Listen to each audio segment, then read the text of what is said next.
the last great hope for humanity, the remnant of our lost civilization, the last solution to the fall. 7 worlds were created to shelter the consciousness of our broken society, worlds based on order rather than the forces of chaos. It was a fresh start, a new beginning, a new chance for us to destroy ourselves, as we did on the world of our birth, so very long ago. Xavier Markham, The Last Originator. Prologue. Shut your freezing mouths! An ice worm will come and kill us all! The other Battleborn quickly fell silent, their expressions fading from jovial to grim as they stared into the depths of their fire. Torbjorn shook his shaggy head in irritation as he turned back to keep watch, his hard eyes scanning the desolate, windswept tundra beyond their little hollow. "Frost-cursed fools," he muttered quietly. "They'll alert half the clan holds with all their yapping." His breath steamed in front of his face as he spoke. The bitter cold of the Ice Barrens was especially brutal this night. When his vision readjusted to the gloom, he was able to get a full view of the bleak landscape, the light of the stars glistening on the freshly fallen snow. Fortunately, no ice worms appeared to devour them. The land was still and quiet as ever, except for the incessant howl of the wind. Wolfgard Battleborn had always protected this lonely stretch of the Ice Barrens, digging out burrows in the tundra and watching for signs of raiders. It was a favorite route for rival warbands, as it cut a straight path to the clanholds of the west. This late in the year, however, it was seldom traveled, which was ultimately why Torbjorn had chosen it for his watchpost. It was dull, freezing work with little chance of any action, but it was still important. The long hours and the solitude made it the perfect outpost for new Battleborn, as it taught them a valuable lesson: patience. War was more than just battles and bloodshed. More often than not, it simply meant standing guard. "Would that a great worm did come and attack us," he thought, flexing his toes within his boots to work the blood back into them. "Then at least I'd be warm." Behind him, the men picked their conversation back up where they left off, albeit a bit more quietly than before. They joked amongst themselves, boasting of their fighting prowess and number of lasses they'd bedded. Torbjorn grunted in annoyance. "Full of piss and vinegar, these young bloods," he thought, heavy brows furrowing. "Barely level 2, and already they fancy themselves great warriors.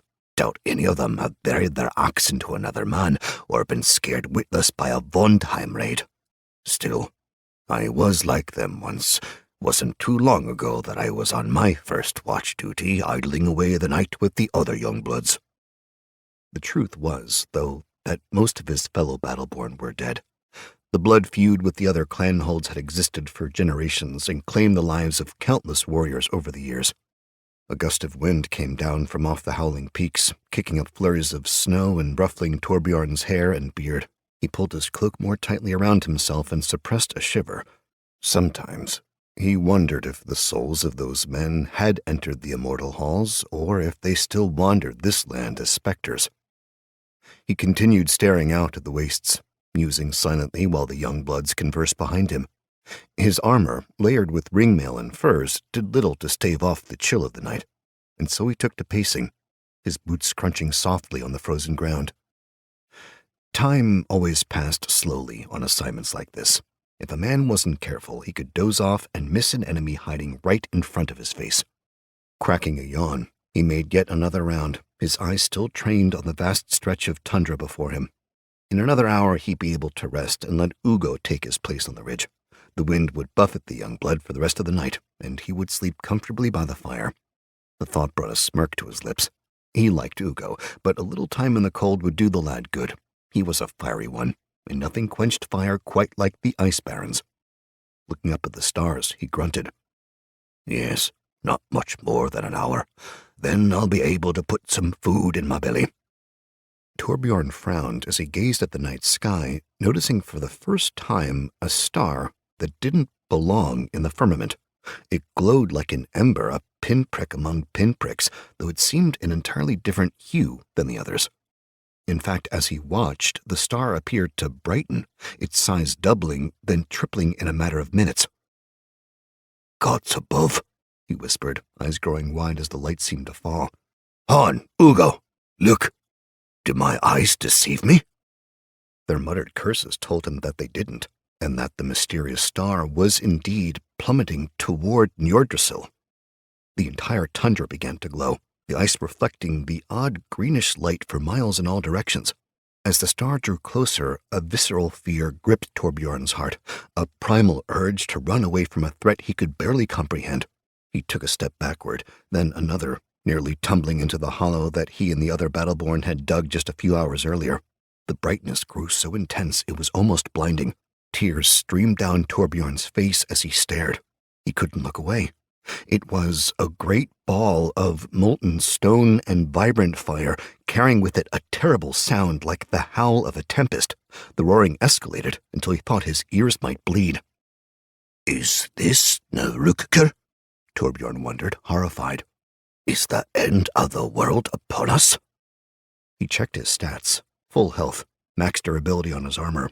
Not that it would make any difference. Even if he were level 20, he couldn't hope to survive such raw power. In the final moments of its descent, the star became brighter than the noonday sun. There was only noise and light, everything in existence consumed by its terrible majesty. There was nowhere to run, nowhere in all the world they could go to escape. Only an eternal roar that swelled until finally, impact. The star struck the tundra like the fist of a god, crashing into the ice barrens with such force that it caused the very ground to shake. Although the collision was miles away, the earthquake knocked down every Battleborn, trailed by a violent gust of wind that blew over them and extinguished their paltry fire. For a moment, Torbjorn thought that he might be dead. His ears rang painfully and his eyes saw nothing but searing whiteness. However, he realized that he was still breathing, and he could feel the hard frozen ground beneath his back. The noise of the crash faded to a rumble like distant thunder, and not long after his eyesight came back to him. The winking stars above welcomed him back to mortality. Torbjorn, along with the young bloods, shakily got to his feet. He checked his stats again and was surprised to see that he still had full health, though he now bore an affliction. Aftershock, -1 to all saving throws, attacks do half damage, lasts 1 hour. Ears still ringing, he shook his head, causing a shower of dust-like snow to fall from his hair and beard. "God freeze me," he swore, blinking away the afterimage of the fallen star. "Is everyone all right?" "Yes, war leader," Ugo replied uneasily. The others, 5 in total, offered similar responses. Far in the distance, a pillar of smoke rose into the sky. It blotted out the stars and was accompanied by a dim green glow that illuminated the surrounding land. "War leader, what the freezing hell was that?" The question came from Han, who wore a troubled expression and a hog's haircoat crusted in a thin layer of frost. Torbjorn continued staring at the distant smoke and shrugged. "A bad omen. A sign from the gods, perhaps. It doesn't matter. Whatever it was, we need to take a closer look." The young bloods muttered amongst themselves. "But, war leader, is that wise?" Ugo's words sounded uncharacteristically timid. "After all, it could be dangerous." Torbjorn turned and shot him a hard look, the sort of disapproving expression that trainers were accustomed to giving novice warriors. "Dangerous? Freeze me, boy, but are you Battleborn or not?" Ugo cast his eyes downward in shame. Sighing, Torbjorn rested a hand on the head of his axe and looked at each of the young bloods in turn. "Our duty is to protect the clan holds, pure and simple. It's the only thing that matters. Whatever that thing is," he motioned vaguely behind him, "we need to make sure it isn't going to hurt our people. That's what being a Battleborn is all about. Got it?" The men all grunted their assent. "Good," he replied gruffly. "Now, prepare yourselves. If there's danger, we'll greet it with Wolfguard valor. Honor and iron. Honor and iron," the young bloods repeated before shuffling off to retrieve their spears. Torbjorn watched them with a stern gaze, though his thoughts were on what they might find when they actually reached the crash site. Children's stories flitted through his mind like shadows. Tales of demons and draugr come to enslave their souls filled him with a profound sense of dread, despite his brave words. He tried not to let his discomfort show. Foolishness, he thought, setting his jaw. In his nearly 40 years of life, he'd never come across a problem he couldn't solve with his axe. Once ready, the young bloods gathered before him, grim-faced and armed to the teeth. They looked to him for guidance, their eyes betraying the same unease that he had buried deep within himself. Keep your wits about you, he admonished. There's no telling what we might run into out there. Yes, war leader, came the reply. Steeling himself, Torbjorn led the young bloods out of the hollow and onto the tundra, their boots stamping a path on the icy ground. The full force of the wind crashed into them, a bitter cold sinking deep into their bones and adding a new affliction. Chilled, movement slowed, disadvantage to all fortitude and agility saving throws, -3 stamina points.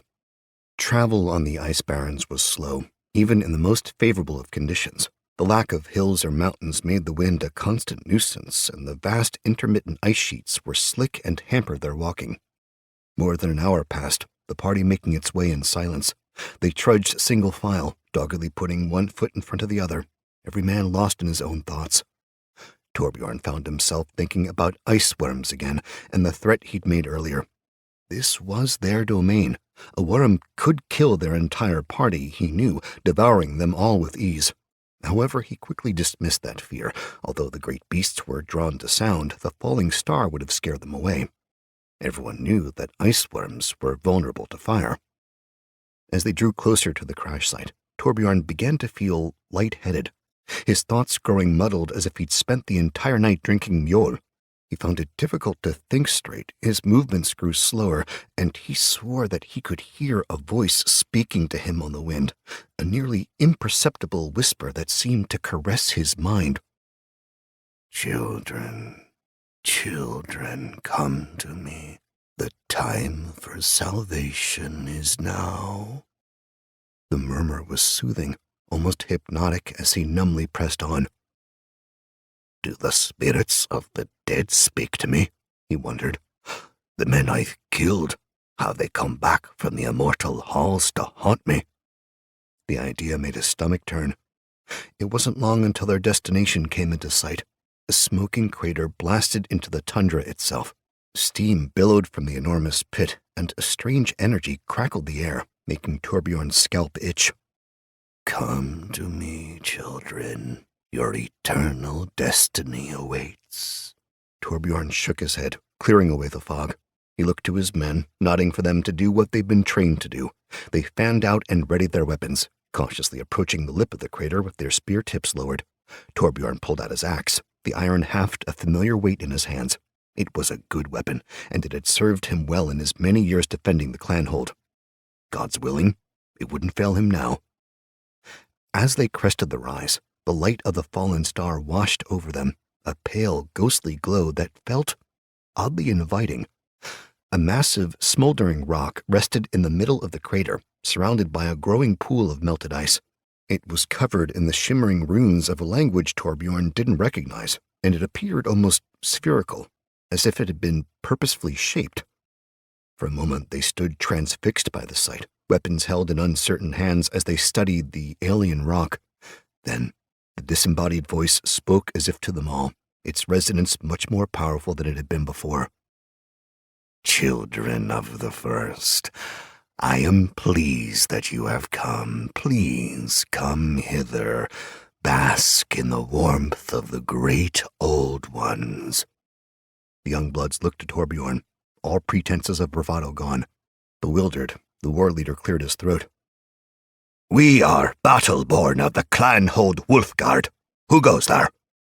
The voice paused, as if considering. I am known by many names, but to the children of the First I was known as Syrinx, the Devourer. Torbjorn furrowed his brows, his confusion deepening. You speak curiously, stranger. Step out from behind the rock. I would speak to you face to face. Again the voice paused, and Torbjorn thought he sensed amusement coming from the star. Put down your weapons, foolish children. They are meaningless. Your eternal destiny has arrived. Fighting it would be futile. Leather creaked as Torbjorn tightened his grip on his axe. heat rising within his chest. Battleborn never surrendered their weapons. Honor forbade such cowardice. "Show yourself," he growled, "and I will grant you a quick death." He thought he heard laughter. It was an eerie, melodious sound. "A quick death? No, there is no such thing as a quick death. Not when it comes to the transmutation." Torbjorn roared and leapt into the crater, his boots skidding on the ravaged stone. To their credit, the young bloods followed him, their battle cries as vigorous as any he'd ever heard. They charged the fallen star, their weapons raised as they searched for signs of the stranger, but as they circled it, they saw no one. Not a single enemy engaged them. Panting, Torbjorn stopped before the great rock, the lust for battle still raging in his blood. He examined the runes and, for an instant, considered bringing his axe to bear against them, chopping at the star with his hearth-forged iron. He was about to demand answers from the voice, to curse and shout in anger, when an unusual sound pricked his ears. It reminded him of the waves of the sea, a dull roar that crashed and receded, only to come back once again. He and the young blood stood mesmerized, watching the fallen star as the sound grew ever louder, coalescing into an ear-splitting thrum that rattled his teeth. A flash erupted from the runes, knocking him back with a force equal to what he'd felt when the star struck Njordrsil. Only this time, Torbjorn somehow managed to keep his wits about him. He gasped and blinked against the sudden brightness, rolling to his side and trying vainly to get to his feet. "Black magic," he thought groggily. "Need to find my axe." When his sight returned, he saw that the young bloods were on the ground as well, scattered like rag dolls. They gagged and kicked, clawing at their throats like men being strangled. "Ugo! Ugo!" He scrambled over to where the young blood thrashed on the cold stone. Ugo's eyes were bulging out of his skull, his veins swelling against his neck as something dark and slimy wriggled into his mouth. It was like an eel made from solid darkness, a tendril of shadow that violently forced its way into him. Torbjorn fought desperately to pull the thing away from the poor lad, but grasping it was trying to grasp an oiled rope. Its long, viscous form slipped right through his fingers. It descended into Ugo's throat, until only the bottom of its tail remained, like a wagging black tongue. Within seconds, Ugo went still, as did the other young bloods lying around him. "I've always admired the will of your kind," the haunting voice said. "The children of the first are a determined breed. It is your greatest strength, and your greatest weakness." Snarling, Torbjorn reached for the knife at his belt, his vision growing red as the desire to kill overwhelmed him. He jumped to his feet and turned to face the demon that attacked them, his knife raised and ready to throw. However, when he tried to step forward, something held him, an invisible force rooting his feet to the ground. No matter how hard he struggled, he was unable to move. Unknown magic. Strength check failed, restrained. "What sorcery is this?" he demanded, his voice hoarse with rage. The star opened before him, the very rock blooming like a mudflower.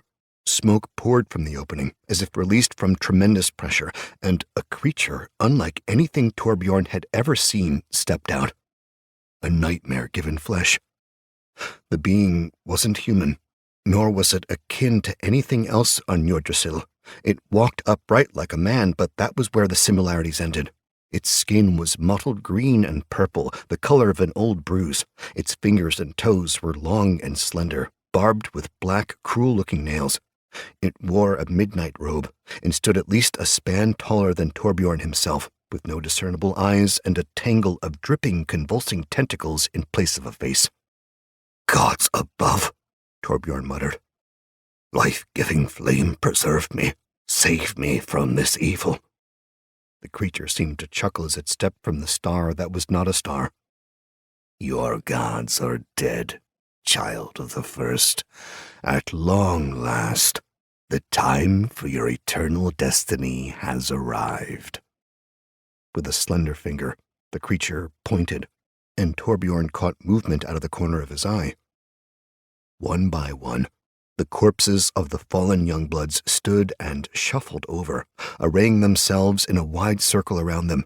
The tendrils that had wormed their way into their mouths shone with a purplish light, their tails hanging grotesquely from open jaws.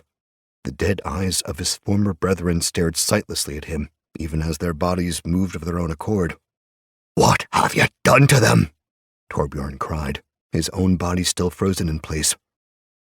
"I have repurposed them," the creature replied, its tentacle mouth shifting. "The guise of free will has been stripped away. Now they can serve a higher purpose." Despite himself, Torbjorn began to weep. The tears trickled down and froze almost instantly on his cheeks. "Do not grieve for the fallen," the creature purred, its voice almost soothing in his mind. "Grieve for the living, for it is they who will suffer the wrath of Archon when he returns." With that, the creature raised a hand, revealing a hole set in the center of its palm. Another dark, slimy tendril shot forth, landing in front of Torbjorn with a wet thud. The vile thing twitched to life almost immediately and slithered up the old warrior's leg, making its way inexorably toward his mouth. Chapter 1. Battleborn. Greatness isn't something you're born with. Believe me, this is a fact I know better than anyone. Memoir, Rune Plate 1. The crowd cheered as the two men pummeled each other, the cramped cave around them thick with the scent of blood and sweat. Jarl watched with fascination as the violence unfolded, both combatants struggling to beat the other senseless with nothing but their bare hands. He stood shoulder to shoulder with dozens of low-born and middle-born onlookers, men and women who'd come from all over the clanhold to watch this contest of strength. They shouted and taunted from behind the painted circle, their demeanor almost feral as they observed the bout, and Jarl had to fight to stay near the front where his view was unobstructed. "Give him a thrashing, Bjorn!" one man yelled at his side, his eyes alight with bloodlust and his beard flecked with spittle. Bjorn, the bulky red-haired battleborn, wrapped his powerful arms around the other man's shoulders, the veins popping out of his neck as he strained to wrestle him to the ground. His opponent, the bald-headed Askar, held firm in his position, grunting in exertion as he grappled with the taller man. Both were shirtless and covered with a sheen of sweat. In fact, almost everyone in attendance was sweating profusely. Iron braziers burned all along the perimeter of the cavern, their glowing coals filling the air with a stifling heat. Jarl, however, barely noticed his own discomfort. His eyes were fixed on the fighting before him. "Askar's wearing him down," he muttered to Eric, noting the way the shorter man leveraged his opponent's weight to his advantage. His best friend snorted beside him. "You freezing mad? Bjorn's favored to win. You think a man of that size will go down easily?" Jarl didn't reply. He simply watched, amazed by the technique both warriors used as they fought. Strength versus agility, brute force versus speed. Askar's faster, he thought, noting how the smaller man managed to break away and easily avoid Bjorn's heavy-handed strikes. All he needs to do is wait until his stamina is low, then attack when an opportunity presents itself. It was a winning strategy he'd seen before. Bjorn let out a frustrated roar and lunged for Askar, but his hands grasped only air. The shorter man dodged out of the way, managing to stay just out of Bjorn's reach. "Catch that wily bastard, Stonebreaker!" one of the onlookers shouted. "Crack him on the head! Spill his brains!" Already Jarl could see that Bjorn was slowing down, his hulking body growing sluggish as the fight dragged on. He swiped again and again, attempting to pull the other battleborn into another grapple, but each time Askar was able to deflect and evade, always moving just beyond his grasp. Growing desperate, Bjorn charged like a boar, his shoulder dropping as he attempted to knock Askar from the ring. The smaller man barely managed to dodge, and Bjorn stumbled, nearly falling out of the ring himself. There it is, Jarl thought, noting Bjorn's exposed flank. Sure enough, Askar immediately pounced, rushing the red-haired giant with a raised fist. There was a loud crack as Askar's knuckles connected with the side of Bjorn's head, causing the bigger man to instantly drop to his knees. Half the crowd cheered while the other half groaned, but all eyes watched closely as the large battleborn struggled to gain control of his senses. Jarl couldn't see the damage that had been dealt, nor could he see the hit points that Bjorn lost. Stats were intrinsic, individual things, numbers that flitted like thoughts through a person's mind. They governed everything in the world, and right now, it appeared that Bjorn's stats were critically low. Askar circled his dazed opponent like a dire wolf, his countenance grim as the mob raged around him. Then, once more raising his swollen fist, he delivered a second, far more savage punch to Bjorn's jaw, sending him crashing unconscious to the ground. The crowd went wild. "Freeze me, Jarl!" Eric shouted over the cheers. "How is it you're always right about these things?" He grinned broadly and looked at his friend, but saw that Jarl wasn't smiling or cheering at all. He just stood there, his eyes focused unblinkingly upon Askar. "Hey, Beckstrom, what's wrong?" He didn't answer. Several men pushed their way through the crowd and bent to remove Bjorn from the ring. Even with 4 of them, they had a difficult time hauling the big man off the ground. Huskarl Vig, a round, middle-aged highborn with a forked beard, stepped into the ring. As the fight's arbiter, it was his duty to declare a victor. He took the winning Battleborn's wrist and thrust his arm into the air. "Askar wins!" This was met by thunderous applause. Beaming, Vig looked around the cave, his other hand sweeping in a grand gesture. "This has been a legendary fight. Our clanhold finally has a new champion. There are none bold enough to challenge Askar Iron Fists to fight." "Iron Fists, Iron Fists!" The crowd chanted the title, the new honor name. Jarl shouted too, but not in adoration. At first his words were lost in the din, but when the noise faded, he shouted again, this time gaining everyone's attention. "I'll challenge Askar Iron Fists!" The entire cavern fell into stunned silence. "What are you doing?" Eric hissed urgently at his side. Jarl ignored him and continued staring, his eyes never wavering from the sweat-streaked warrior before him. "I will challenge Askar Iron Fists to fight," he repeated, "for the honor of being named the new champion." For an instant, everyone regarded Jarl with shock and curiosity, gaping in the face of such an unprecedented challenge. Then, after the surprise wore off, they burst into raucous laughter, their scorn filling the cave. "A lowborn fighting a battleborn? Wouldn't that be a sight? You daft boy, he'll break you in 2. You're a right frostbitten fool, you are." Their contempt was so great that for a moment Jarl's stony demeanor nearly cracked. "You expected this," he reminded himself sternly. "You knew how they react when you challenged him to fight." The only one who didn't appear amused was Askar himself, the shirtless battleborn crossing his burly arms as he looked Jarl up and down. From his expression, he wasn't impressed with what he saw at all. He frowned deeply as his lips twisted, his posture indicating that Jarl presented no threat to him whatsoever. Vig stepped forward and leveled a finger at Jarl. "You forget your place, boy," he said haughtily. "Askar is battleborn. You are not.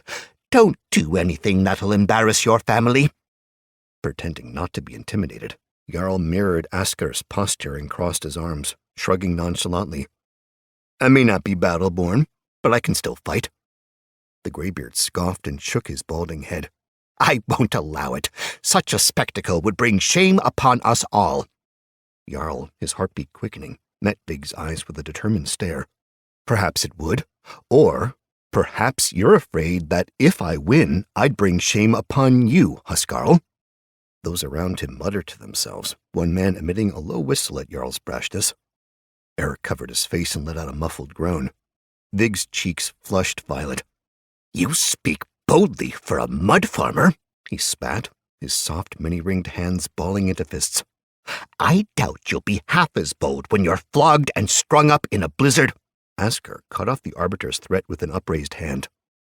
"Enough," he rumbled, fixing Jarl with a flat expression. His visage was like that of a boulder. "Bold indeed." He rubbed his chin as if seriously considering the younger man's offer, then nodded. "I will fight this lowborn, if only to teach him a lesson." There was no malice in his words, only cold dispassion. It was a simple statement of fact. Everyone else in the cave, however, erupted in a chorus of cheers. "What have you done?" Eric asked, face growing pale as snow. "What I must," Jarl replied, pulling off his shirt and coat and stepping into the ring.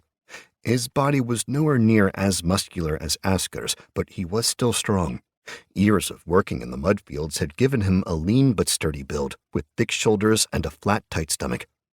"He's going to kill you," Eric murmured, his timid voice nearly swallowed up by the crowd. "You know that, don't you?"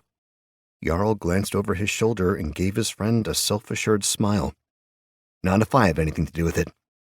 Vig retreated from the ring and shot Jarl a predatory grin, a look of triumph in his dark eyes. "I'm going to enjoy watching this," those eyes seemed to say. "You asked for what's coming." Jarl ignored him, choosing instead to focus on the Battleborn. Askar was of a similar height and age as Jarl, but with a clean-shaven head and a chiseled jaw covered in a short blonde beard. His scarred flesh bespoke a lifetime of armed conflict, and the hardness of his gaze reminded Jarl of the other Battleborn he'd seen, men who'd been changed by the bloody realities of war. If Jarl won this fight, then everything would be different. He would level up, become a Battleborn himself. His entire life and the respect of his family would drastically improve in the social hierarchy of the clanhold. Whatever the risk to himself, it was worth it. Somebody offered Askar a health potion, but he refused it, his eyes never leaving Jarl. "People of Norvask," Vig called from the side, his resonant voice carrying over the boisterous crowd. "It seems that we have another challenger who thinks he can best our champion, Jarl Beckstrom, the low-born mud farmer." The declaration was met with mocking laughter. "Fighters, lock hands," Vig continued with a sneer. "Let's get this farce over with." The two made their way to the ring center and shook, Askar's hands bearing the hard calluses of battle. Jarl's hands were calloused too, but from wielding farming tools, not weapons. After the wordless exchange, they parted, each going to an opposite side of the ring to await the official start of the match. "Remember your training," Jarl thought, closing his eyes and taking a deep, calming breath. "You've sparred dozens of times with the lads. You're the best fighter of any of them." The noise disappeared around him, and for a moment, he was alone. "You can win this. His health and stamina points are low. Strike hard and fast. Don't give him any openings. Once this is over, everything will change. You'll finally be one of them." He opened his eyes, his gaze settling on his opponent. "Ready?" Vig boomed. "Begin." Jarl brought up both his arms and fell into a fighting stance, the shouts of the crowd roaring back to life around him. His pulse pounded, heart thudding loudly in his chest, but he suppressed his nerves so he could focus on the fight. There was only him and Askar Iron Fists. Nothing else mattered. The Battleborn brought up his fists as well, his movements practiced and steady from years of fighting as he approached the middle of the ring. He watched Jarl like an eagle watching a rabbit, eyes impassive and calculating as he scrutinized his every movement. Without warning, he struck, throwing a quick jab that narrowly missed the bridge of Jarl's nose. Jarl jumped back as the spectators howled, many of the people he knew personally calling for his blood. "He's testing me," Jarl realized. "Checking my reaction time. He wants to be certain of my skill before fully engaging." Again, Askar attacked with a quick pair of punches before rocking back on his heels. Jarl managed to block both strikes, but just barely. The Battleborn was unbelievably fast. Knowing that he needed to go on the offensive, Jarl moved in, searching for an opportunity to strike. Fighting too defensively would be a losing strategy here. His only chance was to knock Askar out before the warrior had a chance to react. Askar shifted his weight, indicating he was about to throw another punch. Instead of falling back, Jarl strafed to the side and lashed out, clipping the Battleborn on the ear. 1 damage. This was met by whoops from the crowd. Askar danced backward, shaking his head in surprise and pain. "Weren't expecting that, were ya?" Jarl thought, gaining confidence. He pressed the Battleborn further, leaning heavily on the element of surprise. Lunging, he struck again by landing a heavy punch in Askar's ribs. 2 damage. The bald man grunted and blocked Jarl's third attack, using his forearm like a shield to absorb the blow. Then he lowered his shoulder and shoved Jarl back, causing him to stagger. Askar didn't waste another second, springing forward and raining blows on him. It was all Jarl could do to keep the other man's attacks from hitting him directly. "Make 'em bleed, Iron Fists!" someone shouted from the periphery. The words were echoed by many others. Jarl took a hit hard on the lip, his mouth filling with the metallic taste of blood. -2 health points. "I need to find an opening," he thought frantically, bringing his arms up to protect his face. "Otherwise, I'm finished." He took a few steps back, and luckily, Asker didn't pursue. The Battleborn merely flexed his arms and turned his head, causing his neck to pop. Spitting a mouthful of blood to the side, Jarl shook himself and blinked furiously to refocus. The taunting voices began to wear on him, pressing in from all directions, but he fought to suppress the sudden worry twisting his stomach. He needed one direct hit to stun Asker, maybe even break his nose. That would give him the opportunity he desperately needed to knock the man unconscious. Growling, Jarl moved forward once again. He struck, jabbing wildly, only to be blocked at every turn. He felt like he was underwater, his movements slow and ineffectual against the bald-headed warrior. Still, he pressed on, using every move in his repertoire to get past the man's defenses. Fortune seemed to smile upon him as one of his fists got through, connecting directly with Asker's mouth. 4 damage, -1 health point. Jarl felt a stinging pain as a tooth sliced his knuckle. He instinctively recoiled, pulling back and shaking his hand. Asker spat out the broken tooth and laughed, a booming sound that carried over the noise of the crowd. "Good hit," he said, his mouth a bloody rictus of a smile. "But that'll be your last one, I think." With that, he charged, his grin twisting into a determined snarl. Before he could bring his hands up to defend himself, Asker rammed into Jarl with enough force to knock him to the ground. A second later, the man was on top of him, fists moving faster than Jarl thought humanly possible. -2 health points, -3 health points, -2 health points. Blow after blow connected with his face, pain blossoming on almost every part of his skull. Jarl struggled to block the attacks, fought like mad to get the crazed Battleborn off of him. But to no avail. The man's legs had him pinned down. He was stuck. The shouts of the crowd began to fade as the attacks fell, and soon he grew numb to the pain. In a final attempt to bring a fist up to hit Asker, he succeeded only in grazing the man's shoulder. Then he took a punch to the temple, and everything went black. Chapter 2. Hearth and Kin.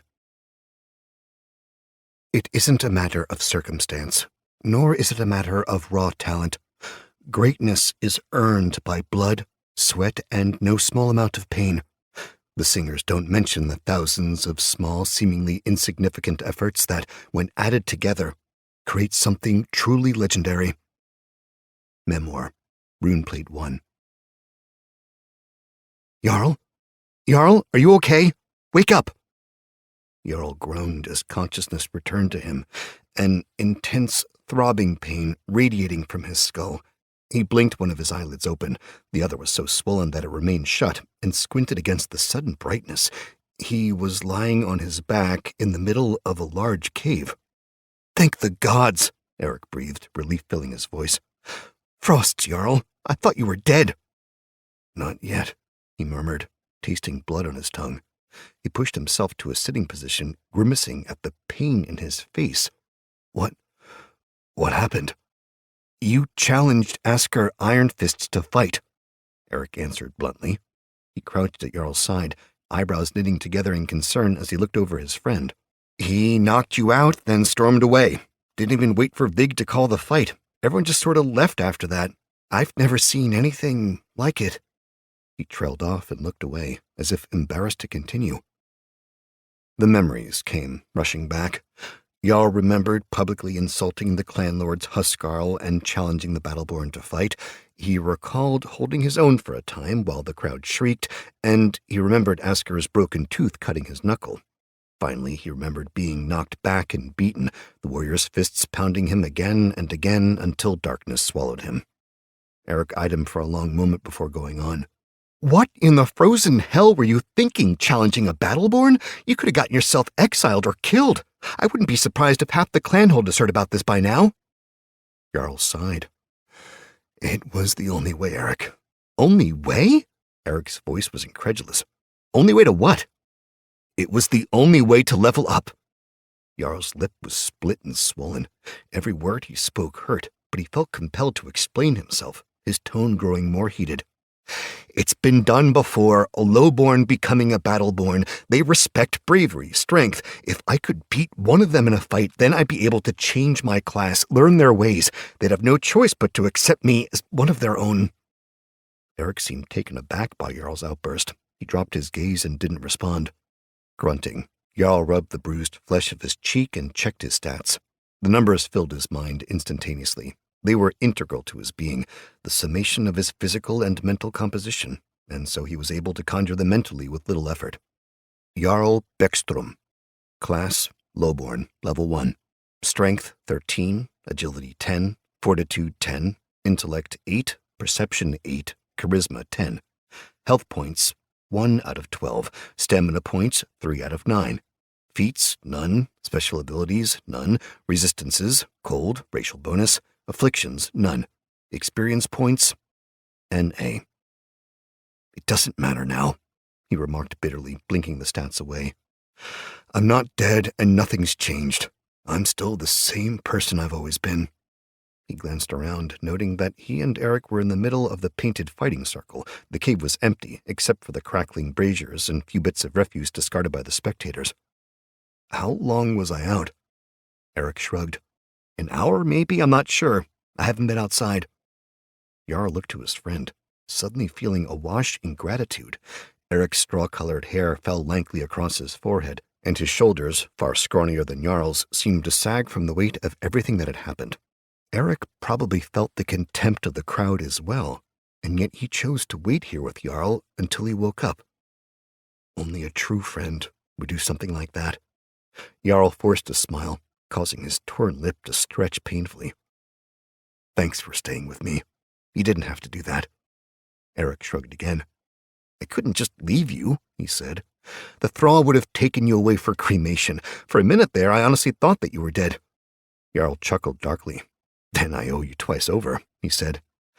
Let's get out of here. My head hurts, and I could use a drink. Eric offered him a hand, and together they left the cave, taking the exit tunnel. Jarl retrieved his shirt and coat on the way out. They were filthy, having been trampled by dozens of shoes, but the thick, scratchy clothing would still keep him warm when they were outside. He pulled his shirt over his head, wincing as it brushed past his injuries, then picked up his pace, eager to leave the fighting ring behind. A cold, humid breeze struck them as they neared the end, and Carl took a deep breath through his mouth as his nostrils were clogged with dried blood. The air tasted fresh, unlike the stale dankness of the cave, and it reinvigorated his lungs, even as it sent a shiver down his spine. The clanhold of Norvask was set in a great rift that cut through the tundra like an open wound. It was a narrow, winding ravine that stretched deep underground, and at the bottom, a river known as the Fjondar ran sluggishly from one end to the other, gathering in an enormous subterranean lake.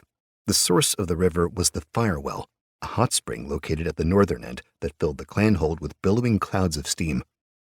Even with the hot spring and the Fjondar, the cold from the world above was biting. Jarl shivered and rubbed his arms as they stepped out of the mouth of the tunnel and descended the steps that had been cut into the side of the rift. He and Eric chatted amiably as they went, talking of small things as they passed more tunnel entrances and a few moss-covered hovels. This part of the clanhold consisted primarily of mines and burrows for Hvet farming. It was an entire district dedicated to industry. Further up was where the majority of the people lived, their domiciles built in terraces all along the sides of the ravine. These terraces were connected by stone walkways and rope bridges, a dizzying network of pathways that crisscrossed through the mists. Norvask was divided by class, like the other 8 clanholds of Njordrsil. The terraces were grouped into 3 main tiers for the highborn, middleborn, and lowborn. The highborn dwelt in the highest tier, closest to the tundra on the southernmost part of the ravine. There they lived in lavish longhouses built from timbers and stone. The middleborn made up the central tiers, their marketplaces and craft halls accessible to all who could afford to buy their wares. The lowborn, of course, were at the bottom, where the mud gathered thickly on the steaming shores of the river. The sun was setting, and Norvask was already shrouded in deepening shadows. Fires burned all along the terraces, and lights glowed from within hundreds of longhouses, illuminating the clanhold for the coming night. How about that drink? Jarl asked, pointing to a nearby mjol hall. Eric shook his head. We have mjol in the dregs. Besides, I'm not sure it's best we show ourselves in public just yet. I doubt we'd get a kind reception. He gestured to Jarl's battered face. Remembering something, Jarl checked his reputation, a weight settling in the pit of his stomach. Reputations: Norvask. Highborn, 3. Middleborn, 3. Lowborn, 4. Battleborn, 3. Fireborn 4. Overall, 3. Disparaged. New reputation modifier, laughing stock, -1 to all charisma rolls. Jarl groaned. Reputation was a 10-point scale. This debacle had dropped him an entire point. When he reached 2, he'd be considered despised, little more than a thrall. Give it a month, and everyone will forget that this whole thing ever happened, Eric said, offering an unconvincing smile. People have short memories, especially when they've been drinking. Jarl nodded but didn't respond. Eric dropped the subject, and the two went past the mule hall, continuing their descent. The walkways had grown deserted this late in the evening, with only the odd drunk or battleborn patrol passing by. Those who saw Jarl sniggered quietly, their derision plain, but he did his best to ignore them. This was my doing, he thought sullenly. I'll bear the consequences like a man. He held his head high, letting the cold night kiss his bruised skin and ruffle his thick red hair. That, at least, soothed his wounds. His pride was another matter. Delving deeper into the rift, they came to the poorest section of the clanhold. Near the mud fields and the slow-moving waters of the Fjondar were the humble clay longhouses of the lowborn, their kin. They were arrayed haphazardly along the bank of the river, sprouting from the mossy terrace like toadstools, commonly known as the dregs. This cluttered warren was the sort of place that always smelled of raw sewage. Every surface was moist, the stones covered in a thick layer of slime. The steam from the firewell ensured it was warmer than the rest of the clanhold, but that was no consolation. Jarl would rather freeze on the ice barrens than live like a rat in the dregs. Lowborn were the laborers, farmers, and servants of society, the lowest of the low, apart from the thrall. Like the muddy stones they slept on, they supported the rest of Norvask on their backs, harvesting their food and excavating their iron without any wealth or glory trickling down to them. It was an unfair reality, but it was one that Jarl had accepted long ago. That was why he fought so hard to escape, to claw his way to a better life. You still thirsty? Eric asked when they finally reached the bottom. Johann's place is just around the corner. I'll bet Fisk and the others are there, too. You know, my head isn't hurting that bad anymore, Jarl lied. I think I'll turn in early tonight. I could use the rest. All right, Eric said. If you say so, just try not to think too much about what happened. Like I said, everyone will forget about it in time. Jarl nodded, then turned down a side road, making for home. After taking a few steps, he turned back, offering his friend a small smile. Thanks again for staying with me, Eric. It means a lot. Of course, Eric replied with a sheepish grin. You do the same for me. He bade Eric farewell and continued on his way, taking the path that would lead him to his family's longhouse. His exhaustion had finally caught up with him. He wanted nothing more than to eat, drink, and melt into a hot bath so he could forget his troubles for a time. The path wound through the twisting neighborhoods, taking Jarl past the slave pens bordering the lower mines. Figures huddled in shacks of various sizes, resting fitfully after a day of back-breaking servitude. Jarl pitied the thrall, and not just because they were the only people on Njordressel lower than himself. He pitied their broken spirits, the way their chains robbed them of even the most basic freedoms. He pitied their complete and utter lack of will. One of the thralls, slaves by any other name, lay against the outer fencing, feebly shivering as he tried to pull his rags more tightly about him. He was all skin and bones, his face obscured by an unkempt beard and his wrists bound by heavy manacles. He didn't even have a lean-to call his own. Like all other thrall, both of his ears had been clipped, the cartilage cut away at the top when he'd first been taken captive. It was a universal symbol of slavery. It was a permanent reminder that this person could never return to civilized society, whatever that meant. Jarl paused as he walked past the wretch, a thought breaking through the gloomy cloud following him. Even with my humiliation, I'm better off than this man. I get to return to a warm house, eat supper. I'm not forced to spend the night in the mud like an animal. He approached the man, momentarily forgetting about his own fatigue. Here, friend, he said, shrugging out of his coat. You need this more than I do. The clothing was still dirty from when the spectators had trampled it, but the rough spun was still a better defense against the cold than tattered thrall garb. The thrall shrank away from him at first, as if afraid Jarl's offer was a cruel trick. Then, shakily, he reached up and accepted the coat, handling it like a priceless treasure. "Thank you, my lord." His voice was a surprised rasp. "I'm not a lord," Jarl replied. "But you're welcome." He continued home, leaving the grateful thrall to wrap himself in the coat like an oversized blanket. Wavering light streamed through the shuttered windows of his longhouse, the grimy clay brick walls indistinguishable from the others on the terrace. Despite the nondescript appearance, Jarl found the place instinctively and made for the heavy strip of hog's-hide that covered the entrance. He took a deep breath of humid air before pushing his way inside. The common room was wide and sparsely furnished, with a few coarse rugs lining the hard-packed floor. It was uncomfortably warm, made so by the husk-burning hearth, but it was also clean and well-kept, their meager possessions organized to avoid clutter or dust. Only 2 people were in the room, his mother and mute grandmother. Myrna Beckstrom was a thin woman with graying red hair pulled into a tight braid that fell down her back. She stooped low over the hearth, stirring a steaming pot with an old scrimshaw spoon. Her mousy face, lined from years of toil in the flour mill, scrunched as she sniffed the stew. She narrowed her pale green eyes, contemplating whether the meal was ready to eat. Frigga, Jarl's paternal grandmother, was a withered old thing with brittle white hair. She sat on the floor, hunched over a pile of dried Hvet fibers, her gnarled hands working deftly to weave them into a wide-mouthed basket. The old crone wore a constant mask of displeasure, and in all the years Jarl had known her, he'd never heard her speak so much as a single word. Her lips were a tight, disapproving line on her wrinkled face, a face that bore few resemblances to his father. Jarl's father, Horik, had been a mud farmer his entire life. He died 10 years ago when a sudden fever took him, leaving his wife, mother, and children to fend for themselves in the dregs. Jarl remembered him as a tall man with auburn hair, an easy, disarming smile, and lean muscles like knotted rope. He taught his son everything he knew about working the mud fields, and after his death, it had fallen to Jarl to support the women as the man of the house. He was just a boy, barely 12 years old. He entered the room, and Myrna looked up at him, gasping worriedly. "Jarl, gods, what's happened to you?" "Hello, Mother," he replied dryly, offering a weak smile. "The stew smells good." She dropped her spoon and rushed to his side, resting a tender hand on his cheek. "Your poor face," she exclaimed, brushing her fingertips across the swollen flesh.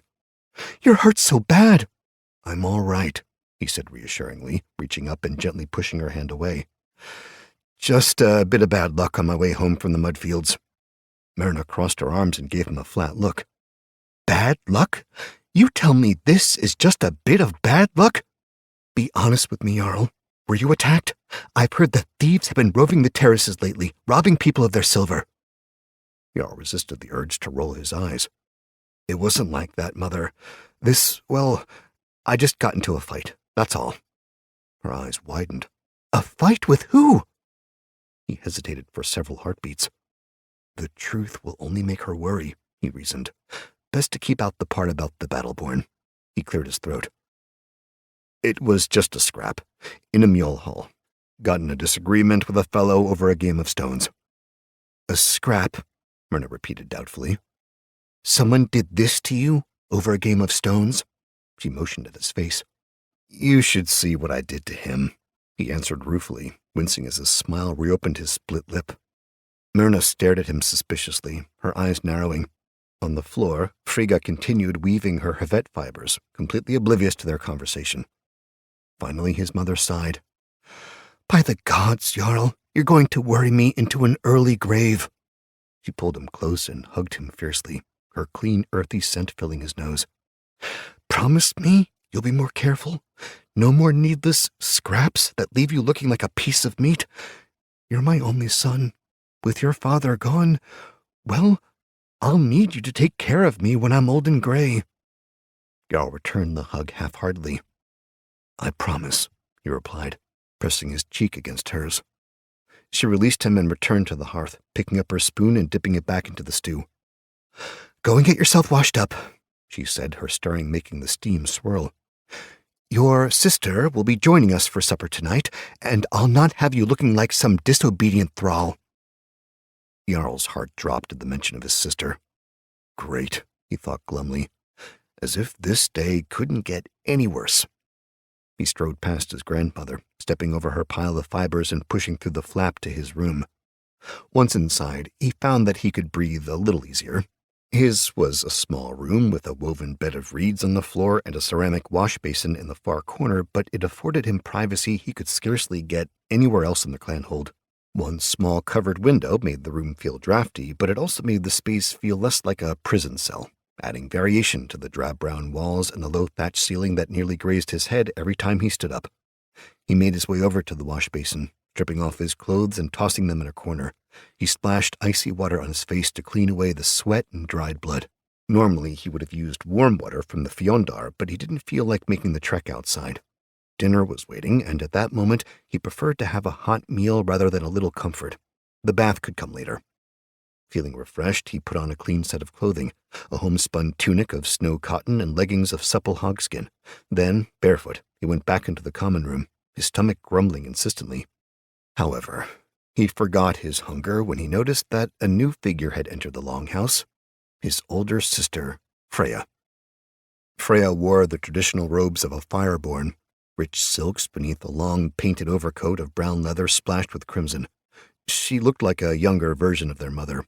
Her red hair was pulled into a tight braid that hung lightly over one shoulder, its locks glittering with woven gemstones and copper rings. Though only 2 years his senior, she regarded everyone and everything around her with a sense of superiority, her mirthless green eyes staring out from beneath brows accustomed to frowning. Myrna was already approaching her with arms outstretched. She embraced her daughter and placed a gentle kiss on each of her cheeks. "It's good to see you, Alskad. Welcome home." "Hello, Mother," she replied, returning the hug with only the barest hint of warmth. Jarl said nothing as he walked to the stew pot and filled a bowl, his eyes pointedly averting his sister on the other side of the room. He had a feeling she'd have a few things to say about his injuries. She always had a few things to say, and he found himself silently wishing he'd taken Eric up on his invitation to go to Johann's Mjolhall. Gods know I could use a drink now. "How are things at the temple?" Myrna asked, taking Freya's hands in her own. "It seems like so long since you visited." "Things are quite well," she answered with typical arrogance. "The Veneers say that I show great skill for one my age. I'm level 5 now, didn't I tell you? And because of this, I'm one of the most sought-after Fireborn in the clanhold. The warbands all fight over the best Fireborn, you know, so when it comes time for raids, I have my pick of the lot." She turned her attention to Jarl, eyes critically examining his features. "Hello, brother. I trust that you've also been well?" There was a biting undertone to her words, her gaze as cold as ice. "Never better," he responded, setting his bowl aside and ignoring the obvious jibe. Their mother looked at them both, her brows furrowing in concern. "You seem to have been hurt recently," Freya observed, walking over to the stew pot and picking up a bowl. "Did you take a tumble down the stairs?" "Jarl got into a fight," Myrna put in, her careful tone indicating she could sense the tension between them. "An argument in a Mjolhall gone wrong. Poor lad." "An argument in a Mjolhall, you say?" Freya asked, turning. There was something in her voice, derision, perhaps, whatever it was. Jarl knew that she didn't believe the story for a second. "How interesting, because I heard a very different tale from my colleagues at the temple. You see, they heard that my poor, ignorant brother picked a very public fight with a battleborn named Asker Ironfists." "A battleborn?" Myrna asked, shocked. "Yes," Freya said, staring intently at Jarl. "A battleborn." Jarl cursed inwardly. "Freeze you, Freya," he thought, jaw tightening. "Of course," she continued, her eyes glittering in the light of the hearth, "I have a hard time believing such a ridiculous rumor. Not even Jarl would be foolish enough to put himself in such a situation. It would bring shame upon our entire family." Their mother turned to look at him. "Is this true, Jarl?" Jarl was at a loss for words. He should have known Freya would eventually discover the truth. She always had a way of figuring things out before everyone else. As he stood there, regarding his mother's shock and the cold rage brewing beneath his sister's mask, he felt something solidify within him like molten ore hardening into iron. Resolve. He'd faced down Asker Ironfists and managed to break the man's tooth. Surely he could face the wrath of his poor, low-born family. "Yes," he replied at length, drawing himself to his full height. I fought the Battleborn. Freya shook her head, her discontent now plain on her face. You frost-bitten fool, she said. How dare you do such a thing? Do you have any idea what people are saying about you? Did you think at all about how your actions might affect this family? How they might affect me? What were you thinking? His mother looked to be on the verge of tears. He could have killed you, Jarl. But he didn't, Jarl shot back. He could feel his cheeks growing hot. I held my own against him, and for a minute I actually felt like a Battleborn. Next time I'll win and show this entire clanhold that I'm not just a mud farmer. Next time? His sister fumed. She took a step toward him and jabbed a finger at his chest. What do you mean, next time? Your antics have made me the laughingstock of the temple. I'll not allow you to make a mockery of our family name. I've worked too hard to get where I am. You are a mud farmer, Jarl, and you'll always be one, no matter how many times you get beaten up by those above you. Jarl glowered at her. Freya was a full head shorter than him, but her presence made her seem like they were equally matched. Are you going to stop me? He asked in a low, dangerous voice. Stop it, both of you! Myrna cried, coming between them and placing a hand on both their shoulders. I won't have you fighting in my house. You two are siblings, the same blood. You shouldn't speak to each other this way. Freya held his gaze for a long moment before turning away in disgust. He's not my brother, she said. He's just a fool who's going to get himself killed. At the back of the room, Frigga cackled, her laughter filling the ensuing silence. Myrna bit her lip as tears welled in her eyes, one of them even cascading down her cheek. She sniffed and turned away from them, doing her best to fight back a sob. Jarl glared hatefully at Freya before storming away, taking his bowl of stew with him. He passed his grandmother on his way out of the common room. She grinned toothlessly and continued with her weaving, lost in her own addled thoughts. He slipped into his room, the hog's hide swishing behind him as he set down his stew and began to pace. Freeze that woman, he thought bitterly, blood still pounding in his ears. She's a self-serving witch. She's so obsessed with her own ambitions that she's forgotten what it's like living down here, living as a lowborn. The walls were thin, and he could hear voices muttering in the common room. His mother quietly wept as Freya tried unsuccessfully to comfort her, casting aspersions at Jarl at every opportunity. I'm sorry you had to hear that, Mother, she said in a muffled voice, but he needs to hear harsh truths. He's gotten in more fights than half the Battleborn in Norvosk, and what has it earned him? They laugh at him and mock the Beckstrom name. He's your brother, Freya, Myrna said, sniffling. You two may have your differences, but you're still a family. Your father would be ashamed our father's dead, Freya replied, cutting her off. Besides, I doubt he'd approve of Jarl's behavior. He has a warrior's heart, Myrna answered sadly. She stopped crying, but her words were heavy with regret. Even as a boy, he wanted to be a fighter. I always thought that by manhood he'd have outgrown such fancies. The only thing he's outgrown is his good sense. Infuriated, Jarl sulked to the far side of the room where he could better ignore them, turning his attention inward. The stew remained forgotten where he'd set it, steam rolling lazily from its oily surface. There had always been legends, tales of lowborn men and women who had accomplished heroic acts. In the songs, they always managed to level themselves to Battleborn or Highborn, earning all the accompanying rights, glory, and riches associated with their new class. Those were noble lines, and their grandchildren and great-grandchildren still strove to live up to their mighty deeds. Jarl sat down heavily on his sleeping mat and ran his fingers through his hair. No lowborn in living memory had risen above his station. Apart from the legends, it was completely unheard of.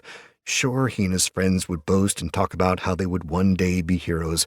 To them, it was wishful thinking.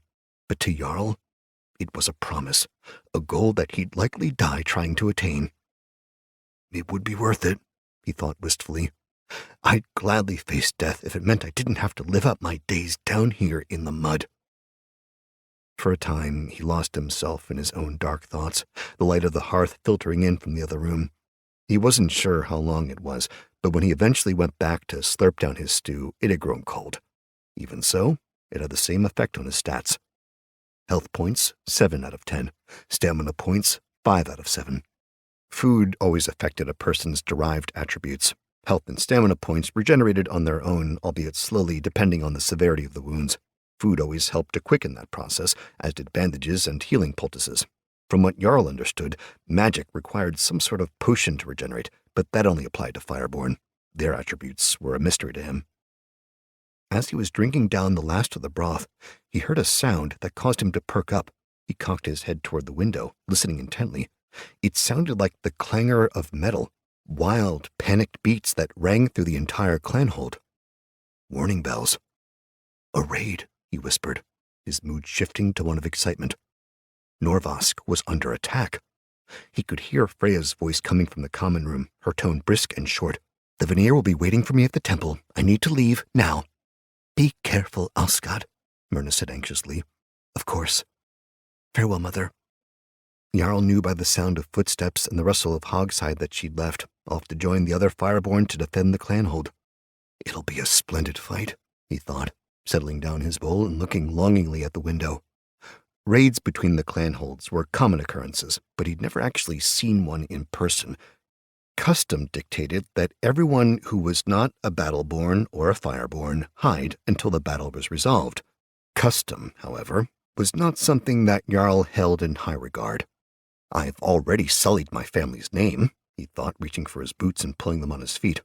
What harm could there be in watching a raid from afar? He crept to the window and loosened the straps of the leather screen, pushing it aside and slipping out into the night. Chapter 3. Way of Life.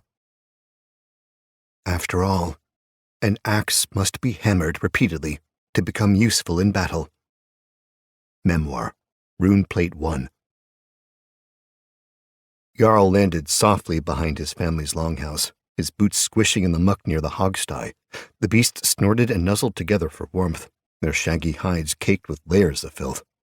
Warning bells rang all around him, echoing through the great ravine from the watchtowers on high. He could even pick up the faint shouts of men, harsh and urgent, somewhere in the distance. The sounds of battle were unmistakable. Staying low, he snuck over to the storehouse on the other side of the sty. Amid baskets of grain and dried tubers, he found a small hand scythe.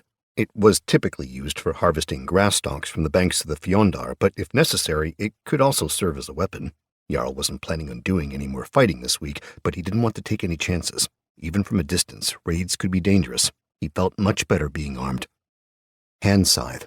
Damage 1d4, slashing. Weight 1 pound. Durability 50 out of 50. Properties light. He could sense the qualities just by touching it. They let him know how useful the weapon would be and how much damage it could potentially deal. Tucking the scythe into his belt, Jarl set off for the stairs leading to the upper terraces, keeping to the shadows to avoid being discovered. I wonder if the attackers are from Jotengard or Borstad, he thought as he made his long ascent out of the dregs. Surely it can't be Skarvald. Their Battleborn rarely travel outside of the Salthorn. Bright flashes illuminated the night sky, and he realized that the attackers must have brought their own Fireborn. Every longhouse he passed appeared abandoned, the inhabitants having locked themselves away to wait out the fighting. Even the Mjol halls had gone dark. The whole clanhold seemed to be holding its breath, the walkway strangely deserted as every able Battleborn and Fireborn rushed to beat back the merciless raiders. Pale, hairless skrills darted underfoot, searching the empty streets for bits of food with their tiny red eyes gleaming. Jarl crossed the rope bridge, hand on his scythe as he scanned the ledges above him. The closer he got to the surface, the more of the fighting he would be able to see. Enormous towers of ice and stone rose from the tundra surrounding Norvask, their glassy blue surfaces covered with dozens of murder holes. It was through these window-like vantages that warriors were able to throw spears at the attackers, preventing them from gaining entry to the lower terraces. Judging by the number of shadows Jarl saw jostling above, the defenders were having a hard time holding the enemy back. As he neared the top of the ravine, he shivered and silently berated himself for forgetting to find another coat before he left. The air was much colder up here, where the heat from the firewell lost much of its potency. Rubbing his arms against the cold, he took the stairs that would lead him to the uppermost ledge, a place referred to as the Frozen Terrace. No one lived at the top of the clanhold. The Frozen Terrace was mainly used as a defensive staging ground, a buffer zone against attacks. In the event of a raid, it was the last place anyone other than a fighter wanted to be. Suddenly, Jarl heard footsteps thudding on the walkway behind him. His heart leapt into his throat as he dove to the side, ducking into the shadows and pressing his back against the cold stone wall. Numbers flitted at the edge of his consciousness. Like everything, they determined the effectiveness of his actions, weighing his attributes, experience, and skill against the difficulty of any given situation. Stealth check, 10 plus agility modifier, 0. Successful. 5 Battleborn raced past, their chain armor jingling noisily. Their weapons were drawn, and each of them wore a look of grim determination, but their eyes were fixed upward on the fighting. They disappeared around a bend and missed Jarl entirely. He exhaled and stepped out from his hiding place, breath streaming in front of his face like a cloud. I need to be more careful, he thought as he climbed the steps after them. If they see me up here, I'm as good as dead. The frozen terrace was divided into 3 separate layers, each with a convoluted array of walls and burrows for the defenders to use while fighting off raiders. When Jarl reached the lowermost layer, he hid in an empty alcove, the angle concealing him in darkness while still giving him an unobstructed view of the battle. Projectiles rained down from the watchtowers and pelted the attackers like hail from a summer storm. Brilliant surges of flame answered the spears, arcing up from the raiders in orange bursts and exploding on the ice. Battleborn on both sides struggled for dominance, one group trying to scramble over the defenses while the other tried desperately to repel them. It was chaos of the most brutal kind, and Jarl could only watch in mute fascination. There were hundreds of them, hardened warriors all.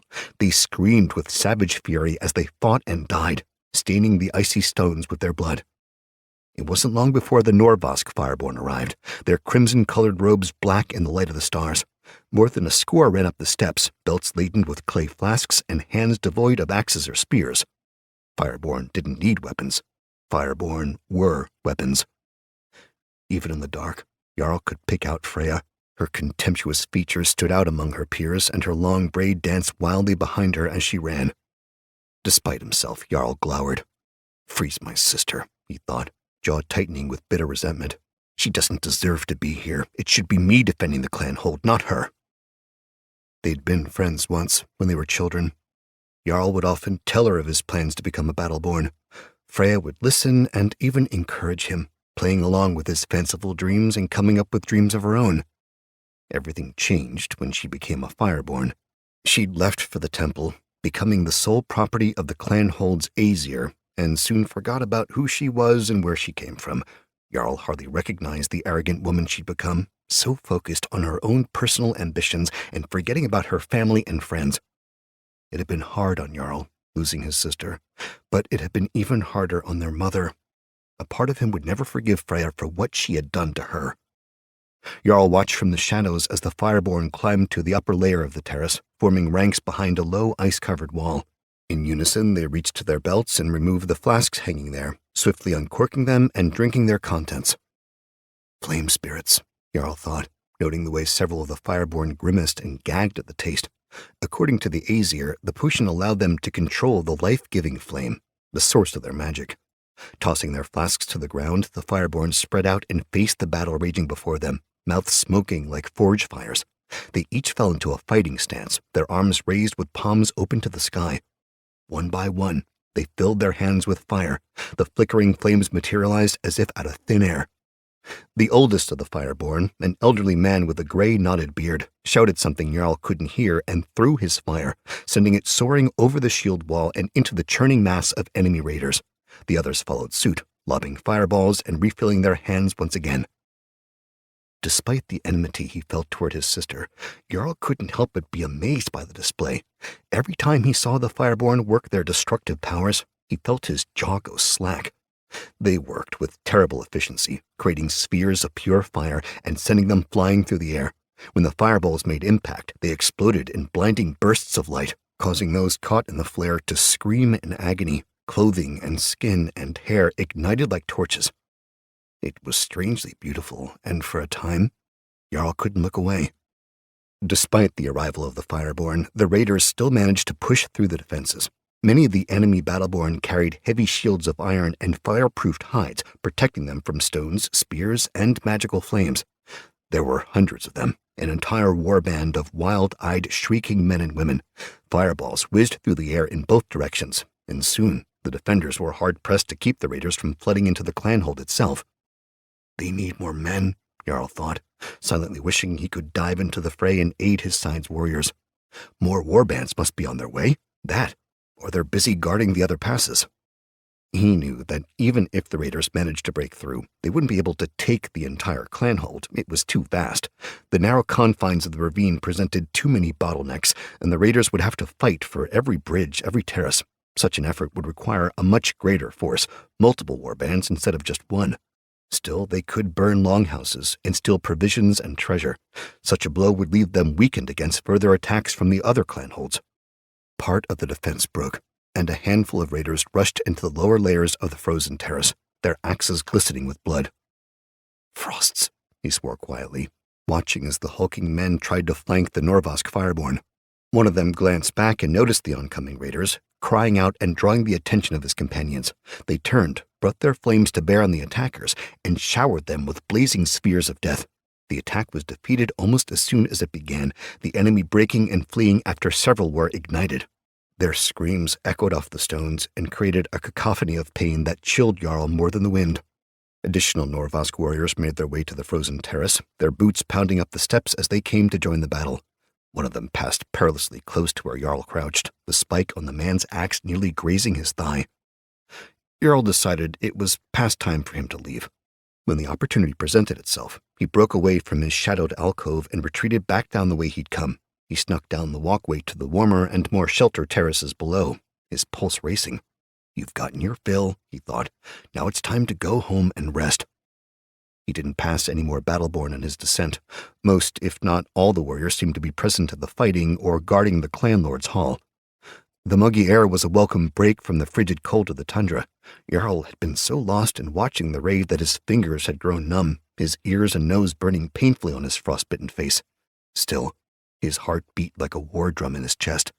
The struggle of battle was like a vice to him, stirring his blood with an exhilaration sweeter than the richest mule. It was the way of life in the clan holds. It was how men proved their worth and secured their place in the immortal halls. Sticking to the darkest shadows, Jarl crept down a narrow street beneath the frozen terrace, the thrill fading within him. He passed abandoned longhouses and merchant stalls, every step bringing him closer to the life he detested. Even with the sounds of fighting still raging in the distance, he couldn't help but feel disappointment at the thought of returning to the mud fields on the morrow. His soul would be forever claimed by the dregs. Some things never changed. A ragged scream ripped through the air above his head. Jarl looked up in time to see a large battleborn slipping from the terrace above, his legs flailing wildly as he tried to keep from falling. There was a flash of light, and the warrior fell, stunned from the fireball that exploded just above his handhold. It all happened so quickly. One moment he was clinging to the edge of the frozen terrace, the next he was falling through the air and thudding onto the roof of a grain seller's stall. The reed thatch cracked and splintered, sending up a cloud of dust as the battleborn crashed through and landed hard on a pile of bulging sacks. Without thinking, Jarl rushed over to him, feet nearly sliding on a patch of ice. Instinct told him to run, to flee back to his home where it was safe, but his conscience wouldn't allow him to leave a member of his clanhold if he needed help. He stopped at the entrance to the stall. It only took a second for his eyes to adjust, but when they did, his breath caught in his throat. The symbol emblazoned on the battleborn's coat was clear as day, a rune pair known by nearly everyone in Norvask. "Jotengard," Jarl muttered, the hair rising on the back of his neck. The man groaned and rolled from the Hvet sacks, broken thatch falling off his broad frame. He was clad from head to toe in heavy leathers, a wolf's pelt slung over one shoulder, and chain links protecting his chest and belly. His axe was a cruel piece of blackened iron, and somehow it had fallen beside him, buried blade first into a loose pile of grain. Jarl pulled out his hand scythe as the battleborn got to his feet and shook himself, dropping even more detritus. After a moment, the man turned to regard him, his dark eyes glittering in the light of the stars. "Where's your axe, little man?" the brute asked in a lightly accented voice. His gaze flicked to the makeshift weapon in Jarl's hand. "I left it at home," Jarl replied, trying hard to sound confident. He even managed a self-assured smile as he nodded at his scythe. "This should do just fine." The battleborn chuckled. "You have stones, I'll give you that." He reached for his axe, picking it up as if it weighed nothing at all. "I think I'll keep that little blade of yours when I'm done with you. Maybe I'll use it to pick my teeth." He abruptly swung his weapon, his lumbering movements surprisingly swift for a man of his size. Jarl stumbled back, the axe singing past and narrowly missing his arm. "I need to be faster than him," he thought, remembering the fight between Askr and Bjorn earlier that day. When he tires, he'll make a mistake, That's when I'll strike. The battle continued to rage above, nobody missing the lone warrior who'd apparently fallen to his death. The raider snarled and emerged from the broken stall, axe gripped firmly with blood-spattered hands. He pressed forward, backing Jarl to the drop-off on the far side of the terrace, murder glinting in his eyes. When the next attack came, Jarl was practically standing on the edge of the precipice.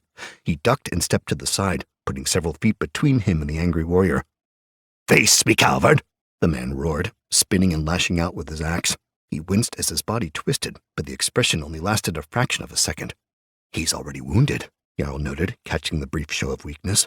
Others might have missed it, but to him it was plain as day. He's favoring his right side. That must be where he landed when he fell. There was blood on him, but there was no telling how much was his and how much belonged to the men he'd killed. Jarl raised his scythe and continued to watch the Battleborn, ready to evade at a moment's notice. The raider growled and charged, rushing Jarl like a bear going in for the kill. His axe fell in heavy strokes, once, twice, and a third time, but Jarl managed to dodge every attack. On the final stroke, the blade glanced off the ground, sparking and putting him off balance. Seeing his chance, Jarl lunged, driving his sharp serrated iron into the Battleborn's exposed flank. The blow was true and should have ripped into flesh, but instead it skittered off layers of ringmail beneath the leather. 0 damage. Before Jarl could react, he felt a blinding flash of pain as the raider's forehead slammed into the bridge of his nose. The headbutt sent him sprawling, hot blood gushing from his nostrils and dripping down his chest. -3 health points. New affliction, broken nose, disadvantage on all perception rolls. Jarl scrambled backward onto a patch of ice, blinking against the tears blurring his vision. He could hear the Battleborn's footsteps, loud and unmerciful, and knew that the axe would come next. The imposing man loomed over him like a mountain, his beard quivering with rage. Wrapping his fingers tightly around the handle of his scythe, Jarl braced for the attack that he knew would end his life. The Battleborn sneered derisively. "Is this what Norvarsk sends to defend its clanhold? A mud-born farmer with a scythe?" He snorted and lifted his axe for the killing blow. "Pitiful." The iron fell, and Jarl rolled to the side, flinging himself out of harm's way with all the dexterity he possessed. Dodge, 15 plus agility modifier, 0. Successful. He avoided the attack. The axe bit deep where he'd just been a second before, cracks spreading like spiderwebs on the ice. The raider let out a roar and tried to pull the weapon free, but it wouldn't budge. The blade was held fast by the frozen ground. Jarl leapt to his feet, his pulse thundering in his ears. He acted on instinct, springing scythe first at the man's unprotected neck. Before the Battleborn could react, the edge of the farming tool sliced into his flesh and opened him wide from ear to shoulder. Critical hit, 12 damage. He gasped and let go of his axe, reaching to staunch the flow of blood as it splashed onto the stones. Dark gore steamed in the cold night air, and the raider nearly slipped as he dropped to his knees. He looked up at Jarl with disbelief, but when he tried to speak, it came out as an unintelligible gurgle, a fountain of blood oozing past his lips and into his beard. Jarl stepped up to the raider and regarded him coldly. Panting, he asked, "How's that for a mud-born farmer?" Without waiting for a response, he wrenched the scythe free, tearing open the wound even further and sending the man sputtering onto his back. Then, all was still. Encounter summary. 1 enemy defeated, -3 health points, -2 stamina points, affliction broken nose, plus 50 experience points. Jarl exhaled and staggered backward, his trembling legs threatening to buckle. He'd never killed a man before. He felt numb, like a light within him had been smothered, leaving him empty and dark. He stood for a long moment waiting for his nerves to settle, his breaths coming in great heaving gasps. Unexpectedly, a golden nimbus surrounded him, and a sound like rushing winds filled his ears. "Gods, what's happening?" Jarl thought in alarm. "Am I dying? No. I feel stronger." His muscles swelled beneath his clothing, and somehow he felt more powerful. The world came into sharper focus around him, and for an instant he felt vitalized. A euphoria more incredible than anything he'd ever felt suffusing his very core. It clashed with the black void inside of him, overwhelming but not completely dispelling it. The sensation vanished seconds later, the light fading to nothingness. He was alone on the night-darkened terrace once more. Strange, Jarl thought, blinking and shaking his head. Was that real? Or am I just imagining things? He felt different, more whole, like a part of himself that had been missing his entire life had been finally returned to him.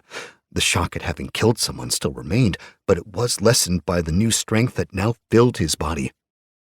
An idea struck him, and he checked his stats, all other thoughts fleeing his mind. Jarl Beckstrom, class, Battleborn, level 1.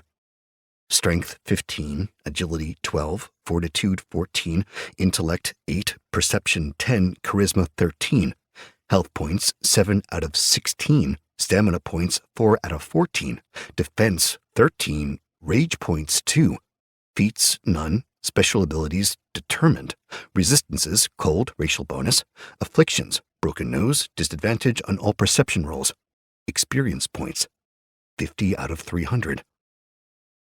Jarl's jaw fell open. His eyes widened in amazement. He'd done it. He'd actually leveled up. Defeating a warrior was the achievement he needed, the achievement he'd been striving for to change his fortunes. He'd actually become a Battleborn. Horns blew on the frozen terrace, and he knew that the raid had been repelled. As quickly as it had begun, the battle was over. The attackers would flee to Jotengard while the defenders gave chase, capturing those they could and clipping their ears, turning them into thrall. I need to be out of here when they return, Jarl thought, tucking his scythe into his belt without bothering to wipe away the blood. If they catch me, then I'll be flogged, or worse. He turned it apart. Then the axe caught his eye. It rose from the ground like a banner, the iron haft bound with fire-blackened leather. He took a hesitant step toward it, then another, reaching for the handle. The grip felt good in his hands, like the weapon was made for him. It came free with only 2 tugs, the curved blade glistening wetly in the night. Jotengard Battle Axe. Damage 1d8 slashing, weight 4 pounds, durability 95 out of 100. Properties, versatile, 2-hand, 1d10 slashing. Jarl stared at it for a moment, considering, then quickly tucked it under his arm, holding it close as he made his way back down to the dregs. Chapter 4. Life-Giving Flame. I wouldn't blame anyone for doubting my story. If I hadn't experienced what I had firsthand, I might not believe it myself. Memoir, Rune Plate 1. You did well tonight, Kelvar said, tugging thoughtfully on his knotted gray beard. I've seldom seen such talent, and I've been training Fireborn since before you were born. Freya took the cue and humbly bowed her head. Thank you, Vanir. You're too kind. He waved his hand. It's a simple truth, child. You're an asset to the clanhold.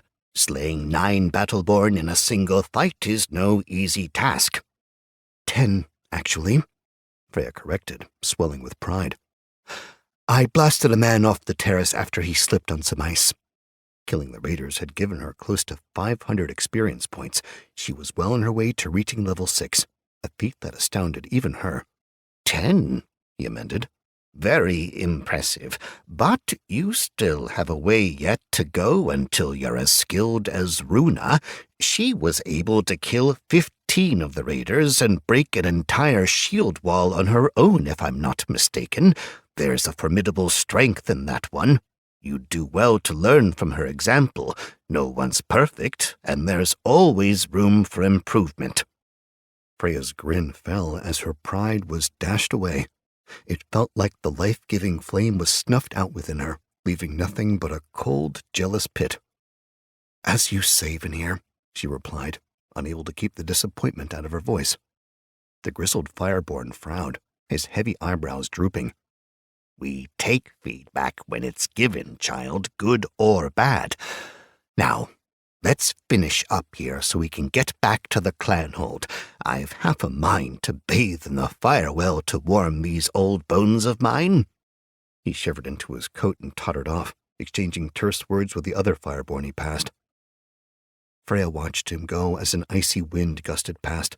It stung her face and pulled on loose strands of her hair, but she barely noticed the chill.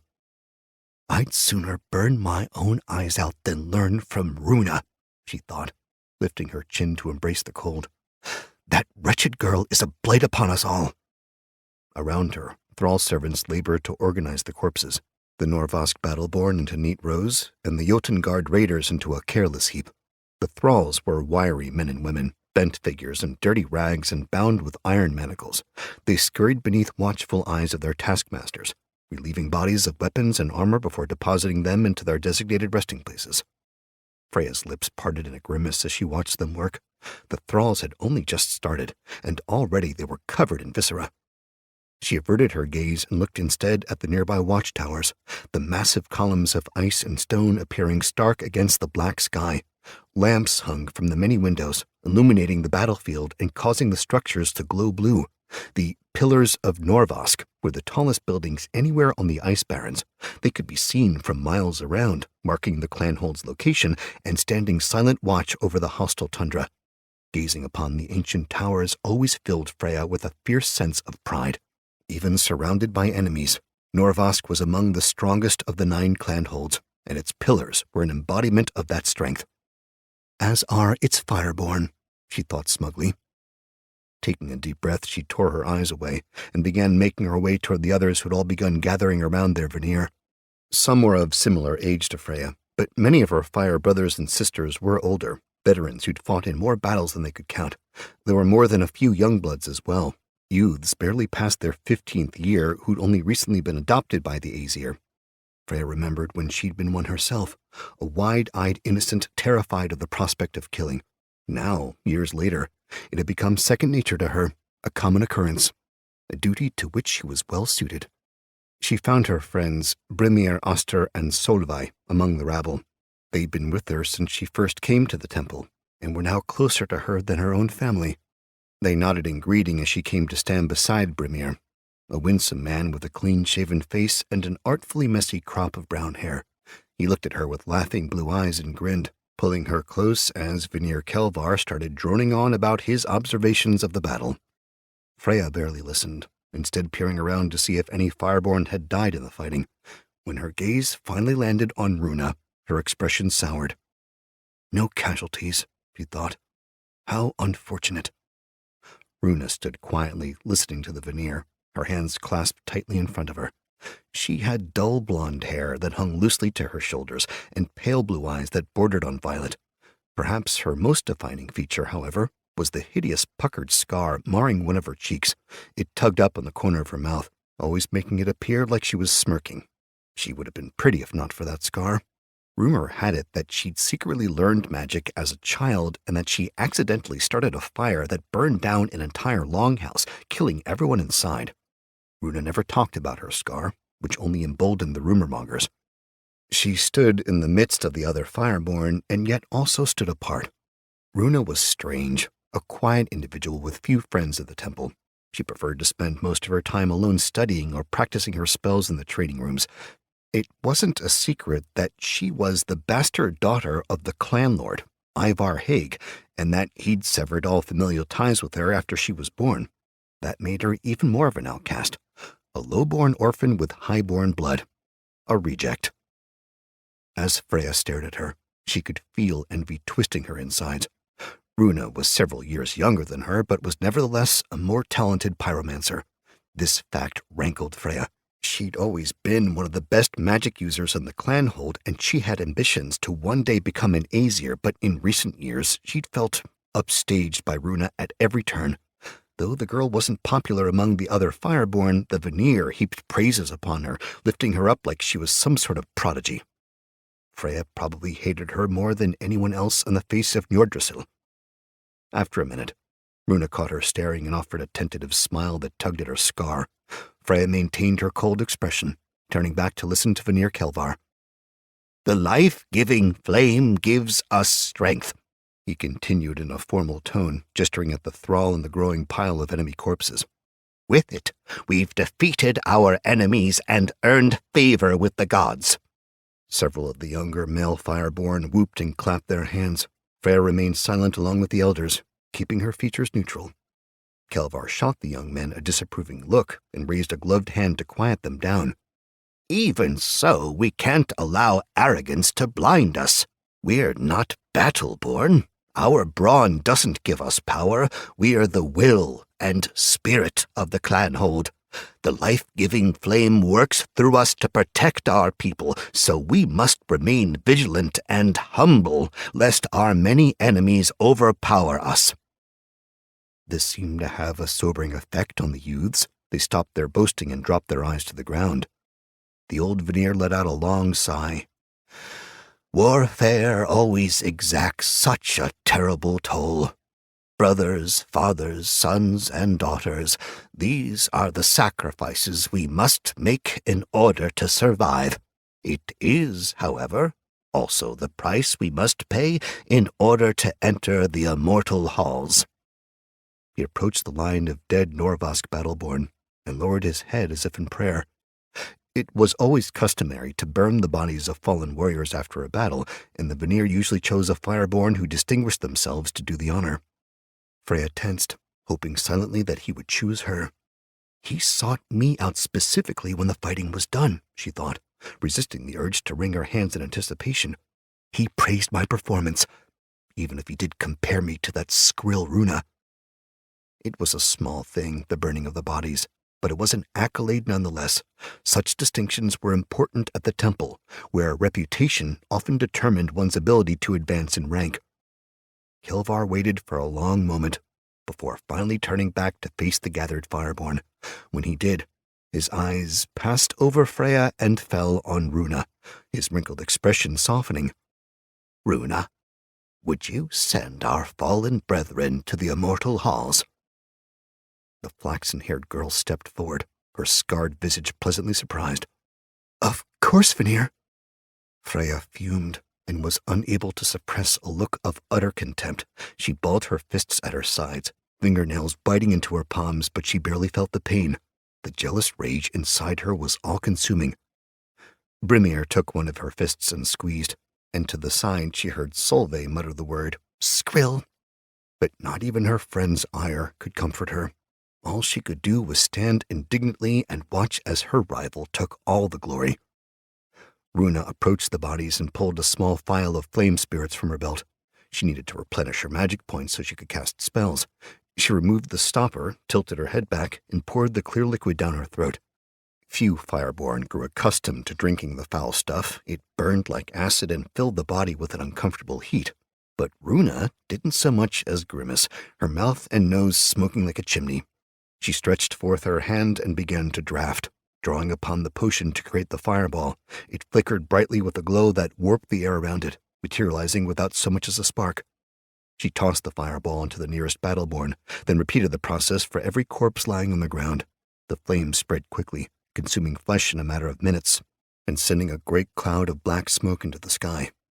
When it was done, she turned to regard Kelvar, who nodded at the pile of Jotungard corpses. "And now the raiders, child." Using the last of her flame spirits, she conjured a large fireball and flung it onto the pyre, igniting it with a great whoosh.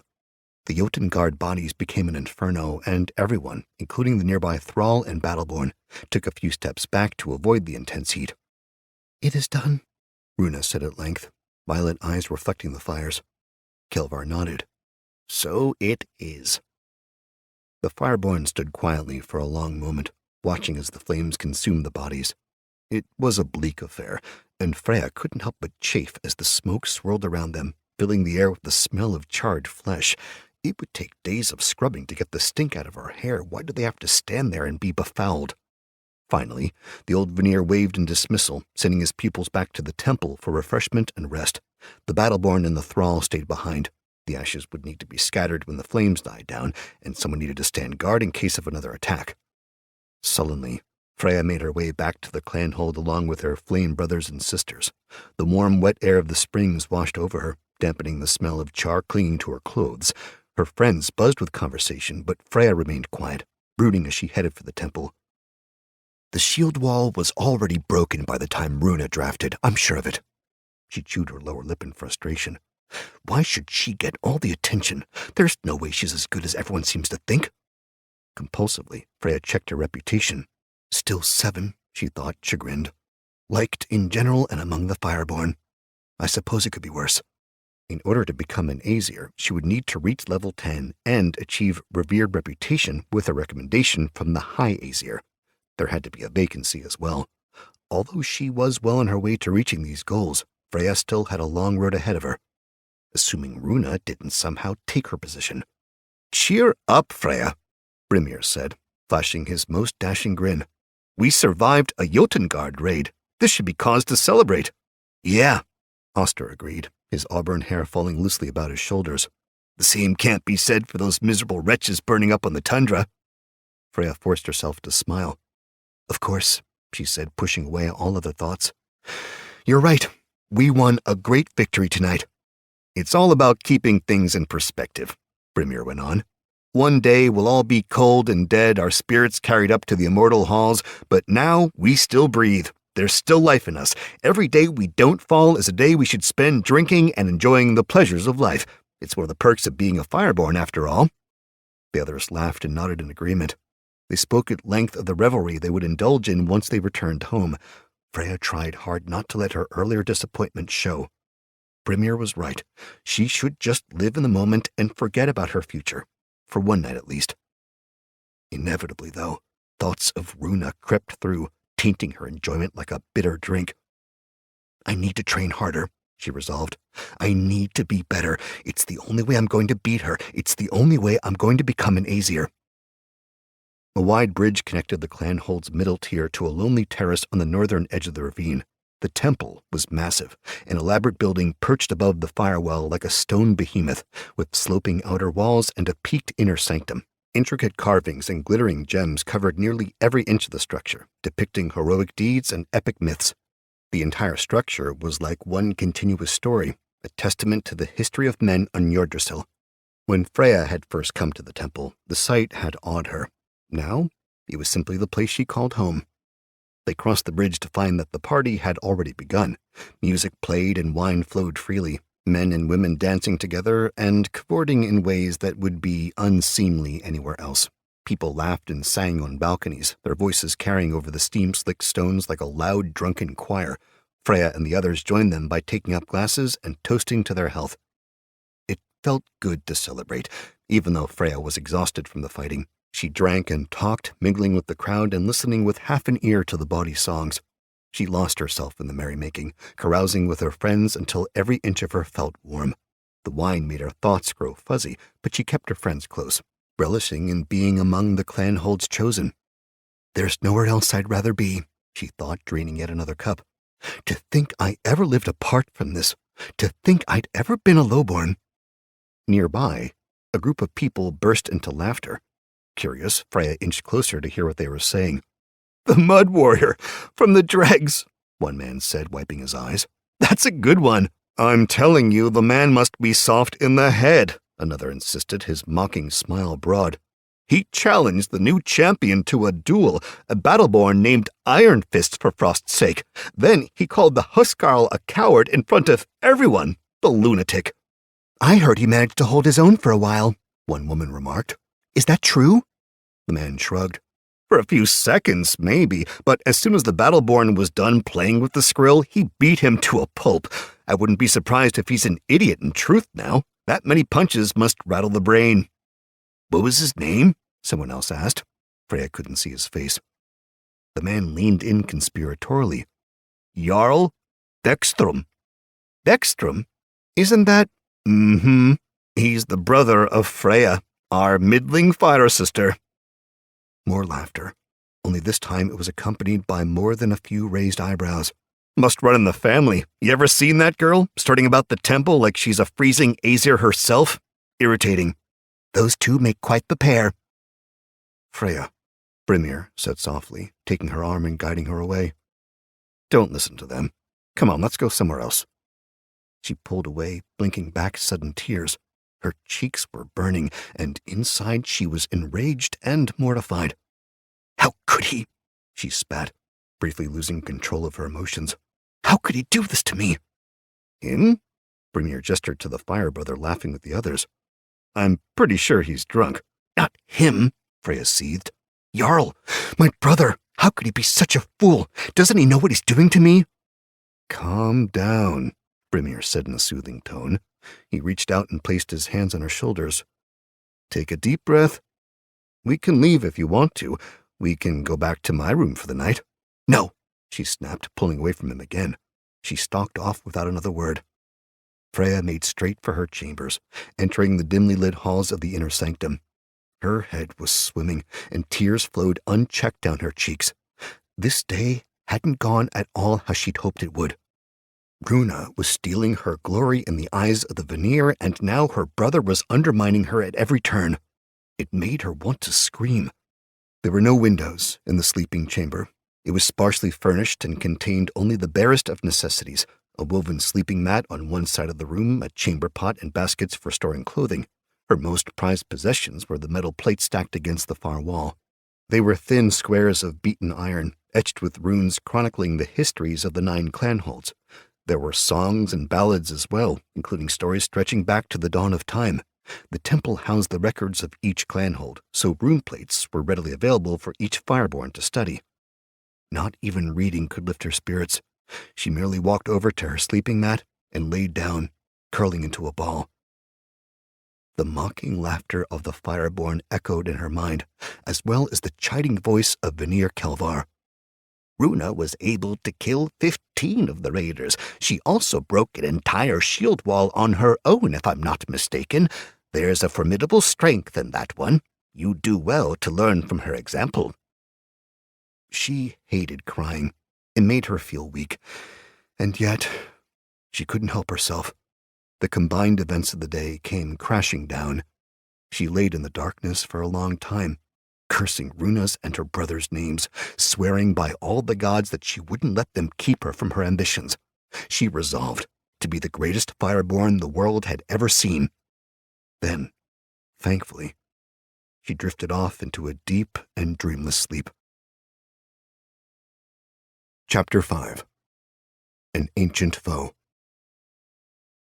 Never forget where you came from. It'll always be a part of who you are. Memoir. Runeplate 2. A northern wind buffeted the old man of the tundra, tugging at his cloak like an insistent Valkyrie, beckoning him to his grave. The wind was no stranger to him. He viewed it as an old acquaintance, not a friend, but an unwelcome tag-along he could neither shake nor ignore. He shivered, sinking deeper into his furs as a violent gust nearly sent him tumbling to the frost-covered ground. "Could have been warm in our cave," he said in an accusing, nasally tone. "But no, you just had to come out here and investigate." He shot a look at his traveling companion, a white mink perched atop his shoulder. "I don't like this any more than you do," he grumbled in a much lower voice, his own. "But this isn't something I can ignore. We're close now, I can sense it." The mink stared at him with beady, blood-red eyes. The old man spoke for him, giving utterance to the dour creature he'd taken to calling beast. "You've been saying that for hours now. The problem with being close is that it's conveniently vague." The old man chuckled. "True enough," he said. "But I mean it this time. What I felt here was unmistakable. It isn't much further." Beast bristled but didn't argue. Instead, he flicked his tail to cover his face, then curled into a little obstinate ball. "Fine, be that way," the old man harumphed. "I'm not going to let a little wind and snow keep me from completing my quest. I've waited too long on this God's forsaken plain to give up now that something interesting is happening. You can pout all you want." Beast ignored him. He trudged onward, lowering his head against the biting wind. They had been walking for a while, but the old man wasn't sure how long. When the Green Star had fallen to Njordrsil, he'd been on the far side of the continent, trading with seal fishers on the Salthorn. He'd made for the ice barrens with all haste, running his sled dogs to near exhaustion so he could examine the crash site personally. Normally he would have taken the animals with him for the final leg of the journey, but he didn't want to needlessly endanger them. They were his lifeline, his only connection to the rest of the world. If they died, the old man would follow soon after. He reached up and scratched Beast's neck, causing the sinuous creature to let out an approving purr. Smiling faintly, he adjusted the pelts on his shoulders, giving the mink ample shelter against the cold. He wasn't crazy. He must have told himself that 1,000 times since he and Beast first started talking. He was just tired and lonely. His exile had taken a toll on him, breaking down his pride and turning him into something he never thought he'd be, a hermit. Still, it wasn't all bad. He had his quest and his animals. They kept him company on the long, lonely nights of Nordrassil. He wasn't crazy. "Are we there yet?" Beast murmured. "Not yet," he returned, "but almost. Can't you feel it?" "I can't even feel my toes," Beast complained. The old man grunted. "Something's changed here," he thought, scanning the desolate land for signs of danger. "Even the wind feels different." An unfamiliar, even sinister energy permeated the frozen wilderness, making the hair on the back of his neck stand on end. They were in contested territory, a long stretch of land between the eastern clan holds of Fjondur and Wolfgard and the western strongholds of Jotengard and Norvask. It was a place commonly referred to by the locals as Bone Country, an expanse of tundra where the ice barrens eventually bled into the uplands of the Howling Peaks. It was the site of many great battles and a favorite raiding place for roving warbands. And yet for the last few days, the old man hadn't seen any Battleborn, nor had he seen any signs of the tundra's creatures. It was like the wilderness itself had been stripped of life. Even the wolves and the caribou had fled. "This is it," he thought, approaching a low, unnatural rise. "Whatever it was that I felt, this is the source." He climbed the broken embankment, pausing several times to catch his breath before finally reaching the top. When he did, his blood turned to ice, a lead weight settling in his stomach. An enormous crater stretched before him, forming a depression so vast that he could barely see the other side. The frost-covered ground, once bluish-white, was now scarred a deep black, with a large, oddly shaped boulder resting in the center. A foul stench hung in the air, but it wasn't something he could smell. Rather, it was something he felt in his bones. And he'd felt it before. Beast shifted nervously on his shoulder. "Quiet now," the old man whispered as he descended the slope. "We need to keep our wits about us." The footing was more treacherous here. It was as if the ice had suddenly melted and then refroze, creating a smooth surface leading all the way to the mysterious rock. "A meteor, perhaps? What else could have made such a crater?" The old man scratched his bearded chin. "A meteor of this size should have destroyed half the clan holds upon impact. Curious." The meteor, or whatever it was, looked to have been placed here for a specific reason. It was unnatural, an object of immense magical potential rather than an ordinary stone. It radiated energy, melting and evaporating the whirling snow before it ever reached the surface. The old man grasped the medallion hanging around his neck. It was a simple treasure, a silver depiction of an eye with 2 irises, yet it was the most valuable thing he possessed, a key of keys. He removed the silvery chain and crouched before the fallen star, his eyes searching for anything that might give him a clue as to where it came from. Leaning in, he pressed it against the stone's rough surface with his palm. Immediately, a jolt shot up his arm. "This power," he said, shivering but holding the medallion in place. "Gods, it can't be." A tingling sensation spread throughout his entire body, a distinct warmth that penetrated to his core. Only one force in creation had this sort of magic, a force that the old man had committed to memory and sworn never to forget. His heart clenched within his chest. "It's him," he said aloud. "Freeze me, but it started. He's returning." Beast chittered urgently on his shoulder. The old man turned, noticing for the first time dark shapes approaching from the edge of the Great Depression. They shambled like men, but the otherworldly glow of their eyes, like living amethysts, told him that they were far from the mere humans they'd once been. Cursing, he replaced the medallion and stood. His soul fire flared to life within him, slowly filling his magic reserves and granting him the ability to cast spells. "Should have been paying attention, you old coot," Beast said. "I know," the old man replied grudgingly, pulling off his gloves. "Gloating about it won't do you any good if we both end up dead." His innards grew hot as he took hold of the flame within, and his nose and mouth smoked due to the calefaction-seeking release. He checked his stats, more than a dozen spells leaping to the forefront of his mind. Magic points 110 out of 170, vigor points 5.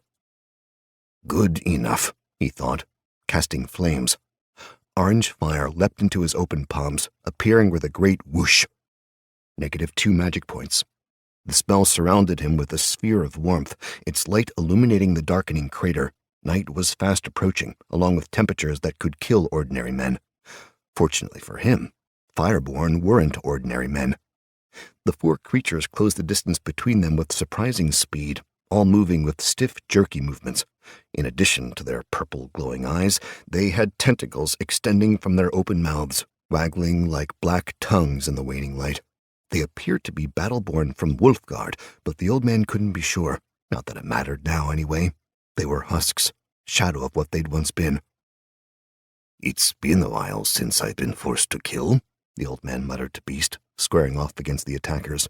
Then again, you can't kill that which is already dead. The first of the creatures lunged, claw-like hands grasping for his throat. The attack missed, giving the old man a chance to cast a spell. Flaming Grasp, -10 magic points, 27 damage. He doused the monstrosity with a spray of red and yellow flames. It staggered backward, skin igniting like dry kindling, tentacles squirming wildly. Its eyes flashed and then grew dim as the body crumpled in a blackened heap. The others attacked in quick succession, gracelessly bearing down on the old man with ice-crusted weapons. He dove to the side.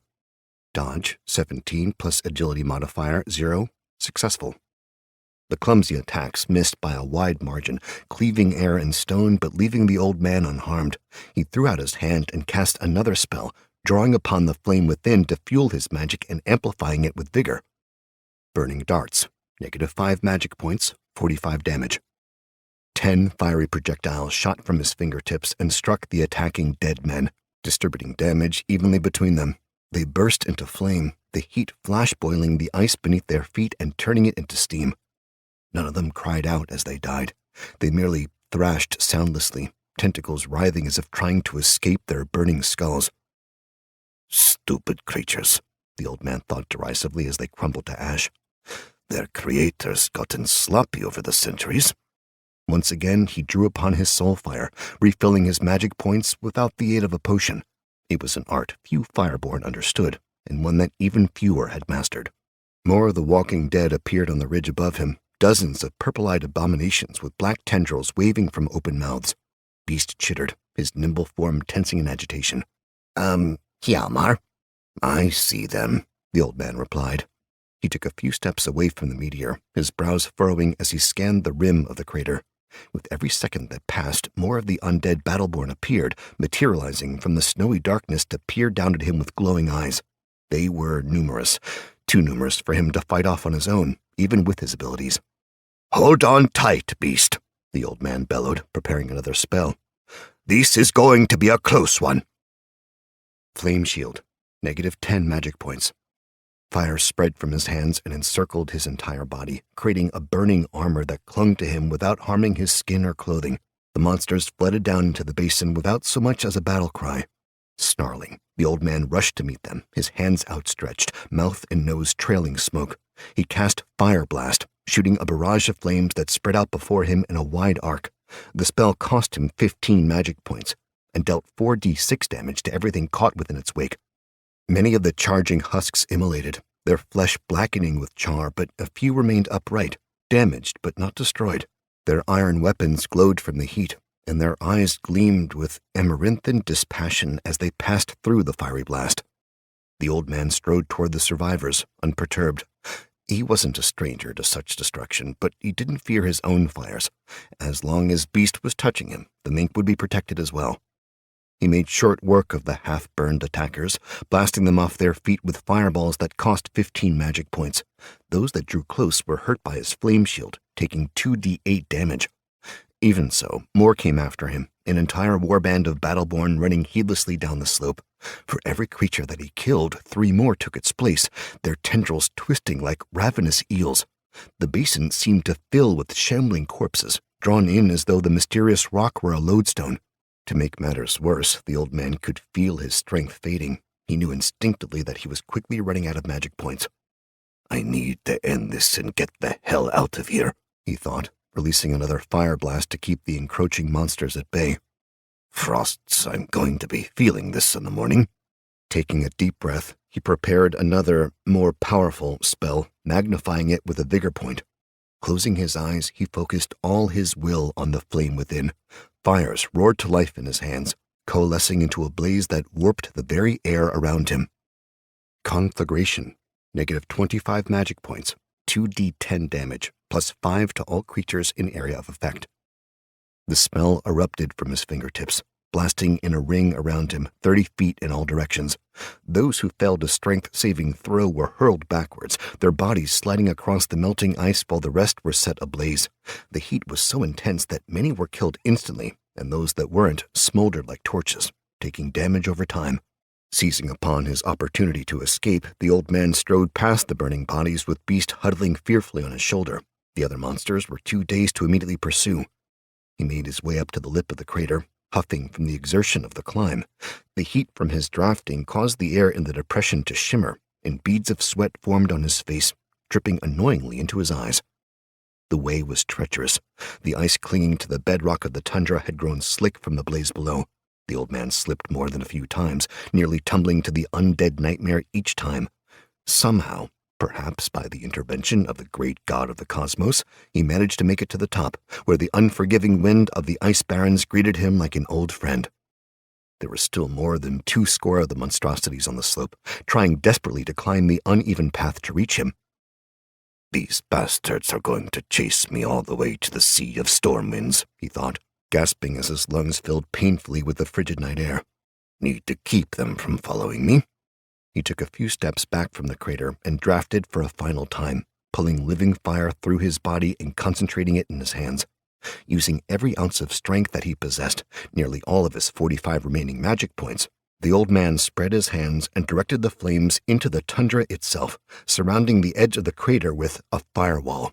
The barrier grew tall as he poured his power into it, creating a perimeter so thick and hot that anything passing through would take 6d8 fire damage. The creature stopped before the magical wall, staring balefully at him through the translucent flames. When it was finished, the old man nearly fell to his knees, his ancient body quivering from exhaustion. "That's that," he murmured, pausing for a moment for the dizziness to pass. Beast nuzzled his cheek, concern evident in his gentle caress. The old man forced a smile. "I'm fine, I promise, just a little winded. I haven't had to fight like that for some time." When his gaze drifted back to the firewall and the monster standing patiently on the other side, his smile faltered. "We need to leave this place. It isn't safe." He turned, facing the open tundra and putting his back to the searing glow. The flames wouldn't last forever. Within the hour, the spell would die down, allowing the dead warriors to cross unharmed. With any luck, he'd be able to put enough distance between them before that happened. Heaving a sigh, he started his long trek back to his cave, trudging through the snow and squinting until his eyes adjusted to the newly fallen darkness. He was tired, but if he came across any more of those things, he'd still be able to draft and destroy them. That wasn't what worried him. What worried him was the force animating the corpses, the ancient terror that gave them life, or whatever twisted version of life they now possessed. "He's returned," the old man said aloud, pulling his gloves back on as the chill embraced him. "The day long prophesied is finally upon us. Narukka is here." Chapter 6. Whatever it takes. I was raised in the humblest of circumstances, growing up in the lowest strata of society. Often I would look up at the world above me with envy, dreaming of the day when I would stand among the ranks of the chosen. Memoir, Runeplate 2. Mud squelched beneath Jarl's boots as he waded through muck up to his thighs. The foul stuff clung to his breeches like tar and stunk like decay. He listened with half an ear as his friends chatted nearby, their voices carrying over the wet sounds of the mud field sucking at their legs. It made the monotony of their task bearable, if not enjoyable. Even so, Jarl didn't add much to the conversation.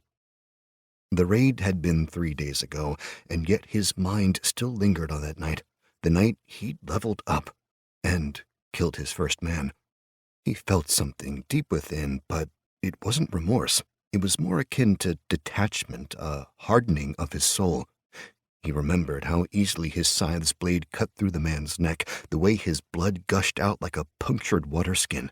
He remembered the thrill of fighting and the desperate sounds of battle. Most of all, he remembered the way the Battleborn's eyes had grown dim, the light leaving his body forever. He bent down and harvested a tuber, pulling the fist-sized bulb out by its stem and depositing it into a basket slung over his shoulder. Sweat beaded on his forehead as he wiped it away, careful to use his forearm and not his mud-caked hands. The battle's over, he mused, straightening and peering around. But why does it still rage in my heart? Steam rolled lazily off from the Fjondar. It washed over the mud fields, adding to the humidity before rising to the tundra, passing terraces and scores of people on its ascent. Around him, Eric, Arvid, Dag, and Fisk trudged through the mire as well, filling their baskets with every tuber, mushroom, and scrap of fungus they could find. "Gyda's much too pretty for you, Dag," Fisk said, his gap-toothed mouth grinning widely. "You're so ugly you probably couldn't get a she-troll to kiss you." "I am not," Dag protested. His face, which resembled a toad's, contorted into a frown that only made him appear more toad-like. Eric and Arvid burst out laughing. "Shut up," Dag grumbled, flinging a handful of mud at them. "What do you think, Jarl?" Jarl gave Fisk a blank look. "Huh?" "Frostbeckstrom, pull your head out of your ass. We're talking about girls." Fisk cupped his hands as if imitating breasts. "If you could bed any girl in the clanhold, who would it be?" Jarl shrugged sheepishly. "I don't know. I haven't really thought about it." Arvid scoffed. "What do you mean you haven't thought about it? Your stones freeze off?" "Jarl spends all his time training," Dag grunted while pulling up a tuber. "He doesn't have time to be distracted by women." Fisk and Arvid snickered, and Jarl could feel his ears start to burn. Eric jumped to his defense. "You're one to talk, Dag. If you spent less time drinking mule and more time training, maybe the girls wouldn't run away from you like you were going to eat them for dinner." The others guffawed. Even Jarl cracked a smile. "I'm husky," Dag answered lamely, his frog face turning red. "Girls don't like reeds like you, Eric. They prefer big men." "And battle scars." Arvid gave Jarl a sidelong glance. The bruises from Jarl's fight with Asker Iron Fists had already begun to heal, fading from purple to a mottled yellowish green, but they were still obvious on his face. His split lip was scabbed over, and his eyes were still black from where he'd broken, then reset his nose. But in truth, it was his pride that hurt the most. People mocked him wherever he showed his face in public, calling him names like Mud Warrior and Skrill. It made him dread leaving his longhouse in the morning. Jarl ignored the look Arvid gave him. While he still had bruises, he would bear them stoically. They were signs he'd survived a fight with one of the strongest men in the clanhold, and they reminded him every day how far he still had to go. He may have leveled up, but right now, he was the only one who knew it. "I just haven't met the right girl," he responded at length, returning to his work. "We're not highborn, so we don't have to marry for politics. I want to make sure I'm choosing the right one and not just a pretty face." "Who said anything about marriage?" Fisk replied with a lecherous smirk. Arvid chuckled. "Jarl just hasn't met a girl that's tough enough for him. He needs a warrior woman, not some dull farm maid." There's only one woman like that, and she wouldn't be interested in him," Dag remarked. "The Spear Maiden." "Of course," Fisk said. "She'd be perfect for him." "A good match," Arvid agreed. The others whistled and hooted, chortling among themselves at Jarl's expense. Even Eric nudged him with an elbow, grinning like a fool. The infamous Spear Maiden was the daughter of Jotengard's clanlord, a fierce woman who was more battle-born than highborn. It was said that she personally led raids against the other clanholds, that she was a fearsome warrior, a veteran of many battles. Apparently, she was also beautiful, a Valkyrie in the flesh. Many in Norvask boasted of their intention to defeat her and take her as their own personal thrall, but so far, no one had succeeded. Jarl gave them the courtesy of a self-deprecating laugh, then told them to kindly shove off if they wanted to keep all their teeth. They continued their work, harvesting and sloshing through the muck as their conversation shifted to other topics. As the day wore on, their baskets became heavy, the weight making it increasingly difficult to comb through the mud fields. Still, they had several hours before their labors were complete. Somewhere to the south, a horn's mournful wail reverberated through the ravine. Every head turned to listen, all work ceasing as it blasted a second and third time before fading away. 3 horns, Eric muttered. The clan lord, Fisk said at the same time Arvid declared. An assembly. Jarl frowned. Assemblies were only called by the clan lord during emergencies or in times of war.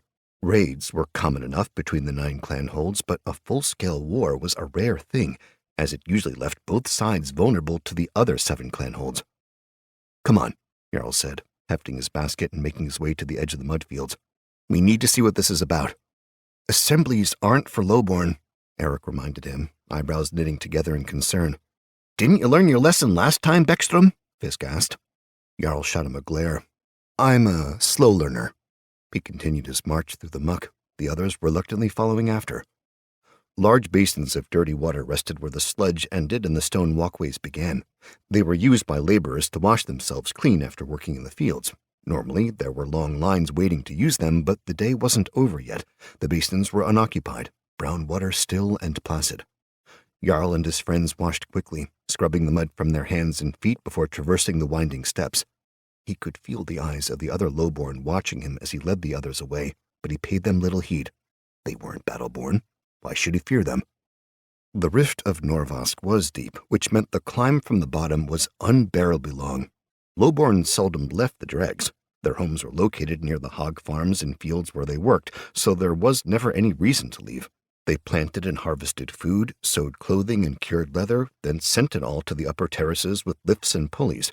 Jarl, however, was used to the switchbacks, his muscles strong from years of running up and down the steps. His friends, however, huffed and cursed as they struggled to keep up. The mid-level terraces, where shops, longhouses, and mule halls were carved from solid stone, were much busier than the lower levels. Middleborn tradesmen milled about in fine raiment, many leaving their homes and stores in a great rush of humanity, all flowing toward the clanlord's hall. Several passers-by gave them strange looks. Although Jarl and the others tried to keep their heads down, their shabby, mud-stained clothes were more than a little conspicuous. Still, no one accosted them as they climbed, and there weren't any battleborn to bar their way. As they neared top of the middle terraces, Jarl pulled his friends into a shadowed alley between 2 longhouses. Come here, he bade in a hushed tone.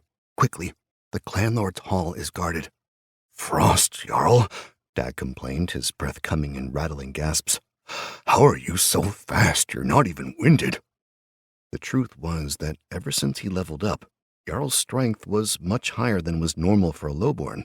He didn't tell them, of course. They probably wouldn't believe him even if he did. It's all my useless training, Jarl answered dryly, watching the others with an appraising eye. They seemed to be doing better than Dag, though not by much. Arvid had a sheen of sweat slicking his forehead, and Fisk was breathing heavily. Only Eric appeared to be unfazed by Jarl's insistent pace, having climbed to the upper terraces with him many times before. How are we going to get past the guards? He asked, running a hand through his straw-colored hair. Jarl pointed. There's a passage through this alley that leads to a ledge. It overlooks the clanlord's court and should give us a good view. It's slick with moss and a bit tight in places, but we'll be able to watch everything that's going on without any battleborn seeing us. Good, Arvid replied, wiping his forehead with a sleeve. Because if we get caught eavesdropping on the clanlord, we'll be set to mucking out cesspits with the thrall. Dag groaned. We should have just stayed in the fields. Jarl could tell that the rest were thinking the same thing, so he gave them a reassuring smile. We'll be fine. Don't be a bunch of cowards. Come on. I'm sure whatever they're going to talk about will be worth it. He began making his way deeper into the alley, squeezing between the back of the longhouse and the cliff face to enter the hidden passage. Grumbling, his friends followed, slipping and scrambling as they crossed the slime-slick stones. Traversing the passageway required them to use agility. This measured their personal dexterity, or their ability to move nimbly and with precision. Like attacking, checks and ability rolls were the result of any given action, quantifying a person's skill and measuring it against the difficulty of the circumstances. As always, the numbers appeared in the back of Jarl's mind, like a disembodied voice narrating his every movement. Agility check. 9 plus ability modifier, 1. Successful. The way was difficult, but they slowly managed to get through. They were forced to shimmy through the narrow gap in single file, moving sideways and up to where Jarl knew the secret ledge was located. Dag was the only one who truly struggled, his belly too wide for the cramped alleyway. He received a few scrapes and bruises, but eventually he too was able to pass with a fair amount of wiggling and cursing. They emerged into a large crack that ran parallel to the path below. It was like a walkway itself, shadowed and tall enough for a man to hunch inside. Jarl grinned as he looked back at his companions.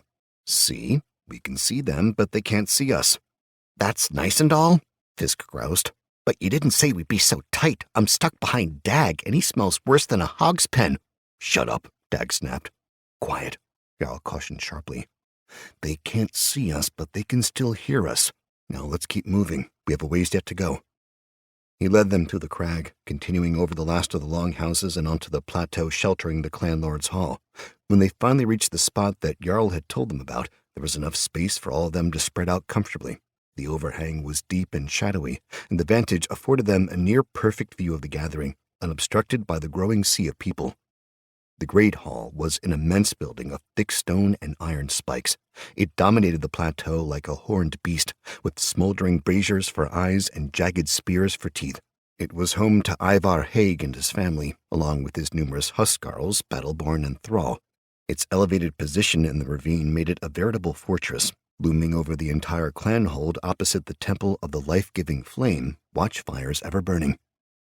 Onlookers waited outside the massive iron-banded doors, Highborn, Middleborn, and Battleborn alike. Jarl even saw a few Fireborn mingling in the crowd, and for a moment he wondered if his sister was there. The thought of her put a sour taste in his mouth, and he shook his head, turning his thoughts to more pleasant things. His friends all crouched in silence, whispering with nervous awe as they stared out over the plateau. None of them had seen the Great Hall from this angle before, nor had they ever been privy to this sort of gathering. After a few minutes, the doors opened, metal grinding on stone as the monstrous fortress appeared to yawn.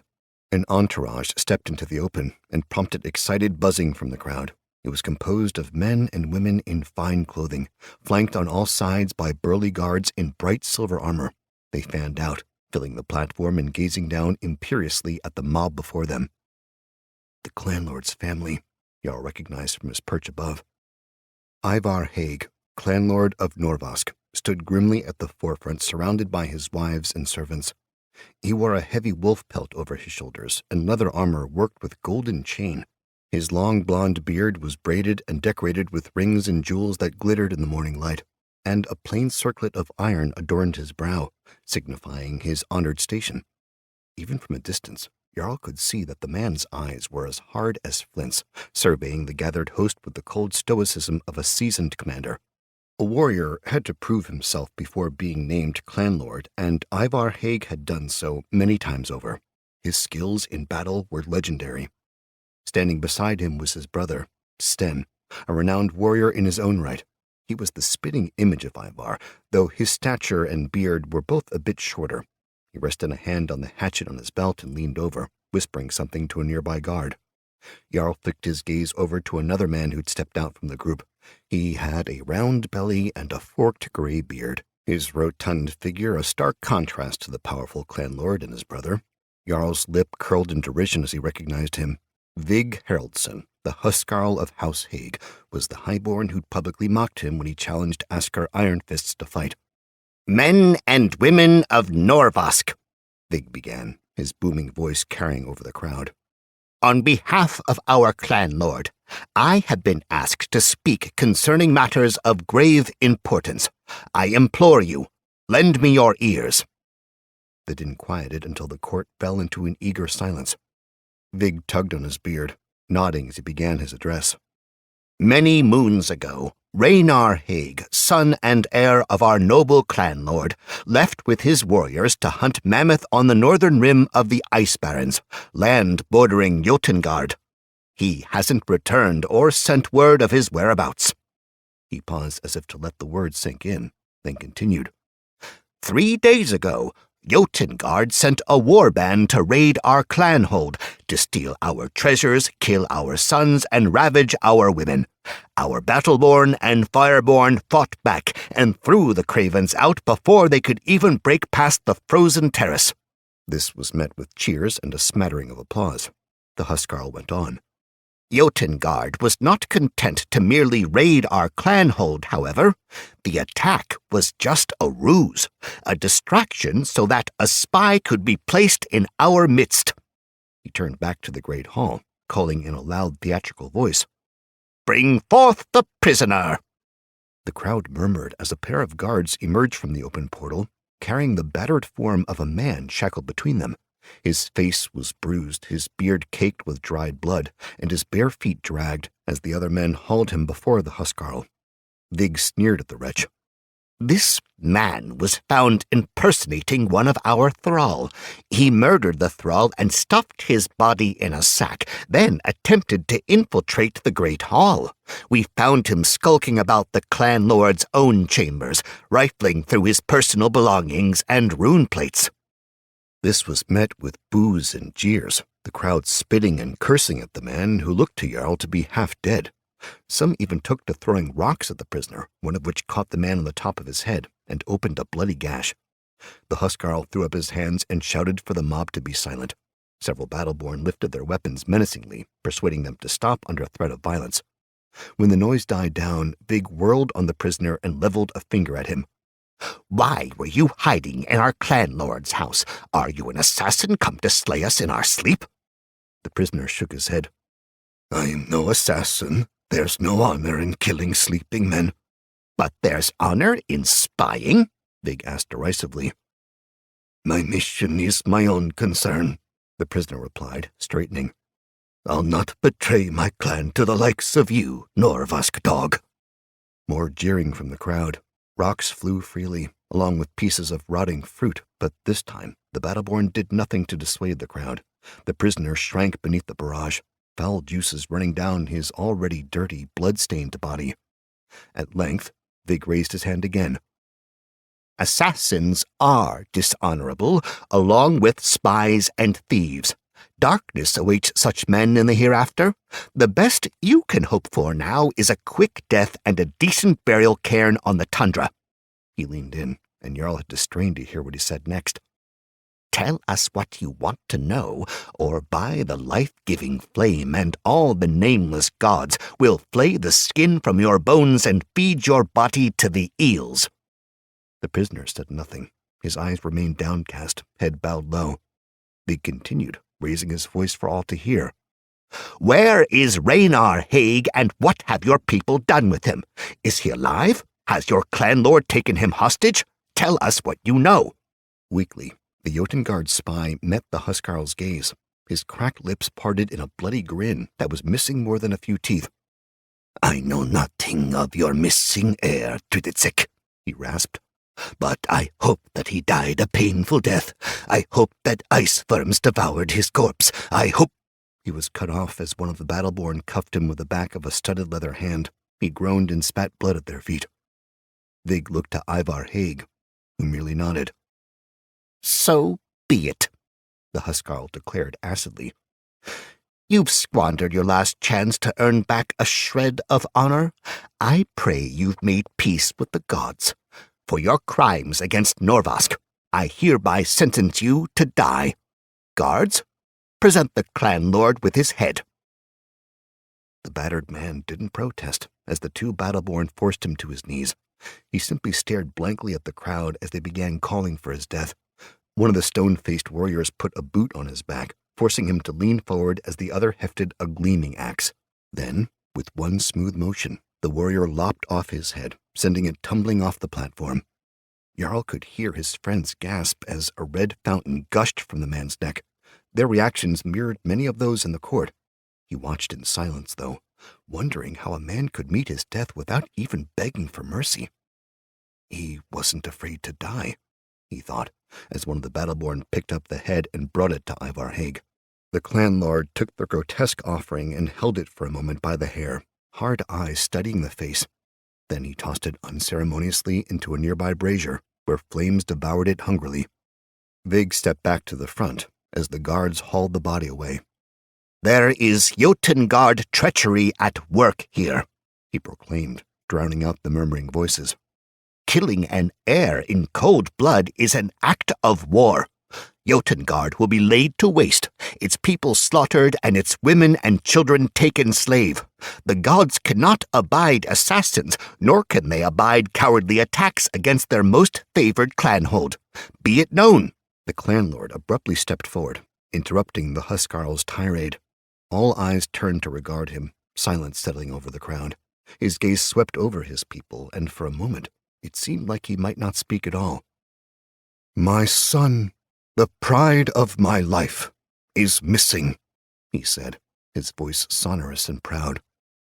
"I know not where he is, or even if he's still alive. I ask you this question, strong people of Norvask. Who will defend my family's legacy? Who will help me find my son?" A man called out from the midst of the court. "I would be honored to find your son, clanlord. The axes of my warband are yours." Ivar motioned for the speaker to approach. A broad-shouldered battleborn came forth, standing taller than almost everyone in the crowd. He wore plain leathers and ringmail, and had a huge warhammer strapped to his back. His white-gray hair was pulled back in a tail behind his head, and his face and arms were crisscrossed with old scars. A patch covered his left eye, and his plaited beard hung down past his waist, the end tucked into his belt. Jarl instantly recognized him. "Halvard Bloodhammer," he said, awestruck. "The Shieldbreaker." Like the clanlord, the man was a legend, a warrior without peer. Both his surname and his nickname, Shieldbreaker, came from the enormous warhammer he wielded in battle. It was said that he was a man of great honor, and that he had defeated every clanhold on Nordrassil on the battlefield. There were even rumors that he had turned down the opportunity to become clanlord himself, saying that the gods made him to fight, not to rule. Jarl had never seen him in public before. For him, it was like seeing a god among men. "Halvard Bloodhammer," Ivar said, echoing Jarl's own words.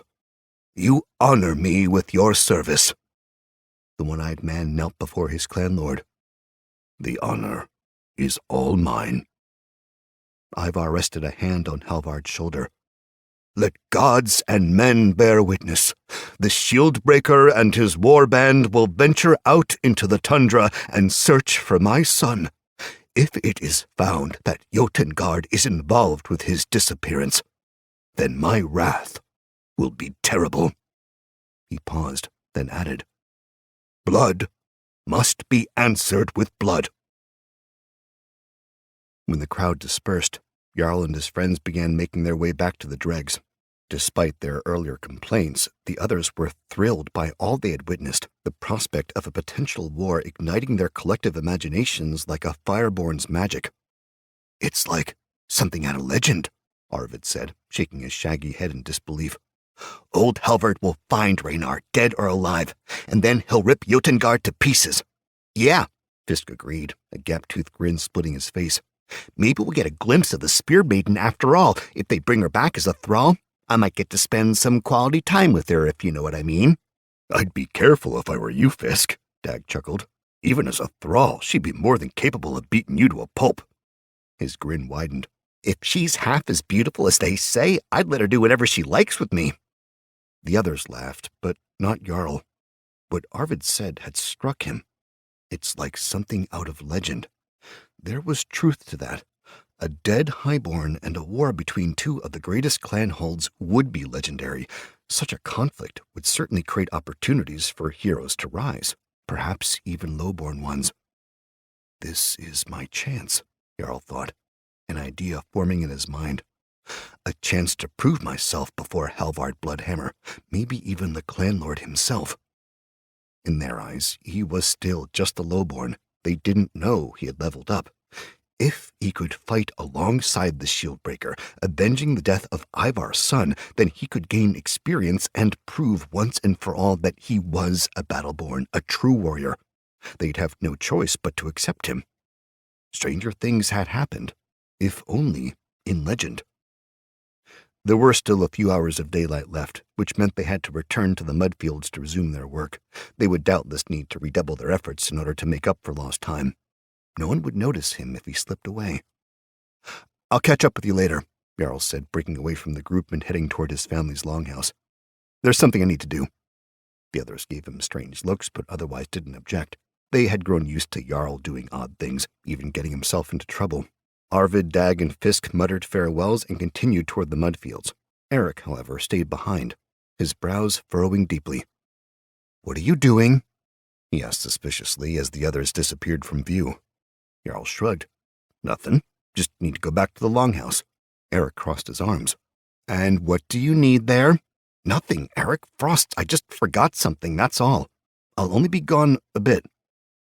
His friend didn't look convinced.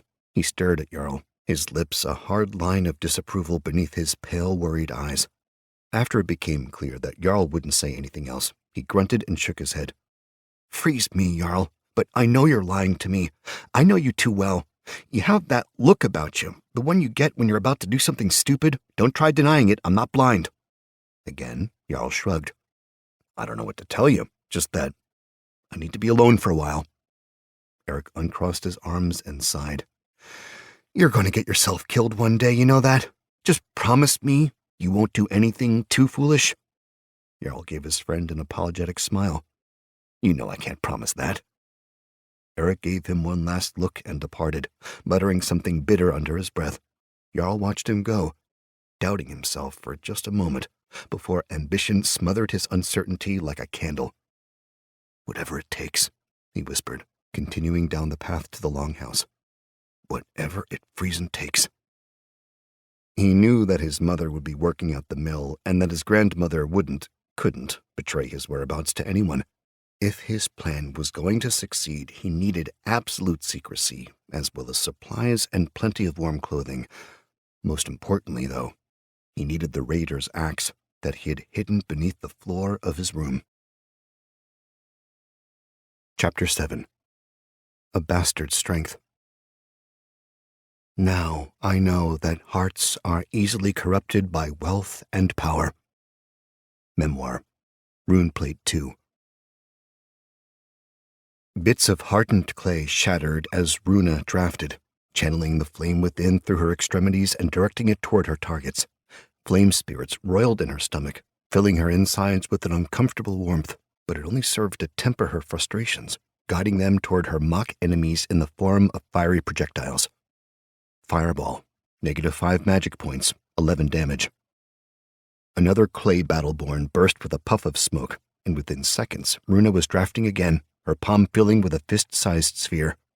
She was like a storm, a force of nature that refused to be extinguished. Her body was a conduit, a gateway for the life-giving flame. Everything outside the training room ceased to exist. There was only power, the intoxicating feeling that every fireborn knew intimately, and the clay warriors arrayed before her.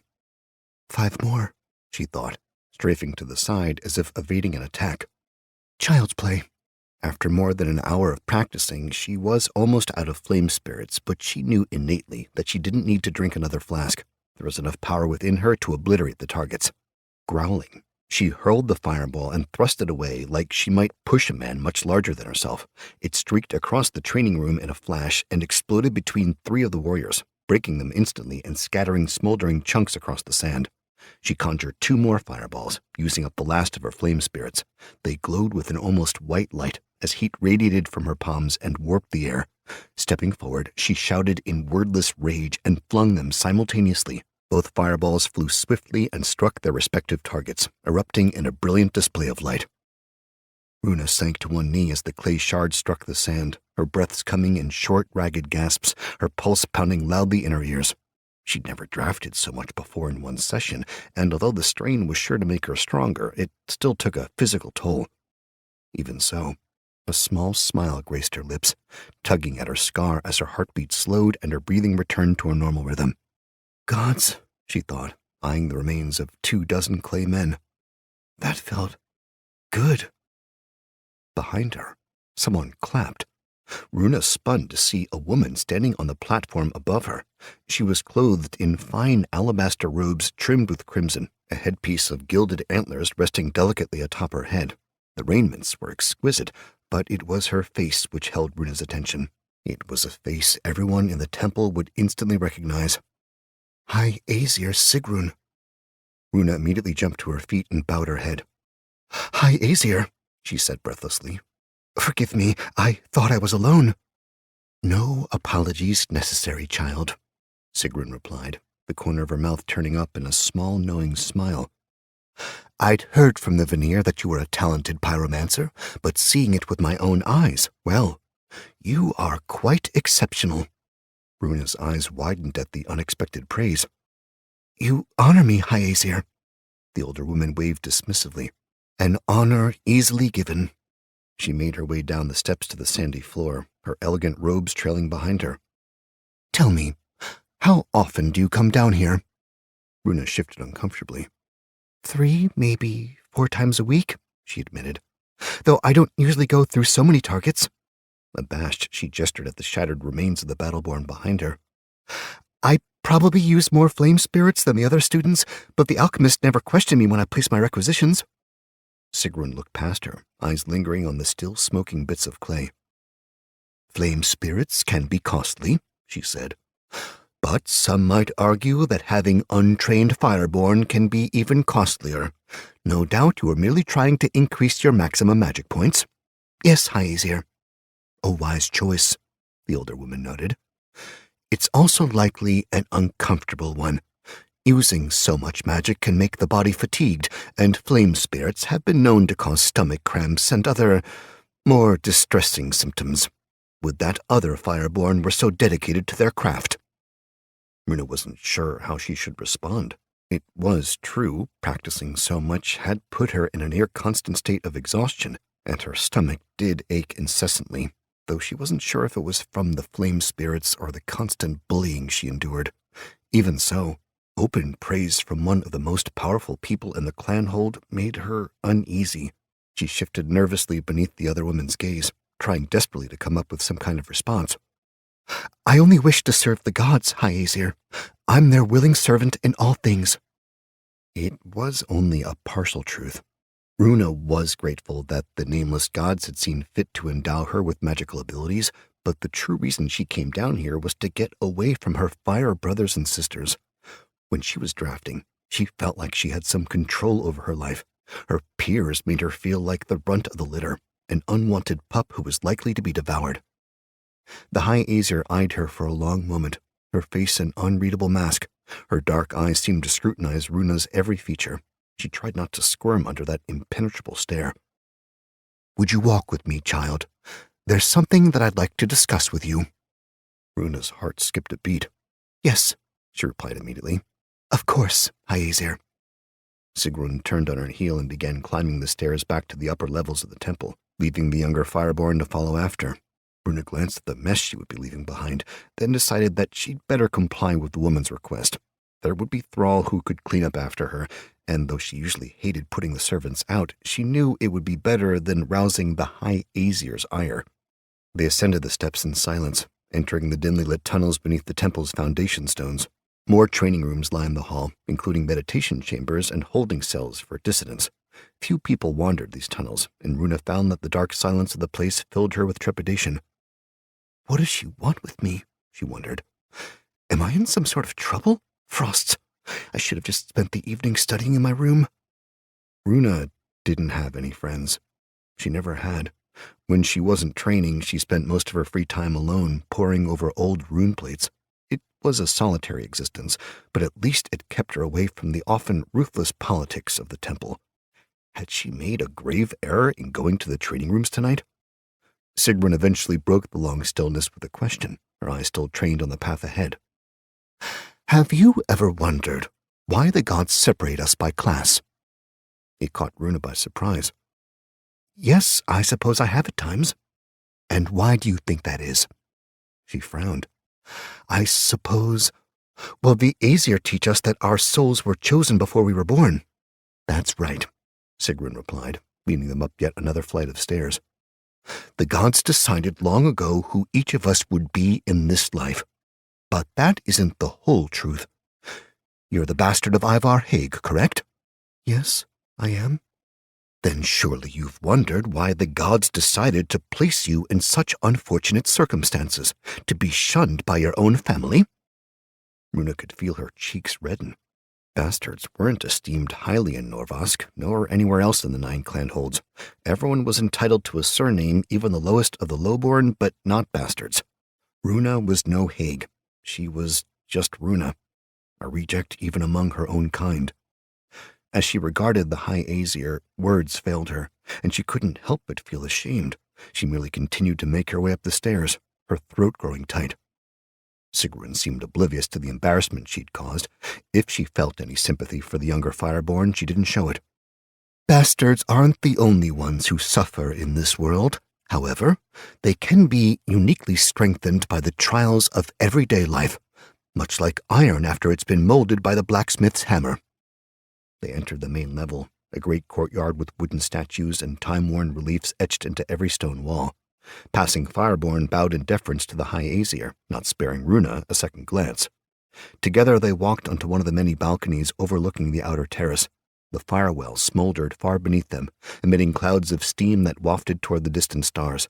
The precipitous sides of the ravine glistened wetly, surrounding them with warm humidity. Sigrun stepped up to the edge of the balcony and looked out over the clan hold, her ringed fingers clasped loosely behind her back. Runa, uncertain as to why she was there at all, stood beside the High Aesir, her stomach twisting into knots. They were alone, with only the mossy stones to keep them company. For a time they simply stared at the misty expanse in quiet contemplation.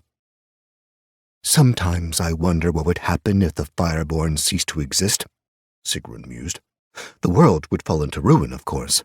The clan holds would freeze over, and life on Yggdrasil would cease to exist. We're the flame that keeps the ice at bay, the sages and the judges of our entire civilization. The Battleborn may be the clan hold's might, but we are its mind and soul. We have to be stronger than everyone else, because without us, there would be only coldness and death. She abruptly turned, her eyes studying the younger woman's face with a strange intensity. I have seen strength in you, Runa, a strength and a humility that is absent in the rest of your peers. I find these traits curious and intriguing. Runa lowered her gaze. You honor me. Honor has nothing to do with it, she replied. I speak only what I deem to be true. You are strong, Runa, even if you can't yet see it yourself. She sighed and gazed back out at the clan hold, her expression softening. It's no secret that I've been searching for a personal ward. Half the Fireborn in the temple have already thrown themselves at me, requesting that I consider them, but none of them stand out from the others. Not like you. Runa could feel her heartbeat quicken, her eyes widening at the elder woman's implication. But, High Aesir, surely you can't mean— I mean exactly what I say, Sigrun interrupted, turning to fully regard her. Runa, I name you my personal ward, attendant to the Aesir of the clanhold of Norvask. May the gods smile upon you and bless you with their strength. New reputation modifier, Sigrun's ward, +1 to all attack rolls, +10 magic points. The declaration came like a thunderbolt, striking Runa dumb.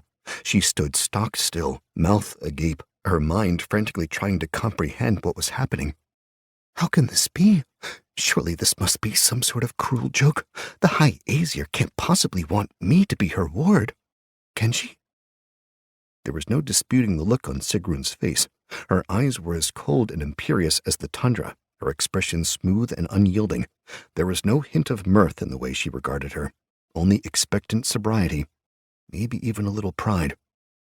Not knowing what else to say, Runa lowered her head. I will serve to the best of my ability. Sigrun nodded as if she expected nothing less.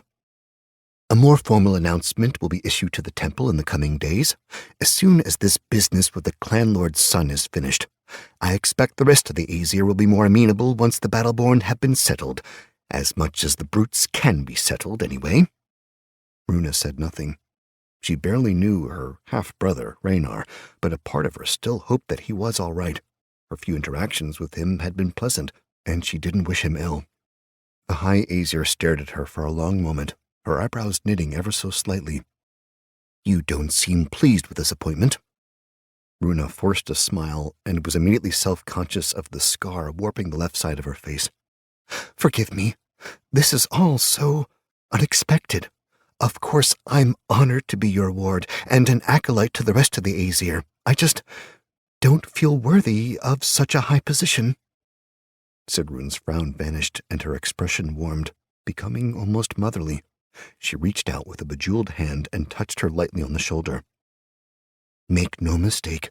This is a grave responsibility from the gods, but know that if you serve well, you will likely be welcomed into the ranks of the Aesir when the time is right. Perhaps one day you will even become High Aesir like me. Based on what I've heard from the Vanir and what I've already observed, you'll be a great asset to the temple and to the clanhold. I don't make such decisions lightly." Runa's smile widened, and this time it wasn't entirely forced. "Thank you, High Aesir. I will not fail you." "Good," Sigrun replied, removing her hand. Her expression returned to its customary coldness as she drew herself to her full height, which was considerable with her antler headpiece. "Take the day to get your affairs in order. Tomorrow, we will begin your lessons and explain your responsibilities. Embers and glory, acolyte." "Embers and glory," Runa returned. By the time Runa made it to her room, she was on the verge of collapse. The excitement she felt at her new appointment, combined with the exhaustion from her training, threatened to overwhelm her, reducing her to a quivering bundle of frayed nerves. "Frosts," she thought as she dropped heavily on her sleeping pallet. "This changes everything. The chance to learn at the feet of the Aesir. I never thought this sort of thing was possible. At least not for me." And yet, it was. Runa had always been an outcast. Even growing up in the halls of her natural father, Ivar Haig, she'd been seen as little more than a thrall. Bastards were often shunned in Norvask, and daughters were no exception. She'd been practically raised by the servants of her father's highborn, men and women who were often as hard and cynical as the battleborn they despised. She'd been expected to perform menial chores from a very young age. When it was discovered that she carried the flame within, Runa had been thrilled, thinking her station in life would vastly improve when she became a true fireborn. As with most things, this hope became a sore disappointment. The fireborn treated her with contempt, just like everyone else. They viewed her as an aberration, a person who fell outside of the rigid caste system. She wasn't highborn despite her blood ties to the clan lord, nor was she middleborn or lowborn, who typically gathered in tight-knit groups of their own. She was a bastard, and that's all she'd ever be, regardless of her abilities. Now, for the first time in years, she felt a very real hope that things would be different. Sighing, she stared up at the ceiling, watching the shadows play on the rough-cut stone. She was too tired to draft, so hadn't bothered lighting a candle, but enough illumination filtered in from beneath the door flap. Her room was bare and sparsely furnished, more like a cave than a home. Still, it was more luxurious than anything she'd had growing up. "Perhaps my fortunes are changing," she whispered, a small smile tugging at her lips. Friends, fame, recognition, maybe even a lover. Everything that had ever been denied her could soon be within reach. Runa's smile faded as she reached up and touched her cheek, fingertips brushing the puckered flesh of her scar. People had always called her ugly because of her deformity, and most days she truly felt that way. But the memory of what had given her that scar was more painful than even the mockery. She pushed the thoughts out of her mind, desperately clinging to her newfound feeling of hope. "One day, I'll be an Aesir," she vowed, "and then, finally, I'll have the respect of the clanhold, and my father, gods curse him, will have to acknowledge me." With that, she rolled over and closed her eyes, ignoring the hunger gnawing at her stomach. Her exhaustion was too pressing, and she wanted to end the day on a positive note. Tomorrow would begin an entirely new chapter of her life. Chapter 8. Premonitions. Njordrsil is a harsh place, with brutal winters and equally brutal customs. But they say the hardest places breed the hardest warriors. Memoir, Runeplate 3. Hark, O people of Njordrassil, and take heed. The time of reckoning soon comes. Remember that life is but a storm wind, fierce and fleeting. If we do not live with valor, then we cannot enter the immortal halls. More than 100 people packed the hall of gathering, listening with varying levels of interest as High Aesir Sigrun recited the Canticle of the Fireborn. Men and women, young and old, sat on stone benches in a wide semicircle, facing the mammoth skull altar and the woman standing before it. She wore white robes embroidered with red knots, her graying hair woven into a braid and a wreath of antlers resting atop her head. For each man is given a charge, she continued, a sacred responsibility to his kith and clanhold.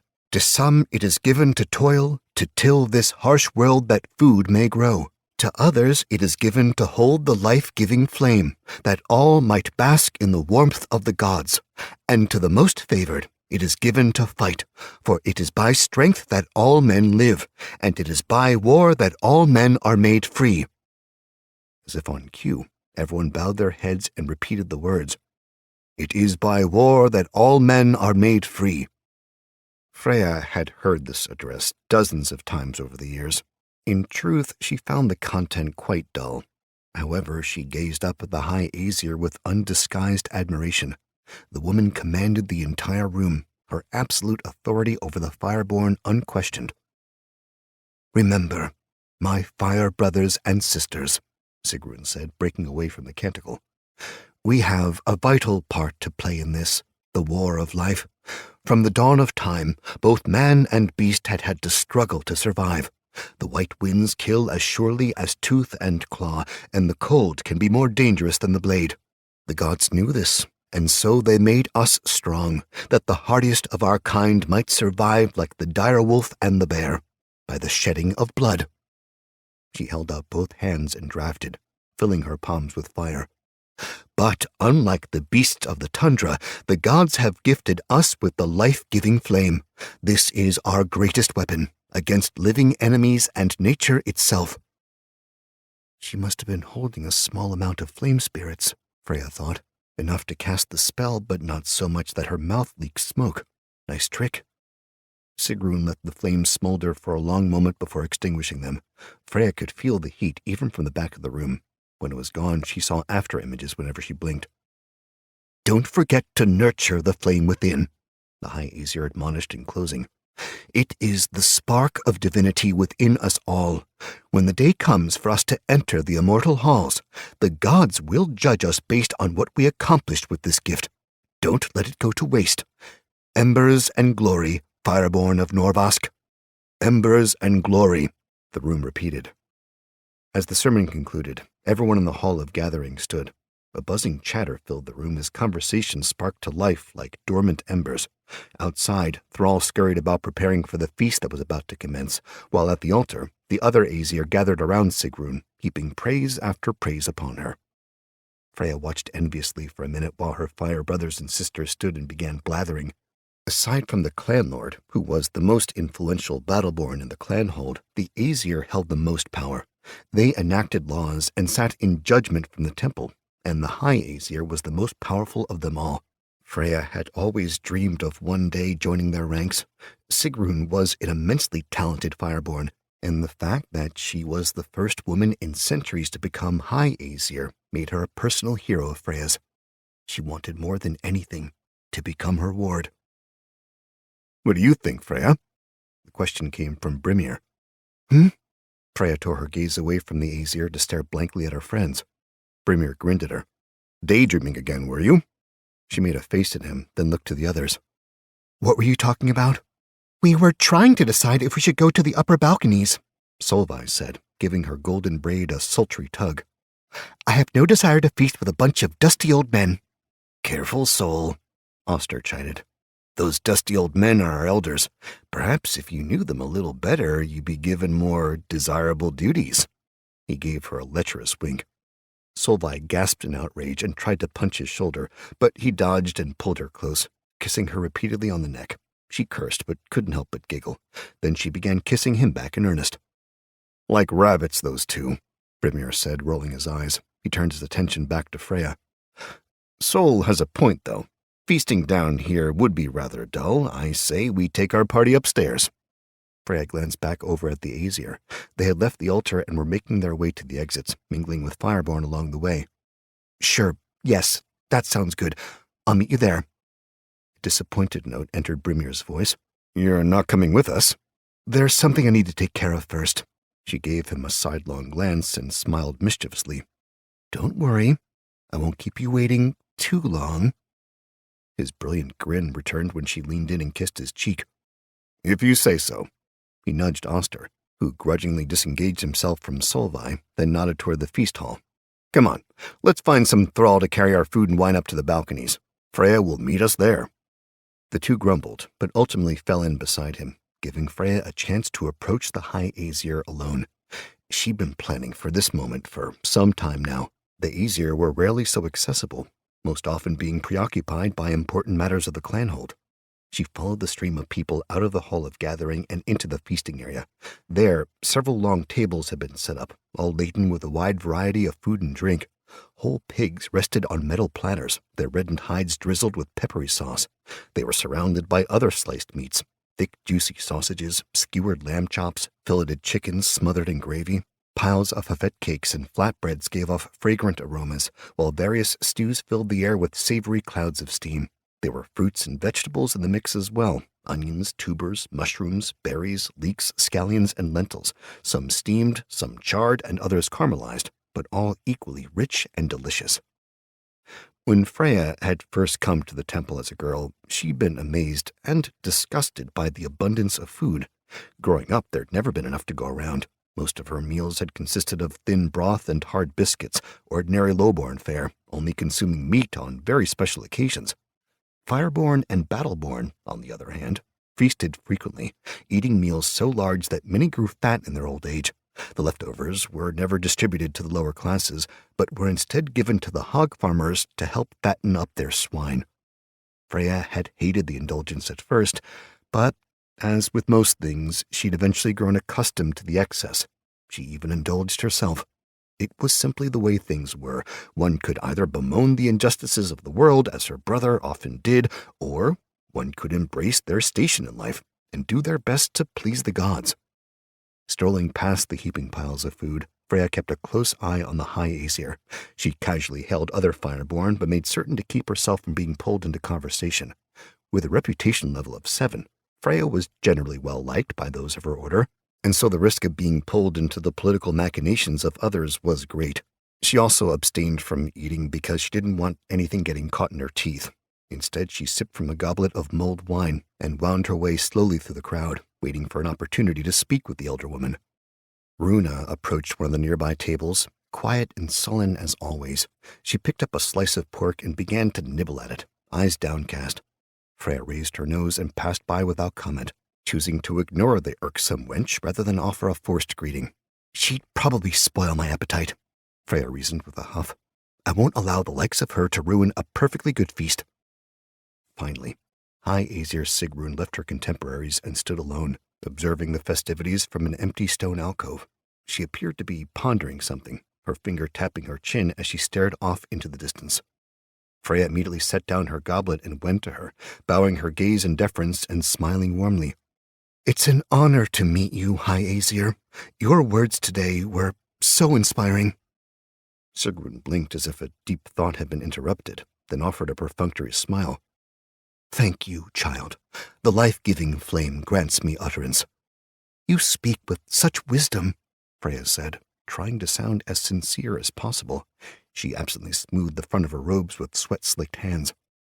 I hope that one day I can be half as wise as you. Charisma check, 4 plus ability modifier 1. Unsuccessful. I'm sure you will, child. We all learn and grow, grace by grace. She nodded and made as if to depart, but Freya deftly stepped in front of her, cutting off her escape. I was wondering if I might take some of your time, she said in what she hoped wasn't a desperate tone. I have a few questions, and there's so much that I can learn from one of your station. Sigrun paused and looked Freya over more carefully, her intense gaze lingering on her face. You're Freya Beckstrom, are you not? Freya brightened. Yes, High Aesir, I am. A tight, knowing smile graced the older woman's lips. I often observe the Vanir as they teach their lessons. The younger generation is the future of our Clanhold's temple, after all. Your Vanir is Kelvar Olgerson, correct? Yes, that's right. He's a good man, Sigrun noted, and a very skilled fireborn. You could certainly do worse as far as teachers go. She paused, seeming to consider something for a moment, then motioned with a slender finger. Come, walk with me, child. Ask your questions. Freya followed, her pulse quickening as she accompanied Sigrun. The crowd parted before them, more than a few people whispering upon seeing the two of them together. Some even scowled openly. This will cause quite a stir, Freya thought, feeling giddy. Let them stare. One day they'll bow before me when I become the High Aesir. She tried to adopt a sufficiently humble appearance. I wanted to know what I must do in order to truly earn the favor of the gods, she began. It's a question that's eluded me for some time. Sigrun glanced at her curiously. How old are you? 24. And how old were you when you discovered the flame within? Freya thought back. 15.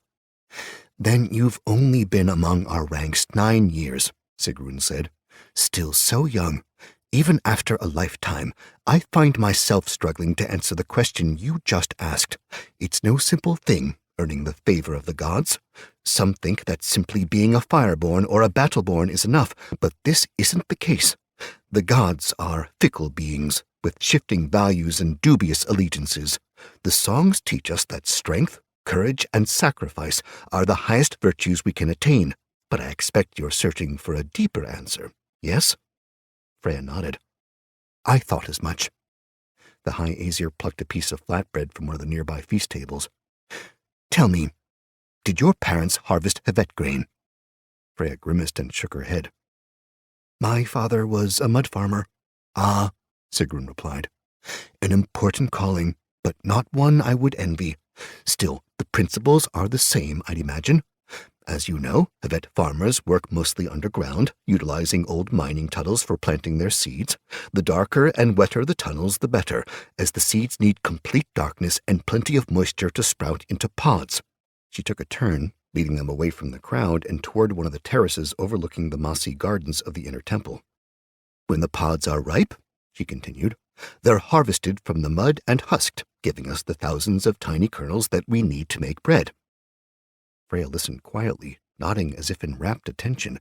She was familiar with the process of Hvet farming, of course. She'd visited the tunnels many times in her youth and had even gathered the discarded husks in order to burn them in her family's hearth. She said nothing, though, as she didn't want to interrupt the powerful woman's pontifications. She speaks to me like I'm an idiot, Freya thought, mildly annoyed. No matter, she can say whatever the hell she wants at this point, as long as it benefits me. Sigrun went on. From there, the grain is crushed, ground into a fine powder, then turned into dough and cooked. Only after immense pressure and heat is applied do the kernels become edible. She stopped before the edge of the terrace and looked at Freya, holding up the flatbread like it was something valuable. In many ways, we are like the Hvet grain. Our early years are spent in darkness, not knowing the power that dwells within us, and even after we're harvested from the general population, our abilities remain dormant. Simply becoming fireborn is not enough to earn us the favor of the gods. She let the thought hang for a moment, and Freya frowned. Forgive me, High Aesir, but I'm not sure what you mean. Sigrun gave her a suffering look. Like the grain, we must be subjected to pressure and fire to become useful. We must be broken down by the challenges of life and be reborn, shaped into instruments the gods can actually use. Only then can we become true wielders of the life-giving flame. Freya resisted the urge to sneer. The only way for us to grow is to suffer, then? In part, Sigrun answered cryptically. If we refuse to learn from our challenges, then the pain is wasted. Suffering is key to making us humble, yes, but it's sacrifice that truly changes us. I can tell you confidently that the ability to make sacrifices is what separates good fireborn from great ones. We must learn to give up who we are in order to become who we were born to be. That It's what will ultimately earn us the favor of the gods." Freya smiled and nodded as if she just heard the wisest lesson in the world. "I think I understand." "Good," Sigrun said, tossing the flatbread aside.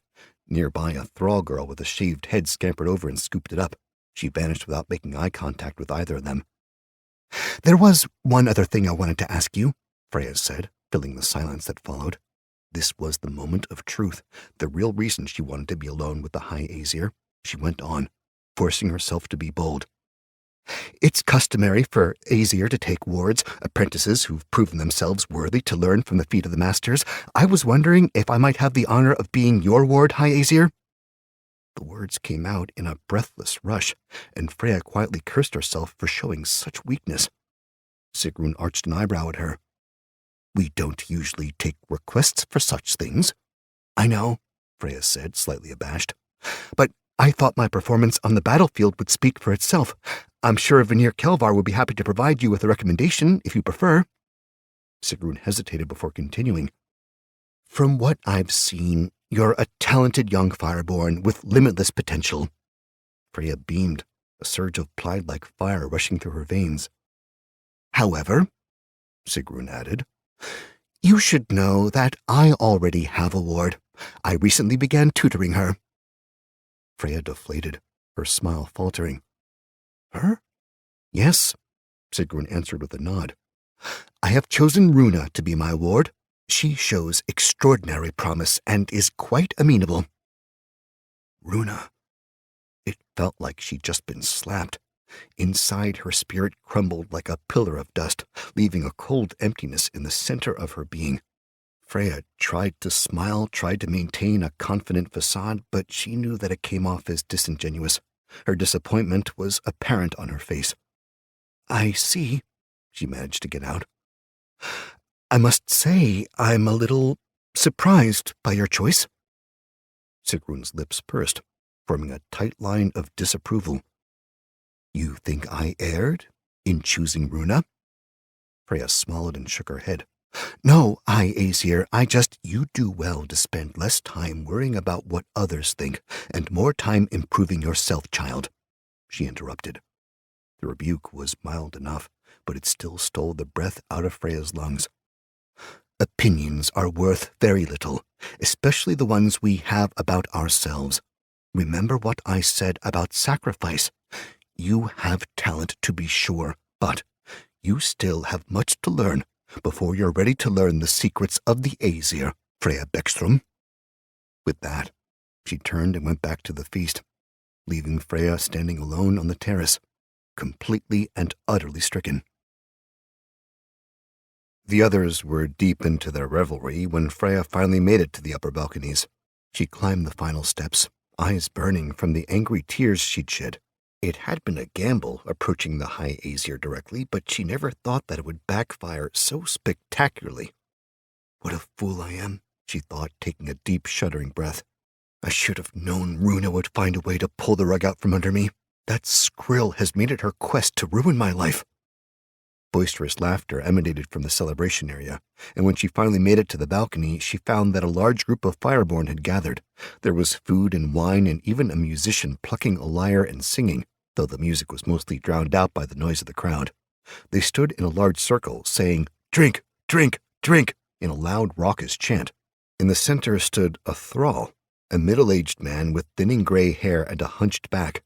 His rough-spun wools were dirty and stained, and his body was thin and emaciated, like he hadn't been fed in weeks. The thrall was drinking from a flask, imbibing what Freya instantly recognized as flame spirits. He choked and gagged noisily, smoke curling past his lips and trailing wispy lines in the air. Freya grimaced. The man wasn't a Fireborn. She knew how this would end. The onlookers howled as the poor thrall forced the last of the caustic liquid down. Straightening with visible effort, he let the empty flask fall to the floor. His face was red and streaked with sweat, his eyes shut as if in great pain. After only a few seconds, he doubled over and began vomiting. Everyone groaned as he violently spilled the contents of his stomach, his entire body heaving with the force of his retches. 7 seconds, someone called triumphantly, oblivious to the man's suffering. "I think we have a new record. All right, lads, pay up." Freya caught the flash of silver as several men reluctantly paid their lost bets. She gave them little heed, as her eyes were fixed upon the thrall. He was trembling, gagging even though nothing came out. "Please," he rasped, smoke still leaking from his mouth and nose. "No more. I can't." "You'll be done when we say so, thrall," a fireborn named Asolf said. The others around him laughed as he nudged the thrall's head with the toe of his boot. "That's enough," Freya snapped, drawing the attention of nearly everyone on the balcony. She cringed, cursing herself inwardly for being so impulsive. Meeting their collective gazes, she strode forward and gestured at the thrall. "You should probably let him go," she suggested, adopting a more neutral tone. "He'll die if he goes again, and then the veneer will make you scrub the floors, Asolf." She paused, then added, "Actually, I think I'd like to see that." This earned a smattering of chuckles, and Asolf's face reddened. "Fine," he said, casting a baleful look at the quivering man. "There's no way he'll last another 7 seconds anyway." The thrall scrambled to his feet and hastily bowed before Freya. "My thanks, Fireborn," he said before hobbling away. 2 more servants came to clean up the mess he left behind. The revelry continued, the music picking back up and conversations resuming as the crowd dispersed into many different groups. Brimir approached, a knowing glint in his eyes. "You're too kind to the thralls," he remarked, jabbing a thumb in the direction the thrall had gone. "I'm not blind. I could see through your little ruse." Freya raised her chin, but couldn't suppress the smile tugging at the corner of her mouth. "I don't know what you mean." Brimir grabbed her roughly and pulled her close. "That tender heart is going to get you hurt one day," he said, his warm breath making the skin on her neck tingle. "And who's going to hurt me?" she asked teasingly. "You?" Brimir smirked. "Perhaps I will." He kissed her, lips locking tenderly as the crowd buzzed around them. Time seemed slow, and for a long moment, Freya allowed herself to get lost in him, his scent, his warmth, his taste. When he pulled back, he was wearing his usual winsome grin. "Follow me." He led her to a plush couch next to the terrace's balustrade. It was low to the ground and laden with pillows, its cushions made from silk and stuffed with expensive snow cotton. They sat and immediately resumed kissing, ignoring the party around them. The temple was less traditional than the rest of the clan hold. Fireborn were unable to have children of their own, and as a result, promiscuity was rampant. Other couples were similarly entangled on couches nearby, so Freya didn't feel the least bit embarrassed by their affectionate display. It gave her a chance to forget what had happened earlier. Even so, it only took a few minutes for her mind to wander. Not even the charismatic charm of Brimir was enough to take her mind off the conversation she'd had with the High Aesir.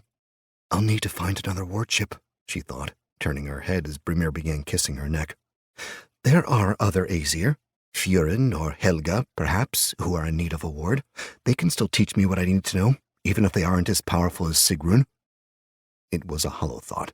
The High Aesir was the one she wanted. Anyone else would seem like a lesser prize. She was still musing when she spotted something strange beyond the clusters of people. In the hallway beyond the balcony, keeping mostly to the shadows, Freya saw a lone individual watching the festivities from afar. She was a slight figure in plain fireborn robes, with hair the color of dull gold and a scar puckering one side of her face. Freya perked up, recognizing the newcomer as Runa. Brimir grunted in annoyance as she pulled away from him. "What?" he asked, frowning. "Look," she whispered, pointing at the periphery. "Runa." "So?" She gave him a meaningful look, then stood. "Follow my lead." Without any more explanation, she left his side and began making her way over to the hall. Runa stiffened upon seeing Freya and made as if to escape, but Freya quickly cut her off, giving her a friendly smile. "Thinking of joining us?" Runa glanced around, appearing like a captured animal.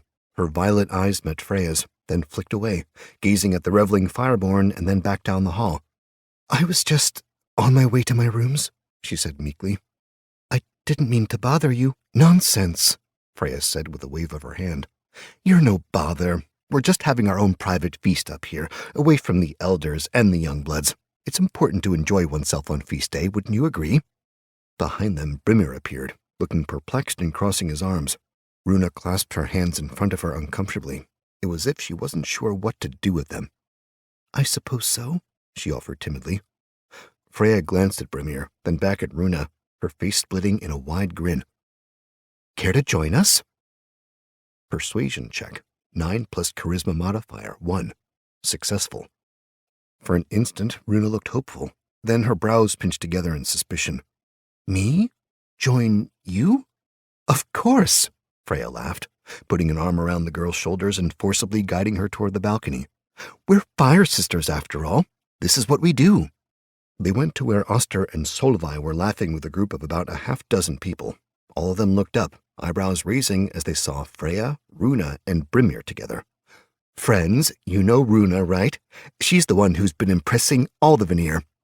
Several grunted their acknowledgement, but Oster leaned in and whispered, The frost are you doing, Freya? She gave him a subtle wink and went on. I thought we should include her in our feast day activities, seeing as how she's one of the more skilled fireborn here at the temple. It might be beneficial for us to have Runa as a friend. Runa glanced around like a scared snow rabbit, offering a weak smile and an awkward wave to the group. Solveig met Freya's eyes, her eyebrow cocked in confusion. Freya gave her a look that told her to play along. She moved from person to person, acting as a social bridge between Runa and the other fireborn. After introductions were made, Freya glanced down at Runa's empty hands and feigned surprise.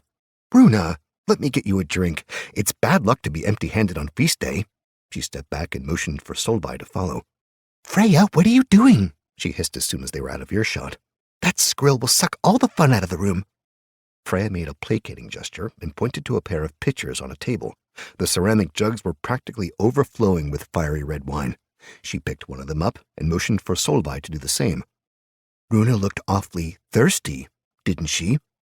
Solveig frowned, but then her eyes widened in sudden understanding. A mischievous smile blossomed on her face. They returned to the group, each carrying a full wine pitcher in both hands. For the first time since Freya had known her, Runa actually seemed to be fitting in. She laughed with the others and appeared happy, her normally sullen expression replaced with one of nervous glee. Freya grinned wickedly. This will teach her not to take what's rightfully mine. Together, Freya and Solveig moved up behind Runa and dumped the wine on her head. Crimson liquid soaked her from head to foot, drenching her, and she let out a shocked scream. All went quiet as every eye on the balcony turned to regard her. She whirled around, gaping, eyes blinking furiously. Freya met her gaze with a look of smug satisfaction. Sorry, my hand must have slipped. How clumsy of me. Giggles rippled through the crowd, which soon turned into outright laughter. The scorn was almost palpable. Runa stared at Freya for a moment, her eyes brimming with tears. Then she ran away without another word, leaving a trail of wet footprints behind her. Several people clapped, praising Freya and Solveig for the prank they'd pulled. Oster hooted and slapped his thigh, and Brimir looked at her with a new air of respect. Freya eyed the wine trail Runa had left behind, disappointed that she didn't feel any better. A part of her even pitied the girl, loathing the fact that she'd just publicly shamed her. Brimir's right, she thought, setting her jaw. You need to harden your heart. She needed to be taught a lesson, and now she has. Maybe next time she'll think twice about trying to steal glory from me. The feast continued unabated, but Freya didn't feel much like celebrating. Even while chatting with the others and participating in different conversations, her mind kept going back to the look Runa had given her. Complete and utter betrayal. It gnawed at her, and despite her best efforts, there was little she could do to squelch it. As the evening wore on, a thrall approached Freya and bowed her head, avoiding eye contact. Excuse me, Fireborn, the demure girl said, but someone is asking for you beyond the walls of the temple. Tell them I'm busy, Freya replied tersely. Forgive me, the thrall said, but I tried. He insisted that he needed to speak with you at once about your brother. Those around eyed each other, bemused expressions playing on their features. Gods above, she thought in frustration, balling her hands into fists. Can't my idiot brother just leave me alone? Freya made haste to the temple's entrance, walking quickly enough to make good time, but not so quickly as to appear out of place. When she arrived at the gates, she strode past the battleborn guards and slipped outside without a word. A wiry young man with greasy yellow hair stood anxiously on the bridge, his eyes growing wide as they fell upon her. He wore plain homespun clothes that were spattered with dried mud, and his breeches were rolled up to mid-calf, revealing a pair of filthy, shoeless feet. She recognized him as one of Jarl's friends. However, she couldn't recall his name. Crossing her arms, she fixed him with a withering glare. Well, What do you want?" He dropped his gaze and meekly stammered a response. Forgive me, Freya, but I didn't know where else to go." She stared, waiting for him to continue. When it became apparent that he wouldn't, she snapped, "Out with it!" He jumped. It's about Jarl. He didn't come out to the fields today." Inwardly, Freya groaned. Frosts, what has he gotten himself into this time? She rolled her eyes in an exaggerated fashion. "God's willing, he drank too much at a mule hole last night. He's probably passed out in a pool of his own urine." The mud farmer frowned. "You don't know your brother very well, do you?" Freya's face darkened and he blanched, holding up his hands defensively. "Begging your pardon, Fireborn, but that's just not Jarl's way. He spends most of his free time practicing and fighting, not carousing the mule holes with the rest of us." She sighed. The hour was growing late, and she was exhausted from the events of the day. She didn't have the patience for dealing with half-wits. "Listen," she snarled, taking a step forward and stabbing a finger into his chest. "I don't have time to stand here and chat with you. Get to the point, or I'll set you on fire and throw you over this bridge." It was an empty threat, but the words seemed to have the desired effect. His face paled visibly, and his eyes appeared to bulge out of his skull. When the words came, they came in a rambling rush, and Freya had to concentrate to decipher his meaning. The mud farmer told her about how he and his friends had eavesdropped on the recent audience given by the clan lord, and about how Jarl had acted stranger than usual after they left. He mentioned how Jarl didn't return to work afterward, and that they had to labor late into the evening to pick up his slack. He apologized profusely for their disobedience and begged for her forgiveness. Finally, she'd heard enough. "Where is he now?" she asked sharply, cutting him off mid-sentence. He sputtered. "I think he left to follow Halvard's warband onto the tundra. It's the only thing I can think of." "Frosts," she cursed, tugging on her braid. "He'll see our family ruined. I'll not let my fool brother jeopardize my chance to become an Aesir." Without a word of thanks, she spun and returned to the temple, her mind racing to come up with a plan. She needed to ensure that her brother was returned to the clanhold without incident. That, or he needed to be stopped from returning at all. Chapter 9. Into the Cold. Strength is the only virtue my people know. Most of the time, it's the difference between life and death. Memoir, Runeplate 3. Downy flakes of snow fell from a cloud-filled sky, dancing with the gusting wind that blew across the tundra. It was a light snowfall, an intermittent dusting rather than a blizzard, but it still covered everything in a fine white blanket. The wind stung Jarl's face, but he didn't mind. His heart pounded with excitement as he marched away from the rift of Norvask and the only home he'd ever known. "There's so much sky out here," he thought, marveling at the desolate landscape around him. It felt like if he jumped, he might float away and disappear forever. It was a strange thought, but it made him smile all the same. I could get used to a view like this. It had taken a full day to prepare himself for the journey, which already put him several hours behind Halvard's warband. Even now their tracks were becoming obscured by the falling snow. Still, he counted himself fortunate. No guard had stopped him as he crested the frozen terrace and set out into the wide world beyond. The Battleborn who watched him go snickered, but didn't bar his way. Their duty was to keep enemies from coming in, not to keep foolish lowborn from going out. He shouldered his pack and continued on as the blue-gray watchtowers of his clan hold faded into the distance behind him. The hide satchel slung over his back was filled with salted bacon, dried flatbread, and bulging waterskins he'd pilfered from one of the storehouses in the dregs. The axe he'd taken from the Jotengard raider bounced on his hip with every step, and his thick fur-lined clothing served to stave off the chill, if only a little. His boots crunched as he followed the trail, the wind ruffling his hair and beard. The cold was more intense out here than in the ravine, but it was also bracing. It invigorated his blood and made him want to move, to stretch his muscles and swing his axe.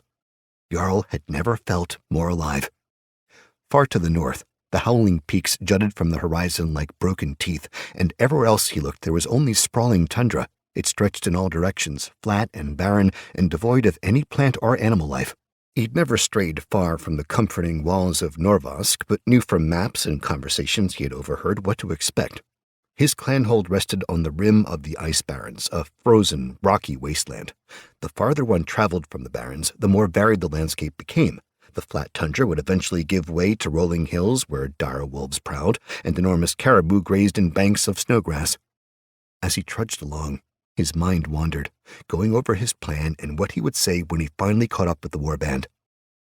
I'll offer them my axe and pledge my life for Norvask, he thought. All I need is one chance to prove that I'm now a Battleborn, just one.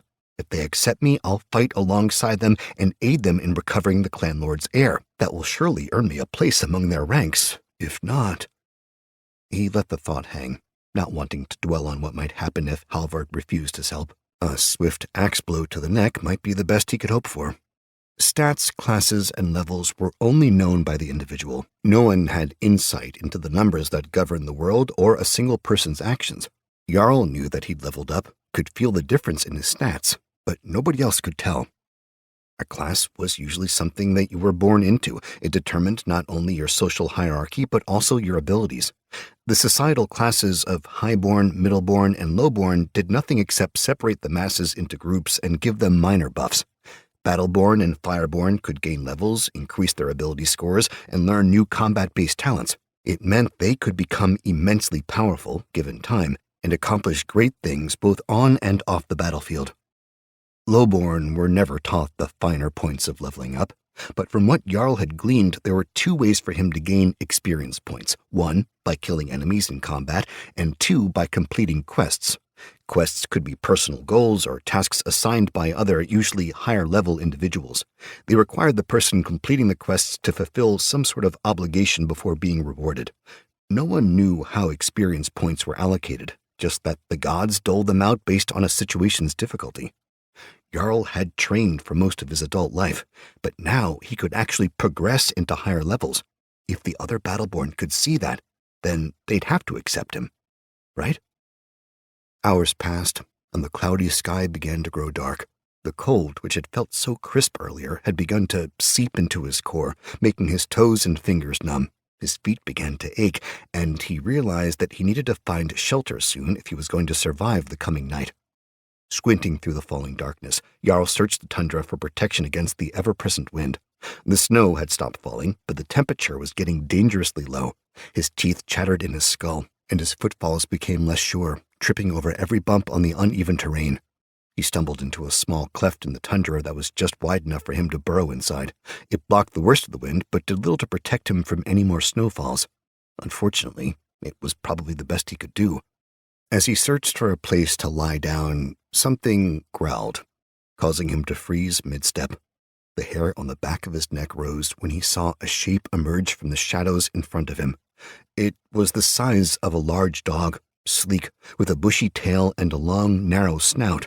Even in the waning light, he could see that its ears were laid back and its fangs were bared. This creature was too small to be a wolf. That meant it could only be one thing, a dire fox, and Jarl had just crashed into its home. Frosts, he thought, hand darting to the axe as the beast took a step forward, growling again. He drew his weapon, keenly aware that the fox had every advantage here and that he could barely see. Careful now. Maybe if you back away slowly, it'll leave you alone. The fox leapt, jaws snapping as it went for Jarl's throat. He staggered back, tripping on the steep incline of the depression and landing hard on his side. The fox's teeth missed him by a wide margin, but its paws raked his chest and tore his coat open. No damage, luckily. Grunting, he rolled over, staggered to his feet, and brought his axe up between them. The fox scampered out of the cleft and onto the tundra, circling Jarl like the fearsome predator it was. He yelled and lunged in an attempt to scare the thing away. Intimidation check, 3 plus charisma modifier, 1. Unsuccessful. The fox didn't relent, its black eyes glinting like chips of obsidian in the night. Jarl took a step back and reevaluated his next move. If I slip up, this thing will rip me to shreds. I can't afford to take a wound, not now. He pivoted, readjusting his grip on his axe as he prepared himself, and waited for his enemy to make the first move. The fox snarled, its tail swishing soundlessly as it attacked again, this time biting at Jarl's legs. It missed, and Jarl followed up with a counterattack, swinging his axe in a sideways chop. 4 damage. The blade carved a wide gash through fur and muscle, eliciting a high-pitched yelp of pain. The fox recoiled, blood-stained, as its hind legs skittered on the frozen ground. This gave Jarl an opportunity to strike. He took his axe in both hands and attacked again, driving the wedge into the middle of its back. 8 damage. Bones broke and warm blood spattered. dropping the fox to its belly. It was still alive, but mortally wounded, its breath steaming in haggard gasps. It gnawed pitifully at Jarl's boot, trying to do something, anything, to delay its inevitable demise. Jarl actually felt a pang of guilt. It only attacked him because he'd invaded its home. But on the tundra, it was either kill or be killed. There was nothing else he could do. He brought his axe down in a final chop, aiming for the creature's exposed neck. 7 damage. It spasmed, and then went still. Encounter summary. 1 enemy defeated, -0 health points, -2 stamina points, plus 25 experience points. Expelling a deep breath, he wiped his blade on a clean patch of fur and returned to the cleft, suddenly feeling very tired. He wasn't as cold as he was before, but he knew that was only because his adrenaline was up. Once his nerves settled, the icy chill would return with a vengeance, and he would be in danger of freezing to death. He nestled inside the little burrow, sluggishly opening his pack and pulling out a flint and a handful of dried Hvet fibers. The husks would burn for hours and keep him warm until morning. Yanking off one of his gloves, he made a pyre and scratched out a few sparks. The fibers caught almost immediately, and soon he had a small blaze crackling beside him, sending wisps of smoke curling into the black sky. After setting some rocks next to the fire, he curled up beneath a hide blanket and began chewing a strip of salted bacon. The meat was tough but tasty, and the act of chewing made him feel a little better. Above him, the wind continued to howl, but it didn't reach him in the cleft. That was a small mercy, at least. It wasn't until he rested that he began to doubt the wisdom of his plan. He'd always been hard-headed and brash. That was partly why he considered himself like the battle-born, but this new ploy seemed to border on pure insanity. "What have you gotten yourself into, Jarl?" he asked himself quietly. "They're probably going to kill you when you catch up to them, and then you'll be dead, a headless fool who nobody will remember." For a moment it felt like he was going to lose himself to despair. Then he thought of everyone who had ever mocked him. He thought of Freya shaking her head in disappointment and mouthing the words, "I told you so." The image was enough to fill him with rage, and soon he forgot all about his melancholy. He would prove them wrong, even if it meant he had to march to the end of Nordrassil itself. Brooding, he finished his meal and turned back to the rocks clustered around the fire. They'd grown hot, so he tucked them under his blanket where they could keep him warm as he tried to sleep. It didn't take him long. He soon fell into a fitful slumber, his mind plagued by nightmares of beasts on the tundra and being hacked apart by axes, his blood staining the snow a dark red. When the sun finally crested the eastern horizon, it offered little warmth. The clouds had broken in the night to reveal wide swaths of crystal blue sky, the bright rays of dawn now painting the tundra with a color like molten gold. Jarl was already awake when the world brightened. He reached over and stamped out the last of his embers with a gloved hand. Grunting, he extricated himself from his shelter, such as it was. His joints felt like they were frozen, and his appendages felt numb and clumsy, but he managed to put away his supplies and step back out into the wide, icy plain. Steam poured from his mouth as he yawned, smoking like he just drank flame spirits as he shouldered his pack and resumed his journey. "Need to move," he thought groggily, forcing one foot in front of the other. "It's the only way I'm going to get warm." Jarl had never been so cold in his entire life. He found himself missing the heat of the Fjóndar and the humid air of Norvask. He even missed the hearth of his family's longhouse in the dregs. Out here, his lips were chapped and his skin burned with every gust of the wind. However, the fire smoldering within him was enough to keep him going. His ambition was like a bed of coals, hot and glowing beneath a fine layer of ash. God's willing, he would reach Halvard's warband before it burned out. Tracks still remained from yesterday, but they were faint. Wind-blown snow had obscured most of them, but when examined closely, the way was clear. The Battleborn were heading northeast. They would be combing the wilderness, searching for signs of Ragnar and his hunting party until they reached Jotungard. It would no doubt come to fighting with the rival clanhold after that. As the day wore on, the sun disappeared behind another curtain of heavy gray clouds. No snow fell from the sky, and the wind died down to a faint breeze. The brisk pace of his walk drove away most of the chill, and before long he was even sweating beneath his hides, an undershirt clinging to his skin even as his face froze. It was a grim, colorless day, the sort that soured a man's mood. It dampened the sense of adventure he'd felt the previous day, replacing it with a dourness he was unaccustomed to. Whenever doubts creeped into his mind, Jarl willed them away, focusing instead on more productive things, like what he would say when he finally reached the Shieldbreaker. After a while, his mind drifted to thoughts of the great worms that were said to live in tunnels beneath the ice barrens. Dread and wonder filled him with equal parts. Perhaps one day he would even get to see the terrifying beasts. He pushed himself hard in an effort to catch up to the Battleborn, trekking across boreal fields and hard-packed snowbanks. He didn't rest, and only stopped to relieve himself, eating his meager rations on the go. Hours passed, and he eventually fell into a steady rhythm. His footfalls beat a steady tempo in his ears. By the time evening came, the wind began to howl once more. The dark clouds grew darker with the setting sun, and the cold seeped back into Jarl's core. He was exhausted from the march and had half a mind to quit for the day when he saw something strange on the flat horizon. A low rise thrust up from the tundra like an earthen shelf, a stony plateau covered in gnarled brush. It wasn't very tall, but it stood out from the plains like a giant's dinner table, flat and solid. The tracks led directly to it, and Jarl could see tendrils of smoke curling into the air from the other side. His face split into a weary grin. He'd finally reached it. Halvard's encampment. Slowing his pace, Jarl took a deep breath to steady his nerves. If he made any wrong moves, the sentries would take him for an enemy and promptly cut him down. Steeling himself, he approached the rise with his hands outstretched, showing he wasn't a threat. As he drew close, he could smell the campfires, the heady scent of charcoal and cooking meat making his mouth water. He ignored the hunger and kept his wits about him, eyes scanning everywhere for signs of an ambush. They were on him before he could even blink. 8 Battleborn emerged from a hollow dug at the base of the hill. It was so deftly concealed that Jarl didn't realize until he was practically on top of it.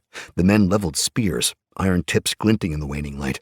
They surrounded him within seconds and made as if to close in. Jarl waved his empty hands and raised his voice to fend them off. "I come peacefully," he called, holding his head high to show he wasn't afraid. "I'm one of you, from Norvask. I've come to speak with Halvard Bloodhammer." The 8 hesitated, their hard eyes narrowing in unison. One of them spoke up, a Battleborn with drooping mustaches that he didn't recognize. "Who are you, and why shouldn't we kill you where you stand?" "I'm a friend," he answered evenly, meeting the man's hard gaze. "I come offering my axe in service to the war leader, and I would speak to him in person." The others, noting his humble garb, muttered doubtfully. A thick-necked man with a scarred face turned to the first and spat in derision. "Let's gut this scroll and be done with it. No point in trading words with a madman." The mustached man frowned. "He could be Jotengard," he mused. "Could be that he knows something about the clan lord's son." "We should interrogate him," another man offered behind him. Jarl didn't see his face. "I'm not Jotengard," Jarl replied with a confidence he didn't feel. "I'm of Norvask, and I only wish to serve the clan hold. Allow me to speak with your war leader, and let him judge." The warriors all eyed each other, every one of them looking uncertain in their own way. For a time, no one spoke, but neither did they lower their weapons. They seemed content to let Jarl stand there, anxious about whether they were going to let him live or die. Finally, the mustached man grunted and gestured at the axe on Jarl's belt. "Hand over that axe, stranger, and we'll take you to see the Shieldbreaker." Slowly, Jarl pulled out the weapon and tossed it at his feet. The leader nodded, then turned to regard his men. "Bind his hands and keep your spears on him. If he makes one wrong move, poke him full of holes." Rough hands grabbed him from behind and forced him to his knees, while the others descended, spear points mere inches from his face. A pair of men searched him for any additional weapons, then bound his wrists with a strong cord. By the time they hauled him to his feet, his pack had been removed, its contents dumped on the ground, and his provisions divided up among the Battleborn. He didn't protest, however, and held himself with dignity as they escorted him into camp. Chapter 10. Mudborn. Norvask was among the strongest of the clan holds. It was always our biggest source of pride and contention. I am honored to have come from such an ancient and storied place. Memoir, Runeplate 3. Throngs of Battleborn watched as Jarl was half-marched, half-dragged through the camp. Fires burned in the gully behind the plateau, filling it with a pungent haze that did little to drive away the cold of the coming night. Tents were everywhere, poking up like spikes from trenches dug in the uneven ground, their occupants coming out in droves to see the source of the commotion. Everywhere Jarl looked, there were unfriendly eyes and bristling spear points following him, waiting like hawks circling a lone field mouse. "They don't seem pleased to see me," he observed when he followed his escorts through the camp. He did his best to ignore the hostile looks and set his jaw, training his gaze on the path ahead. He was of a height with most of the warriors he saw, but was skinny by comparison. Battleborn ate better than their lowborn counterparts, and they also engaged in selective breeding to create stronger offspring. Jarl didn't put much stock in his lack of girth, though. He knew it wasn't the size of a man that mattered, but how he fought. He trained his whole life for this moment, and he was prepared to do what he had to in order to earn their respect. A group of men to his right chuckled as he marched past. "Mudborn," one of them called, recognizing him from before. "You gonna fight for us or clean out our latrines?" The resulting laughter was harsh and mocking. "You can't fight with farm tools," another commented. "We don't need you to till the battlefield, Mudborn." You can fight with farm tools, Jarl thought to himself, ignoring their laughing voices. I should know. That's how I won my axe. A large tent dominated the middle of the camp, a cross-section of mammoth tusks holding up walls of leather and fur. A blazing fire roared just outside the entrance, flanked by a dozen heavily armed guards. They eyed Jarl warily as he was brought before them, many reaching calloused hands for their weapons. The man with the mustaches shoved him roughly to the ground. "We found this one approaching from the south," he explained. "Says he wants to speak with the war leader." The guards eyed each other. One of them, the burliest by far, shrugged and strode into the tent, his cloak trailing behind him. Jarl pushed himself to his knees and looked around, realizing the entire warband was now staring at him, their eyes pressed from all directions, more than a few spouting taunts or mean-spirited jests. "You've suffered worse insults before," he reminded himself sternly. "Stay strong. Don't give them a reason to think you're a coward." Eventually the guard returned, only now he was accompanied by a man who Jarl had only ever seen from afar. He was tall and broad-shouldered, with white-gray hair and a patch covering his left eye socket. Even without his enormous warhammer, Jarl knew that this was the man he'd risked his life to find. "Is this the lad?" the newcomer rumbled, turning his single eye toward him expectantly. "Yes, war leader," the guard replied. The mustached man hunched his shoulders in something resembling a bow. "We captured him south of the ridge. Says he's from Norvosk. Yielded himself to us and said he wanted to speak with you, war leader." Halvard Bloodhammer stared at Jarl for a long moment, weighing him. When he responded, it came out like a low growl. "Let him speak." Still on his knees, Jarl defiantly met the man's one-eyed stare. "My name is Jarl Beckstrom. I've come to pledge my axe to your service, war leader. I wish to help find Raynar Haig and fight those who threaten the clanhold. My honor and iron are yours." Many of the surrounding battleborn scoffed at his proposal, but Halvard didn't so much as blink. When the clamor faded, he replied, "And what honor and iron does a lowborn have to offer me?" Jarl held the big man's gaze. "I'm a fighter, war leader, as much as any man here. My birth is of no consequence. Let me prove myself to you, and you'll see." Halvard's brow furrowed deeply, his face looking like it might have been carved from stone. One of the guards beside him weighed in. He was slender compared to most of the other battleborn, with a lithe strength and short-cropped brown hair. "This man shames us all, war leader." He rested a hand on his belt knife. "He's a slanderer and a liar. Let me cut out his tongue." Halvard waved him back, dismissive. "Your birth is of some consequence, lad," he said. "Lowborn aren't permitted to fight in battle, as you well know. It is the will of the gods." Jarl straightened. "I don't presume to know the will of the gods, war leader, but I'm not just a lowborn. I'm a battleborn, level 1, and I can prove it to you." Murmurs rippled through the crowd, and Halvard's frown deepened. The same guard barked a laugh. "What is this, a joke? Everyone knows a lowborn can't become a battleborn." "They can," Jarl insisted, "and I did." Halvard raised a fist, prompting the murmuring buzz to fall silent. "I can see that you believe this, so you're not a liar. A madman, maybe, but I can't be sure. How is this possible?" Jarl told him about what happened the night of the Jotengard raid. He explained how he'd managed to kill the raider and win his axe, and how the achievement had given him the experience to level up, to actually change his class. He laid the facts in simple terms, no embellishment, but he didn't take his eyes off the shield breaker for 1 second.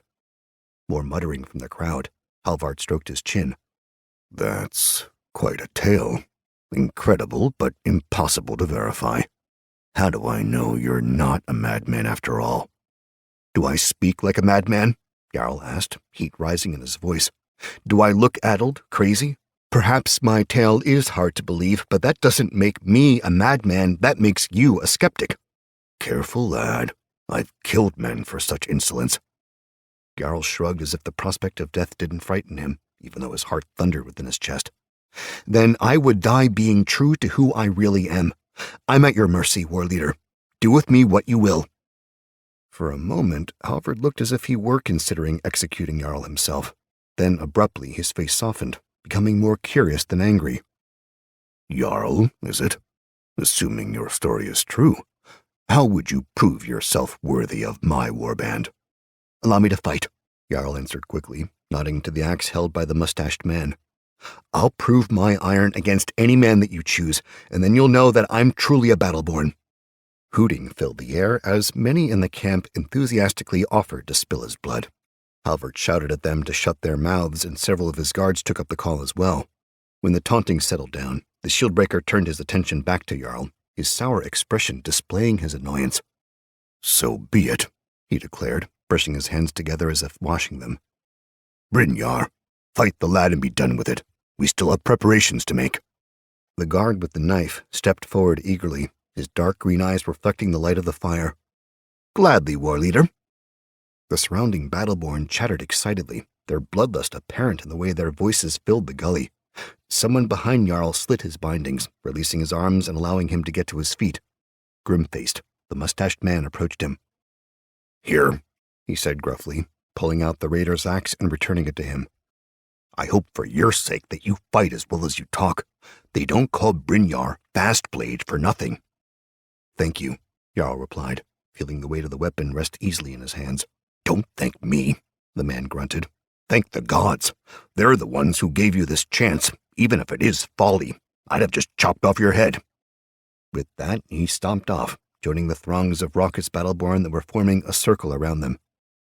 Halvard stood beside the bonfire with his guards, watching grimly as Brynjar jested with his friends and stretched his limbs.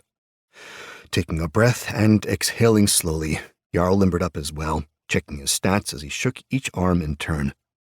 Jarl Beckstrom, class Battleborn level 1, strength 15, agility 12, fortitude 14, intellect 8, perception 10, charisma 13, health points 16 out of 16, stamina points 5 out of 14, defense 13, rage points 2, feats none, special abilities determined, resistances cold, racial bonus, afflictions tired, -1 to attack rolls, -1 to strength and fortitude saving throws. Experience points, 75 out of 300. The trek across the tundra hadn't done him any favors. If he ran out of stamina points, he would become fatigued. That meant he would be slower and clumsier than the fully rested warrior who wanted to kill him. He couldn't help but remember the fist fight he'd had with Askar Iron Fists, the way the crowd had mocked him while he was being beaten to a pulp. Frost take them all, he thought bitterly, allowing his anger to burn away his anxiety. They'll all choke on their laughter soon enough.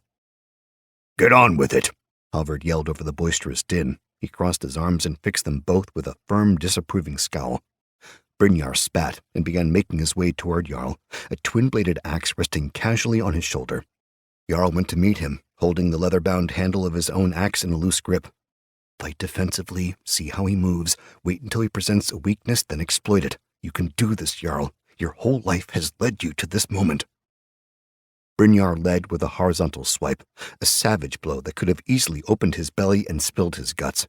Jarl leapt back at the last second, avoiding the cruel blade and prompting the onlookers to begin booing.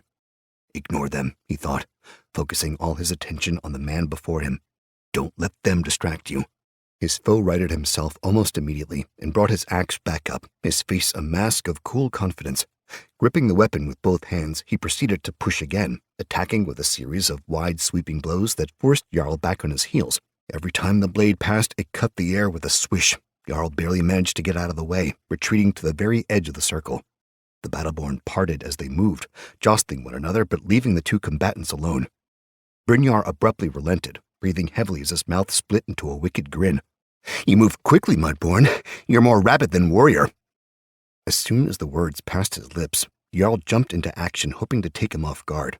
He swung his axe to test the man's defenses, striking hard at his flank.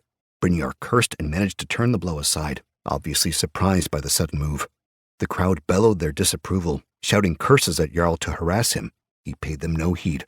He was too intent on the movements of his opponent. Come on, he thought, prodding with another attack. Show me a weakness. This time, Brynjar managed to get the hook of his axe blade around Jarl's haft, locking the weapons together and preventing either of them from breaking apart. The man's fist came next, hurling from out of nowhere and connecting with Jarl's jaw. -6 health points. The resulting crack sent bursts of light flickering across Jarl's vision, but somehow he managed to not let go of his axe. Growling, he wrenched free and staggered back, shaking his head to clear away the dizziness. Around him, the other men laughed. Can't even take a hit, one remarked loudly. Stand and take your punishment like a man. Another strike nearly opened Jarl's throat, and he had to back away to avoid decapitation. This is getting out of hand. His stamina was already low, and if the fight dragged on for too long, his disadvantage would only be increased. Brynjar was clearly a higher level than him, so his attacks would do more damage. One misstep, and he would be mortally wounded. His life would come to an ignominious end. Jarl felt something, a tremor of power deep within that he'd never noticed before. It was like a tangible fury, an ember just waiting to be kindled. Without thinking, he tapped into this power, the result filling his veins with an added strength beyond what should have been possible. It felt like freedom. It felt like salvation. It felt like rage. Advantage to all strength rolls, advantage to attack, +2 to damage, resistance to bludgeoning, slashing, and piercing damage. A guttural roar escaped his lips, and he charged, swinging his axe with wild abandon. The ferocity of his attack took Brynjar off guard, and he wavered, eyes widening in shock. Jarl struck him on the shoulder. His blade bit into ringmail and drew a fair amount of blood. 8 damage. The onlookers bellowed their surprise, but Jarl barely heard them. His vision was red. A storm filled his ears. There was only the man in front of him, his target, the focus of his wrath. Brynjar took the hit and immediately retaliated, pushing Jarl away, axe blade first. It sliced into his chest, but his mind didn't register the pain, another side effect of his rage. -3 health points. Jarl grunted and pushed back, knocking the bloody axe aside. Still, Brynjar's free hand held onto Jarl's collar. Jarl tried to pull away, but the man was stronger than he was. He held on like a barnacle clinging to a rock. A memory flashed, and Jarl recalled his fight with the raider, the way he'd been immobilized and nearly killed. Somehow, his cloudy thoughts took hold of this like a lifeline, spurring his body into action. Instead of attempting to get away from the grapple, Jarl took another approach. He headbutted Brynjar as hard as he could, driving his forehead directly into the bridge of the other man's nose. 5 damage, -2 health points. Cartilage crunched and blood fountained, spilling all down the front of Jarl's chest. Brynjar disengaged and stumbled backward, momentarily blinded by tears and the agony of having his nose shattered. A wave of dizziness overtook Jarl, but he shook it off, blinking away the black spots suddenly filling his vision. He needed to press his advantage now while he still could. This would be his only chance.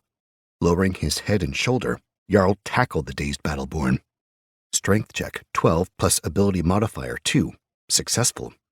They went down in a heap, Jarl on top, Brynjar gasping and spitting blood, both losing their weapons.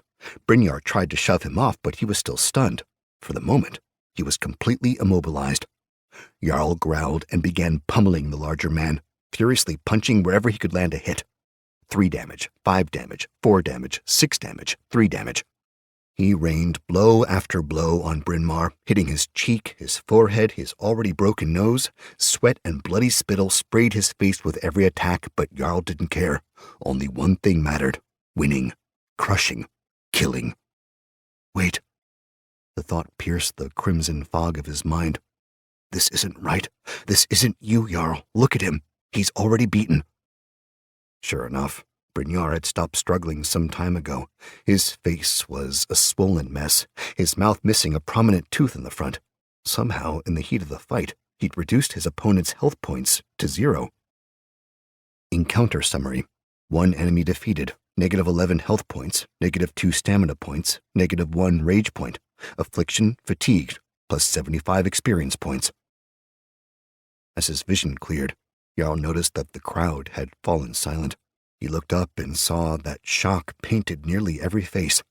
The men who'd laughed and called for his death now stared at him coldly, disappointed that one of their own had been bested by a mudborn. Jarl glanced down at his hands, cracked and bleeding, then at the bloody ruin of Brynjar's face. His stomach convulsed and he pushed himself off. The battleborn let out a soft groan, his head lolling to the side. Good. Not dead then. I'll be damned. You did it. Well fought, lad. Now, end it. The voice came from Halvard Bloodhammer. Jarl spun, giving the war leader a confused look. What? The one-eyed man grunted. Brynjar lost. Kill him and be done with it. Then we can talk about what happens next. Numbly, Jarl picked up his axe. It suddenly felt heavy, like he could barely even carry the weight. The rage faded, and his mind became clear again. Could he do this? Could he murder an unconscious man, a brother from his clanhold? Everyone regarded him expectantly. They all seemed to accept what he was about to do. This was the way things were, the way things had to be. This was what it meant to be a battleborn. Jarl loomed over the beaten man, fingers twitching. His thoughts were conflicted, but in his heart, he knew what had to be done. Shaking his head, he tossed the weapon aside, prompting bewildered whispers from the crowd. I won't do it, he said, raising his voice to be heard by all. I won't kill a man in cold blood. Don't be an idiot, the mustached man said from the side. You won. Brynjar knew the risks when he agreed to the fight. We'd all do the same to you. That doesn't make it right, he said stubbornly. The buzz of the crowd took on a dark tone. Words like blasphemy and shame abounded. Halvard stroked his plaited beard thoughtfully. So, you barge into my camp, demand to be accepted as a battleborn, request to fight one of my warriors, then refuse to deliver the killing blow? You're a strange one, Jarl Beckstrom. Strange, but determined. He turned to his guards, then gestured at Brynmar's lifeless form. They rushed to his side, quickly hauling him away. Jarl watched him go, briefly wondering what would become of the man. He'd been given another chance at life. Would their paths ever cross again? Halvard stared at him for a long moment before going on. You can fight, I'll give you that. But, lad, you should know that it's not in my power to name you battleborn. That ability lies with the clan lord alone. But I can stay my hand from delivering judgment. Follow my warband, if you will. My warriors won't stop you. But if you get in our way, or raise your axe against any of us, I'll personally see you flayed alive. Am I understood? Jarl nodded, dumbfounded. Yes, war leader. Personal quest complete. Earn a place among the battleborn, plus 200 experience points. Golden light encircled Jarl, easing his wounds and adding strength to his limbs. As before, he heard the rushing winds and breathed sharply as his stats suddenly increased. Jarl Beckstrom, class battleborn, level 2, strength 15, agility 12, fortitude 14, intellect 8, perception 10, charisma 13, health points 5 out of 26, stamina points 3 out of 20, defense 13, rage points 1 out of 2, feats none, special abilities determined, resistances cold, racial bonus, afflictions tired, -1 to attack rolls, -1 to strength and fortitude saving throws, experience points 350 out of 900. He blinked repeatedly, breathless. Freeze me, but I did it. They're actually letting me stay, and I've reached level 2.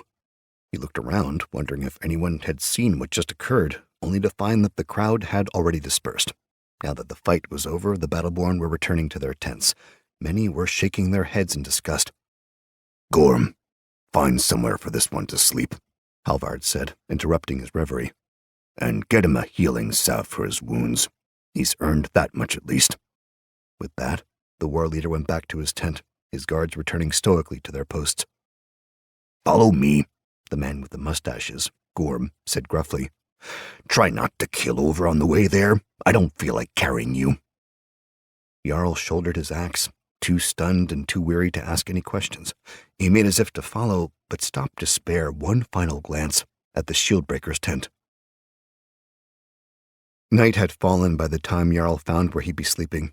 It was a flat spot on the very edge of camp, a good dozen paces from the nearest fire. The cut on his chest had been smeared with some kind of ointment which had been given to him by a withered old apothecary, and thankfully he could already feel its healing effects. We don't have any spare tents, Gorm said, gesturing at the lonely patch of ground. You can sleep here, but don't stir up any trouble. I won't, Jarl replied wearily. The last thing he wanted right now was another fight. The dark walk through the encampment had felt like a bad dream. Every battleborn they passed watched him with a mixture of mild curiosity and disdain. Some even carried outright hatred in their eyes. He saw a few familiar faces, including those of Asker and Bjorn, the red-haired giant Asker had been fighting before Jarl challenged him. Isn't that the Skrill who broke your tooth, Iron Fists? Bjorn asked, chuckling. Asker didn't reply. He merely watched Jarl walk past, his face a detached mask. What are the chances I wake up with a knife at my throat? Jarl thought, lowering his gaze as he continued on his way. What are the chances I don't wake up at all? At least there wasn't much wind in the gully. He may not have a tent to sleep in, but at least he wouldn't freeze to death. Probably. He tossed his pack on the ground but kept his axe close at hand. Gorm turned to leave, then hesitated, his implacable features looking conflicted. I've known Brynjar a long time, he said, voice low. I doubt very much that a simple lowborn could have beaten him. Is it true what you said before? Did you really find a way to change your class? Jarl nodded. Yes, it's true. Humph. Gorm grunted, resting a hand on the hatchet on his belt. These are strange times indeed. He began walking away, then said over his shoulder, We break camp tomorrow. I'd get all the rest you can tonight if you expect to keep up with us. I will, Jarl said. Thanks. Gorm didn't reply. After a few seconds, he disappeared into the night. Chapter 11. On the Trail.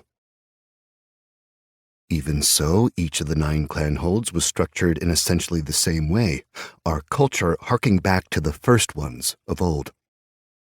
Memoir, Runeplate 3. Freeze that brother of mine. He'll get himself killed out here, and I'll probably get killed looking for him. When I get my hands on him, I'll kill him myself. Freya ranted inwardly as she hiked across the windswept tundra, her feet crunching on snow with every persistent step. The cold on the Ice Barrens was bitter, the wind an unrelenting gale, but her fury kept her plenty warm, driving her onward as she followed the path the warband had most likely taken. Gods, I'm as big as a fool as he is, she thought, and not for the first time. He's not a battleborn. He can't survive out here. If he does get killed, that'll be an end to my problems. I can continue with my training and never have to worry about him embarrassing me again. Of course, there was the off chance he did survive the dangers of the Barrens, and that was what kept her moving.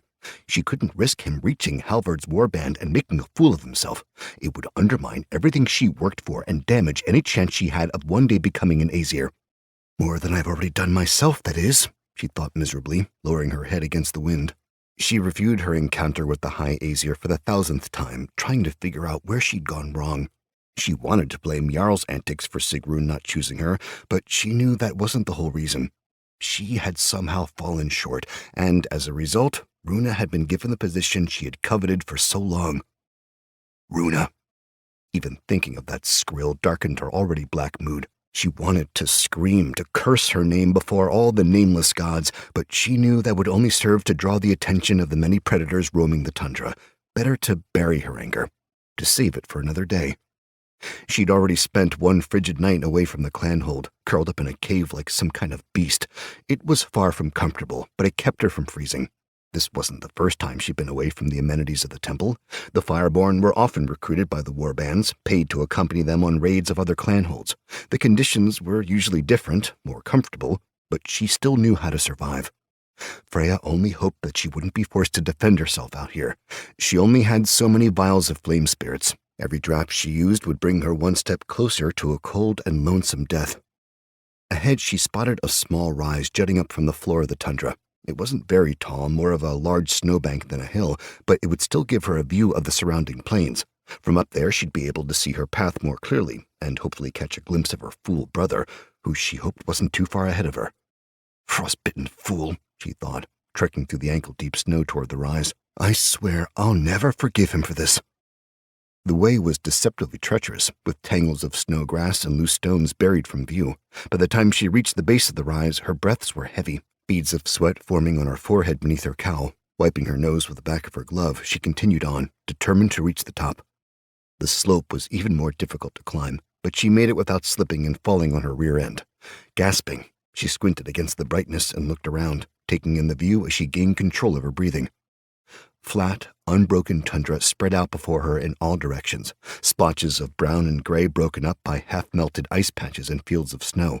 Hills dotted the land, but they were few and far between, and in the distance she could see the jagged outlines of the howling peaks, their white-capped summits reminding Freya of a giant's spinal column. Directly below the rise was a ravine, which rent the land like a scar, deep and irregular. It stretched far to the east and disappeared from sight. A trough, she whispered uneasily, leaning forward to stare into the shadowy depths. Gods, I've never seen one this close before.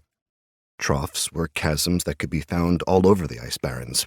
Unlike Norvask, they were not naturally occurring, they were created by ice worms and served as highways for the enormous apex predators, allowing them to traverse the barrens in search of prey. Her pulse quickened as she peered down at the crevasse. Although ice worms were rarely seen, their reputation loomed large in her mind. They were monstrous beings capable of swallowing an entire mammoth whole. If one was nearby, there was little chance Freya could defeat it by herself. Suddenly, something cracked. The ground shifted beneath her feet. Agility saving throw, 4 plus ability modifier, 0. Unsuccessful. The ground crumbled, sending Freya tumbling headfirst into the trough. She yelped, arms flailing as she tried to stop her descent, but the ice was too slick, her fingers unable to find purchase as she rolled end over end down the slope. She crashed into a snowbank at the bottom, coming to rest on a relatively soft mound that completely enveloped her. Sputtering and cursing, she struggled to extricate herself. Blasted frostbitten ledge, she thought, brushing a hand away to clear away the snow clinging to her face. God's thrice cursed this wretched tundra, and God's thrice cursed Jarl for forcing me to be here. She looked up to where she'd fallen from, the top of the ridge several paces above. The slope blocked her view of the surrounding ice barrens, and she could see a clear path marking where she tumbled, cutting an uneven track through the snow. Puffing indignantly, she turned to examine the trench. Its sheer sides, bare rock spider-webbed with crystalline veins of ice, rose up all around her. It looked like there were few places she could climb out, the incline space between round tunnels bored into Njordrsel's bedrock. A massive pair of jaws gaped at her from one of the tunnels, its serrated teeth poised to devour her. Freya screamed and fell backward, pulse pounding as she braced to be eaten. She squeezed her eyes shut, uttering a silent prayer, but after a few terrifying moments, nothing happened. The trough remained as quiet as a tomb. Opening one eye, she peeked at the supposed monster. The jaws loomed over her, but they were frozen, unmoving in the cold, stale air. Standing, she realized that she was looking at a husk, an exoskeleton, nothing more. She'd heard that snakes often shed their skin, leaving the flaky debris behind as they continued to grow. Ice worms, apparently, were the same. The carapace appeared brittle, the open mouth revealing a hollow middle that extended deep into the earth. Its great size, however, stole her breath. She could walk upright into its mouth, jump, and still not be able to touch the top. The thought that another, larger version of this creature was roaming the wilderness turned her blood to ice. She shivered and looked away. I need to get out of this place, she muttered, turning her gaze up the way she'd fallen. It was too steep for her to attempt to climb out. She'd need to find another way. Avoiding the exoskeleton's gaping maw, she began making her way east, pulling her robes more tightly around her as she searched for an escape. The trail was relatively smooth, which was a minor relief after hours of marching across the tundra. Unfortunately, it was also much colder down in the chasms, despite the lack of wind. The sun's light didn't extend to the bottom, and the resulting darkness felt suffocating. In Norvask, there are always fires burning. Here, everything felt dead. She resisted the urge to cast a fireball. Its warmth and light would be comforting, but she needed to conserve her flame spirits. Unlike the legends, modern Fireborn couldn't draft without the help of potions. It made them hopelessly dependent on the temple's Aesir, who alone understood how to create the corrosive solution. Not a bad way to ensure you'll always remain in power, she mused. Control the magic, and you'll control the clanhold. That was part of the reason why she wanted to become an Aesir. Not only were they respected among their peers, but they were among the most powerful magic users in the world. Their word was law, and only the clan lord himself had any authority over them. Freya had always known that she was special. Even from a young age, she could draft more than the other initiates. She had high intellect, and her ambition was like a fire itself, unquenchable, impossible to contain. She was only level 5, and yet she knew that one day she could reach level 20, a feat that few Fireborn ever achieved.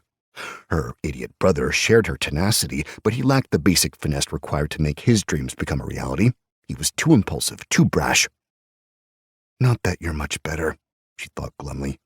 You rushed out to this wasteland without a second thought. I doubt Sigrun would have done something like that. Ahead, the trough curved to the southeast, branching in many different directions. All would take her away from where she needed to go, and so she paused, chewing her lower lip in frustration. She spotted a potential way up to the tundra, but it lay beyond a cluster of stones that looked difficult to climb. Freya cursed. She wasn't meant for this sort of thing. She was a Fireborn, not an explorer. Already her legs were starting to ache from all the walking she'd done. Best to just try, she said aloud. The longer I stay down here, the more likely I am to be eaten. Steeling herself, she made her way to the stones, resolving not to slip and break an ankle. She touched the first one with her boot, surprised by how easily it slipped on the smooth surface. The stones were a deep cobalt, oval in shape and covered in a glossy film that stuck to the leather of her soles. Not stones, she realized, eyes widening in horror. These are eggs. A creature emerged from the nest, with eyes like glowing sapphires and a large bulbous body. Its spindly legs were translucent, almost like glass, and each one ended in a blade that looked like it could slice through bones. Gods above, an ice spider. The monster chittered, its mandibles clacking hungrily as it approached its unexpected prey. Freya pulled out a flask and frantically downed its contents, the flame spirits burning to life within her. Magic points, 60 out of 60. Vigor points, 2. Backing away, she prepared to cast a spell. The spider lunged, stabbing with 2 of its forelegs in an effort to impale her. Both attacks missed, though one came perilously close to piercing her chest. She stepped back a few paces, then expended 10 magic points to cast Flaming Grasp. Her hands shimmered with heat as fire erupted from her fingertips, spraying the frozen arachnid directly in the face. 12 damage, plus 4 vulnerability damage. The monster shrieked, its entire front turned the color of char. Ice spiders, like many of the tundra's creatures, were particularly vulnerable to fire damage. It was one of the reasons that Fireborn were so respected, the first ones relying on their powers to keep them safe. Freya had always known this, but seeing it firsthand was something else entirely. She pressed her advantage, spending 5 more magic points to summon a fireball. The spider skittered to the side, lashing out with one of its blade-like appendages and clipping her on the shoulder. -6 health points. The wound stung terribly, but it wasn't fatal. She still had 12 health points left. However, she didn't want to press her luck. She'd only brought a couple of health potions with her from the temple, and like the flame spirits, she needed to use them sparingly. Yelling wordlessly, she hurled the fireball, striking the spider's thorax. 8 damage, plus 2 vulnerability damage.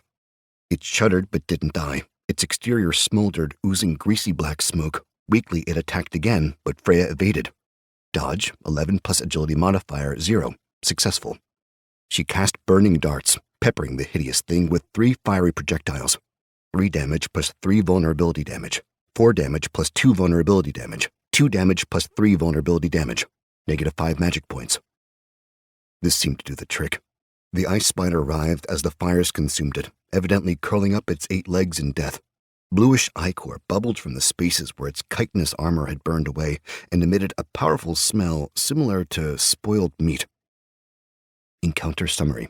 1 enemy defeated, -6 health points, -20 magic points, plus 50 experience points. Freya resisted the urge to gag, then looked to the wound on her shoulder. It wasn't deep, but it still hurt considerably. Grimacing, she uncorked a healing potion with her teeth and drank. Within seconds, her health points regenerated, her skin knitting together good as new. "That was exciting," she muttered sardonically. She pointedly avoided looking in the direction of the dead ice spider. The fire still burned, devouring the dead arachnid like kindling, and even spreading to some of the eggs. And now a path remained to the slope, but it would soon be closed as the other eggs caught fire. Sighing, Freya began the arduous hike out of the trough. The way was treacherous, and soon she was on her hands and knees, scrambling up the ice-slick incline and slogging through melting snow. Something split behind her, and she shot a look over her shoulder. One of the eggs had cracked open, and dozens of hand-sized spiderlings poured out onto the slope. They scuttled toward her, several passing through the flames and catching fire. More eggs cracked, and soon there were hundreds of the little creatures moving fast toward her position, threatening with dagger legs to climb all over her body and into her hair. "Frosts," she cursed, redoubling her efforts to escape the trough. Her pulse raced as high-pitched, chittering sounds came closer. She successfully passed another agility-saving throw and managed not to slip as she crested the top. Gasping, terrified, she turned on the encroaching flood of spiders. They were almost upon her. She cast Flame Blast, which sent flames hurtling down the way she'd come.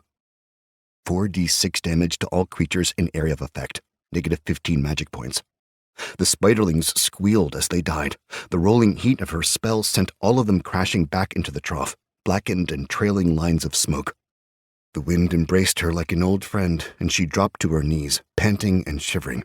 A sob threatened to escape her lips, but she forced it down, willing herself to remain calm. She'd survived. She'd used her training, and now she was safe. But frosts, spiders! She'd always hated spiders. "That does it," she muttered, pushing herself to her feet. "I'm definitely going to kill Jarl when I find him." She expelled the last of her flame spirits, draining her remaining magic points with a burst of power. Flame spirits could cause major damage or even kill if left too long in the stomach. That wasn't something she wanted to risk, not after everything that had happened. Turning north, she shook herself and resumed her journey, more determined than ever to find her missing brother. Chapter 12. First Day. For those unfamiliar with our ways, we must seem strange, but further study should make clear how we lived, and why we did the things we did. Memoir, Runeplate 4. "On your feet, Mudborn, it's time to go." Jarl opened bleary eyes, his gaze meeting the dark outline of a man standing above him. The sky was a deep purple, indicating that dawn hadn't yet broken, and all around him the camp was alive with activity, warriors moving about and softly readying their equipment. Groggily he got up, muscles stiff from sleep and cold. Above him the Battleborn sneered. "Lazy lowborns sleep in, Battleborn don't." With that he stomped away, boots crunching over the icy ground. Jarl tugged off his gloves and blew into his hands, trying to coax the blood back into them as he watched the camp break down around him. The coals from the fire were left to smolder as the tents were dismantled, supplies being rolled up and tucked away on sleds to be pulled by the thrall. Everyone had a purpose, and everything had a place, the whole warband functioning with efficiency and discipline. Despite the less-than-warm reception he'd received, Jarl liked the way the warriors lived. It made him feel like he was part of something greater, even if the men regarded him with nothing but contempt. He checked his reputation, and was pleased to see that Halvard's acceptance had bumped him up an entire point, if only just barely. Norvosk, Battleborn 4. Overall, 4. Tolerated. He still bore the reputation modifier laughingstock. Hopefully, with time, that should go away. They see me as an outsider, Jarl thought as a group of passing Battleborn scowled at him. They don't like that I aspire to be one of them. The thought made him glum, but it also strengthened his resolve to prove himself in their eyes. When they see me in battle, they'll come around. I'll give them no choice but to accept me. He reached into his pack and pulled out a strip of bacon, chewing thoughtfully as he picked his way toward Halvard's tent. He didn't dare ask to eat from the warband's stock. That would only earn him more of their ire.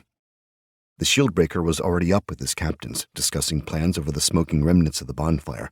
His shoulders were covered by a black direwolf pelt, and beneath he wore a simple hauberk of ringmail and boiled leather. His white hair stood out even in the pre-dawn light, and he had his trusty warhammer strapped to his back. The weapon was so large, Jarl doubted he could even lift it. The men all turned to stare at him as he approached, several muttering dark words under their breath. Beckstrom? Halvard barked irritably. What do you want? Jarl cleared his throat. Forgive me, Shieldbreaker, but I understand that the warband is moving out. I'd like to know where you would have me serve. Mudborn thinks too highly of himself, one of the guards remarked. Thinks he can approach the war leader whenever he pleases.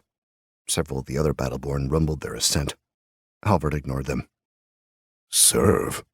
And when did I accept you into my service? His deep voice wasn't harsh, but rather curious, if not slightly bemused. Jarl opened his mouth to try to persuade the grizzled man. Persuasion check. 4 plus charisma modifier 1 minus laughingstock 1. Unsuccessful. The Lowborn were ordained to serve the clanhold, he answered quickly. By allowing me to follow your warband, you accepted me as a servant of your cause and are obligated to tell me where I should go to fulfill my duty.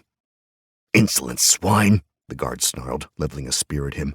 You presume to give the war leader orders?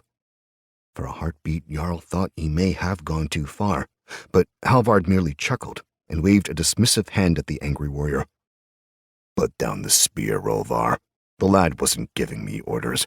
He was just using his sly tongue to gain a position among our ranks. He paused for a minute as if considering, then asked, Where would you serve, Mud Farmer? It isn't my place to make demands. But it's your place to incapacitate one of my men and follow my warband like a lost dog? The man's tone was dubious. Jarl didn't know how to respond. He simply stood in place and tried to appear humble. Halvard heaved a great, weary sigh. I suppose it doesn't hurt to tell you now. We'll be telling everyone soon enough. We're splitting the warband into 3 parties to comb the tundra, he explained, hooking a thumb into his belt beside his hatchet. Knut will go east, Grennick will go west, and I will take my men north to prod into Jotengard lands. A small force will be left here to protect our base camp. If nothing is found in 3 days' time, we'll regroup and discuss what our next move should be. Knut Bardson, a flat-faced man with a reddish-brown beard woven into an intricate braid, nodded at Jarl. And what are we supposed to do with this one, war leader? He could haul supplies with the thrall. Jarl bowed his head in deference before Halvard. If you'd have me, I would go north with you and your Battleborn. Perhaps there I can prove my worth, he added silently to himself. Halvard shook his head. Marching into another clanhold's territory is dangerous. If we're discovered, they'll take us for a raiding party and send their own Battleborn to attack. It will mean fighting. He turned his hard, single-eyed gaze on Jarl and softened his tone. You're brave, I'll give you that. But I'll need men I can trust out there, warriors hardened by battle. If you're so set on following us, I won't stop you. I gave you my word. You may follow Grennick's party to the west if you wish, but know that if you give them any trouble, or if you can't keep up, they'll leave your body for the wolves. Am I understood? Disheartened by the news, Jarl bowed his head again and replied, Yes, war leader. Thank you. Halvard grunted. Good. I'll be gone. There are things I want to discuss with my captains. Alone. Grennick Halfbeard didn't look pleased by the declaration either, though he never looked pleased about anything. Half of his skin was covered with a nasty burn scar, and hair would no longer grow on the puckered skin. The other half of his face was covered in bushy black curls, thus giving him the nickname of Halfbeard. He frowned at Jarl, then turned back to mutely regard Halvard, his pale eyes as bleak and cold as the ice barrens themselves. Jarl left them and made his way over to where Grennick's warriors were forming ranks. The men avoided him like a leper, and mostly left him alone, their contempt plain on their unshaven faces. So he hung around near the baggage train. His own thoughts were his only company. When the orders came, they were accompanied by the tuneless blaring of war horns. 1,000 warriors marched from the gully, the warband breaking into 3 large groups that moved in separate directions. Close to 300 stayed with Grennick Halfbeard, the lean, wiry man leading the Battleborn west in a wide column of rattling mail and iron spear tips. It was a sight to behold, a movement that made Jarl's chest swell. He'd never witnessed the mobilization of an entire warband before. They moved so quickly. Within the hour, the other two groups were completely out of sight. Dawn's light welcomed them onto the tundra, rising from the hilly east and glistening off the frost still clinging to the ground. Despite the sun, temperatures were low. Skirling wind blew across the frozen expanse and constantly tugged at their clothes. Clouds lurked on the horizon, promising snowstorms later in the day, and skittish groups of caribou watched from a distance, their antlered heads poking up from sparse patches of grass. At the behest of the half-beard, Jarl trudged near the back of the column beside the handful of thrall who were tasked with pulling their supply sleds. They were the men and boys who'd been taken in raids, dressed in stinking rags, and looking as if they hadn't had a bath in months. Their faces were gaunt and their eyes were downcast, their very demeanors bent and broken. Part of him hated that the Battleborn viewed him as nothing more than an ordinary thrall. He felt insulted, and that, in turn, made him feel ashamed. He'd always pitied the thrall, ever since he was a child, and detested the way that they were often abused by the highborn. They're people just like the rest of us. If the gods were kind, they'd never allow one man to own another. Such was the way of the world. He would fight injustice where he could, and do his part to show kindness to the thrall. For now, that was all he could do for them. They marched for the better part of the day, following game trails through the untamed wilderness in search of the clan lord's son. It was a long, grueling journey, and Grennick pushed his men mercilessly, hardly giving them time to rest or eat or even relieve themselves. Even so, Jarl managed to hold his own and not utter a word of complaint. He refused to show any weakness in front of these warriors so they wouldn't see him as a hindrance. Don't give them a reason to think you're a weakling, he thought as he doggedly placed one foot in front of the other. You'll earn their respect, bit by bit if you have to. As the day wore along, even the Battleborn began to grow weary. They griped and cursed at every opportunity, using harsh language to describe their leader, the rival clans, Jarl, and just about everything else on Yggdrasil. They also joked, poking fun at each other in ways that reminded Jarl of his own friends. It caused him to miss them, and wish that he could share that same bond of brotherhood with these warriors, men who fought and bled together. It was near dusk when horns blared, the long, mournful notes coming from scouts as they made their way across the plains. Grennick called for them to stop in the middle of a half-frozen mud field. Squinting against the setting sun, Jarl watched as a runner raced toward them, carrying his message with a profound sense of urgency. Before long, word spread to the rear of the column, passing ominously from person to person. They'd come upon a battlefield. There were dead men ahead. Grennick raised his voice to be heard by all. Ready your weapons and keep quiet. There might be an ambush waiting for us. Remain alert. The warband continued forward, silent except for the sound of many tromping feet. The terrain grew rough as hills began to sprout like mushrooms around them, breaking up the plainer tundra. Clouds gathered thickly in the sky and darkened the undulating landscape, and snow fell in light powdery flurries that danced above and around their wary band. Eventually they came to a stony rise that stood taller than the surrounding hills. It loomed above a wide depression, a gently sloping valley that reminded Jarl of a giant bull. It was filled with bodies. Spears and other weapons lay strewn beside hundreds of corpses that looked to have been killed weeks ago. Strangely, there were no carrion eaters. The battlefield was quiet and still, devoid of any life whatsoever. It was a massacre unlike anything Jarl had ever seen. Grennick commanded them to halt at the top of the depression. Fan out and search for Ragnar Haig, he said. Nothing else matters here. He said a few more things that Jarl couldn't hear, then led the way onto the battlefield, descending the slope with his axe in hand. Jarl followed cautiously, resting a hand on his axe as well. Something about this place felt wrong to him, and he was uneasy despite being surrounded by warriors from his clanhold. The corpses leered at him from the ground, their old wounds black and crusty with decay. Many were bent oddly in death, their limbs twisted in unnatural ways that made Jarl's stomach churn. As he walked, he noticed that many of the bodies had strange, pulsing tendrils that licked at their wounds like tongues. At first he thought they were caused by some kind of fungus, a parasite that came from the earth, but when he looked closer, he saw that they were living things, like worms infesting rotting meat. The other Battleborn noticed the growths too, and they muttered nervously amongst themselves, offering quiet prayers and signs against evil. One man even retched, spilling the contents of his stomach on the legs of one of the desiccated corpses. What in the frozen hell? What sort of devilry is this? The question came from a pale-faced battleborn. Jarl wondered the same thing. Their presence seemed to awaken the black tendrils. The whole basin writhed as they spread out, a horrific morass of putrid flesh and wriggling appendages. Soon the tendrils began slithering in and out of their grisly holes as if excited by the presence of warm blood. "I don't see Jotengard runes anywhere," Jarl observed, gazing down at a young man with a tentacle poking out of his empty eye socket. "These all look like Norvask men." "Halfbeard!" one of the men called urgently from the other side of the battlefield. "Over here! I think I found him!" This caught everyone's attention. Stepping gingerly over the stinking corpses, the battleborn converged on the shouting man's position. Grennick, wearing his customary sour expression, pushed his way to the front. "Where is he?" "Here," the man replied, pointing to a still form on the ground. From his position, Jarl could make out thick blonde hair and gold-encrusted armor. The man was flying flat on his back with the broken haft of a spear rammed through his chest, a dark stain on the ground indicating where he'd bled out. Unlike the others, he didn't seem to be infested by the black worms.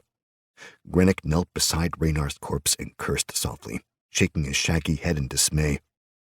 "This'll mean war," he grumbled, stroking the bearded half of his chin. "Gods grant us strength."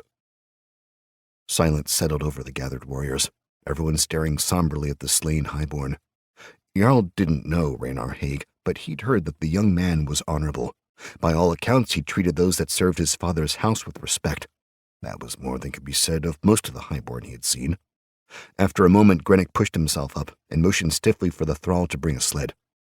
"Take him up there," he said gruffly, pointing at the stony rise above them. "That'll have to serve as a cairn. Recite his death rites, then get him back to camp. He needs to be returned to the clan hold for a proper burial." They nodded and raced off to do his bidding. "The rest of you," he continued, "put away your weapons. We need to gather the dead and burn them. I don't know what's taken hold of these men, but it's nothing a little fire won't fix. That, at least, should give them some peace." Raynar's body was loaded onto a sled and borne away, pulled by a thrall and guarded by a contingent of warriors. Jarl watched them go, saluting the dead lord with the rest of the battleborn as they ascended the hill and vanished from sight.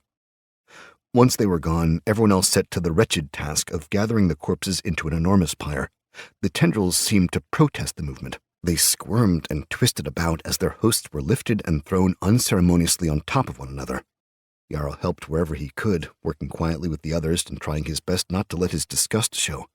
He wanted to feel numb, to blot out all emotion, but inside he felt nothing but revulsion and a suffocating feeling of dread. Returning from the pyre, he noticed something twitching out of the corner of his eye. "Gods, did that body's hand just move? No, I must be imagining things." He bent to examine the corpse, frowning as he stared at the bluish hand. It was frozen, claw-like and still. Maybe he was going crazy. His mind was playing tricks on him. One thing, however, was certain.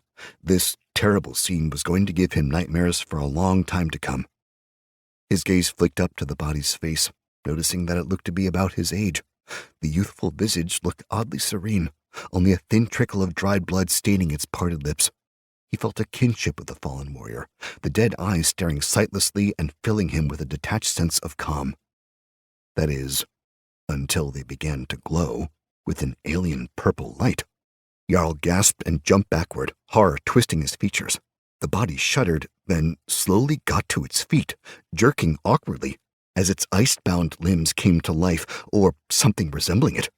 All around him the bodies rose, lurching from the ground in silent resurrection as if pulled by invisible strings, purple eyes shining, tentacles waving. "Draugr!" someone shouted nearby. Panic and fear erupted in the basin, and the battleborn scrambled for their weapons. Jarl reached for his axe as the draugr surrounded him. His instincts took over and he assumed a fighting stance. The dead fell upon the living with cold efficiency, using the element of surprise to hack and kill. Men screamed as they died, adding warm blood and new bodies to the battlefield. Nearby, Grennick Halfbeard tried to rally his warriors, screaming to be heard over the confusion, only to take a spear to the neck and drop. The killing blow had come from his side, unseen. Jarl swung at the nearest draugr and chopped off its arm. 10 damage.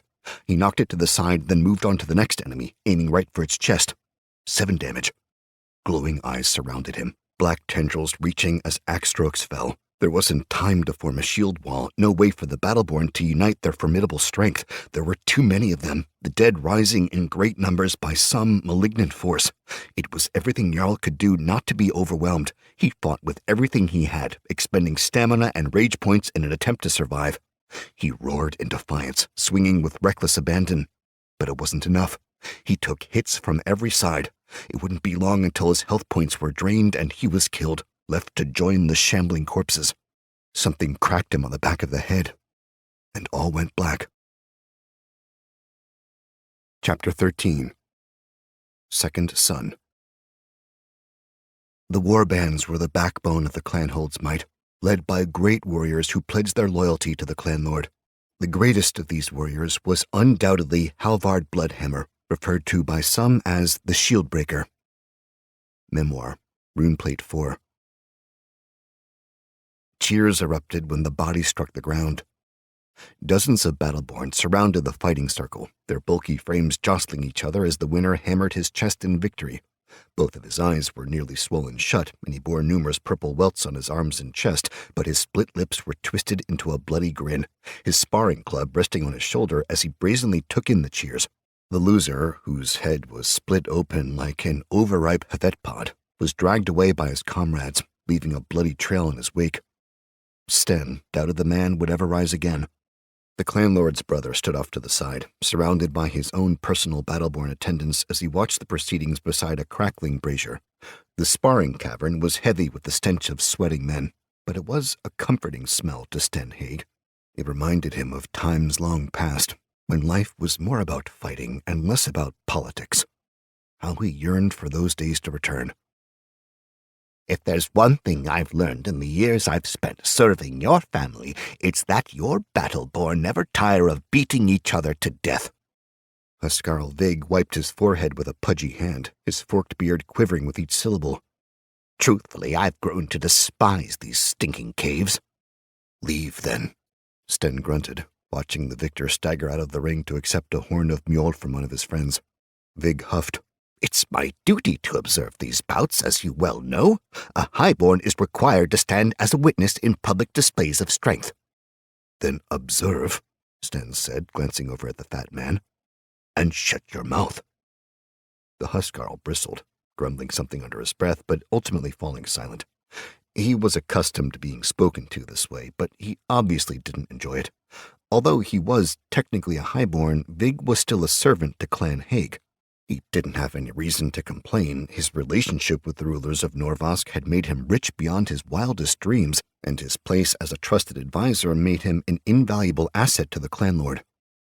Still, thought Sten, turning back to regard the fighting ring, I could do with a little less advising, especially for a man who's never swung an axe in his life. Already men were calling for the next fight to begin.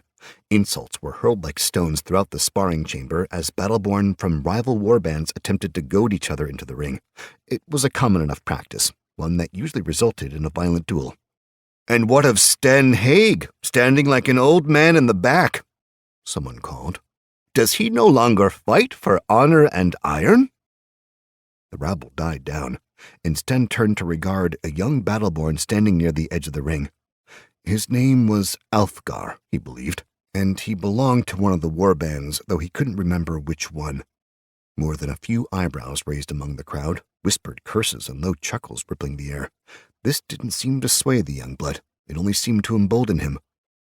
"It's said that the Haigs are great warriors, but I see no evidence of that here," he declared. "If Sten still has stones, let me fight him here and now. I welcome the challenge." A few of Sten's attendants stepped forward threateningly, but he held up a hand to stop them. He regarded the younger man with a look of amusement. "If you're looking for a thrashing, young blood, I suggest going to the dregs and wrestling a pig. At least then you'll be fighting a kinsman. He'll probably go easy on you." This prompted many to laugh at the challenger. Alfgar, a well-muscled ginger with the sides of his head shaved, turned almost as red as his hair. He clenched his fists and took a step towards Sten, his eyes blazing with hatred. "I'm not scared of you, old man. Only cowards have reason to fear the likes of Clan Haig."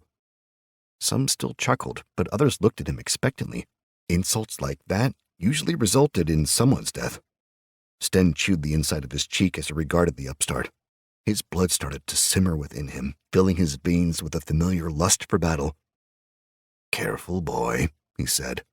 "You're treading on dangerous ground. Even with blunted weapons, I could break you in two." "I don't care about blunted weapons," the young blood scoffed. He drew himself to his full height, which rivaled the tallest of the gathered men. "Even with real iron, I wouldn't be afraid to face you. Old skrills don't scare me."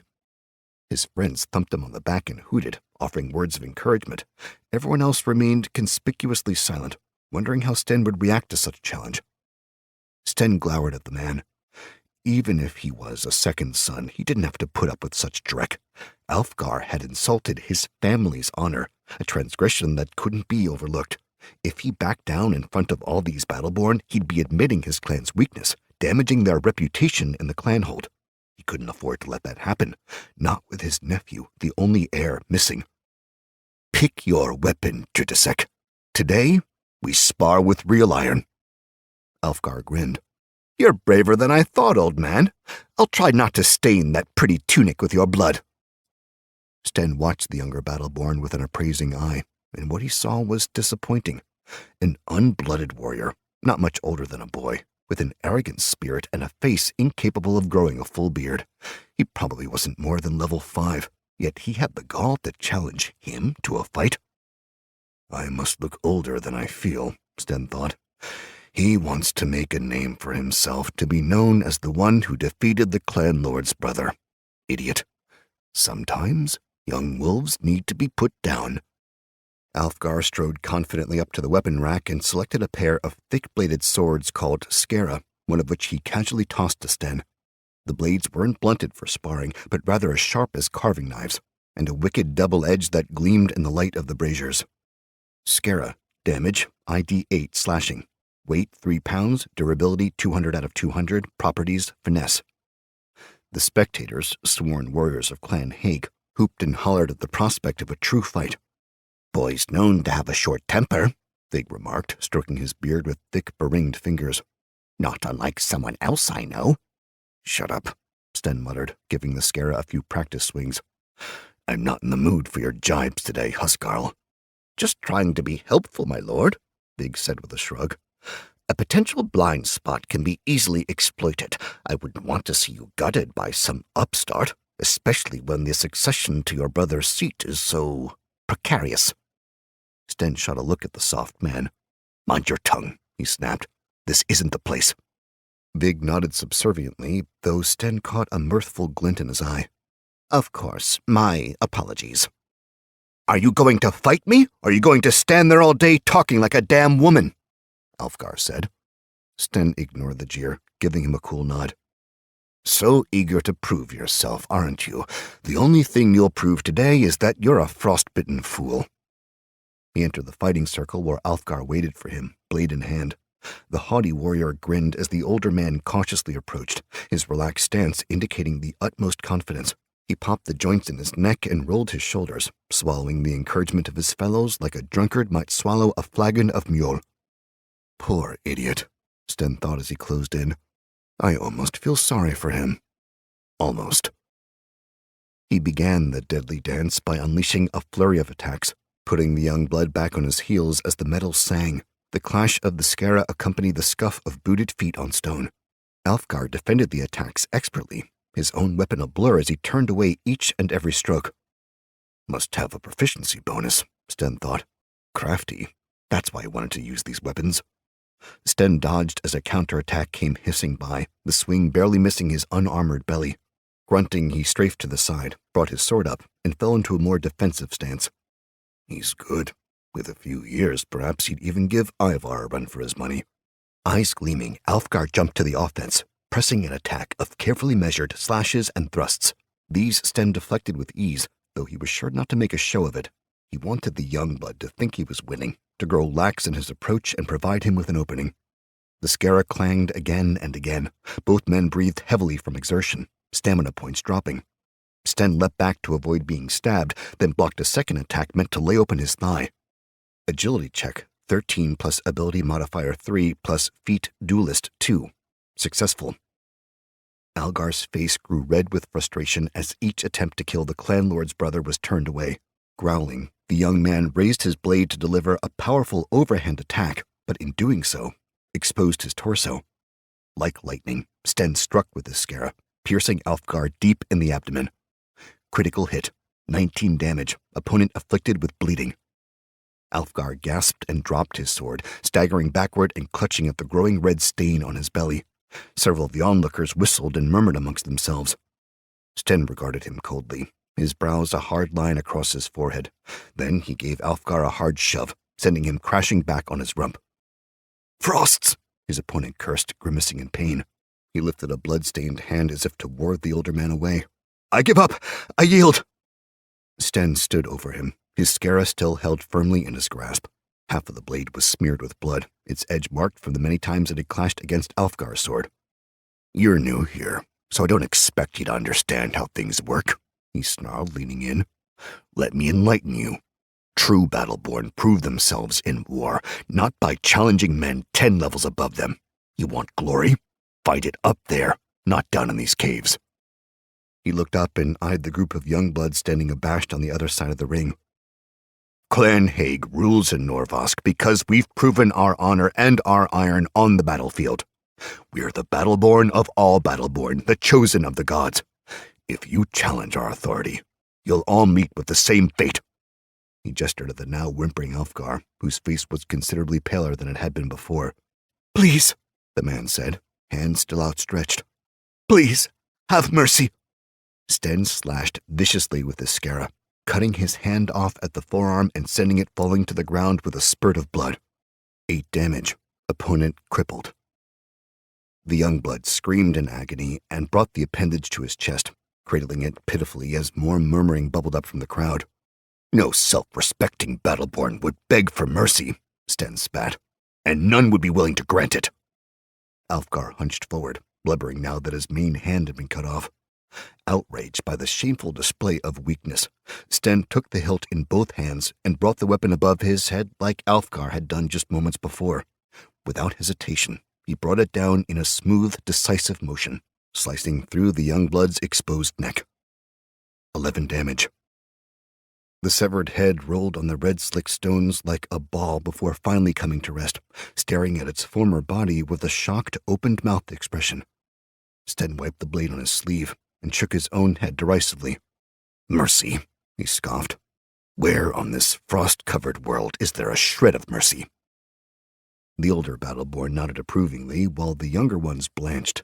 They broke off from the main group and departed from the chamber, pointedly avoiding the body of their slain comrade. Huskarl Vig came to stand next to Sten.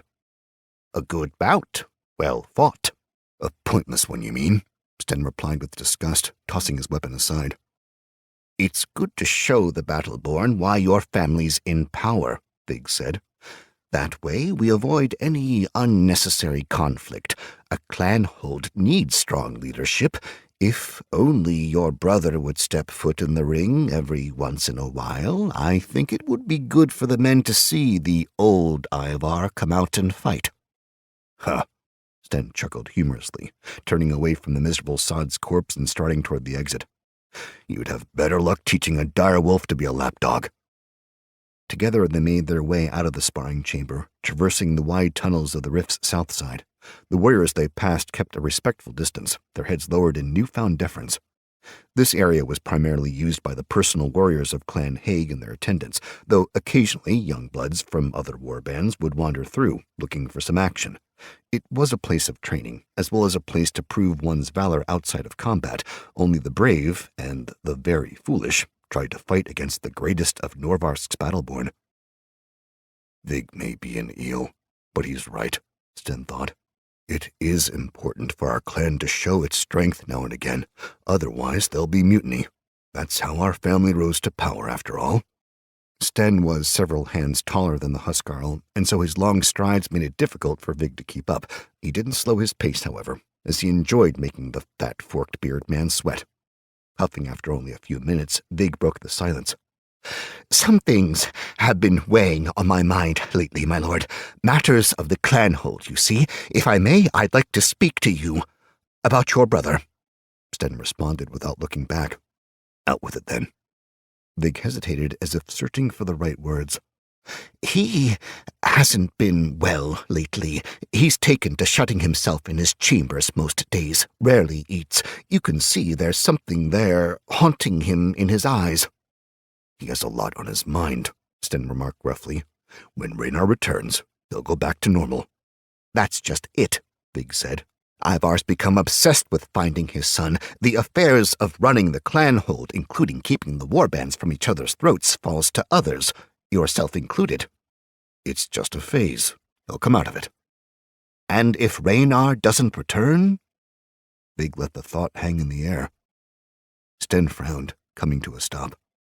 His nephew Raynar was Ivar's only living son, a proud warrior in his own right, and the heir to their clanhold.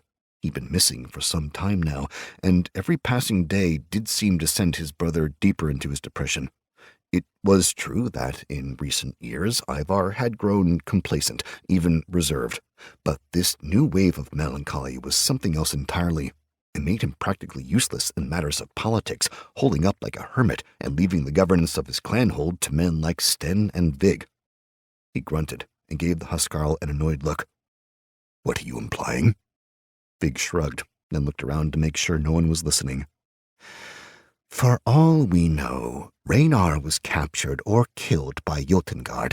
If Raynar is dead, then what will that mean for the clanhold? Ivar isn't the man he once was. We both know that. That tongue of yours is going to get you killed one day, Sten growled, and straying to his belt knife. It hasn't yet, Vig replied. In fact, it was this tongue that helped unify the warbands and put your family in power. Don't forget. Sten snarled in exasperation. Speak plainly, Huskarl. I grow weary of this conversation. Vig held up his hands, sweat beading on his ruddy forehead. It's as I said earlier. The clanhold needs strong leadership. Otherwise, the warbands will tear themselves apart and will be at the mercy of the other 8 clanholds. You know as well as anyone that I've always served Clan Haig. My concerns are not for myself, but for our people. Sten crossed his arms but didn't say anything, his expectant gaze boring into the Huskarl. The men respect you because you're still a fighter. You still act like a battle-born. If your brother can't show strength, then Jotengard and the others will slowly destroy us. That spy was only the beginning. Sten lowered his voice. You speak treacherously, Huskarl. I could kill you for saying such things. And yet, they countered, you know that what I say is true. Ivar may have killed the old clan lord and taken his place, but you were the one who fought on the battlefield. You slew all of your brother's enemies. The spirit of war may have left him, but it still burns brightly within you. That is what we need to defeat Jotengard. Temperance will be the death of us all. Mark my words. Sten stared at him for a long moment. Though he loved his brother fiercely, he knew that Vig's words were true. Ivar no longer desired bloodshed.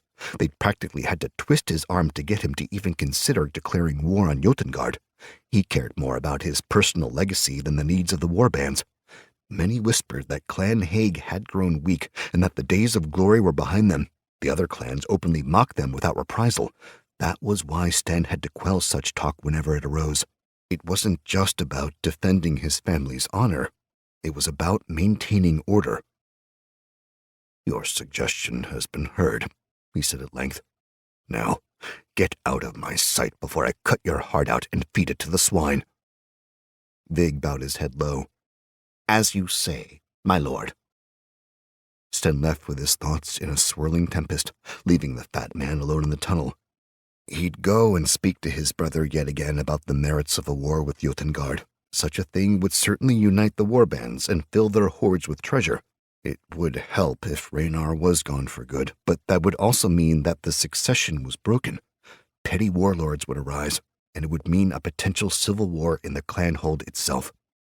Somehow, Sten needed to pull his brother out of his melancholy. He needed to bring back the old bear that had taken Norrvask by force all those years ago. Ivar wasn't the only one concerned about the progeny of Clan Haig. Sten would do anything to make sure his family stayed in power, even if, gods forgive him, that meant doing something drastic. Chapter 14. The Old Man of the Tundra. He was a hero, a legend given flesh. Even warbands from other clan holds revered him. Memoir, Runeplate 4. Cold. For a time it was the only thing Jarl could feel. It weighed down on him, pressed in from all directions, threatening to overwhelm him. But even in his delirious state of half-awareness, he fought against its effects. New affliction, hypothermia, movement slowed, disadvantage to all strength, fortitude, and agility saving throws, cold damage over time, -7 stamina points. Am I dead? Jarl wondered groggily as he lay immobilized beneath a crushing weight. Is my soul trapped in the spirit realm? Why haven't I moved on to the immortal halls? The uncertainty terrified him. Pain welled in the back of his skull, throbbing like a heartbeat behind his eyes. The pounding reminded him of war drums, beating a relentless rhythm that served only to distract him from the cold. Death wanted him. He knew it. It enveloped him in a chilling embrace that made him want to sleep. Even now he could feel its icy tendrils reaching for him, caressing his chest and face as they tried to worm their way into his mouth. His eyelids snapped open. A black tentacle rested on top of him, squirming like a serpent and forcing itself against his lips. He let out a strangled cry and bucked against the weight pinning him down. His right arm was stuck, but he managed to pull his left one free, bringing it up to fight against the creature trying to enter his mouth. It wriggled violently at his touch, twisting and curling as he wrapped his frozen fingers around its sleek body. Still, he somehow managed to get a firm grip. Yelling wordlessly, he hurled it away. The disgusting appendage thudded somewhere in the distance. "Frosts take me," he murmured, resting his head back against the ground. What the hell was that? The tentacle, or whatever it was, had left a sticky film on his face and lips. It tasted like rotting flesh, and he grimaced as he wiped it away with the back of his glove. Above him it was snowing, the dark gray sky indicating either early morning or late evening. He didn't know which it was. The only thing he knew was that he was cold, and that if he didn't get up and start moving, he would die. Grunting, Jarl pushed against the weight covering the lower half of his body. It was hard and stiff, but after a few attempts he eventually got it off. Taking a deep breath and sitting up, he realized that the weight had been a corpse, a frozen battleborn with a cloven head. Around him dozens of other bodies littered the ground. In an instant, he remembered where he was and what had happened here. The battle, he thought, mind reeling as he pushed himself shakily to his feet. The corpses, they came alive. Only now they were still, petrified in death and covered in a thin blanket of snow. All around him, black tendrils waved, protruding from every mouth and wound imaginable. The wide basin had once again become a graveyard, only now the worm-like creatures had found fresh bodies to make their hosts. Bile rose in Jarl's throat, but somehow he managed to keep from vomiting. "I'm the only one left," he whispered, searching vainly for survivors among the writhing mass. "They're all dead. Soon they'll turn into draugr." He needed to leave, to get out of this god's forsaken place before he became like them, but where could he go? The tundra was an unforgiving place, even in the most favorable conditions. He had no water or food. He'd left all his supplies back at camp. But I can't stay here. There's no telling when these bodies will rise up and attack me. Head spinning, Jarl picked up his fallen axe and began making his way through the field of corpses. The back of his head was crusty with blood, and his legs and arms ached where they'd been pinned. He checked his status, afraid of what he might see. Health points, 7 out of 26. Stamina points, 0 out of 20. Afflictions, head wound, fatigued, hypothermia. Need to get out of here, he thought numbly, tripping over severed limbs and discarded weapons. Maybe I can find a cave to sleep in to keep warm. If I can get out of this basin, I can search the tundra. There's still enough light to see by. It was a weak plan. Even if he managed to locate such a place, he doubted that he'd ever wake up. Better than no plan at all. Dark tendrils squirmed as he walked by, almost as if they could sense his warm blood. They reached for him like black eels. eagerly stretching from the bodies of his fallen comrades. Jarl did his best to ignore them and keep his attention fixed ahead. When one of the tentacles came too close, he cut it in two with a swipe of his axe, causing the bottom half to retract into the corpse's mouth like a tongue. The other half twitched pitifully on the ground, spilling gobs of oily ichor. Jarl gagged but continued forward, stubbornly ignoring his pounding headache. His legs felt like they were tied to leaden weights, but he managed to keep placing one foot in front of the other. After several agonizing minutes, he began making his ascent up the slope to the tundra. Almost there, he thought, gritting his teeth. Something grabbed his ankle. Cursing, he stumbled, face stinging as snow filled his mouth and nose. He twisted and kicked against the vise on his leg. Strength check, disadvantaged. 9 plus ability modifier 2 minus affliction, fatigued 3. Unsuccessful. It held fast like an iron manacle. He turned and saw that one of the nearby corpses had come to life, its dead eyes aglow. The tentacle that hung from his open mouth wagged hungrily, its slick surface dripping with a thick, viscous fluid. "No!" Jarl screamed hoarsely. He reached for his axe so he could bury it in the monster's skull. It wasn't there. Desperate, he searched and saw that the weapon had tumbled out of reach, landing in a snowbank down the slope. It might as well have been on the other side of the ice barrens. He continued to kick and struggle against the draugr's hold, but the creature refused to release him. Around it, others began to rise, their purple eyes glowing like amethysts in the waning light. "Gods above," Jarl thought, panic building inside him. "Please help me. Hear my prayers." He'd never felt such fear in all his life. With a flash like lightning, fire exploded on one of the nearby draugr, engulfing it in brilliant orange flames. It staggered with awkward movements but didn't cry out in pain as the fire consumed it. Another flash followed, then another, until flaming undead torches surrounded Jarl, brightening the battlefield with garish light. The draugr holding his ankle let go, its attention on a new target up on the rise above them. Jarl didn't hesitate. He scrambled away from the flames and burning enemies, rolling away into a small depression several yards away. The snow softened his impact, but the pain in his head was immense, and his vision was starting to blur. Lifting his gaze, he saw a dark figure standing at the edge of the basin. It appeared to be a man in rough leathers and a heavy fur cloak, but power shimmered around him like heat coming off a bonfire. Both of his hands were alight with flames, and the ground surrounding him seemed to smolder, sending up wisps of smoke. Jarl watched with a detached fascination as the man attacked the draugr with magic, throwing fireball after fireball in their direction and burning them to cinders. "The gods heard me," he thought dazedly, a faint smile gracing his lips. Then he dropped to the snow, oblivion overtaking him.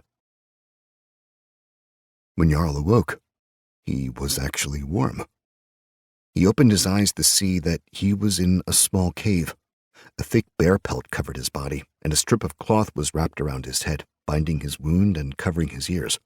A fire smoldered in the center, filling the space with orange light, and all along the uneven walls were supplies packed in raw hide bundles. A pot bubbled on the coals, and a curtain of skins blocked the only exit, keeping the warm air trapped inside. Jarl sat up, causing the pelt to slide off his naked chest. He immediately regretted the movement and winced, his throbbing head growing dizzy. Squeezing his eyes shut, he took a series of long, deep breaths until the vertigo subsided, leaving him with nothing but a dull pain on the back of his skull. "Freeze me, that hurts," he muttered, tentatively opening his eyes once more. He appeared to be alone. Apart from the crackling flames in the bubbling pot, everything was quiet and still.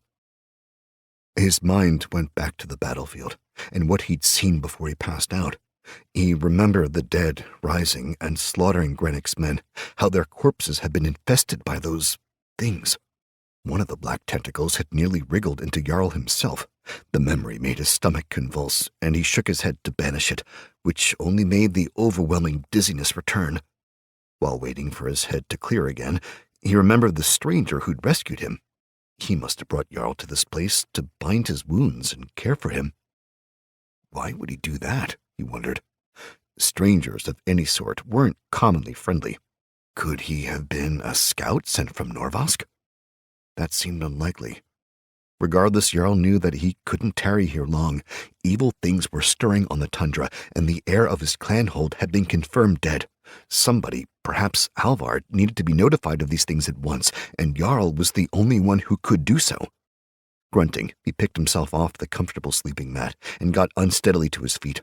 The world seemed to spin around him, but somehow he managed to remain standing. His clothes were on the far side of the cave, folded neatly on top of coiled rope. Even so, it felt like an impossible distance to cross.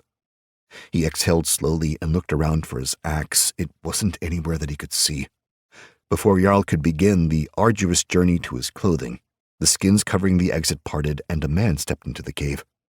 He was of medium height and slender, with long limbs and narrow shoulders. He was bound from head to heel in furs, with only his frosty blue eyes exposed. He wore no visible weapons except for a hook which hung from his belt, carrying a brace of large snow rats. Around his arm was perched a lithe, furry creature with glittering black eyes. It looked directly at Jarl and bared a mouth full of tiny white fangs. The man took a few steps inside and stomped, shaking snow from his boots and clothing. Then he removed his scarf, revealing a thick gray beard that reached down to the middle of his chest. His face was weathered, bearing many deep lines, and he appeared to be old, well into the twilight of his years.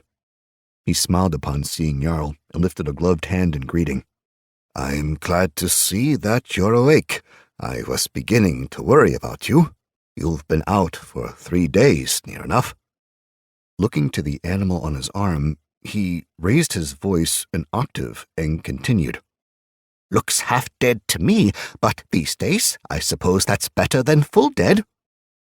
Jarl wasn't sure how to respond. He stood there awkwardly, naked and wearing only a look of confusion as the old man regarded him. 3 days. No wonder he felt so weak. Not knowing what else to do, he stooped and picked up the bear pelt to cover himself. "Who are you? Which clanhold are you from?" The newcomer chuckled and returned to his normal, deeper voice. "I'm not from any clanhold, Jarl Beckstrom. I'm merely a stranger who happened upon someone in need, and you'll have to forgive my friend here. He isn't used to receiving guests." Jarl's jaw dropped, ignoring the fact that the old man seemed to be speaking on behalf of the animal. "How do you know my name?" Still chuckling, the man walked to the center of the cave. The furry creature leapt from his arm and bounded over to a small pillow, where it curled up in a tight little ball. The stranger set his dead rats on a large flat stone, then pulled off his gloves and began warming his hands by the fire. "It's not as complicated as you might expect, although you probably wouldn't believe me if I told you. Suffice it to say that I'm a concerned wanderer of the Ice Barrens, a servant of all and a subject to none." Jarl didn't immediately respond. He narrowed his eyes, trying to decipher the man's true intentions. No one went out of their way to aid the weak, especially when there wasn't a benefit to be gained. The Aesir preached against such practices, declaring that only the strong were fit to live. That was how the world worked. Every man, woman, and child on Yggdrasil belonged to a caste in a clanhold, for that was the only way one could survive the harsh realities of life. Jarl had never heard of someone living on their own, except for... His jaw went slack as understanding dawned on him. "You're the old man of the tundra, aren't you?" The stranger glanced at him over his shoulder, one eyebrow cocked. "A silly name, truth be told. I was never really fond of it." "I thought you were a myth." The old man smiled and returned his gaze to the fire. "As you can see, I'm quite real. My name is Hjalmar, in case you were wondering. The mink is named Beast." From the pillow, the mink perked up at hearing its name. Jarl opened his mouth, but a wave of dizziness came over him, and he sank back down to the sleeping mat, groaning in misery. "Careful now," Hjalmar said. "You took a nasty blow to the head back there. Not even a battleborn can bounce back from something like that. You should rest until you're fully healed." How does he know I'm a battleborn? No, that was just an expression. Nothing made sense anymore. Jarl cradled his pounding head as he tried to sort through his muddled thoughts. The old man of the tundra was a legend as ancient as the mountains themselves. The singers told of a wanderer, more bear than man, who traveled the width and breadth of Yggdrasil doing the will of the gods. He was a hermit who lived off the land and was said to be part god himself, an immortal being who dwelt apart from society. Jarl had never believed that the old man of the tundra existed, though he also didn't believe in draugr until recently. "The soup's almost done," Hjalmar remarked, slurping loudly from a scrimshaw spoon. "Once you get some food down, you'll start to feel better." "You're a fireborn," Jarl said, looking up to where the weathered man crouched by the fire. "That's correct," Hjalmar answered as he plunged the spoon back into the broth and began stirring. "You saved me. Burn those draugr to ash." "Draugr?" Hjalmar asked, glancing over at him thoughtfully. After a moment he shrugged and went back to stirring. "I suppose that's as good a name as any for those creatures. Their like hasn't set foot on this world for many, many years." He paused and slurped again, swishing the soup loudly between his teeth. He nodded in satisfaction. "No thanks are necessary for saving you, lad. As I said, I am here to serve the people of the 9 clanholds. You were in need, and I acted." Jarl gave the man a serious look. "Even so, I owe you my life. There's a debt of honor between us, one that I must repay." "Bah!" Hjalmar replied with a wave of his spoon. "None of that. If you want to repay me, eat some of this soup. It isn't much, but it will at least help you recover your strength." Jarl accepted the steaming bowl that was offered and took a sip. The broth was a dark, salty mixture that contained chopped mushrooms and small strips of meat. Judging by the dead rats his host had brought in, he was fairly certain what he was eating. The soup was thin fare, but quite tasty, and before long Jarl was licking the bowl clean. He hadn't realized how hungry he was.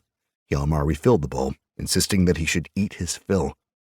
After his third helping, Jarl leaned back and belched, feeling contented for the first time in days. The old man was right. He felt much stronger after eating. Hjalmar remained close to the fire, his eyes staring ponderously at the coals. He ate in silence, clicking his tongue every so often and tossing bits of meat over to Beast. The mink devoured the food hungrily, its razor teeth making short work of the cooked rat. Jarl watched Hjalmar curiously for a time, intrigued by his character. The old man didn't conform to the standards of what he'd come to expect from people. He spoke to his pet like it was human, muttering responses back and forth and carrying on entire conversations. Even while sitting, his posture was straight, and despite being a fireborn, he carried himself like a seasoned warrior. He was kind and generous, giving freely of his substance without expecting anything in return. He was an enigma to Jarl, but one that, strangely, he respected. Feeling slightly abashed from staring, Jarl got up and made his way over to his clothes. While getting dressed, he asked, "Have you always lived out here?" Hjalmar turned away from Beast and shook his head. "Not always. I'm originally from Sealspear, but I left many years ago." "Sealspear?" Jarl's eyebrows shot up in surprise. "That's on the other side of the continent." He'd heard of the distant clanholds of Sealspear and Whaletusk, of course, but had never met anyone from there. They were far removed from the other clanholds of Njordrsil, and rarely ventured from their distant coasts. "Like I said," Hjalmar said, "I've been away for quite some time. I spend most of my days on the Ice Barrens, traveling between the clanholds." After pulling on his shirt, Jarl looked at him with open curiosity. "But why wander the Barrens? Why live such a solitary life?" Hjalmar absently rubbed at a medallion hanging from his neck. It was an odd piece, fashioned from fine silver in the shape of an eye with 2 irises. Both pupils were fixed with a small stone, one white and one red. Jarl hadn't noticed the jewelry until then. "Think of it as a calling," the old man remarked, his eyes distant as he gazed at the fire. He shook his head as if to clear away troublesome memories. "Forgive me, I haven't entertained guests for a long time. I fear I've forgotten how to hold a conversation, at least with another person." He smiled apologetically and dumped the remainder of the pot on the ground for Beast to lick up, then proceeded to pack it with snow from near the cave's entrance. "Let me make you some drink. It'll help with the healing process and make it easier for you to sleep." Jarl finished dressing as Hjalmar put the pot back over the coals. "The old man doesn't seem crazy," he thought to himself. He may talk to animals, but his mind is sharp, and he seems to know things. Maybe he can tell me more about what's been going on. Clearing his throat, Jarl sat back down on the sleeping mat. Earlier, you mentioned that the draugr haven't been to this world in centuries. What did you mean by that? Hjalmar hesitated for just a moment, then began adding dried care roots to the pot. This isn't the first time their kind has slithered to Njordrsil, he replied without looking up. The last time they nearly eradicated every living being on this world. They're like a plague, parasites that inhabit the bodies of the dead, and with every corpse they control, they multiply. The only way to truly destroy them is with fire. He trailed off and stared again into the glowing embers of the fire pit, his brow furrowing deeply. Where do they come from? Jarl prodded, both fascinated and horrified.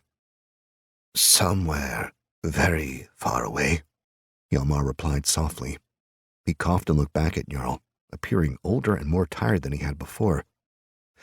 These draugr, they're controlled by a being known as Syrinx, an ancient and powerful creature born of darkness.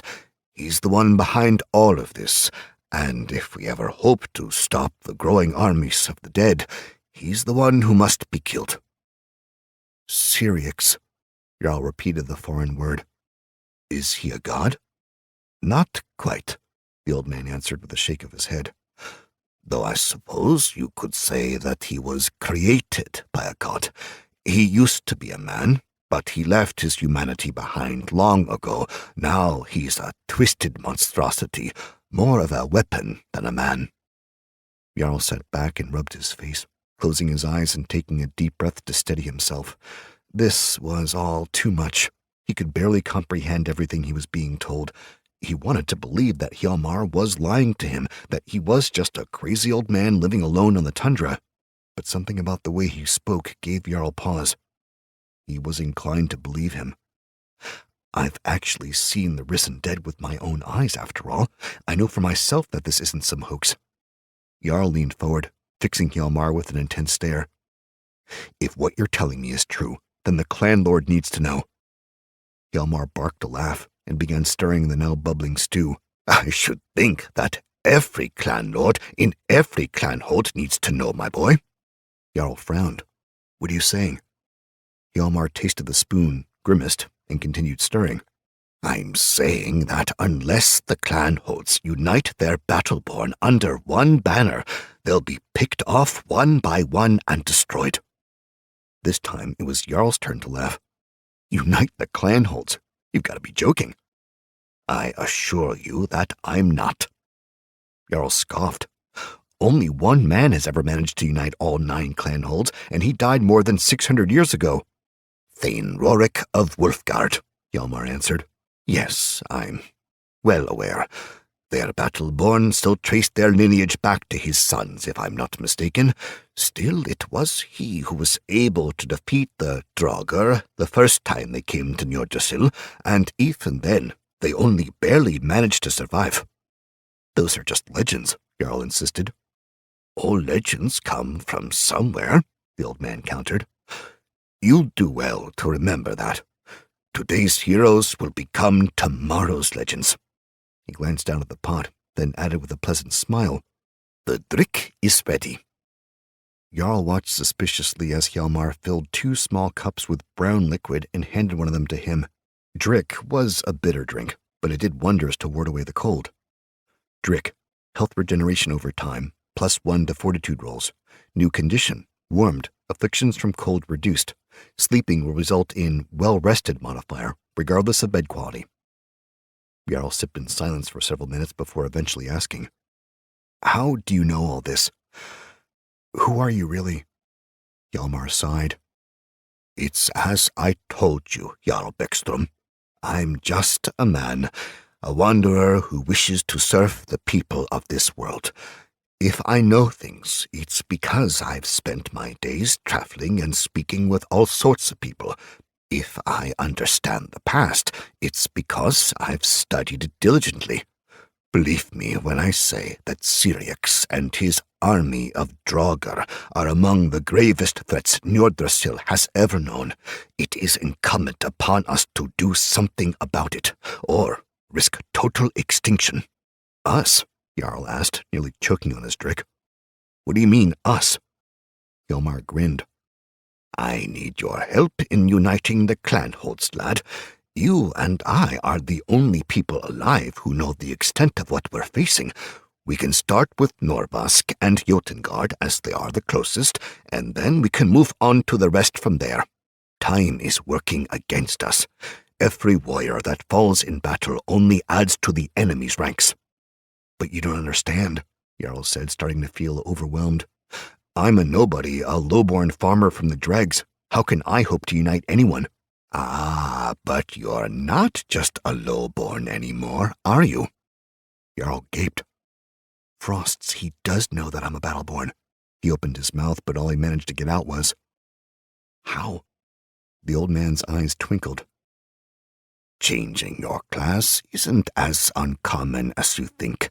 I've known many in my day who managed to do just that. It took a moment, but when Jarl finally found his tongue, he replied, well, that doesn't change the fact that I'm just one man. I have a low reputation among my people and no allies among the battleborn. What you're asking is impossible. Hjalmar eyed him for a long moment before finally pushing himself to his feet.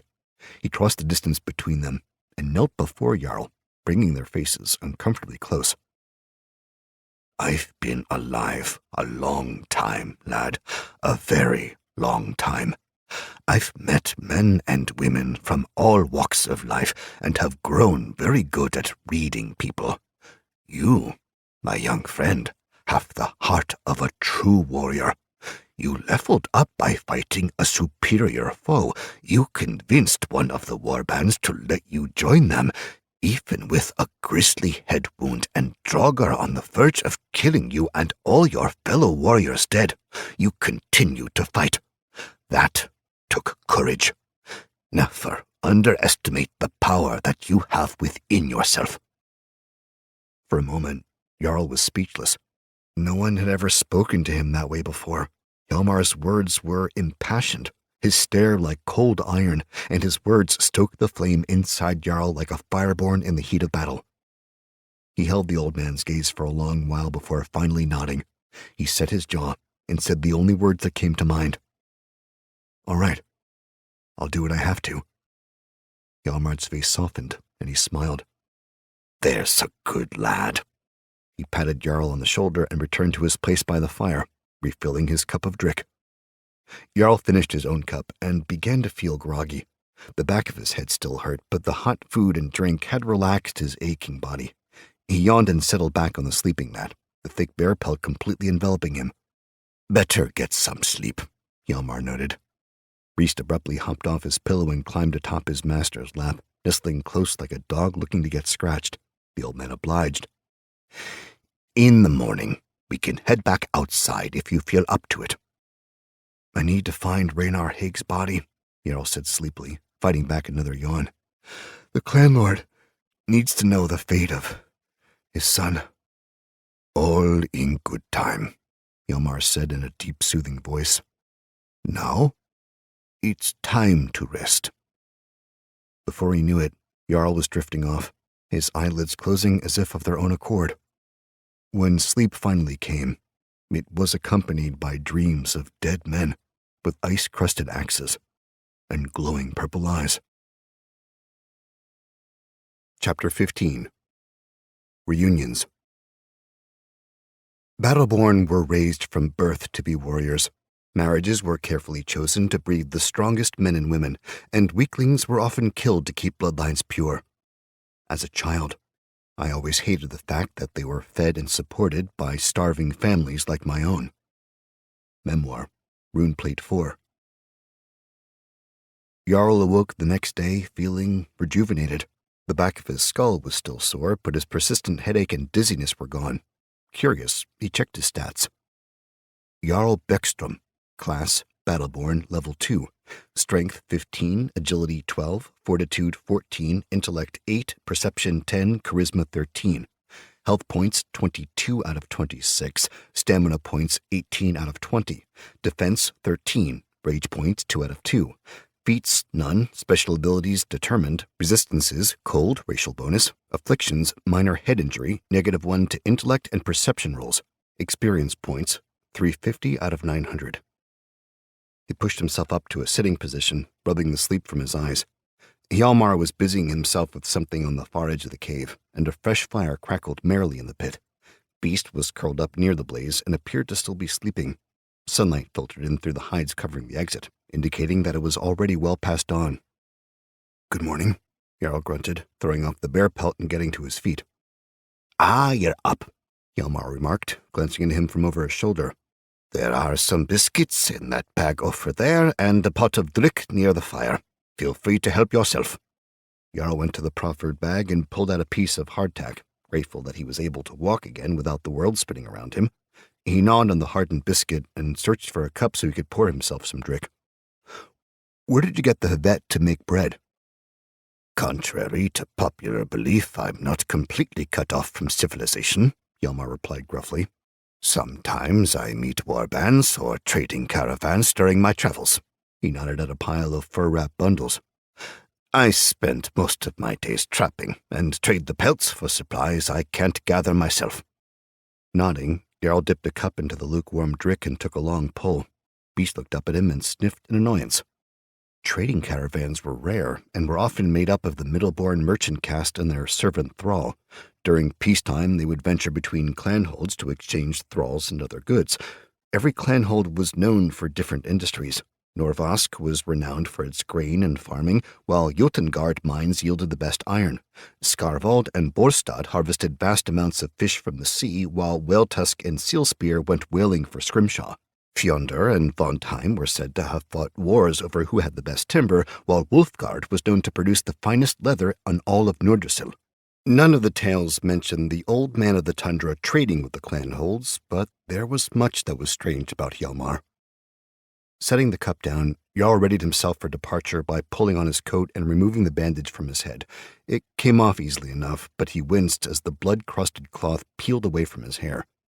Beast regarded him with suspicious, beady eyes from his place by the fire as he began tugging on his boots.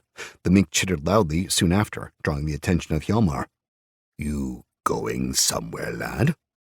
"I need to get back to the battlefield," Jarl explained, tying the straps of his boots. He shot the furry creature an irritated look. "Raynar Haig's body could still be out there. I plan on being the one to bring it back." "You sure you're up for the journey?" Hjalmar asked.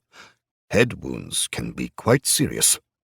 Jarl flashed him a smile that was more confident than he felt. "I'm much better this morning.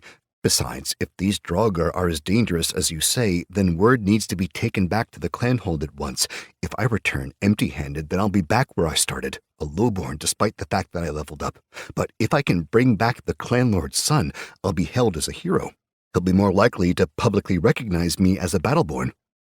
"He won't listen to you if your mind is addled, regardless if you've found his son," Hjalmar said, tapping his temple with 2 fingers.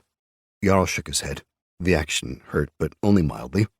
"I appreciate your concern, but really, I'm fine. This can wait. I need to get back." The old man eyed him for a moment before letting out a sigh of acquiescence. "If you insist," he said. Turning, he began rifling through a pack of supplies and pulled out a familiar war axe. "You'll be needing this, I'd wager." He handed the weapon over to Jarl. Jotengard battle axe. Damage 1d8 slashing, weight 4 pounds, durability 75 out of 100, properties versatile, 2-hand, 1d10 slashing. "That's Jotengard iron, if I don't miss my guess," Hjalmar said. "How did a Novarsk man get his hands on that?" Jarl took the axe and shrugged sheepishly. "I was defending my clanhold during a raid." Hjalmar grunted in response. "The heart of a battleborn indeed. Well, I may as well give you a ride back to that gods-forsaken battlefield. We're a long way out, and with the snowfall, it'll be a difficult journey on foot." Jarl quirked an eyebrow at him. "Ride?" Hjalmar nodded and bade for him to follow. Beast jumped up and latched onto his coat sleeve.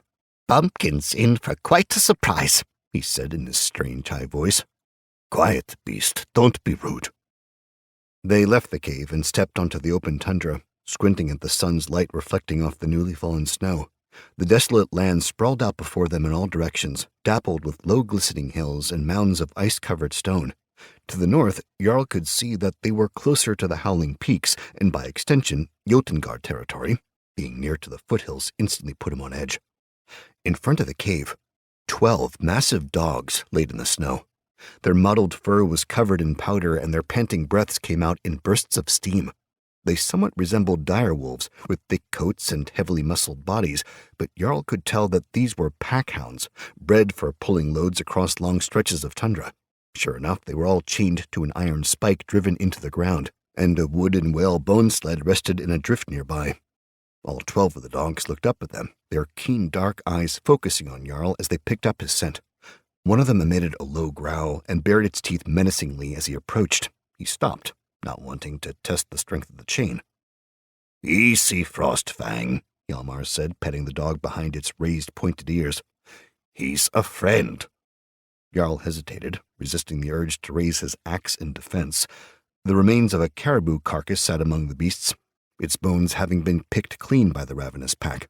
He found himself wondering if they would do the same to him if Hjalmar wasn't there to stop them. "It's all right," the old man said. "Come here and let Frostfang smell your hand. He's the alpha. Once you get his approval, the rest will accept you." Jarl watched the white and gray dog warily. And what if he doesn't approve?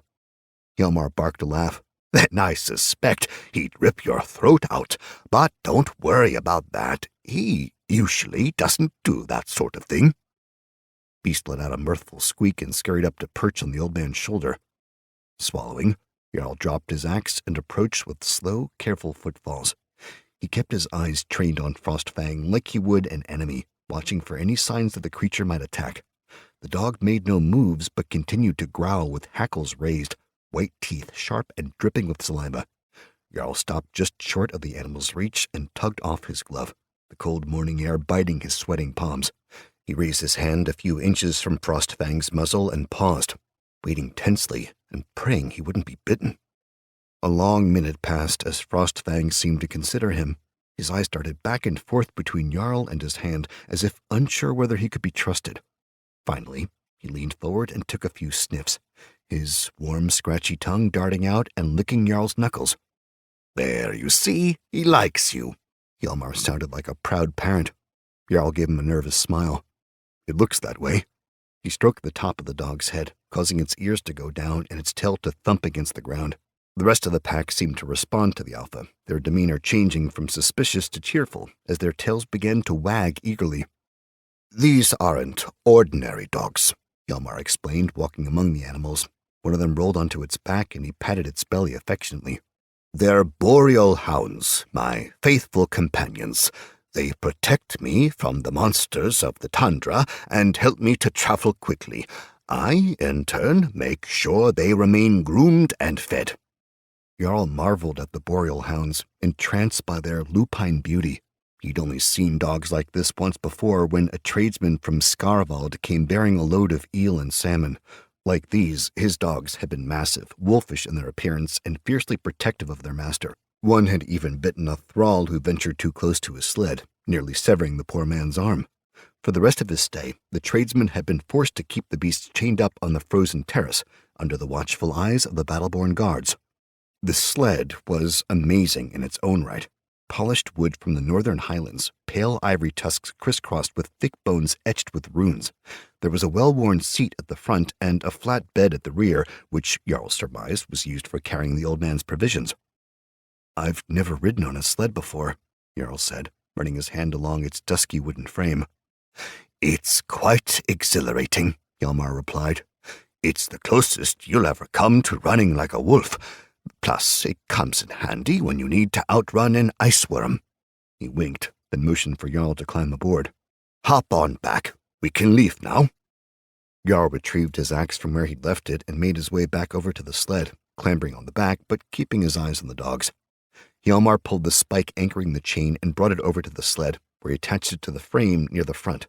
The packhounds got to their feet and followed, tails wagging in anticipation. They seemed anxious to start running, even whining and pawing at the frozen ground.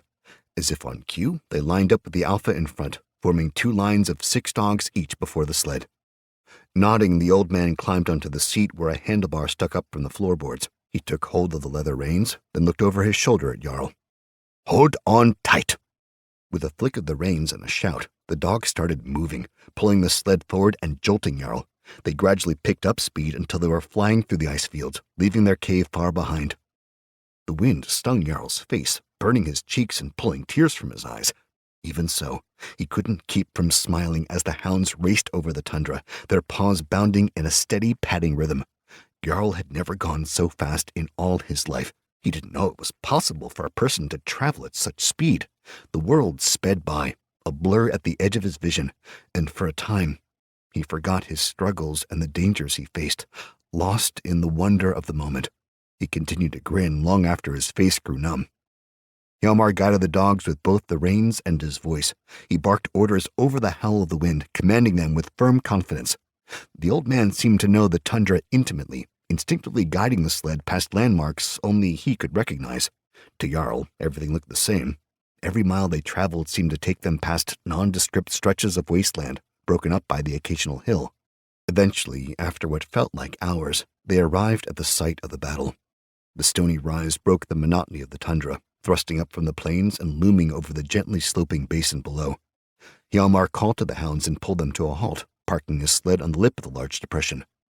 Gaps in the slate-gray clouds revealed a brilliant blue sky, and shafts of golden light beamed down, illuminating the scene below. The basin was like an enormous bowl lined with rocks and snow. In many places, ruts were gouged into the ground, dredging up a morass of freshly frozen mud.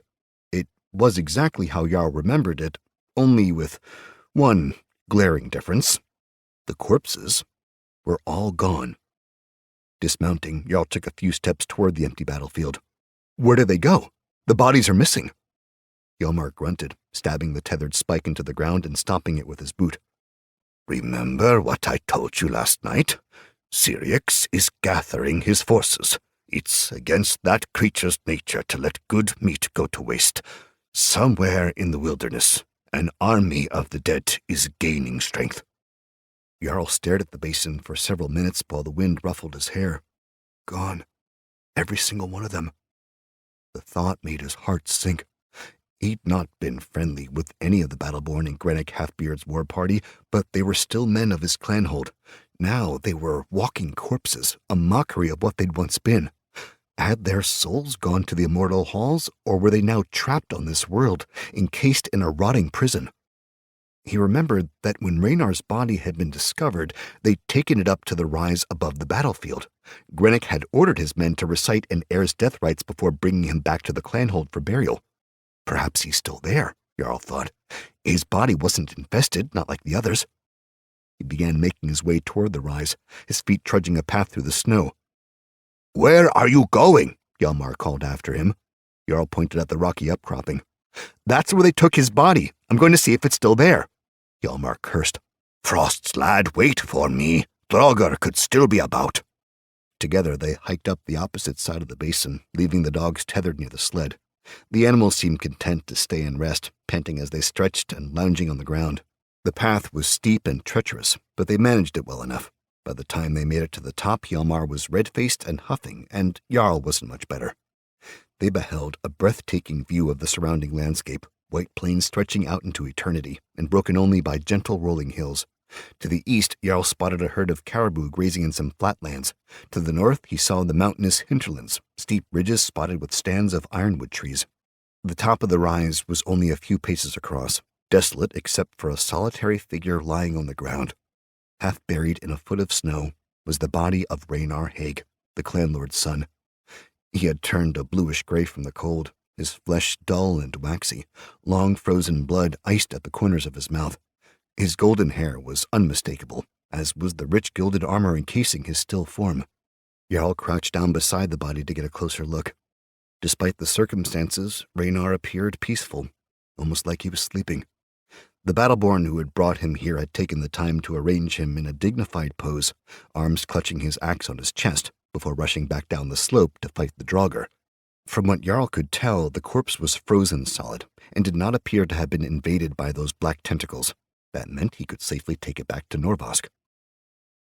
"I never knew him," Jarl said after a moment of silence. "But from what I've heard, Raynar was an honorable man. Nearly every battleborn in our clanhold looked up to him as their next leader.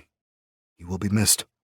Hjalmar bowed his head as if in prayer, and offered a respectful, "Honor and iron."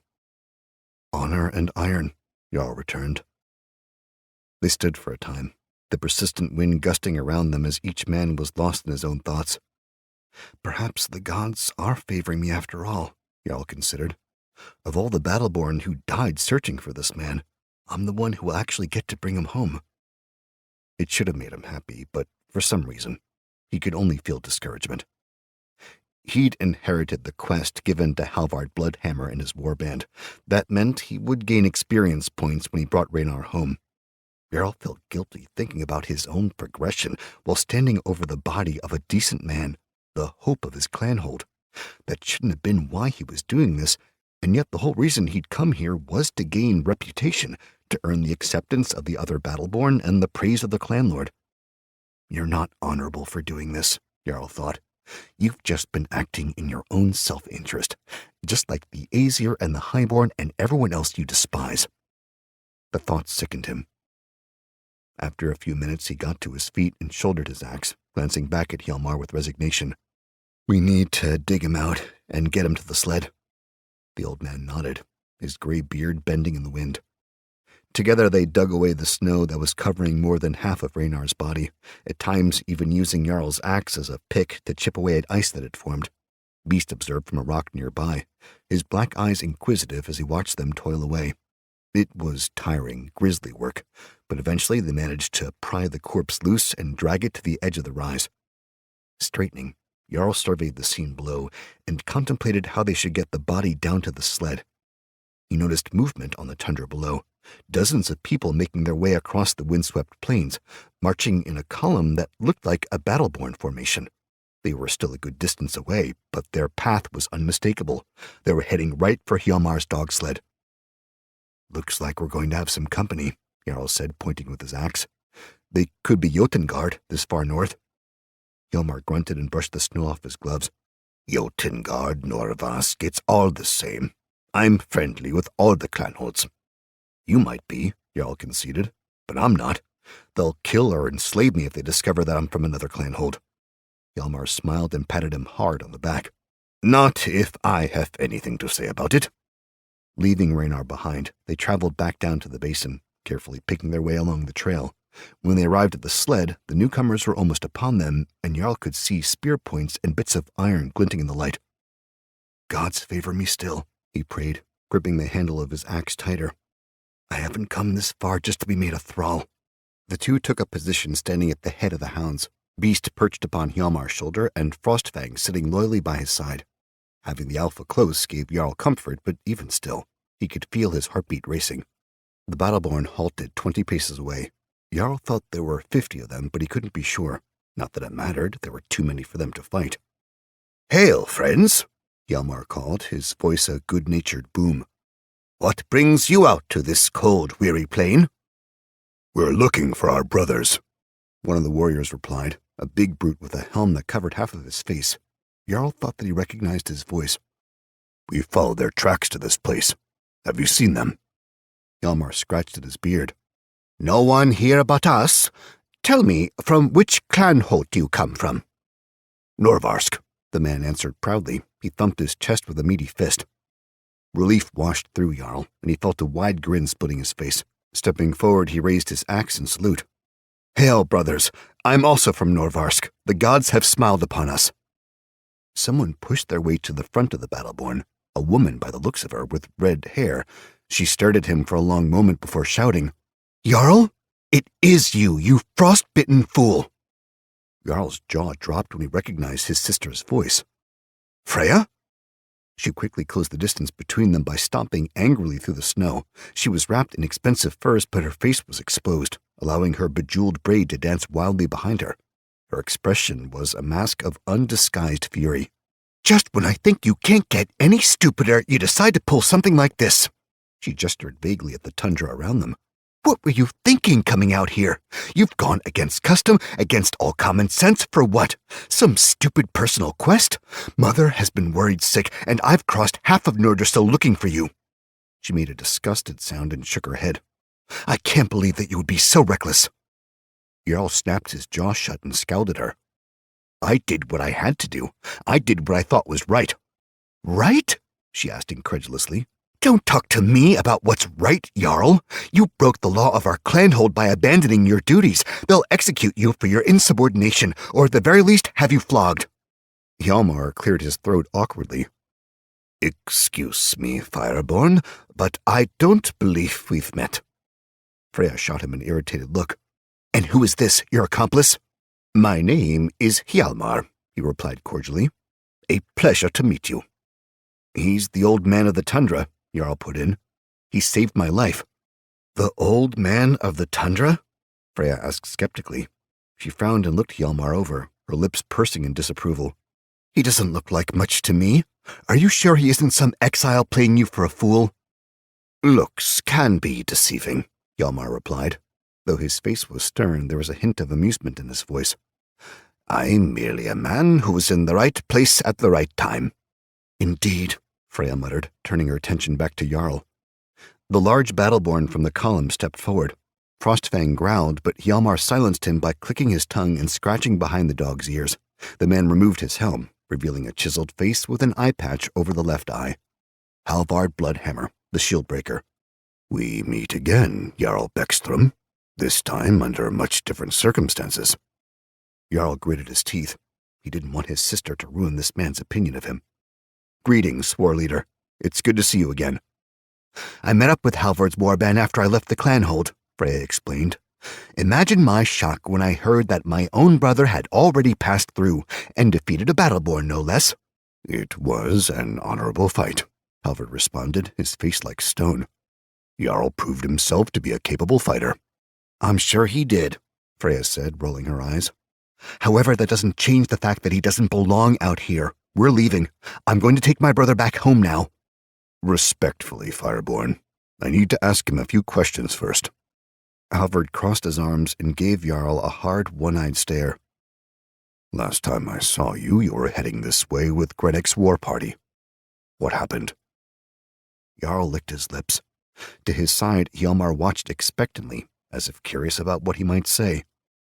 Will they believe the truth? He wondered. There's no evidence to speak of, only my word. He decided that, regardless of what they might think, he needed to tell them about the draugr. The threat they presented to the clanhold and all of Nordersill was greater than his own petty ambitions.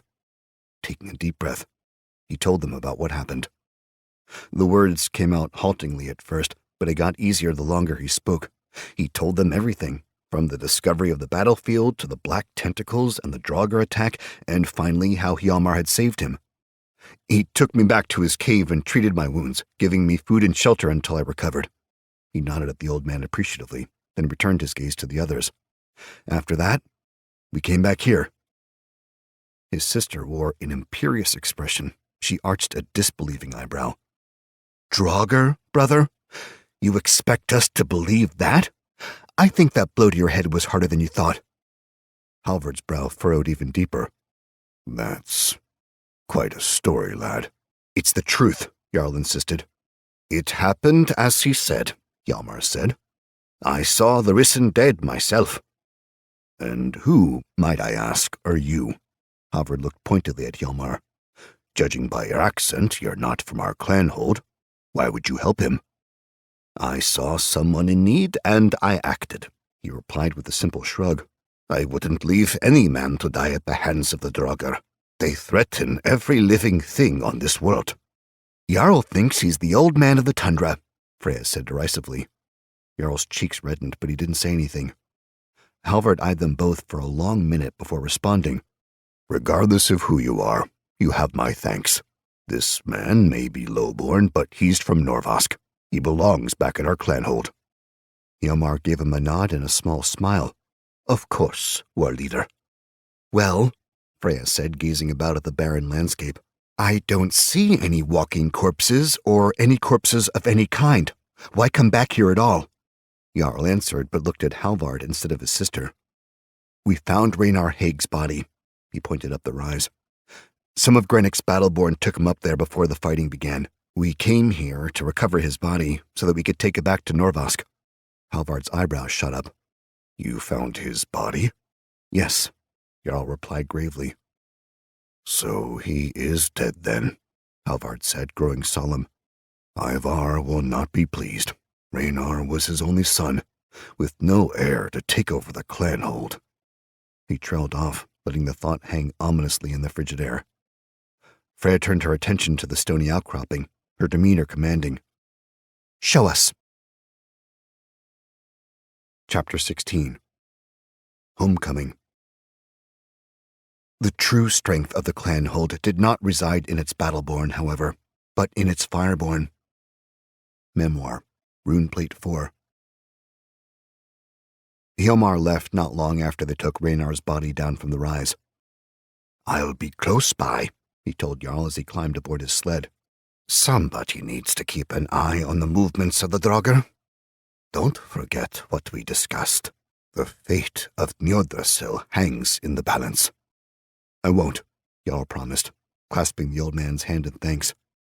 You're a good lad, Hjalmar said with a warm smile.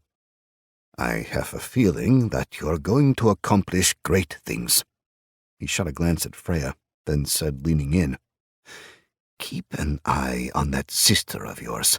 She's a powerful fireborn, there's no doubt about that. But she needs to learn a few hard lessons before she can become great. Jarl looked over his shoulder. Freya appeared to be supervising the battleborn as they constructed a litter for Ragnar's corpse. She was ordering them around like she was their war leader, haughtily insisting the warriors were doing it all wrong. He looked back at Hjalmar and sighed. I'll do my best. The old man nodded and took up the reins. Beast skittered down his arm and rested upon the wooden rail of the sled. As always, the creature regarded him with dark, untrusting eyes. Try not to get yourself killed, he said in that nasally, condescending voice. Jarl was still unnerved by how he spoke for the animal. It was something a madman would do, even though Hjalmar didn't seem crazy. Could he trust a man with even a touch of madness? I don't seem to have much of a choice. I can't say I'll miss your pet, he remarked, making a face at the furry animal. Hjalmar chuckled. He's always been protective of me, but he's been a good companion. Not bad at catching snow rats either. Beast licked his whiskers smugly. Jarl turned his attention from the mink and offered Hjalmar a small smile. Thanks again for saving me. Be careful out there. You do the same, lad. He snapped the reins and gave the packhounds a shout, prompting them to move. Frostfang led the way, pulling the sled out onto the windswept plains. From over his shoulder, the old man called back, We'll meet again soon, I think. Farewell. Jarl watched him go, strangely saddened by his departure. Farewell, he returned quietly, feeling a weight settle over him. Now that Hjalmar was gone, he alone had to shoulder the burden of telling the clan lord about the draugr.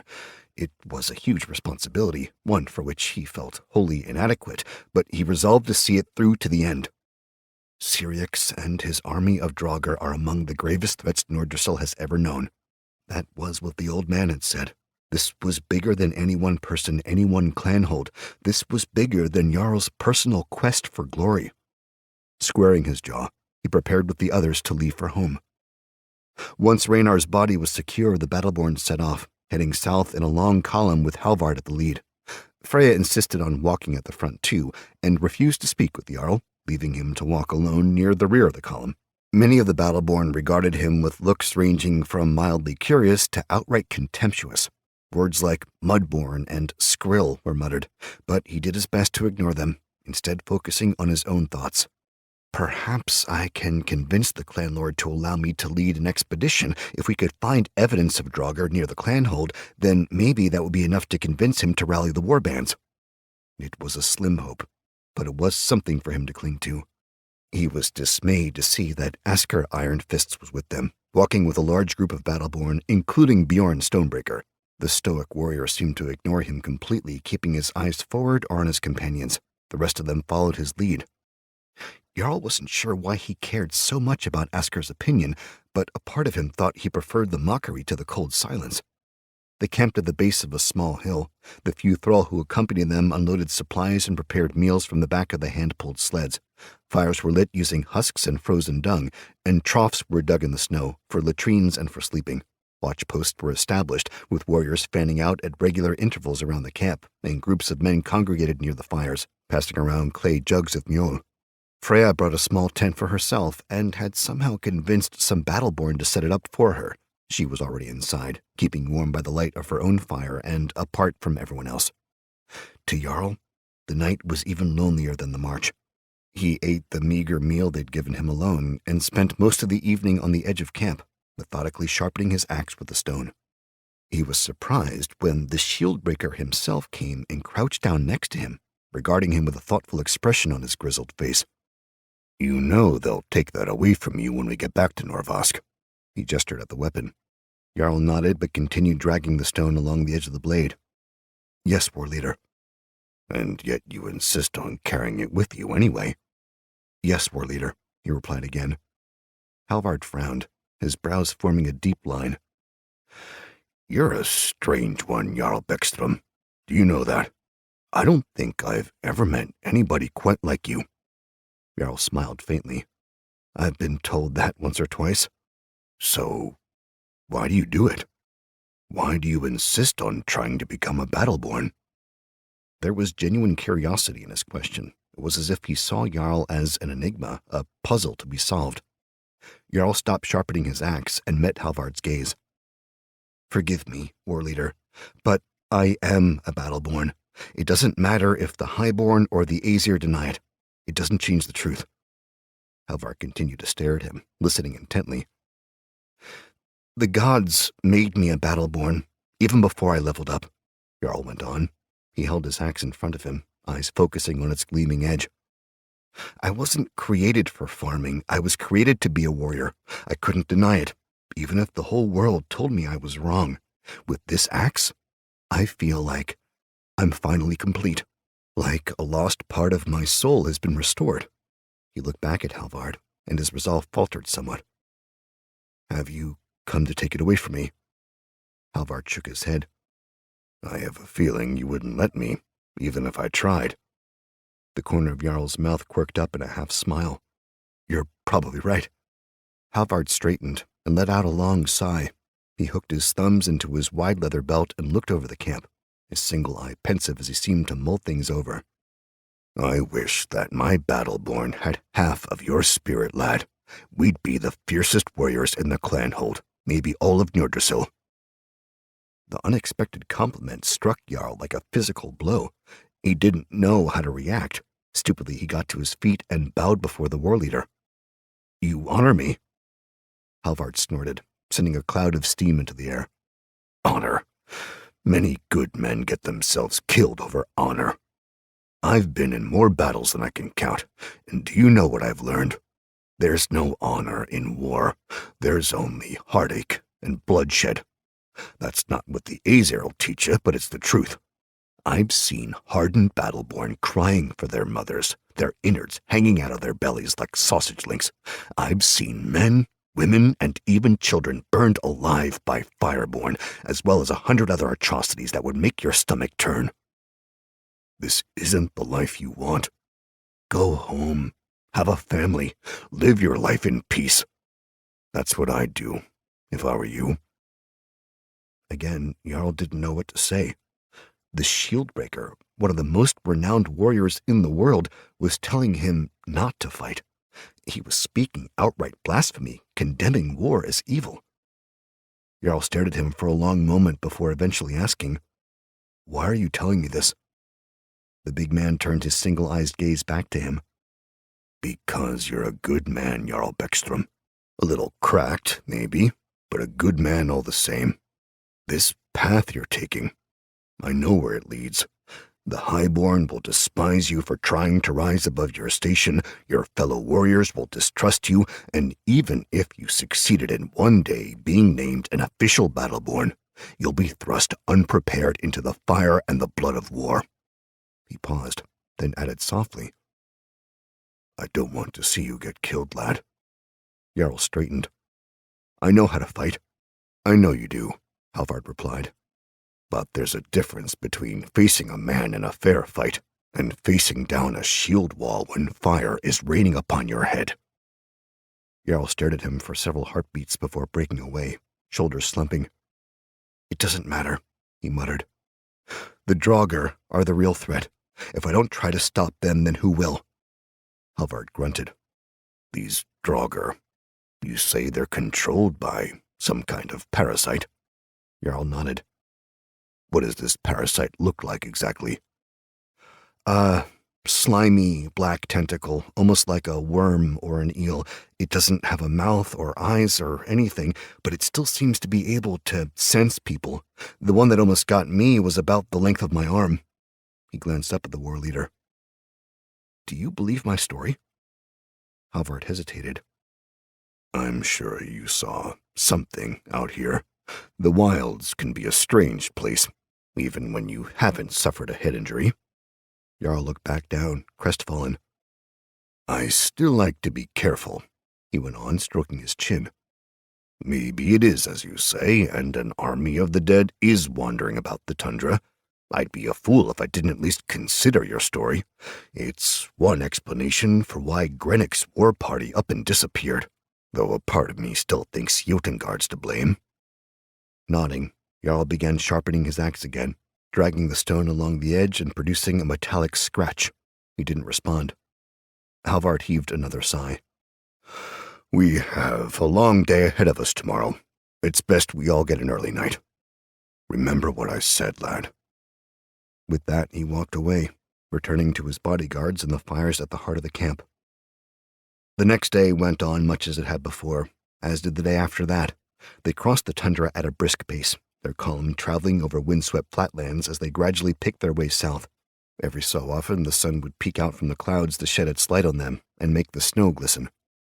With the freeze fast approaching, the days were growing colder. Soon the sun would disappear altogether, only showing its face for a few short hours every day. There were 2 seasons on Yggdrasil: the melt, when the days were long and the snowstorms infrequent, and the freeze. The freeze was a period of bitter cold. It lasted for several months and made everything from trade to warfare difficult. Jarl dreaded the coming darkness of the freeze. It always left him feeling depressed, like there was no more joy left in the world. The draugr will only make things worse, he mused, glancing wistfully up at the shining rays. On the 3rd day they came upon a welcome sight. High towers of bluish ice rose from the barrens, marking the location of their clanhold, along with billowing clouds of steam. At long last, they'd finally made it back. A dozen Battleborn carried the body of Raynar Haig upon their shoulders.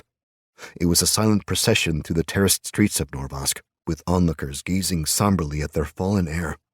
Although he'd been a highborn, many in the clanhold viewed Raynar as their champion, a uniting force among the different factions. Now, with him gone, the people were mournful, denied of a future they had once thought secure. Jarl followed the procession like any other Battleborn. There were those who whispered and pointed fingers at him, but he ignored them.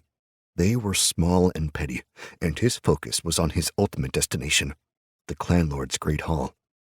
The guards had confiscated his axe when he first entered the clanhold, immediately recognizing him as the famous lowborn who thought he was a warrior.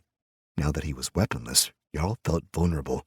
It was like he was walking into a dire wolf's den with nothing but his wits and his bare hands.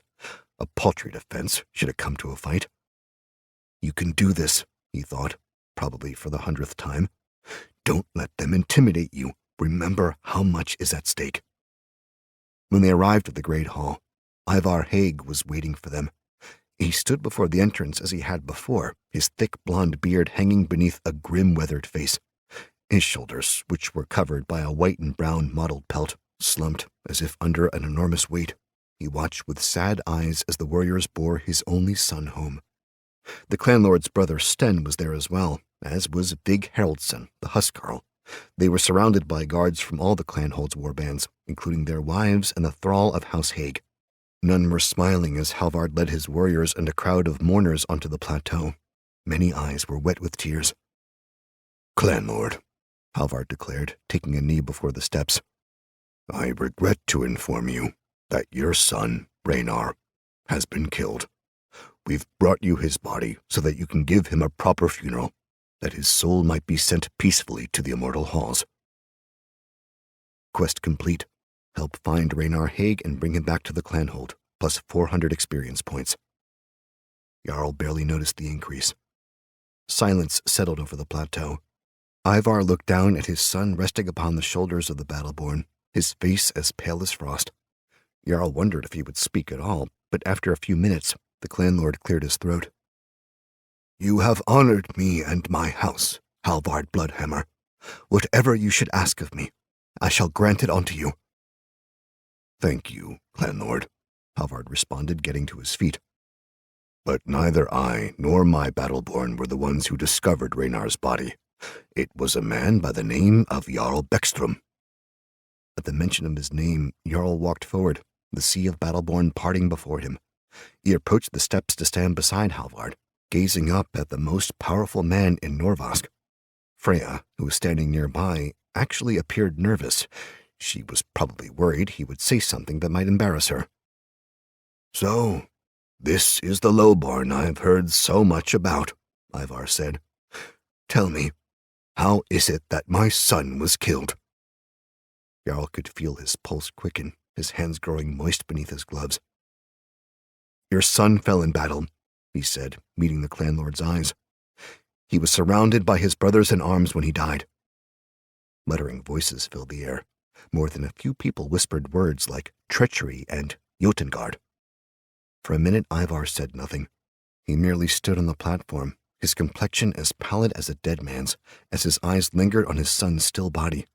However, when he looked back at Jarl, his eyes were alight with an inner fire. His cheeks became flushed, his hands tightened into fists, and his back straightened as he drew himself to his full height. "I knew it," he growled, looking every bit the Battleborn he once was. "By the gods, I knew it in my bones. Those bastards will pay for ambushing my son." "Forgive me, clanlord, but Jotengard isn't responsible." Jarl took a step forward, and out of the corner of his eye he could see Freya waving frantically for him to keep quiet. "Who then?" Ivar snarled, his harsh voice echoing off the walls of the ravine. "Tell me, and I will drink their blood. I will tear down their clanhold stone by stone and sow their fields with salt." Jarl took a breath. This is it. The point of no return. No clanhold killed your son. An even more dangerous enemy did. He paused, looking from Halvard to Freya, then back to the clanlord. It was an army of draugr. Charisma check. 11 plus ability modifier 1 minus laughingstock 1. Unsuccessful. Stunned silence.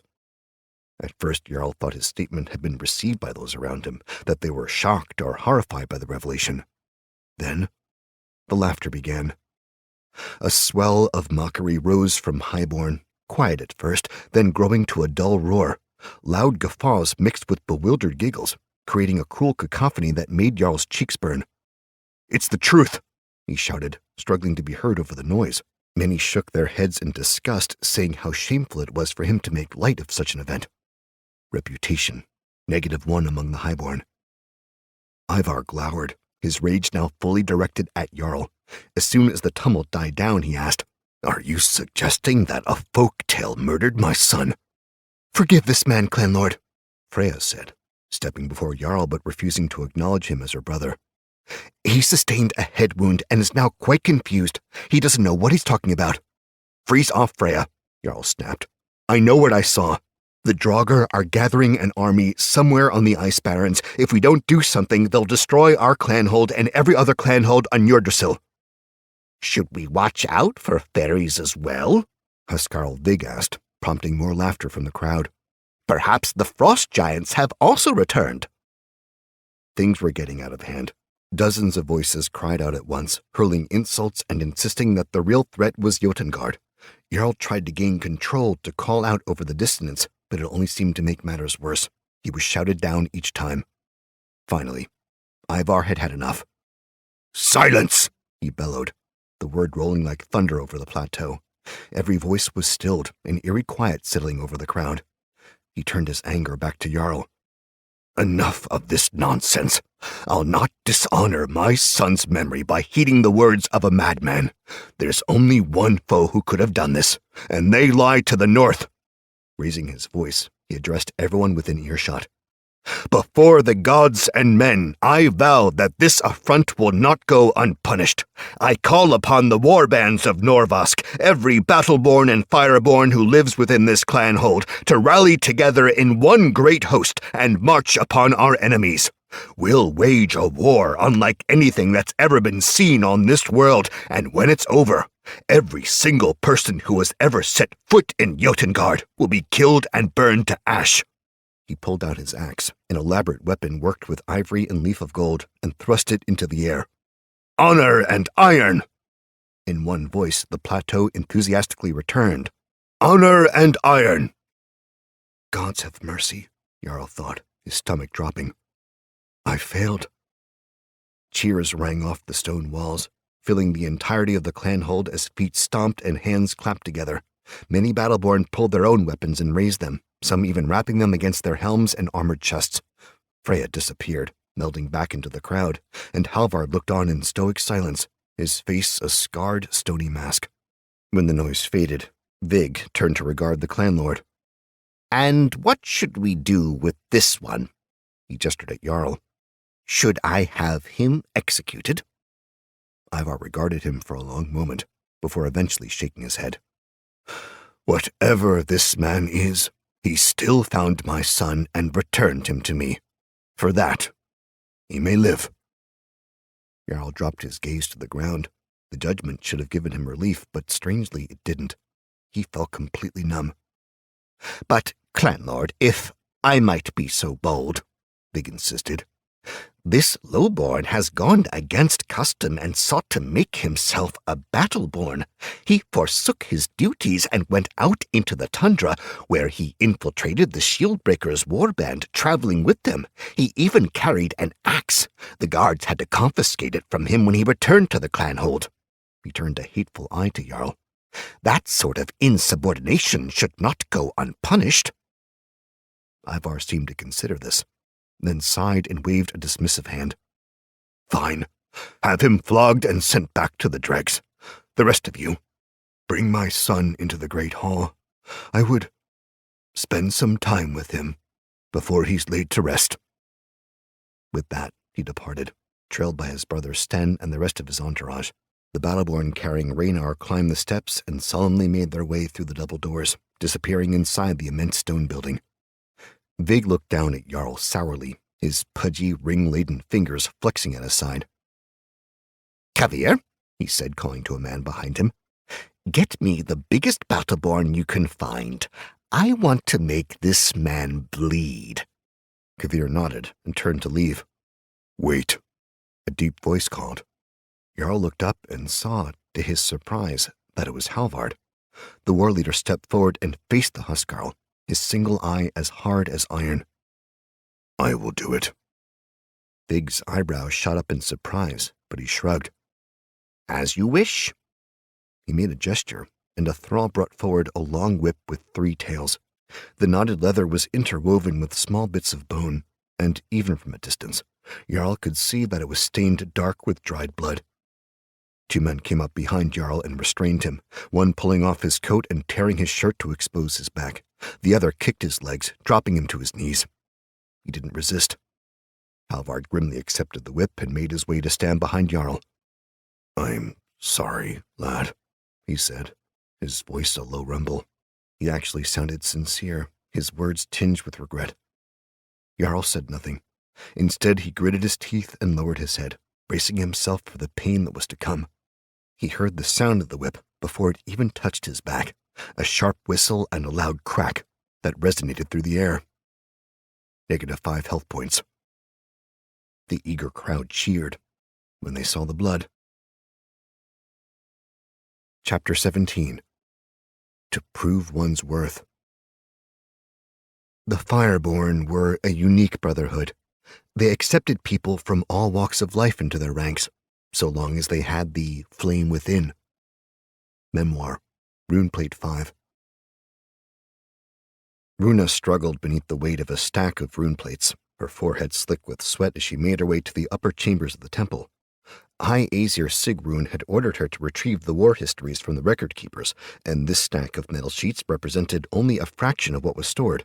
Usually, thrall were used for simple fetch requests, but the plates were precious, worth more than their weight in gold.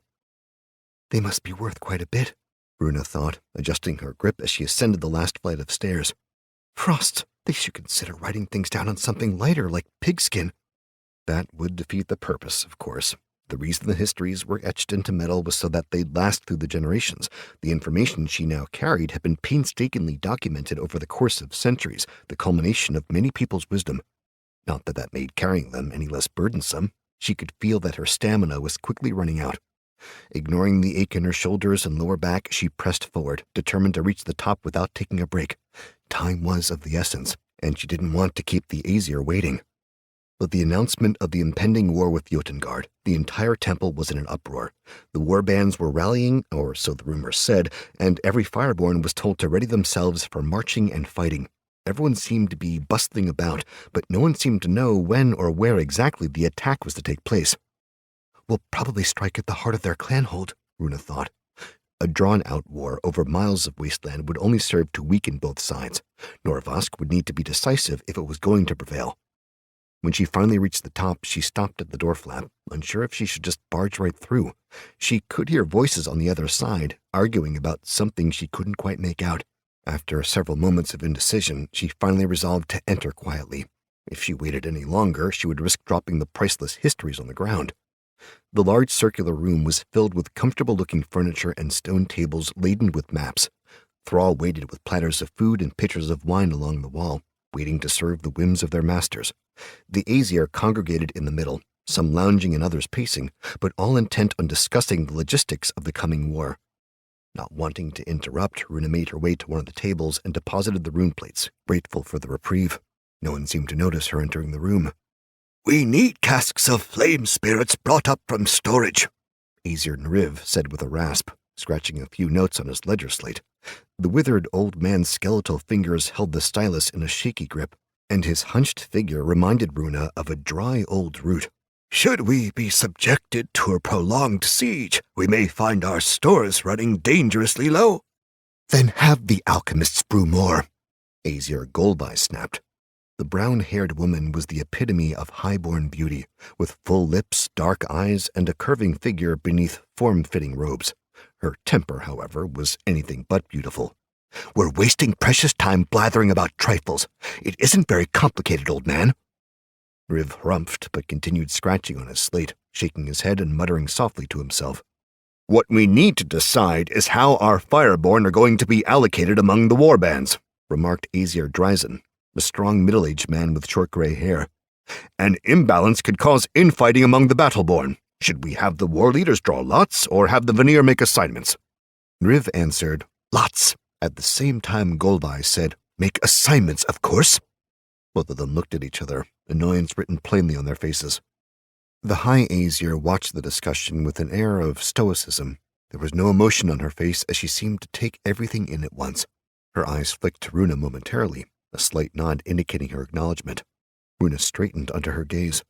The arguing continued for some time, the leaders of the clanhold's Fireborn resolving issues both large and small.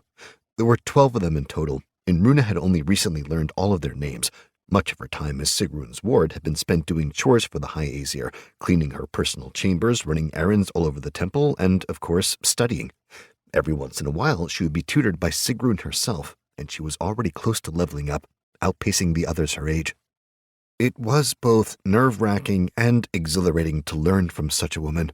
Runa was still amazed that fate had intervened, placing her in such an enviable position. The conversation lulled, and a handful of small conversations broke out among the group. The most important items seemed to have been dealt with. The smaller, more menial decisions would be left to the veneer. The High Aesir remained silent as the others chattered, shifting the topics of gossip and what might happen in the near future. Sigrun's eyes met Runa's again, then she stood, her posture perfectly straight, graceful. "Everyone out," he said in a voice accustomed to being obeyed. "Except for you, Runa. I'd like to speak with you for a moment." The other Aesir did as they were commanded, although with varying levels of enthusiasm. Golvi, in particular, seemed irked by having to obey Sigrun's dismissal, but she said nothing as she left the meeting chamber with the others. Soon they were alone. "What do you make of all this?" the High Aesir asked without preamble. Runa frowned, plainly confused. "What do I think, High Aesir?" "Yes," she replied curtly. "I want to know your opinion on the upcoming war." She resisted the urge to wring her hands. Runa was still getting used to speaking with the most powerful fireborn in the clanhold. For most of her life, no one had seemed to value her opinion. Now she found herself giving it more often than she ever thought prudent. Meeting the High Aesir's gaze, she replied, "Honestly, I think the clanlord's decision to go to war with Jotengard is a bit hasty." Sigrun's face revealed nothing. "Elaborate?" Runa cleared her throat. "I've read most of the histories.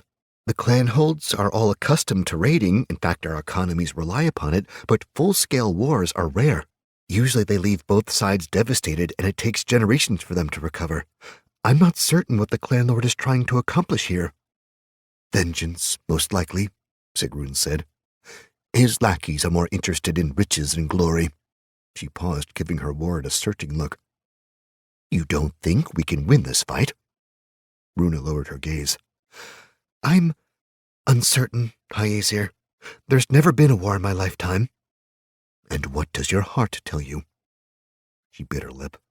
Her first instinct was to lie, but something told her that the High Aesir would be able to see through such deception. She walked a razor's edge. One misstep could mean the loss of trust, or even the loss of her position as ward. "My heart's filled with doubt.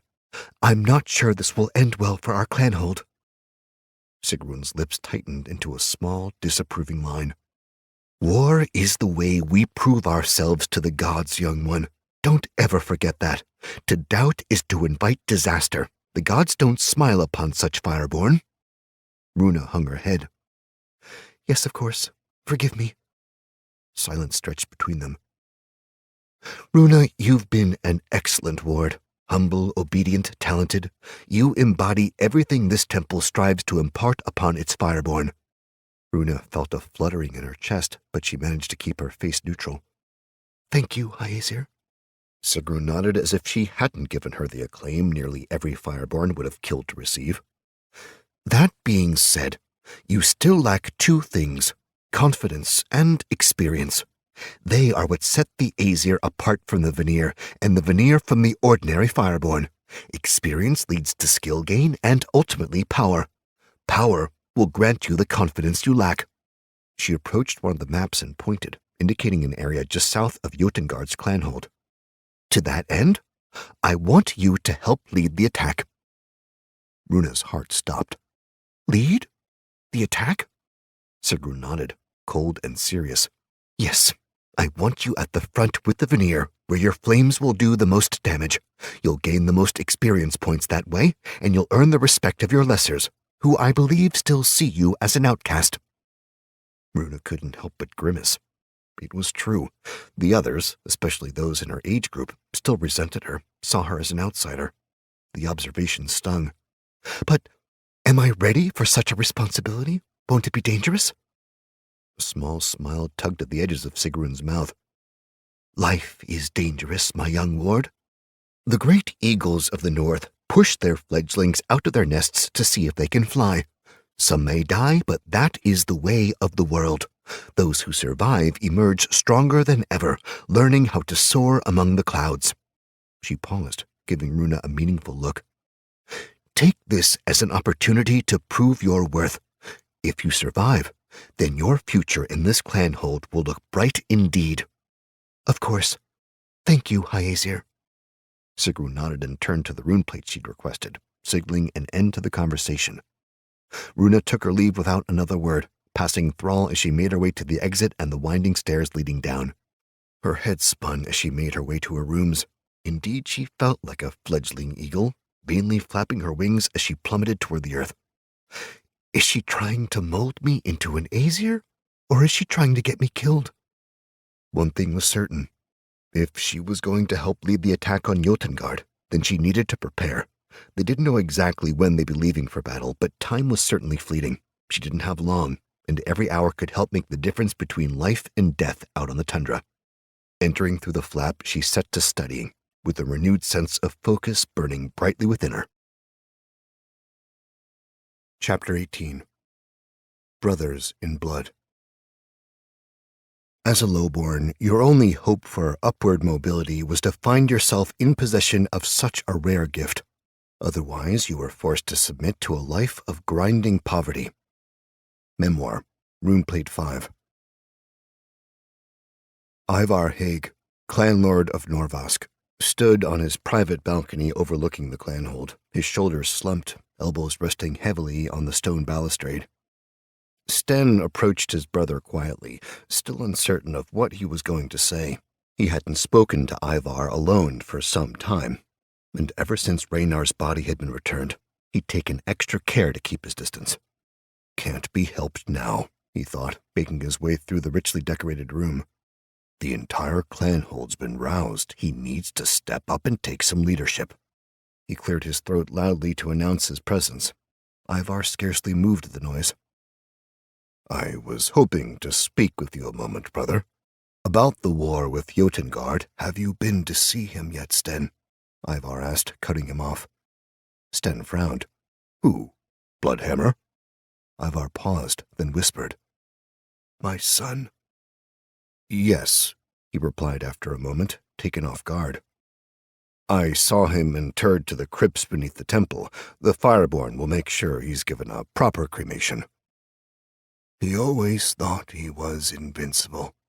Frosts, I half believed it myself. Ivar shook his head, his eyes a mixture of bemusement and sadness. He could fight better than any of them. Reached level 10 before his 25th year. Oh, what a clan lord he would have made. Sten held his tongue. He's just mourning, he thought, taking a deep breath and exhaling softly. Once I pull him out of this, he'll be better. He has to get better. His brother continued. When he was a boy, he would run up and down these halls. I don't think he ever walked, not once. Too much energy, couldn't sit still. Gods, I can still remember the ruckus he caused, the headaches he gave the servants. Ivar smiled faintly at the memory, his eyes glistening. I remember thinking, that boy will be a battle-born in truth. He'll shake Njordrsil with the strength of his arm. No longer. Sten shifted uncomfortably. He didn't have any children of his own. Not that he and his wife Ostlaug hadn't tried. He still had plenty of time to sire offspring with one of his concubines. Even so, children had always made him uneasy. Raynar will be missed by all, brother. Surely. Ivar didn't hear him. They killed him, Sten. Like a dog. They ambushed him on a hunt and slew him in cold blood. He clenched and unclenched his fists, his voice filling with emotion. I know that I should be angry. I want to hate them, brother. But now all I can feel is sorrow. I don't. He broke off, his deep voice cracking. Sten bit his tongue. The war bands have all been rallied. Everyone is preparing to march at your command. Our people need leadership, Ivar, now more than ever. My people, he repeated. They should have been his people, Sten, don't you see? Now they're broken, denied of the man who would have been their ruler. Where was this weakness coming from? This wasn't the brother Sten knew. Ivar Haig had been a bear among men, a bloodletter, a killer. He'd taken hundreds of sons away from fathers. His hands were red with the blood of slaughtered children, and yet he had the gall to weep over his own child. This impotence made him want to spit. Brother, he said firmly, Now is not the time to mourn. Now is the time to be strong. The entire clanhold is waiting for your word to march on Jotengard. You publicly declared war, remember? That was your idea, not mine. Ivar looked back out at the great ravine, eyes glassy. I felt the fury in that moment when they brought him back home. It was like the old days, the rage of youth. Now, I feel nothing. Nothing, Sten practically shouted at him. How can you feel nothing? Ivar didn't reply. His cheeks were wet with newly fallen tears. Sten cursed and threw his hands up in exasperation. God's damn you, brother. You're going to destroy everything we work to build, our family's legacy. My family's legacy lies in the temple crypt, he said softly. I'll have no other sons.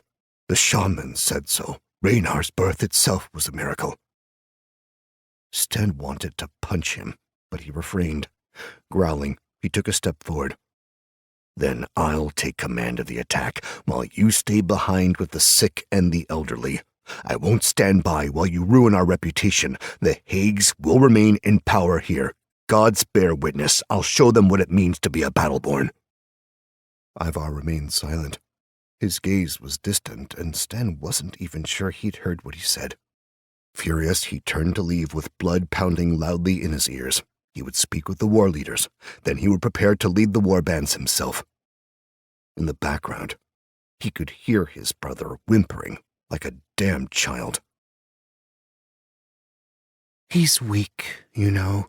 There's nothing anyone can do to change that. Aslaug lounged on their bed, her body stretched languorously among the blankets and furs. Sten didn't respond. He continued to pace, his expression set with a perpetual frown. It's a shame, really, she continued. I remember when Ivar was a force to be reckoned with. Together, the two of you bent Norvosk to your will. It's why I married you, actually. You were fearsome warriors. It was attractive. Sten paused, arching an eyebrow at her. Was? Aslaug offered a small, mischievous smile. Is, in your case. Forgive me, husband, I misspoke. He grunted and went on pacing, his shoulders hunched in agitation. The war leaders hadn't questioned his leadership. They'd accepted his orders as coming from Ivar himself. The combined forces of Norvosk would march at first light and make haste across the Ice Barrens toward Jotengard. First blood would be spilled within the week. He'd offered some excuses as to why Ivar wouldn't be accompanying them on his campaign. The home front needed to be defended from raiders. Someone needed to govern the affairs of the clanhold while the Battleborn were away. Who else could give the people an example of what they were fighting for? The truth, however, was that his brother, the strongest warrior in the clanhold, was a blubbering mess, a weakling. The death of his son had reduced him to an ineffectual wretch. Sten needed to kill something, needed to bury his axe into the skull of an enemy. The last thing he wanted right now was to sit still. Tell me what's on your mind, Aslaug said after a few moments of prolonged silence. Sten snorted. Aside from the impending war. War never worried you before, she observed. Your brother has you more riled than you care to admit. And that surprises you? The words came out in a snarl, biting. My whole life I looked up to Ivar, fought beside him. Our blood and the blood of our men built this clanhold into what it is today. Now he seems content to throw it all away. He ripped a tapestry off the wall, tossing the expensive fabric aside. The war leaders will not stand for weakness. Eventually, one of them will rise up to challenge our family. If we don't show strength, then we won't be able to fight our rivals. His outburst shocked Aslaug, who sat up in the bed. Her brown hair fell in curls around her shoulders, her thin shift doing little to cover her nakedness. She wasn't a young woman any longer, but she was still fierce and beautiful. Her inability to give him children left her with a body as supple as a woman half her age. She regained her composure almost immediately. If what you say is true, then you need to do something about it. I am. I'll be leading the Battleborn personally. Not that, she replied, scooting forward. Your brother. You need to act to ensure the Hagues retain their power. He scowled. Isn't that what I'm doing? You're merely delaying the inevitable. Every day Ivar remains clan lord, our position is weakened. Everybody's talking about it. I hear it from all the highborn women. Your brother isn't the man he used to be. The only way to make sure we aren't overthrown is for you to take his place." She gave him a meaningful look, her dark eyes glittering in the hearthlight. "Sten, you need to kill Ivar." He crossed the distance between them in a flash, grabbing his wife by the throat with both hands. "What did you just say?" She didn't cry out, didn't gasp or even wince as he gripped her neck. Aslaug was accustomed to her husband's temper. She merely held his gaze, unblinking. "You need to kill your brother, Sten," she said softly. "It's the only way." He glowered at her for several long heartbeats. How dare she ask him to do this? His own brother? She didn't know the pains they'd endured together, the things they'd had to do to get to the top. But that's just it, he thought, the anger leaving him. Ivar doesn't seem to remember those things either. The brother that I once knew is already dead. Sten released her, taking a step back without apologizing. That wasn't his way. Aslaug straightened, her bearing proud despite the red marks on her throat. "You know I'm right," she cooed, getting off the bed and slinking over to him. "You're too great of a man to let power slip away. You should be the one ruling this clan hold, not your ailing brother. Once Jotengard is smashed and the war leaders are licking their wounds, you can turn Norvask into the greatest clan hold on Yggdrasil. You could be a god among men." Her words sent a shiver down his spine. He looked at his wife with new eyes, her slender form pressed against his body. He could feel it, a hunger deep within him, and not just for the comforts of the flesh. The ruler of Norvask, a god among men. Sten liked the sound of that. "You're more cunning than anyone I know. I'm glad I never had to face you on the battlefield." "I'll leave the bloodletting to you," she replied with a wicked smile. "I'll put my talents to use elsewhere." He kissed her, taking her in his arms and forgetting all about the bloody days that lay ahead. Chapter 19. Revelations in Fire. Fireborn shrouded themselves in a veil of religious mystery, claiming that their powers came from the gods themselves. This, of course, blinded the world to their abuses and excesses. Memoir, Runeplate 5. Freya strode through the depths of the temple, her mind preoccupied by thoughts of war. Her boots scuffed quietly on the stones as she briskly made her way from one corridor to the next, wending through the bowels of the ancient structure on her way to the mortuary. Braziers lit the way at varying intervals, their glowing embers giving off a soft orange light, but even still, the long windowless hallway felt oppressive, almost like a tomb. She hated coming down here, and the fact that she was alone made the lower levels feel more sinister. For the first time in generations, all the warbands had assembled. Under the leadership of Sten Haig, the combined might of Norvask was marching for retribution, a great host hell-bent on overthrowing their longtime rivals. Freya wasn't certain how to feel about the impending conflict. On the one hand, a full-scale war would present plenty of opportunities for her to level up and improve her reputation. On the other hand, it meant living out in the cold in the weeks before the freeze, with a very real possibility of serious injury or death. Of course, she wasn't a coward. She would fight alongside her fellow Fireborn as she was commanded, but she didn't relish the prospect of constant fighting during the coldest part of the year. Freya rounded a corner, glancing around nervously to make sure she was alone. It wasn't that she was afraid. She knew the stories Jarl had told her about the walking dead were lies, but she still didn't like being so far beneath the temple, under the training rooms and storage centers.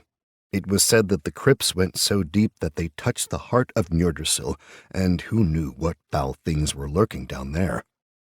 Her stomach twisted in knots when she thought about Jarl. She didn't enjoy watching his punishment. When they were children, they'd been inseparable, playing with other youths in the dregs and dreaming of bigger things. In recent years, Jarl had become a thorn in her side. His constant fighting and insistence that he could simply become a Battleborn made him an embarrassment, one that threatened her own future. If things continued, she'd become a pariah. Her friends would ostracize her, and the warbands would ignore her. Any chance of becoming an Aesir would be snuffed out like a dying candle. She refused to let that happen. Ahead, she could see a light emanating from a chamber at the end of the hall. This was her ultimate destination, the mortuary for the Highborn and Fireborn of Norvask. Because of her involvement in finding Raynar, Freya had been given the honor of performing the last rites on his corpse. A Fireborn was always assigned to prepare a body for cremation, and this time the duty fell to Freya. It would doubtless result in positive reputation points, but it meant that she would miss the initial assault. The warbands had already left the clanhold, and she was one of the few Fireborn staying behind. She would miss out on treasure and, more importantly, experience points. The situation still galled her, but what was she to do? It wasn't like she could have rejected the clan lord's invitation to help put his son to rest. She approached the main antechamber, raising her chin to appear more commanding. Not that appearances mattered much here. It was mostly just out of habit. Inside, two ancient men in dusty robes sat across from each other at a stone table, their liver-spotted hands crushing alchemical ingredients with a variety of different tools. Both resembled skeletons, with a thin layer of skin stretched over their bones, and both had their white hair pulled into dreadlocks, their beards long and unkempt. They were blind, Freya knew, their eyes having been willfully put out many years ago. The caretakers of the dead weren't permitted to view the bodies of the men and women in the crypts. Such, it was believed, would be an affront to the gods. The rest of the room was sparsely furnished, with only dark shelves lining the walls. These contained hundreds of jars of varying shapes and sizes. Some were filled with powders and liquids, others with ingredients like roots and dried moss. The rest were filled with body parts, hands, feet, heads, and the like. Although the caretakers couldn't see, candles were lit all around the chamber, illuminating everything with a wavering light. "Ah, Freya Beckstrom," said the old man to the left. "We've been expecting you." His voice was a dry rasp, a whispering wind in the dead of night. Both caretakers regarded her as if they had eyes in their deep shadowed sockets. "How good of you to serve the honored dead. The gods will be pleased." "I'm here to do my duty, nothing more," she replied coolly, trying to suppress the shiver that ran down her spine. "We all serve the gods," the other one said with a toothless smile. "Duty has little to do with it, I think." "Yes," the first one hissed. "We're all but pawns in a game beyond our comprehension. Choice is an illusion, a comforting lie. We all serve the gods, willingly or not."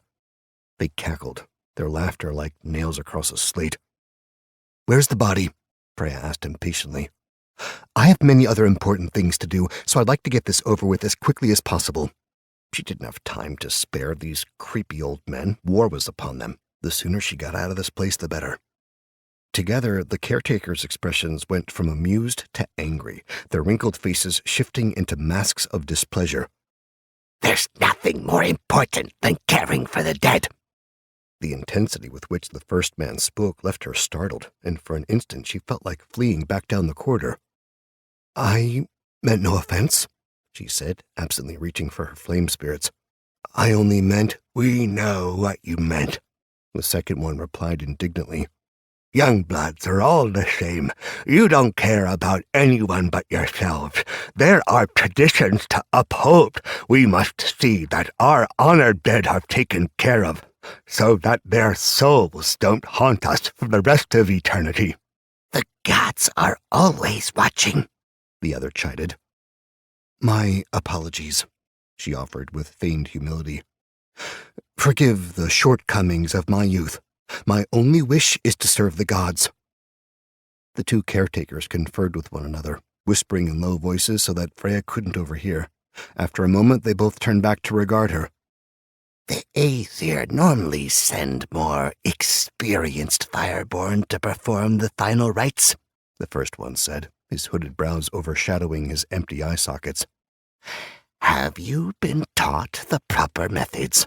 "Yes." Freya answered without hesitation. "I've committed them all to memory. They weren't very complicated." The second man sniffed. "Such arrogance. These rites are sacred and should be performed by more than rote memorization." She straightened against the rebuke. "I've been given this honor for helping find the clan lord's son." "We know," the first caretaker responded. "which is why we're suffering this conversation in the first place." They stepped away from the table, one coming to stand before Freya and the other moving to the shelves, his hands feeling the different jars. Both men moved with surprising dexterity, especially considering their blindness. "We are the unseeing," the caretaker in front of her explained. "We stand as listeners to ensure the proper words are spoken. What we cannot see with our eyes will be judged by the gods, but what we hear with our ears will serve as testament that the dead have been properly honored. It has been this way since men first came to Njordrsil." The other caretaker selected a small clay pot from one of the shelves. He came to stand beside his companion, handing the container to Freya. "This incense protects the soul as it leaves this world. It cleanses the flesh of evil and prepares it for cremation. See that it's spread over every inch of the body." Freya looked at the contents of the pot and saw tiny sprigs of fireweed. The plant was fragrant but also quite combustible and was often used by Fireborn to create more potent spells. She didn't try to hide the wry smile that tugged at her lips. No doubt the only reason the incense was used to ensure a more thorough burn when the body was cremated. Instead of mocking these superstitious caretakers, she responded with a contrite, "Of course." They nodded solemnly to themselves and said in unison, "This way." She followed them to the back of the antechamber, where a heavy curtain of woven fibers covered the entrance to another room. The temperature seemed to drop with every step she took, and she noticed a pungent odor that also grew stronger, masking the lingering scent of death and decay that permeated the mortuary. When they passed through the curtain, she found herself in a wide cave-like room. Stacks of bones lined the curving walls, some human and some not, along with crates overflowing with dusty bits of treasure. Several urns littered the floor, no doubt filled with the ashes of the recently burned, and soot-covered stalactites hung like blackened spears from the ceiling. Ragnar lay on a large stone slab in the center of the room, stripped completely naked and surrounded by candles. His eyes were covered with 2 iron coins, and his mouth was filled with a chunk of iron ore, preventing his mouth from being closed. His stomach bore a grisly wound from rib cage to groin, the deep gash that had no doubt killed him. But even with the lesion and the grayish pallor of his skin, Freya thought that he was handsome, with chiseled features and a fine physique.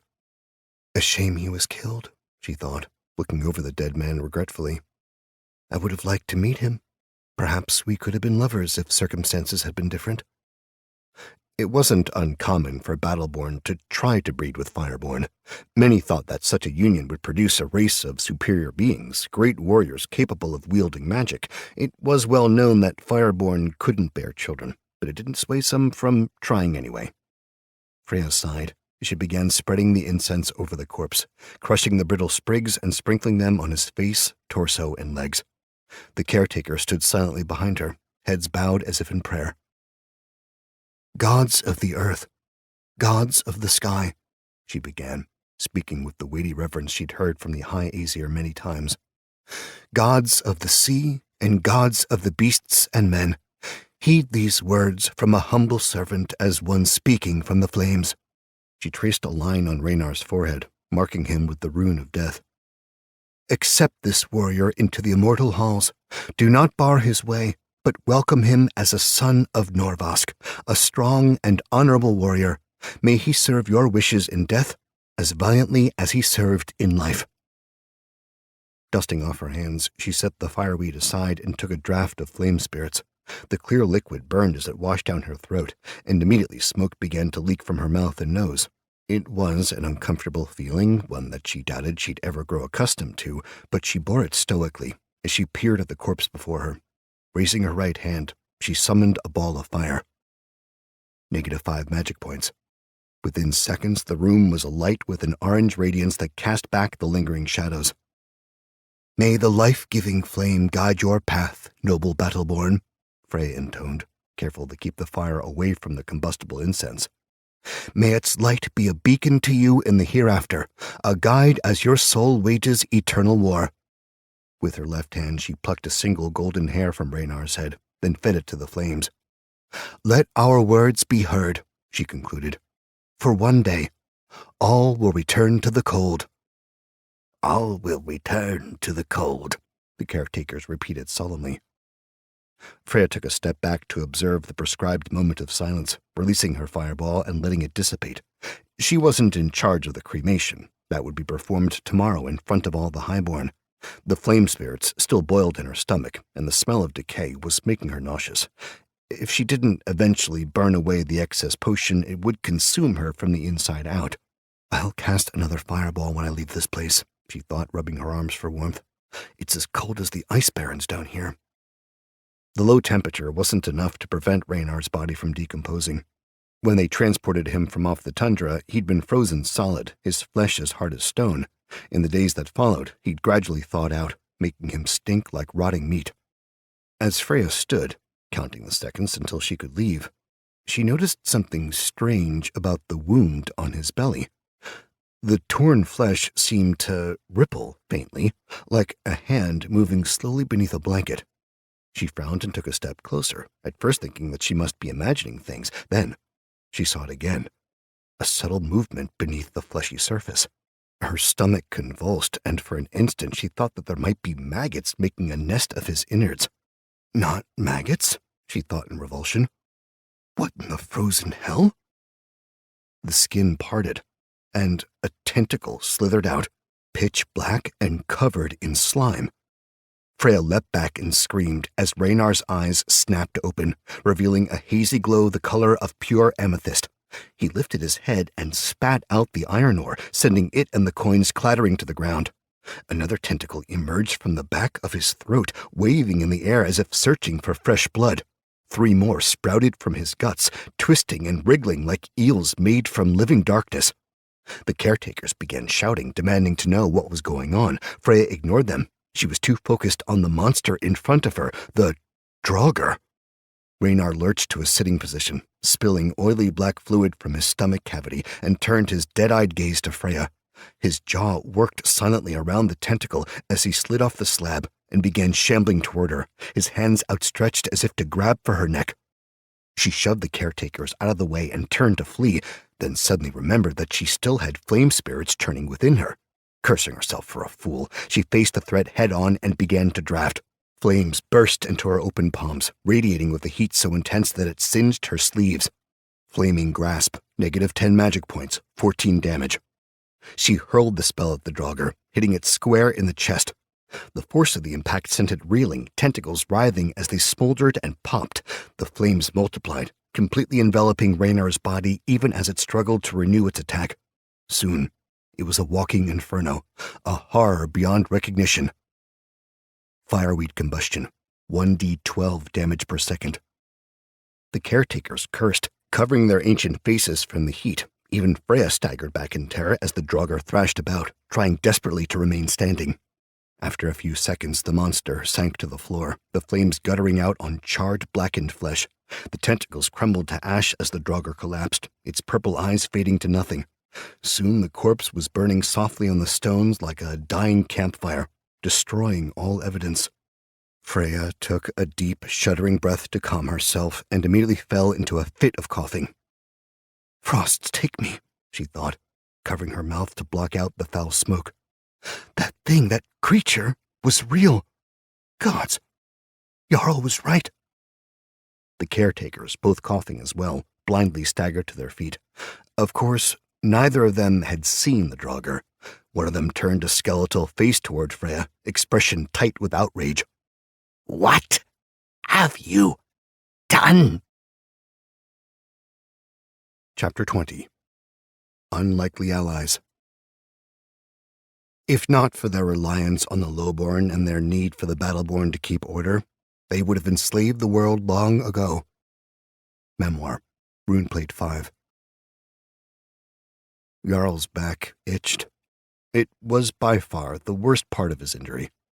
Gritting his teeth, he tried his best to ignore the maddening sensation, but his work made it almost impossible. Weeding the mud fields was a tiresome job that required a full range of motion. His spade did most of the work, but he still needed to bend and twist to pull the weeds from the muck, actions that tugged painfully at the wounds on his back. The freeze was coming, which meant the mud fields would be closed until the melt. This, in turn, meant that the hundreds of low-born mud farmers who worked the fields needed to prepare for frostfall, harvesting the last of the crops and clearing out any remaining weeds. Jarl hoped that his lashings wouldn't split open. They'd only recently scabbed over, and they were still quite tender. One wrong move, and he would bleed through his shirt and need to have salve spread over them again. That would mean another day of being idle. To Jarl, that was essentially the same thing as imprisonment. Halvard hadn't been gentle when he flogged him. Although Jarl suspected the war leader could have killed him if he wanted to, he still carried out the punishment as custom demanded. When it was over, Jarl was bleeding from 10 long gashes that ran from shoulder to rump, and he had to be carried like an invalid to his home in the dregs. His mother had wept when she saw him, her eyes filling with tears as they deposited him on her doorstep, but she immediately began taking care of him. She cleaned his lashings and bound them to the best of her ability, making him a special bed near the hearth and singing to him while stroking his hair. Even after days of Jarl lying uselessly around the longhouse, Myrna didn't inquire about her son's injuries. It was as if she could sense his shame and didn't want to bring up any painful memories. She merely went about her business as if nothing were amiss, cooking meals and working at the mill every morning. That left him alone with his mute grandmother, but he didn't mind. He didn't feel much like talking to anyone. The whole debacle with the clanlord had hurt Jarl's reputation among the highborn, but the worst damage was to his pride. He'd failed. Norvask was poised to attack Jotengard with all its strength, and the draugr would be allowed to roam the tundra, growing in number. Hjalmar will be disappointed, he thought, shaking his head regretfully. Perhaps the old man can succeed where I failed, but I doubt it. During his time of healing, his mother had reminisced about days long gone. She spoke fondly of Horik, his father, and the games they'd played together when Jarl was a child. She pointedly avoided bringing up Freya, though, as she knew that would cast a pall over their conversations. Her words conjured fond memories in Jarl's mind, and that helped to keep the darkness at bay, at least for a little while. Despite the severity of his wounds, Jarl had recovered in a matter of days, enough to move unaided around the longhouse. Being a battleborn, it seemed, had its advantages. It wasn't long after that he decided he was well enough to go back to work. The mud fields would keep him from going insane from boredom. Health points, 20 out of 26. Afflictions, flogged back. Disadvantage to strength and agility rolls. Health points capped until fully healed. Too much movement can result in bleeding. I'm telling you, she kissed me, Dag insisted, forcefully driving his spade into the muck. The others scoffed, their good-natured banter pulling Jarl out of his reverie. Come on, Dag, Fisk challenged. The only way Gyda would have kissed you is if it was too dark to see. Either that, or she was too drunk to tell you apart from her pillow. This prompted the others to burst out laughing, and Dag threw a shovelful of mud at his gap-toothed friend. You never believe me, he complained. We never believe you because you look like a troll, Arvid replied, chuckling. I do not, Dag grumbled, scratching his flat nose with a grubby finger. Jarl smiled faintly as he continued to work, his back protesting with every movement. He'd been rather quiet since coming back to the fields, but fortunately, his friends didn't push him to talk. They'd all heard about what happened, of course. His actions and his subsequent flogging were the talk of the entire clanhold. However, the four of them knew Jarl better than anyone else in the world, so they knew when not to broach a subject. Only Eric had gotten him to open up. He'd come the day after Jarl was brought home. I'm so sorry, Jarl, he said, pale-faced and emotional. I didn't mean for you to get hurt. I was just worried about you, and so I told Freya you left. I'm sorry. I shouldn't have. It's all right, Jarl replied tiredly. It wasn't your fault. They would have flogged me regardless, whether Freya had found me or not. They can't stand the idea of a lowborn rising above his station. They talked for hours that day, and Jarl told him everything about his adventure on the tundra. When he mentioned Hjalmar and the draugr, Eric listened quietly, his expression betraying nothing. Afterward, Eric told him that he believed his story, but Jarl could see the skepticism in his eyes. That was the hardest part. He couldn't even get his best friend to believe his tale. He was a complete and utter failure. Eric stayed close as Jarl worked in the fields, glancing over with concern any time he dug out a particularly stubborn weed. It was like he was fragile, a man made of clay.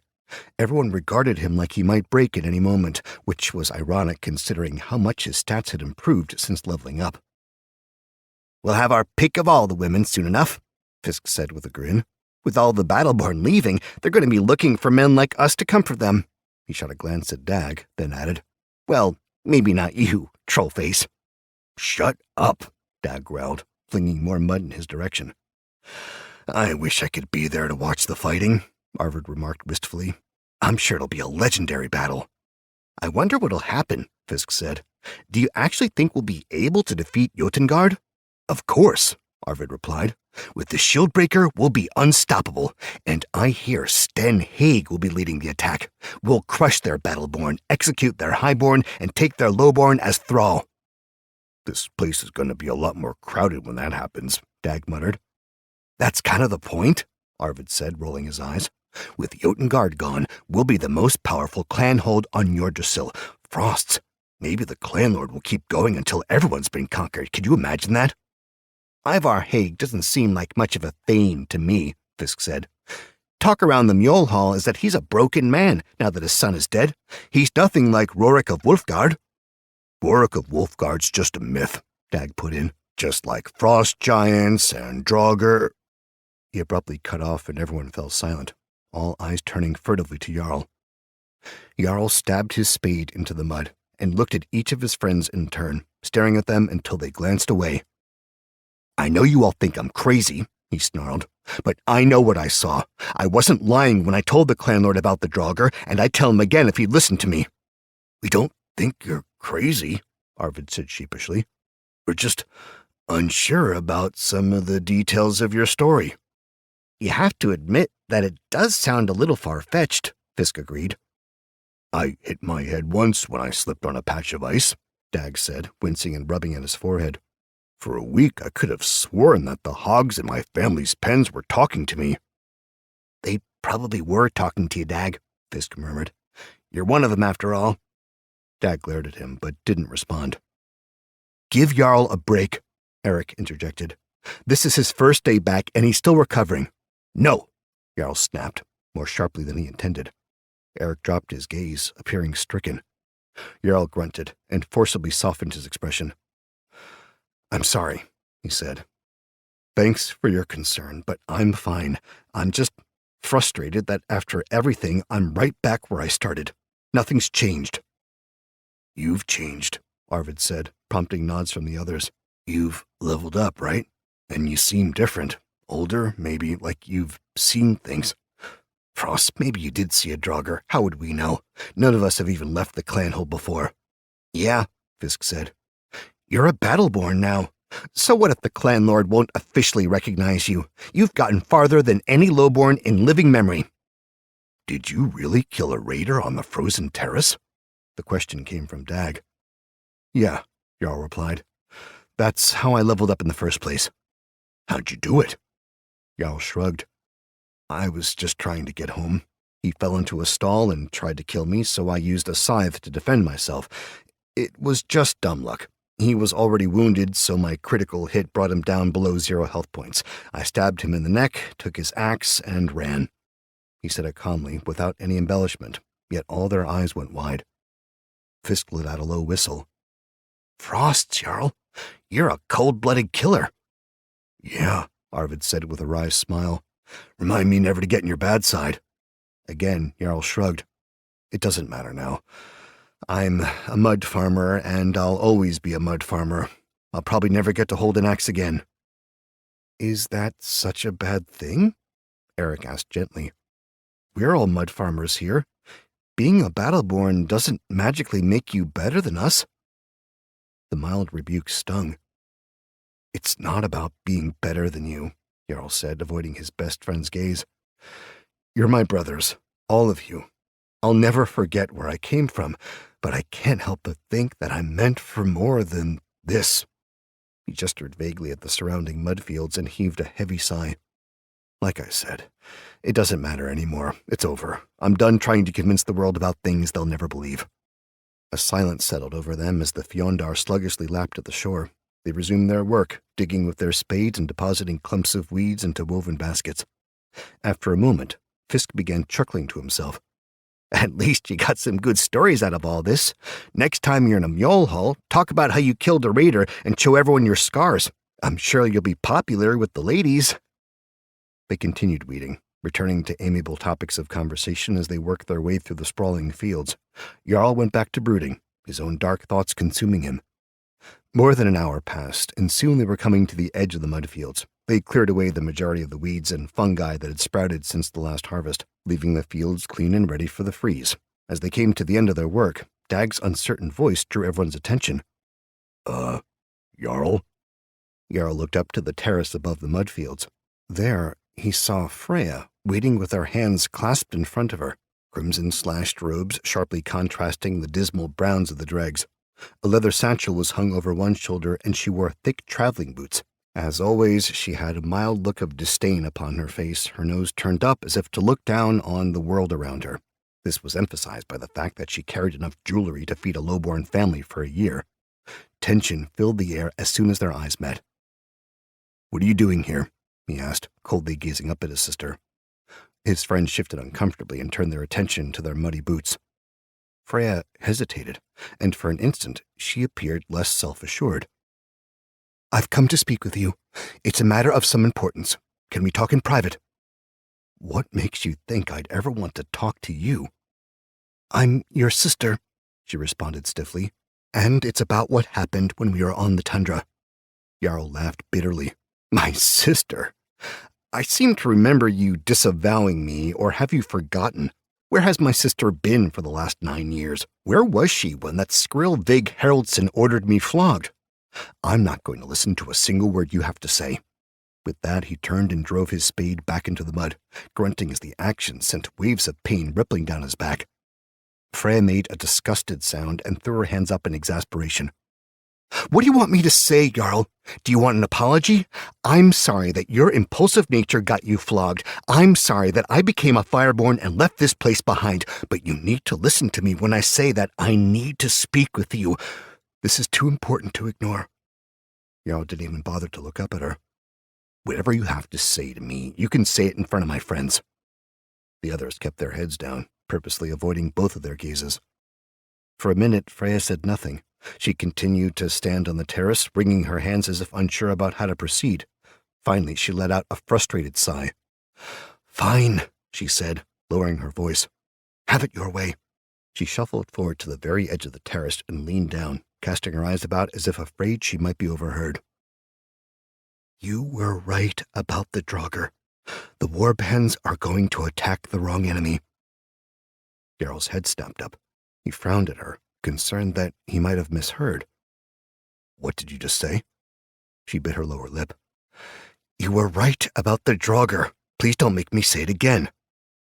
Arvid, Fisk, Dag, and Eric all eyed each other in amazement, their shocked expressions mirroring how Jarl felt. He looked up at his sister, feeling his heart leap within his chest. Then a sudden thought occurred to him, and he narrowed his eyes. "Is this some sort of joke?" She gave him a flat look. "Don't be stupid," she said, still keeping her voice low. "When's the last time I joked with you?" "It's been years," Jarl admitted, rubbing his chin with dirt-stained fingers. "But why the sudden change?" This time Freya crouched to get closer to them, the hem of her robes touching the muddy stones unheeded.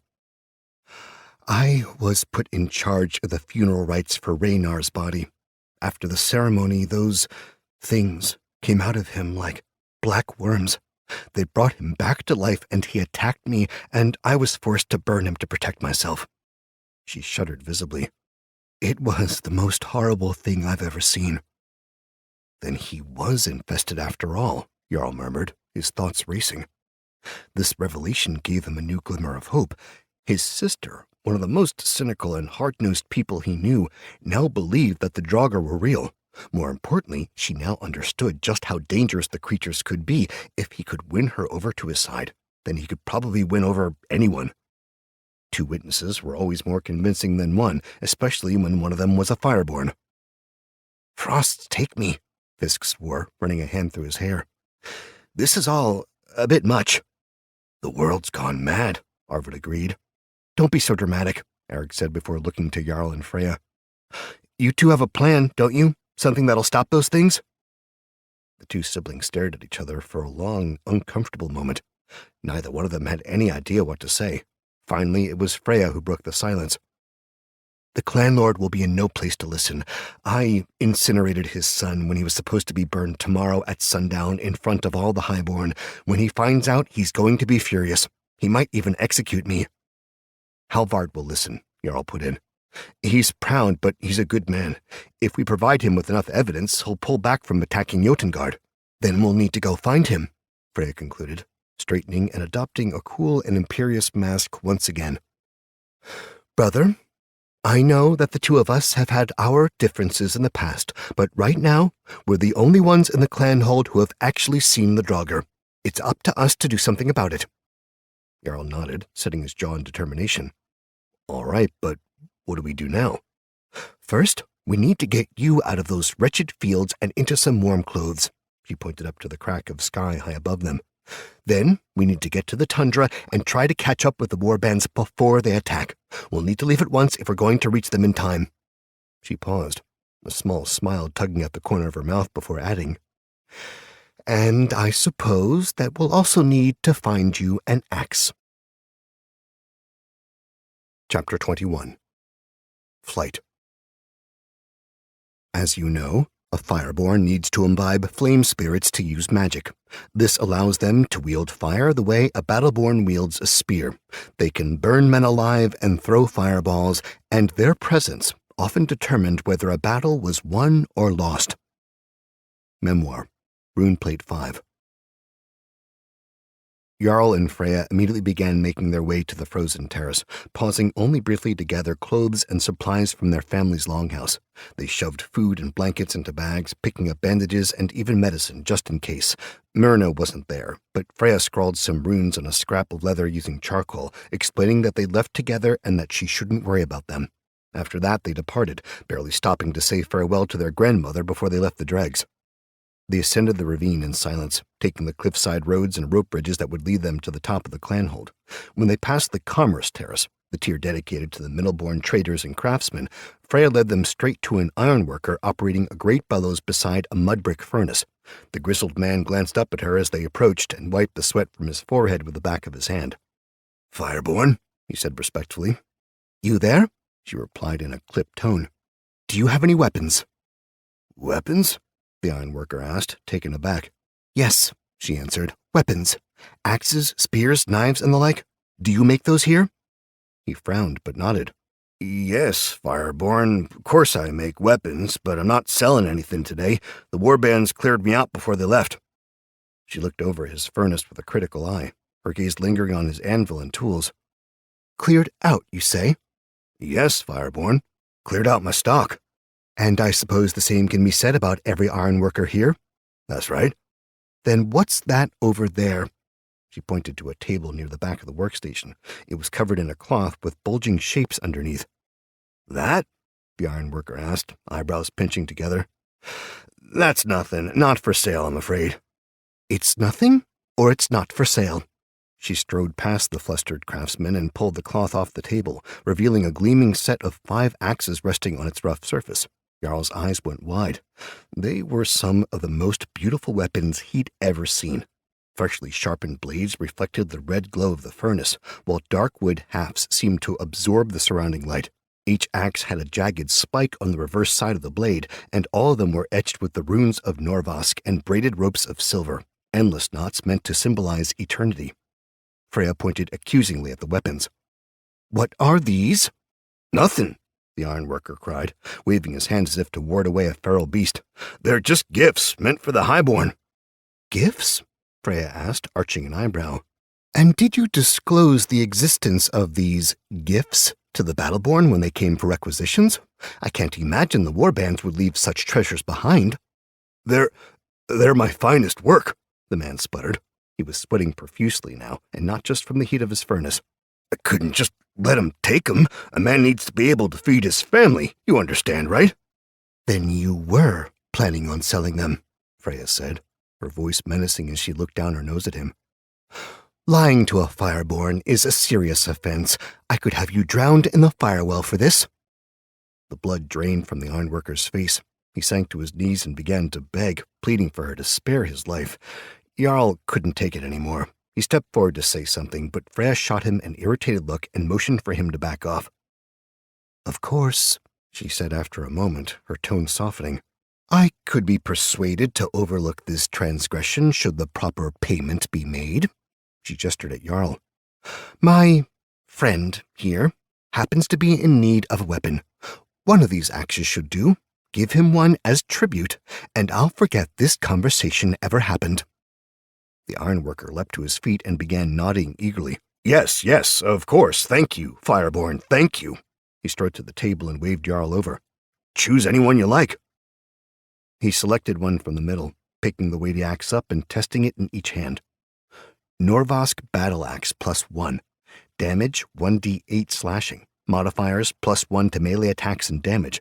Weight 4 pounds. Durability 150 out of 150. Properties versatile. 2-hand 1d10 slashing. Though heavier than the Jotengard axe he'd used before, it felt good in his grasp, almost like the weapon had been made for him specifically. He looked at the ironworker. This is perfect, but I don't have any money to give you. It's a gift. Take it, the man said, grinning nervously. No, please, I don't want anyone else to see. He trailed off and covered the table again, pulling the cloth over the remaining 4 axes. Jarl gave him a meaningful look. Thank you, good man. I greatly appreciate it. Next time a Fireborn comes asking questions, see that you answer truthfully, Freya admonished coolly. Good day. With that, the two of them departed, leaving the commerce terrace behind. You didn't need to steal from him, Jarl said after a moment, glancing back at the ironworker sympathetically. The poor man was sitting down now, running his hands repeatedly through his thinning hair. We could have found another way. We don't have time to suffer fools, Freya replied briskly. You needed an axe for the journey, and I supplied you with one. What does it matter how we got it? It does matter, Jarl said. It matters to me, and it certainly matters to him. She snorted. Him? He's a nobody. Who cares? Now let's move on, shall we? We're not out of the clanhold yet. Jarl reluctantly let the matter drop. Looking down at the new axe in his hands, he made a mental note to repay the man whenever he returned to the clanhold. New personal quest. Repay the ironworker. By the time they reached the top of the ravine, a light snow had begun to fall. It dusted the frozen terrace with a thin blanket that made everything appear white and pure. The pillars of Norvask, blue and foreboding, towered over the flat expanse like sentinels, and the ever-present mass of steam that bubbled up from the Fjondar seemed to mingle with the gray clouds above. Freya led the way up the frozen terrace and toward the guard post, where a handful of Battleborn stood beside a smoking brazier. They looked up as her and Jarl approached, eyeing the weapon in Jarl's hands.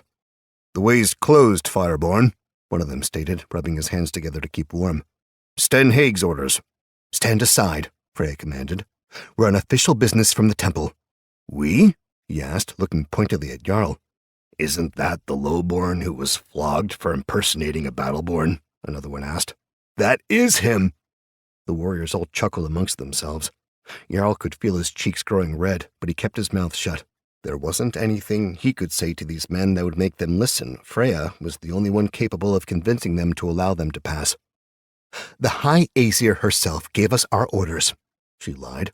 Then pointing to Jarl, she added, This one has information regarding the attack. He must be taken to see Sten Haig at once. Him? The Battleborn asked skeptically. I doubt that. Freya shrugged. Take it up with the High Aesir. The guard, now appearing annoyed, looked to his fellows, then back at her. We take orders from the war leader, no one else. And yet your war leader isn't here, Freya countered. She fixed him with an intense stare. The Aesir speak for the gods, and they're still here at the clanhold. Would you like to suffer their wrath? I'd be happy to go and tell them that this important mission is being delayed because a few stubborn Battleborn don't have the sense to listen to their betters. She turned as if to leave, but the guard muttered a curse and told her to wait. Have it your way, He grunted, motioning at the wilderness beyond the ice towers. See how well you fare out there alone. The Battleborn turned away from them, shaking their heads and laughing about how they'd be dead come morning. Freya ignored them and strode right past their brazier.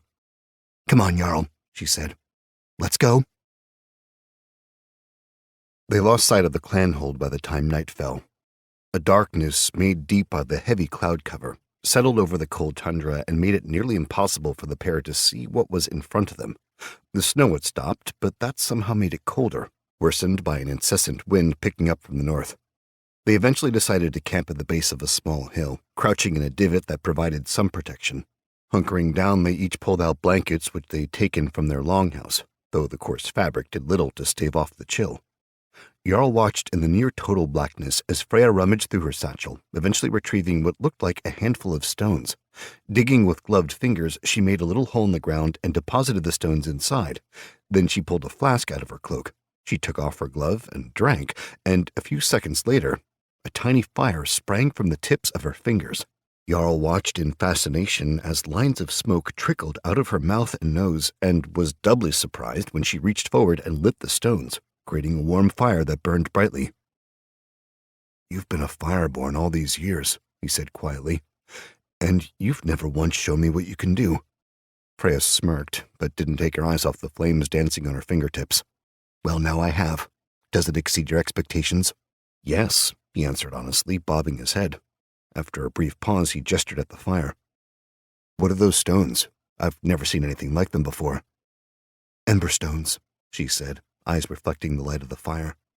They come from deep underground. The fireborn often use them as a light source at the temple. Fires made from wood or hevet husks produce more heat, but ember stones are easier to carry. They can also burn for days and are reusable. She gave a half shrug and returned her attention to the flames sprouting from her hand. I thought they'd be useful on our journey, so I stole a few. A silence fell between them as the fires burned, creating a circle of light that blacked out everything else beyond. After a few minutes, the smoke stopped pouring from Freya's mouth and nose, and the flames died out on her fingers, somewhat dimming their little camp. The fire from the stones was still warm enough to prevent them from freezing, and Jarl was grateful that they didn't have to sleep in the dark. He remembered the first night he'd spent out on the tundra and wasn't eager to repeat the experience. Eyeing her from across the burning emberstones, Jarl spoke up again, voicing a question that had been nagging at him. Why are you out here, Freya? She frowned at him. I thought that was obvious, to stop the draugr. Yes, but why come here yourself? He pressed. Why bring me? It seems like an unnecessary risk to yourself, going against the wishes of the clanlord. Don't you want to become an Aesir? Freya stared at him for a long moment before responding, her expression unreadable. Contrary to what you might think about me, Jarl, I'm not a monster. I actually do care about the future of our clanhold, and I don't want innocent people to die. I was one of the few fireborn who remained behind, and I'm the only one who's actually seen a draugr, so it falls on me to find a solution. Well, Jarl replied simply, settling back. If that's true, then you're a better person than I took you for. And what did you take me for? She snapped. Jarl shrugged. I took you for a fireborn. And what's that supposed to mean? Jarl took a deep breath before continuing.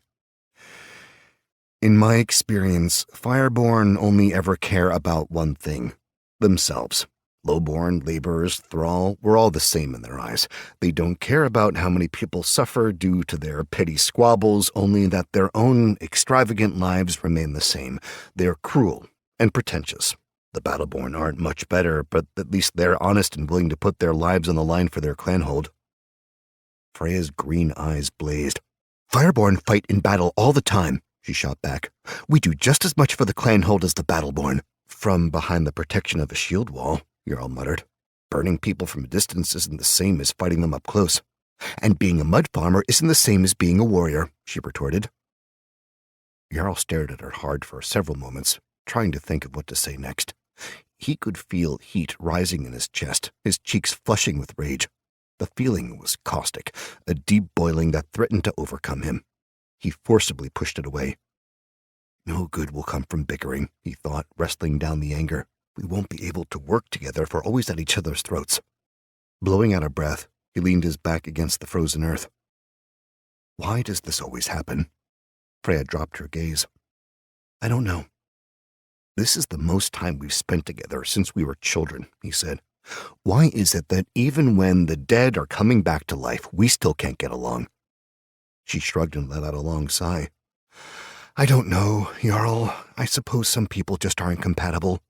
It didn't used to be this way, he said, peering down at the smoldering stones. When we were young, we were inseparable, best friends, really. We told each other everything and played whenever we weren't forced to work. That was a long time ago, she replied, a hint of sadness in her voice. Things change. Yeah, Jarl agreed. Things do change. The main turning point in their relationship had been Freya becoming a Fireborn. The Aesir whisked her away, and practically overnight she had a place of honor in the clanhold. That left Jarl alone to provide for his mother and grandmother, languishing in the mud like his father and his father before him. Initially, Jarl had been jealous of his sister. Why should she live in opulence when he was forced to remain the same? That jealousy soon hardened into resolve, however, and Jarl decided that he would fight to pursue his own dreams, even if it meant he had to sacrifice everything. Freya, on the other hand, grew cold and pompous as the years went by, the temple having changed her into just another Fireborn, an icy shadow of her former self. I wonder if there's any of my old sister left, he thought, stealing a glance at her. Perhaps she's still in there, buried deep down. Somewhere in the distance, a wolf howled, cutting their brooding silence short. It was a low, mournful tone, and it hung in the air, even over the sound of the wind. Both of their heads swiveled in the direction of the howl. Jarl reflexively reached for his axe. What was that? He asked in a low voice. Freya scrunched up her brow. Direwolf. Jarl looked around, poking his head out of their little divot, but unable to see anything past the light of their fire. Frosts. How far away do you think it is? Not far enough, she remarked, reaching in her pocket and pulling out a bottle of flame spirits. Direwolves travel in packs, large packs, and they typically hunt at night. If they catch our scent, they'll be coming our way.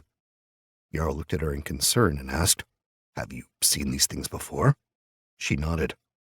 The Battleborn sometimes hunt them for their pelts. I've never seen a live one, but I've seen what they can do to a person. She shuddered. They usually avoid large groups of humans, but small ones, I'd say that were a rather tempting meal. Another wolf howled in the night, this one sounding much closer. Cursing, Jarl jumped to his feet and readied his axe, letting his blanket fall to the ground. Put that fire out, he said. We need our eyes to adjust to the darkness. No, Freya replied, getting to her feet as well. Fire's our only ally.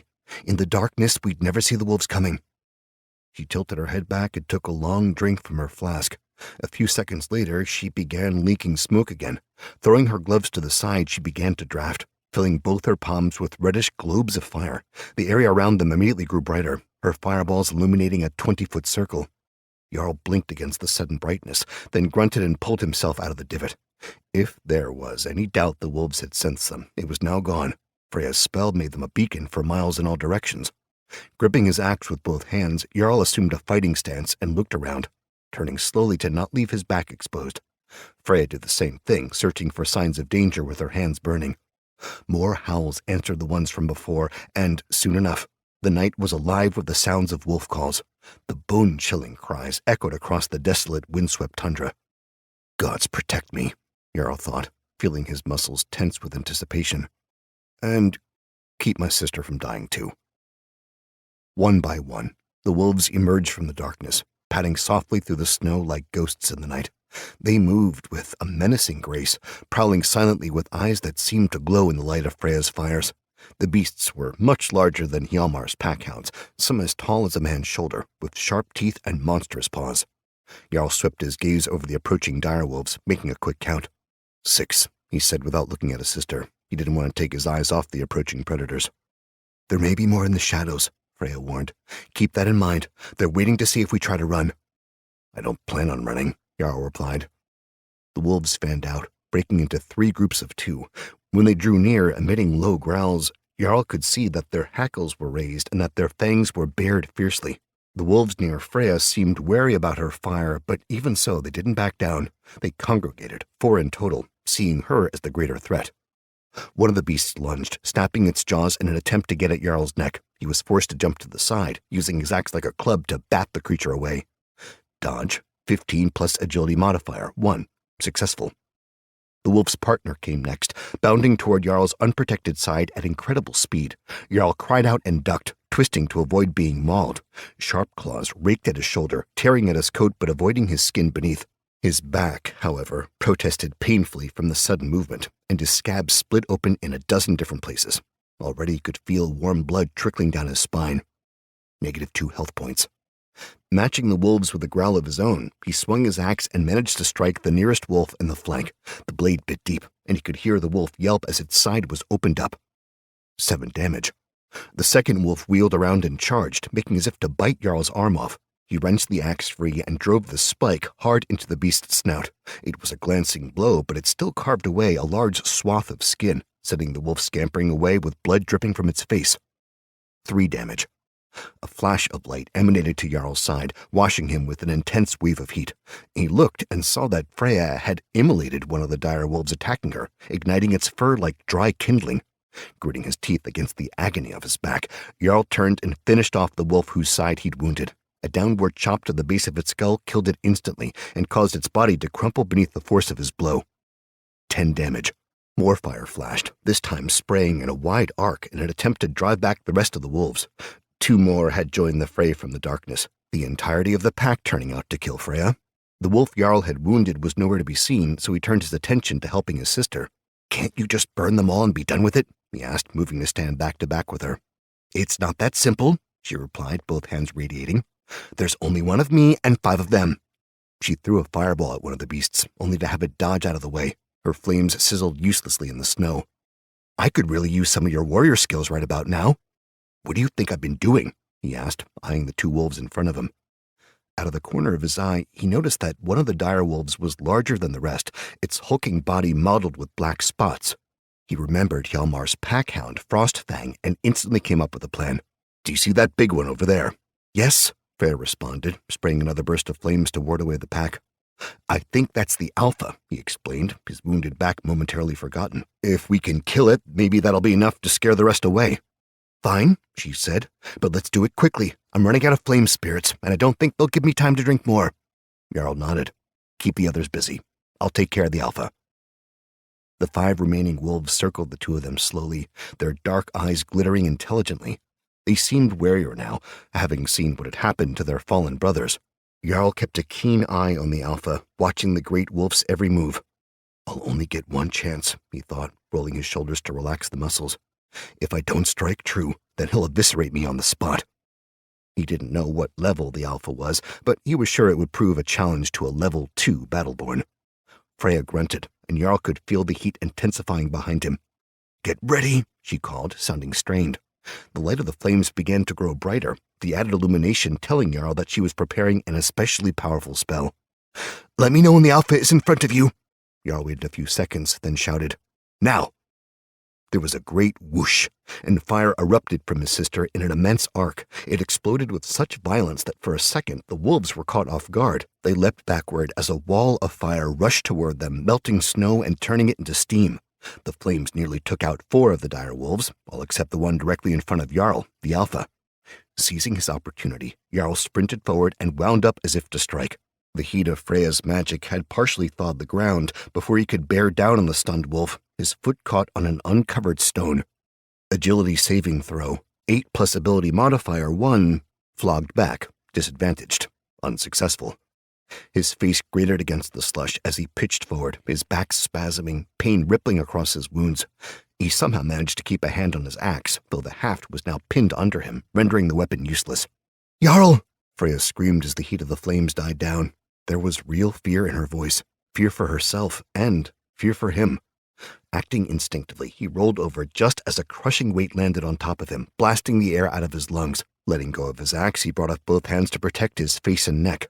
Snapping jaws clamped down on his forearm, tearing through the thick hides of his sleeve with bone-crushing strength. Razor-sharp teeth dug into his flesh, but the pain barely registered in his mind.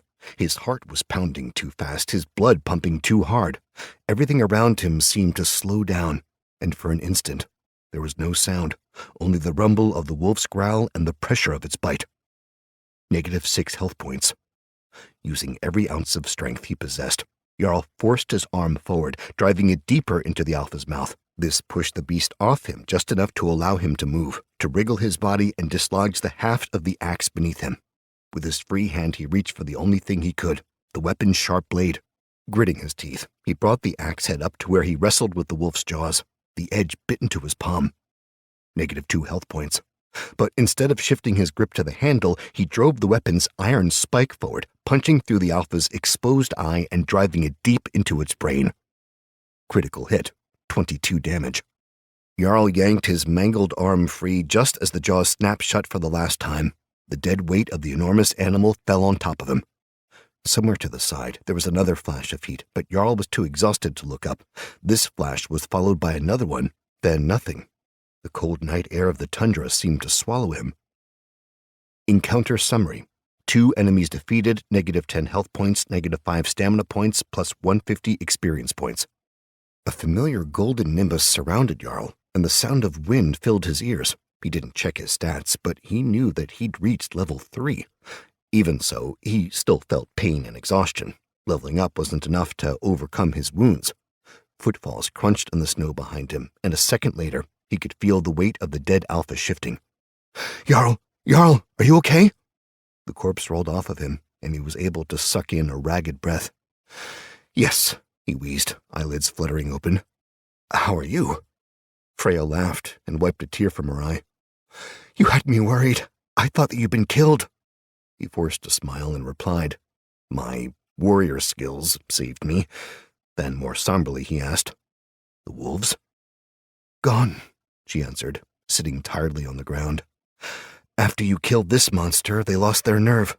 I chased them away with the last of my magic." "Let's hope they don't come back," Jarl said. He attempted to sit up, then cried out as the pain on his back flared up. His arm hurt too, but it was nothing compared to his other wounds, which blazed like one of Freya's spells. "I think I'll just lay here for a while," he said at length, resting his head back against the ground. "You'll watch over me, won't you?" Freya was silent for a long moment before responding. "Yes," she answered in a soft voice. "Yes, of course I will." Chapter 22. To stop a warband. Thus, flame spirits were considered more valuable than iron or gold. Memoir, Runeplate 5. The sun rose the next day in a cloudless sky, revealing the charred and bloody remains of a half-dozen direwolves. Jarl stiffly got to his feet, grimacing as his coat stuck to the dried blood on his back. The pain had lessened considerably from the night before, but it still hurt every time he moved. He had to force himself to check his stats. Jarl Beckstrom, Class, Battleborn, Level 3, Strength 15, Agility 12, Fortitude 14, Intellect 8, Perception 10, Charisma 13, Health Points 15 out of 35, Stamina Points 17 out of 25, Defense 13, Rage Points 2 out of 2, Feats none, Special Abilities determined, Adrenaline Surge, Resistances, Cold, Racial Bonus, Afflictions, Flogged Back, disadvantage to Strength and Agility rolls, Health Points capped until fully healed, too much movement can result in bleeding, Wounded Forearm, unable to fight with 2 hands, Experience Points, 900 out of 2,700. Resting had given him some extra health points, but his wounds were still severe. Additionally, he'd received a new special ability when he leveled up, Adrenaline Surge.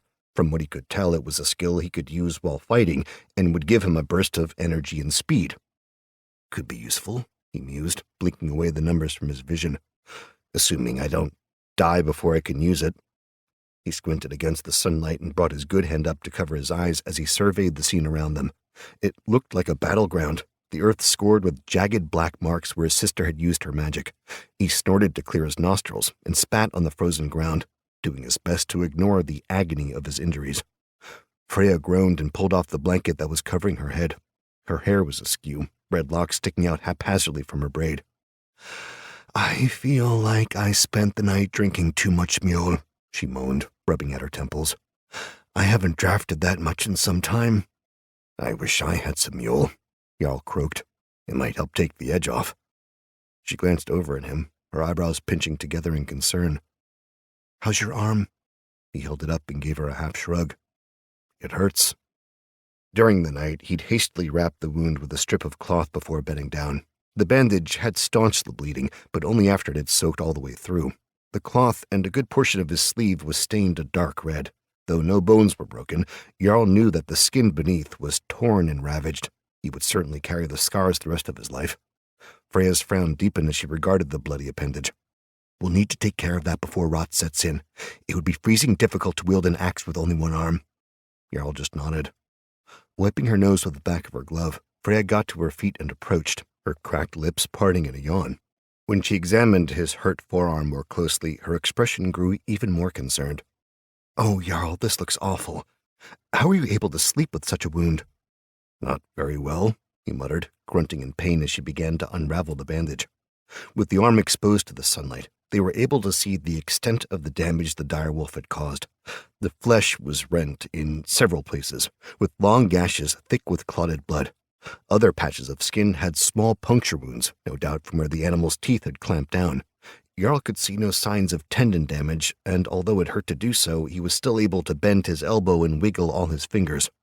It's a wonder you're not more hurt, Freya observed, her tone growing thoughtful. That beast was large enough to have ripped your entire arm off.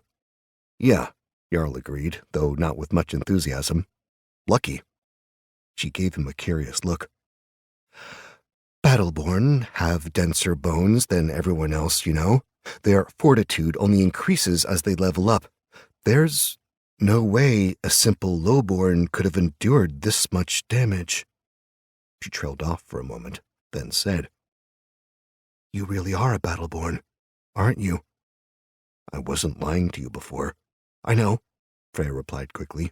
But, well, hearing it is one thing. Seeing it firsthand is something else. She cleared her throat and looked at Jarl's back, noting the blood that had seeped through. And what about this? Jarl shrugged. It hurts too. What do you want me to say? Sighing, she began rummaging through her satchel, eventually producing a small clay jar. Battleborn or no, you'll need new bandages and medicine before we go any further today. I'll not have you collapsing on the way to the war camps. I'm not a field surgeon, but I have had some training in the healing arts. Now strip off your coat and shirt. Grumbling, and more than a little annoyed by her commanding attitude, Jarl did as she said. The coat came off easily enough, even with one hand, but the shirt was another matter. It was stuck to his back like tar and stung terribly when he peeled it away from his skin. Still, once it was off, the cold air felt good on the exposed wounds, dampening the pain. The emberstones were still smoldering in the divot where they'd slept, and they gave off a warm glow that helped stave off the chill of the morning. Inching closer, he turned his front to the flames and let his back face the chilling wind. Freya sucked in a breath as soon as she saw his lashings. What? He asked, glancing over his shoulder at her. Surprised?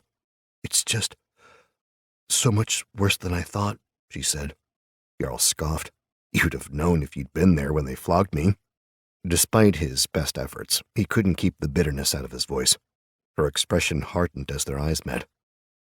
There was nothing I could have done, she said firmly. I'm a fireborn, not the clan lord. Besides, I needed to report back to the Aesir. Jarl opened his mouth to respond, then quickly thought better of it, closing his mouth and turning his gaze away from her.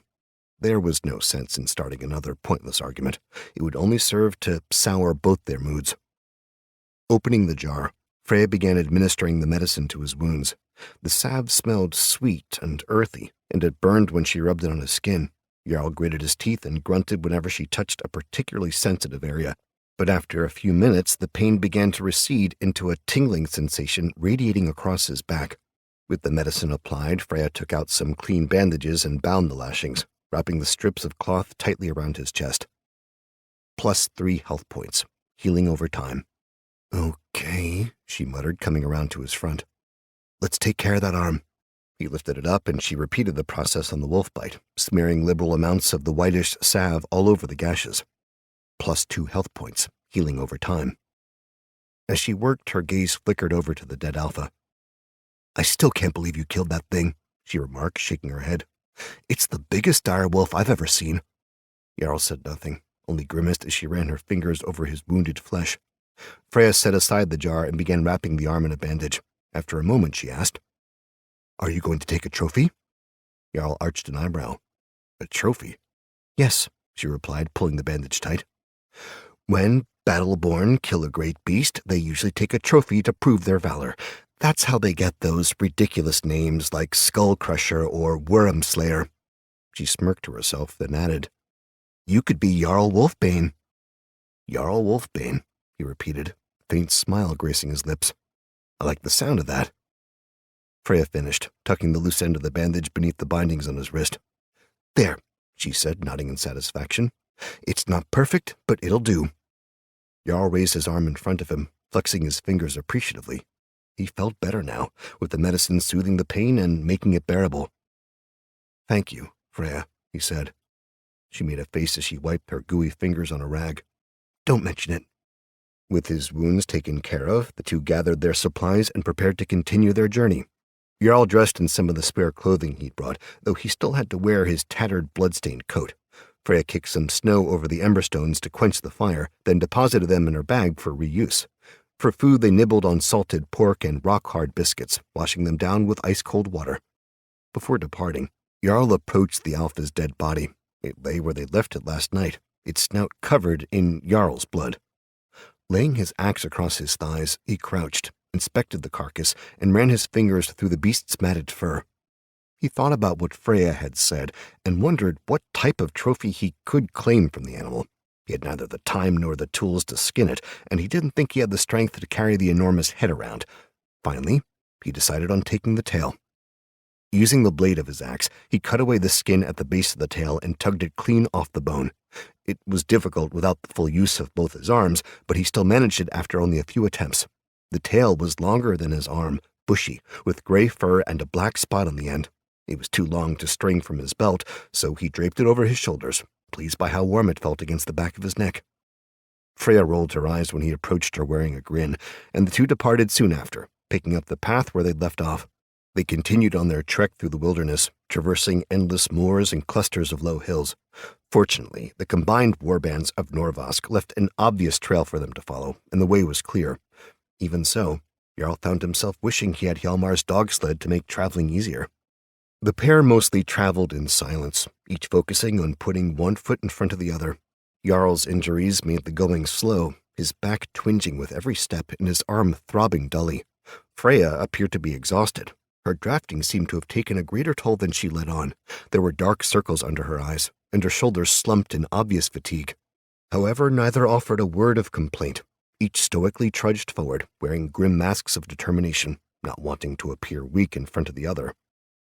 After several long hours, they stood on top of a rise overlooking a wide expanse of snow-covered flatlands. The tundra was ringed on all sides by rolling hills, hinterlands at the feet of the howling peaks, which marked territory fully owned by Jotengard. What gave them pause wasn't the looming mountains, nor the fact that they were on an enemy clanhold's doorstep, but the immense army stretching out before them. All the warbands of Norvask were gathered together, represented by banners marked with runes. Campfires burned everywhere, brazenly releasing pillars of smoke. If they were trying to make their attack a surprise, they were doing a poor job of it. "There must be thousands of Battleborn here," Freya marveled. She pointed to a cluster of red-painted tents near the center of the encampment. "See those there? That's where the Fireborn are staying. Frosts, I doubt there's ever been such a host in 100 years. Jarl remained quiet as he studied the gathered warbands.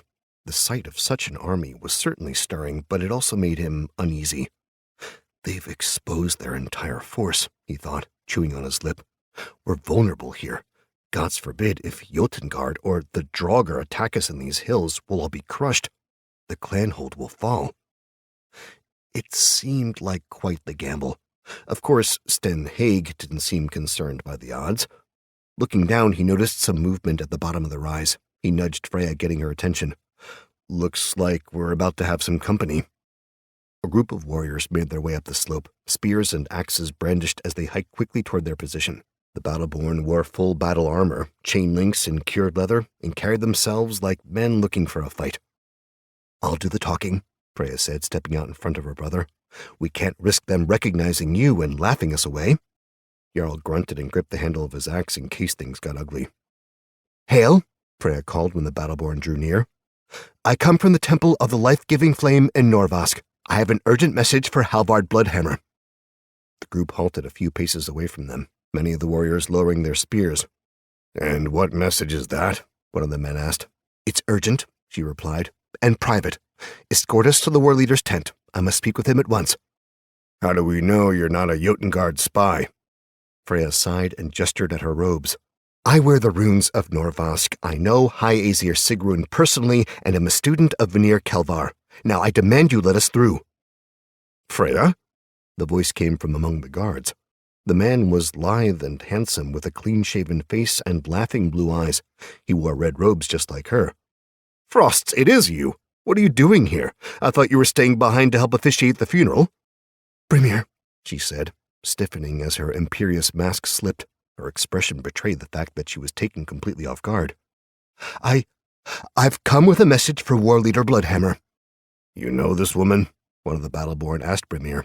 "Of course," he replied with a chuckle. "This is Freya Beckstrom, one of the finest Fireborn in our clanhold." Reluctantly, the warriors all lowered their weapons. "And who's this?" Brimir asked, turning his attention to Jarl. "Your bodyguard?" Freya glanced over her shoulder at him, then turned sheepishly back to regard the other Fireborn. "My brother," she replied, sounding more than a little embarrassed.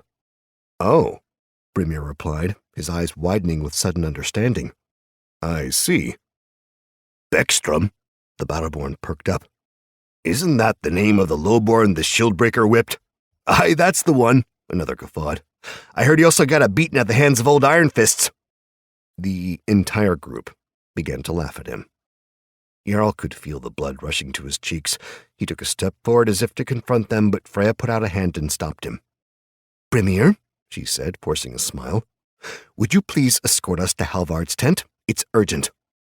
He gave Jarl a bemused look, then nodded. "Of course." Then, leaning in close to her, he said in a not-so-quiet whisper, "And when you're done, perhaps you could visit me in my tent. I've missed you so much these last few days." His mocking eyes never left Jarl. They made their way down the hill and into the sea of tents and campfires. The Battleborn led the way, followed by Freya and Brimir, who walked arm in arm, and then finally Jarl.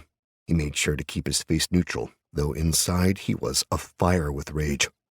"Take a breath, you fool," he reminded himself, ignoring the curious stares of the people he passed. "Stopping the draugr is too important. You can't afford to get yourself flogged again for killing a Fireborn with your bare hands." He pointedly avoided looking at Brimir and the way the bastard ogled his sister. When they reached the middle of the war camp, they came upon a familiar tent, a hide and fur-lined wall supported by a pair of mammoth tusks lashed together in a cross formation. It stood among a dozen similarly sized tents. The other war leaders, Jarl realized. Warlords and rivals from every warband in our clanhold. Frosts. It's amazing they can camp so close without beating at each other's throats. One was larger than the others, surrounded by banners carrying the clanlord's runes. This one, obviously, belonged to Sten Haig. An honor guard stood outside Halvard's tent, which, to Jarl's dismay, included Askr Ironfists and Bjorn Stonebreaker. "This one again?" Bjorn bellowed, his red beard quivering. "I thought you were dead." "Not yet," Jarl responded, shouldering his axe. The big Battleborn shook his head in amusement and snorted, reminding Jarl of a bull moose. "Frost-blinded skrill! You must be cracked in the head." "What are you doing here?" Iron Fists asked, his tone more subdued. "We're here to see the war leader," Freya said, pulling away from Brimir. She approached the honor guards with all the confidence of an Aesir. "We have an important message for him." The men looked at each other, exchanging dubious glances. "Trust me," she insisted. "The Shieldbreaker is going to want to hear what we have to say." Askr eyed her for a long moment before finally nodding.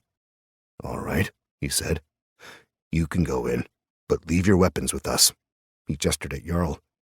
"I especially don't want this one causing any trouble." "Certainly," she replied. "I'll make sure he's well behaved." Jarl handed his axe over to Bjorn, who let out a low whistle when he took it. "That's a beauty," he remarked, running his thumb along the iron head. I might just keep this one for myself. No, you won't, Jarl said firmly, which earned him a few raised eyebrows. Bjorn chuckled. As you say, Mudborn, as you say. Asker led the two of them into the great tent, his movements reminding Jarl of the direwolves they'd fought. He was different from the other Battleborn he'd met, more stoic, less of a braggart. Part of him really respected the man they called Iron Fists, even if he'd once beaten him half to death. Voices greeted them as they approached the center of the enormous tent, a gruff exchange of words that signified the end of a discussion. Sten says we begin marching at nightfall. Go, spread the word to the rest of the warband. Tell them to be ready. Halvard knelt before a leather map that was spread out across the floor. It seemed to depict the lands of Jotengard and the foothills of the peaks, outlining every crag and game trail along the way. Braziers lit the area around him, their smoke curling up to holes cut into the roof. Everyone fell silent and narrowed their eyes in collective suspicion as Asker led the newcomers in. War leader, he said respectfully, these two claim to have an important message for you. The shieldbreaker looked up and grunted in disbelief. What in frozen hell do I have to do to get rid of you, lad? You're like a stone that keeps getting caught in my boot. If I may, war leader, Freya began. You may not, Halvard responded, cutting her off. Her jaw dropped in surprise, but he ignored her. I want to hear it from your brother. Now, out with it. Why have you come back? Jarl glanced at his sister uncertainly, then stepped forward, meeting the man's hard, single-eyed gaze. You must convince the warbands to turn back, war leader. The clan holds in danger. Danger? He repeated skeptically. From who? The draugr, Jarl said after a brief hesitation. Muttering filled the tent. Some even chuckled and shook their heads. Halvard didn't look pleased. Not this again. I thought I told you. It's true, Freya interrupted. I've seen them in the flesh. She went on to tell them about how Raynar Haig's body had been corrupted by the black tentacles, and that his reanimated corpse had attacked her, forcing her to burn it with her powers. These creatures are dangerous, she concluded, and if left unchecked, will pose a serious threat to the clanhold. You have to call off the attack on Jotengard, Jarl put in. It'll only weaken both clanholds, and every warrior that falls in battle only grows the army of the dead. Several gathered in the tent looked troubled by their words, including Asker Ironfists, but most still wore doubtful expressions. Who is this man? One man asked. Jarl didn't recognize him. He presumes to command us like some highborn? He's just a lowborn, Canute Bardson, one of the captains, replied. A lowborn with a knack for stirring up trouble. He may be lowborn, but I'm a fireborn, Freya said haughtily. I speak with the authority of the life-giving flame. You can't simply ignore my testimony. This isn't your precious temple, witch, Canute growled. We're battleborn. Your words have no power here. Enough, Halvard barked, bringing silence to the entire tent. He stared at Jarl and Freya for a long moment before finally exhaling and pinching the bridge of his nose. Gods, we don't have time for this. I have preparations to make. Do you have any proof to support your claims? Jarl dropped his gaze to his boots. No, war leader. So, Halvard said. I have only your word and the word of your sister to go by. You would have me defy the wishes of my clan lord and fight an enemy that no one else has seen? You would have me disrespect my men by denying them vengeance and the spoils of war against our most hated rival? Surely, you can't ask so much of me without even a shred of evidence. There was an edge to his voice, a dangerous note beneath the supposed calm.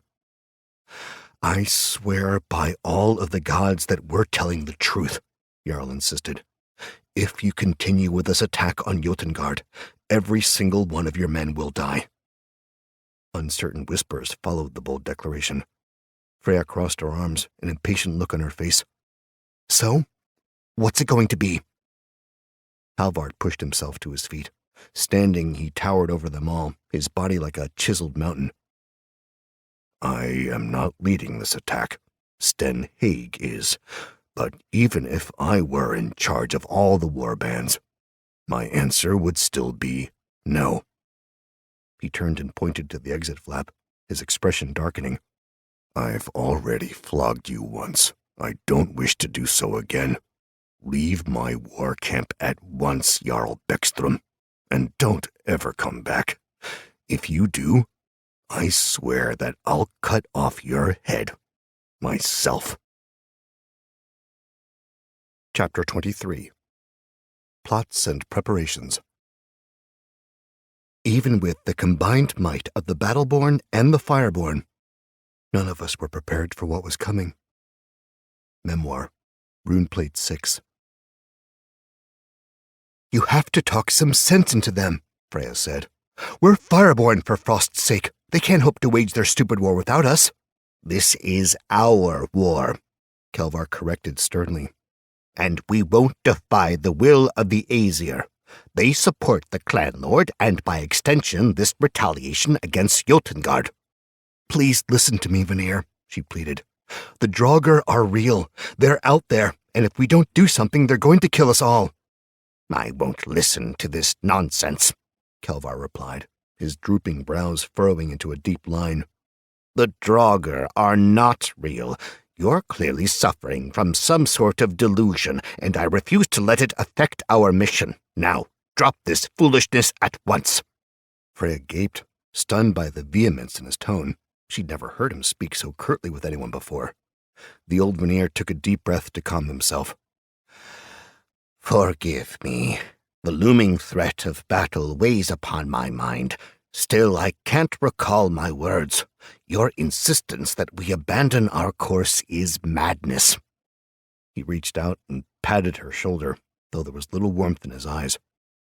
You show such promise, Freya. Please, don't throw away everything you've worked to achieve. With that, he disappeared inside of his tent, sparing one final disappointed glance at his student before closing the flap.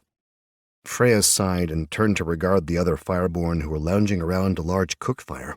She felt totally drained, emotionally and physically exhausted. Yet the worst part was knowing that she'd failed to get the support of her own people. She'd probably lose reputation if she pushed any harder.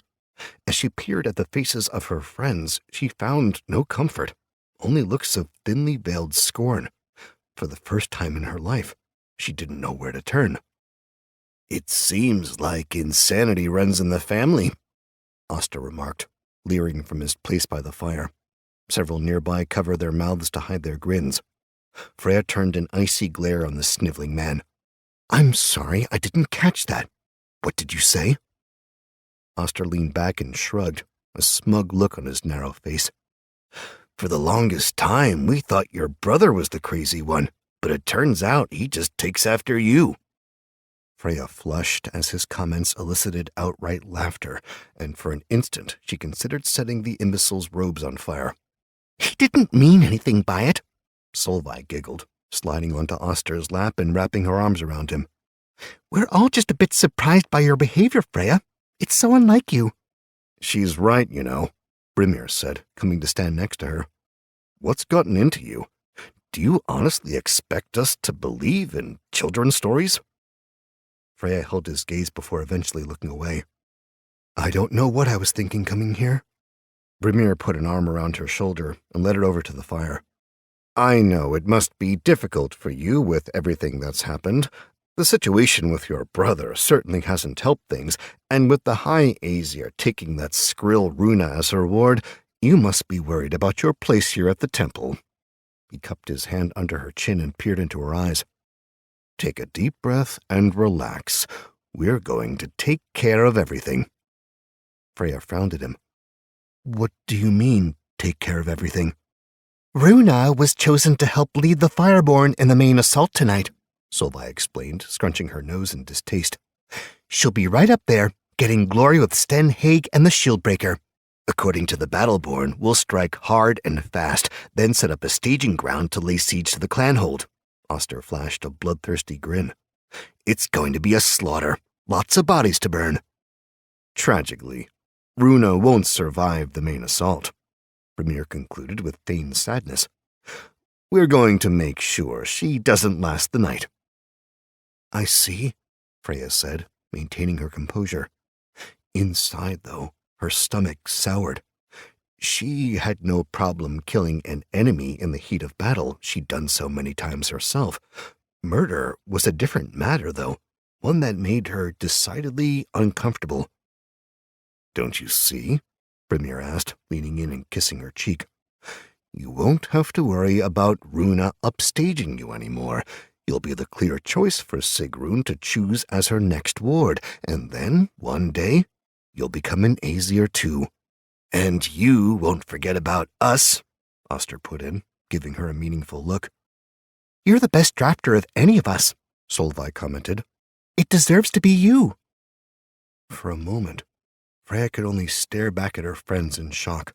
The political games played by the Highborn and Fireborn sometimes turned deadly, but Freya had never considered resorting to such dishonorable methods.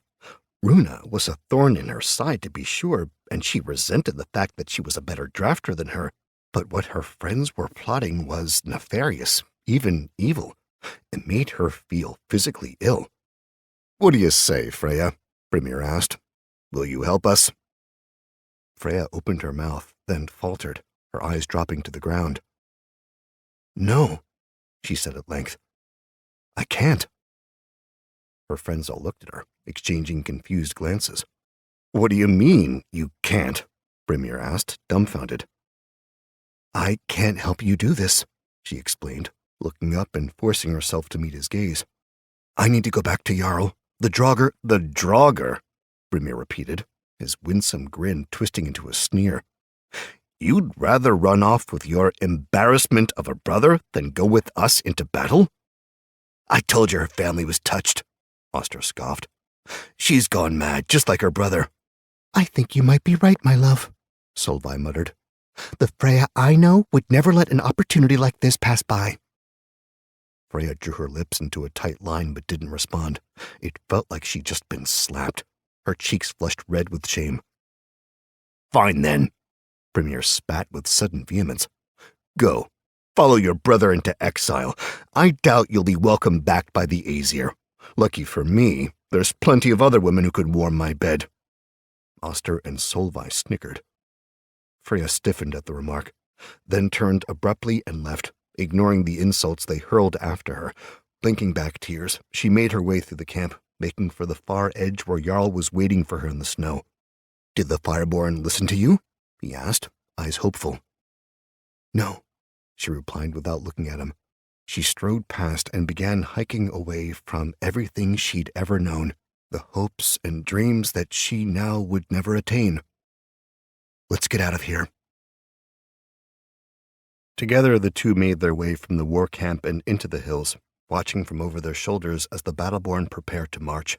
The warriors broke down their tents and traveled to the northern edge of the flatlands, the waning sunlight glinting off their iron spears. There were Fireborn down there as well, Freya knew. They were being led by Runa, who she couldn't decide whether she hated or pitied. Perhaps a little bit of both, she thought glumly, turning her back on the scene below. She followed Jarl back the way they'd come, walking in silence as they trudged through the untamed wilds. The air was noticeably colder, the wind more bitter as they hiked away from the warbands. It was a fitting reflection of what she felt in her own heart. The sun set not long after they began their return trip, dipping below the western horizon and plunging the hills into darkness. Even with the light of the stars overhead, it became too dark for them to travel safely, so they were forced to stop for the night. Pausing at the crest of a low hill, they chose a spot beside a large broken stone and began to unpack their supplies. Freya wordlessly built a fire of ember stones in the cavity of the rock, and Jarl dug a trench in the snow with his axe for them to rest in. They worked quietly, preparing everything they needed before eventually settling down in front of the fire. The feeling was dismal between the two, and for a time they merely sat watching the orange flames, each lost in their own gloomy thoughts. When Jarl finally broke the long silence, he had to grunt to clear his throat. "All right, what are we going to do now?" Freya looked up at him, her face dull and emotionless. She didn't make any effort to answer his question. "We need a plan," he went on, his face a mask of renewed determination. "Somehow we need to bring allies to our cause. Perhaps we could go find Hjalmar. The Battleborn might listen to him. Do you think you can get an audience with the Aesir? If anyone will believe our story, it's them. They talk about myths and legends all the time. It's what they do. There is no plan, Freya said flatly before looking back at the fire. There's no freezing point in talking about it. No point? Jarl asked. How can you say that? It's pointless, she replied without looking up. No one's going to believe us. People are going to have to die before anything changes. A lot of people, probably. We might as well just sit here and wait for Narokkur to come. Jarl was quiet for a long moment before responding. I can't let that happen. Freya sniffed. Then you're a bigger fool than I thought. I'm not a fool, he replied hotly. I just want to save our people. I don't want anyone else to die. And did you ever stop to think that our people might not deserve saving? She snapped. His frown deepened, but he didn't answer. Perhaps this is what the gods intended, she continued, her words dripping with venom. Perhaps they're punishing our arrogance. We fight and kill each other. And for what? For glory? Freeze glory and freeze all the people who refuse to listen to us. I hope they all die painfully, and I hope that ice worms devour their stupid corpses. She sat back, fuming like she'd drunk an entire flask of flame spirits. All the anger, all the fear and frustration she'd felt since all this began came rushing out of her, burning with the intensity of a furnace. A shadow fell over Jarl's expression. You may feel that way, but I don't. If the Battleborn fall, then there are a lot of lowborn in our clanhold who will be killed, people you used to know. Father would never have given up. Our father was a fool too, Freya said. He actually believed that people could change. People can change, Jarl growled. You certainly changed when you became a Fireborn, though not for the better. Well, you're still the same, she shot back. I don't care that you've somehow leveled up. You're an irrational mudborn farmer, and you always will be, so stop trying to change the impossible and just accept reality. She practically shouted the last words, her voice carrying over the darkened hills. The wind suddenly stopped howling, an uncomfortable silence settling between them. Jarl glowered at his sister, but instead of yelling or cursing at her, he got up and stalked away, disappearing into the night. Freya watched him go, then turned back to stare blankly at the flames. Her anger began to lessen somewhat, fading to a dull apathy that made her want to sleep and forget. Part of her felt bad for what she'd said to her brother. He was the only person left in the world she could commiserate with, and yet she'd driven him away. I said what needed to be said, she thought stubbornly. He needs to hear hard truths and start living in the real world. As time went on, her guilt only worsened. She thought about what Jarl had said the night before. Why do we always end up fighting? She wondered. Are we so different that we can't find common ground? Or perhaps it's because we are more alike than we thought. She wasn't sure what to make of that, but somehow the thought made her feel a little better. Freya shivered and reached for a blanket, pulling it tightly around her shoulders. It seemed the night was growing colder, and with Jarl gone, she suddenly felt vulnerable and alone. She'd spoken out of anger. She didn't truly wish for people of her clanhold to die. The rejection of Halvard and Kelvar, combined with the mockery of her closest friends, had made her feel like she was without recourse, without power for the first time since becoming a Fireborn. It was a terrible sensation, and it wasn't one she would wish on her worst enemy. Oh, Runa, she whispered. I should have said something. Should have warned you. Footsteps crunched on the snow behind her, and she turned to see a figure emerging from the shadows. Jarl, she said, standing. I'm sorry for what I said. It wasn't kind. You're right. Of course we need to figure out a plan moving forward. We need to do something to stop the war with Jotengard. No response came as the figure continued lumbering up the hill. Jarl? She repeated after a moment, annoyance creeping back into her voice. I'm trying to apologize. The least you can do is say something. Still, nothing. She squinted, adjusting her eyes to the darkness. An eerie feeling washed over her, and the hair on the back of her neck stood up as she recognized inhuman purple eyes staring back at her. The draugr stepped into the firelight, its gaping mouth revealing a squirming black tentacle that seemed to reach for her hungrily. Its skin was gray and pallid, and its body carried numerous crusty wounds. It gurgled softly as it staggered through the snow, claw-like hands grasping in an attempt to grab Freya, to pull her closer to the horrible, squirming tentacle. She screamed and fell backward, then began scrambling desperately to get away from the draugr. Reaching for her coat pocket, she tried to find her flame spirit so that she could defend herself, but the creature was too fast. It lunged for her, grabbing her legs even as she kicked and struggled to get away.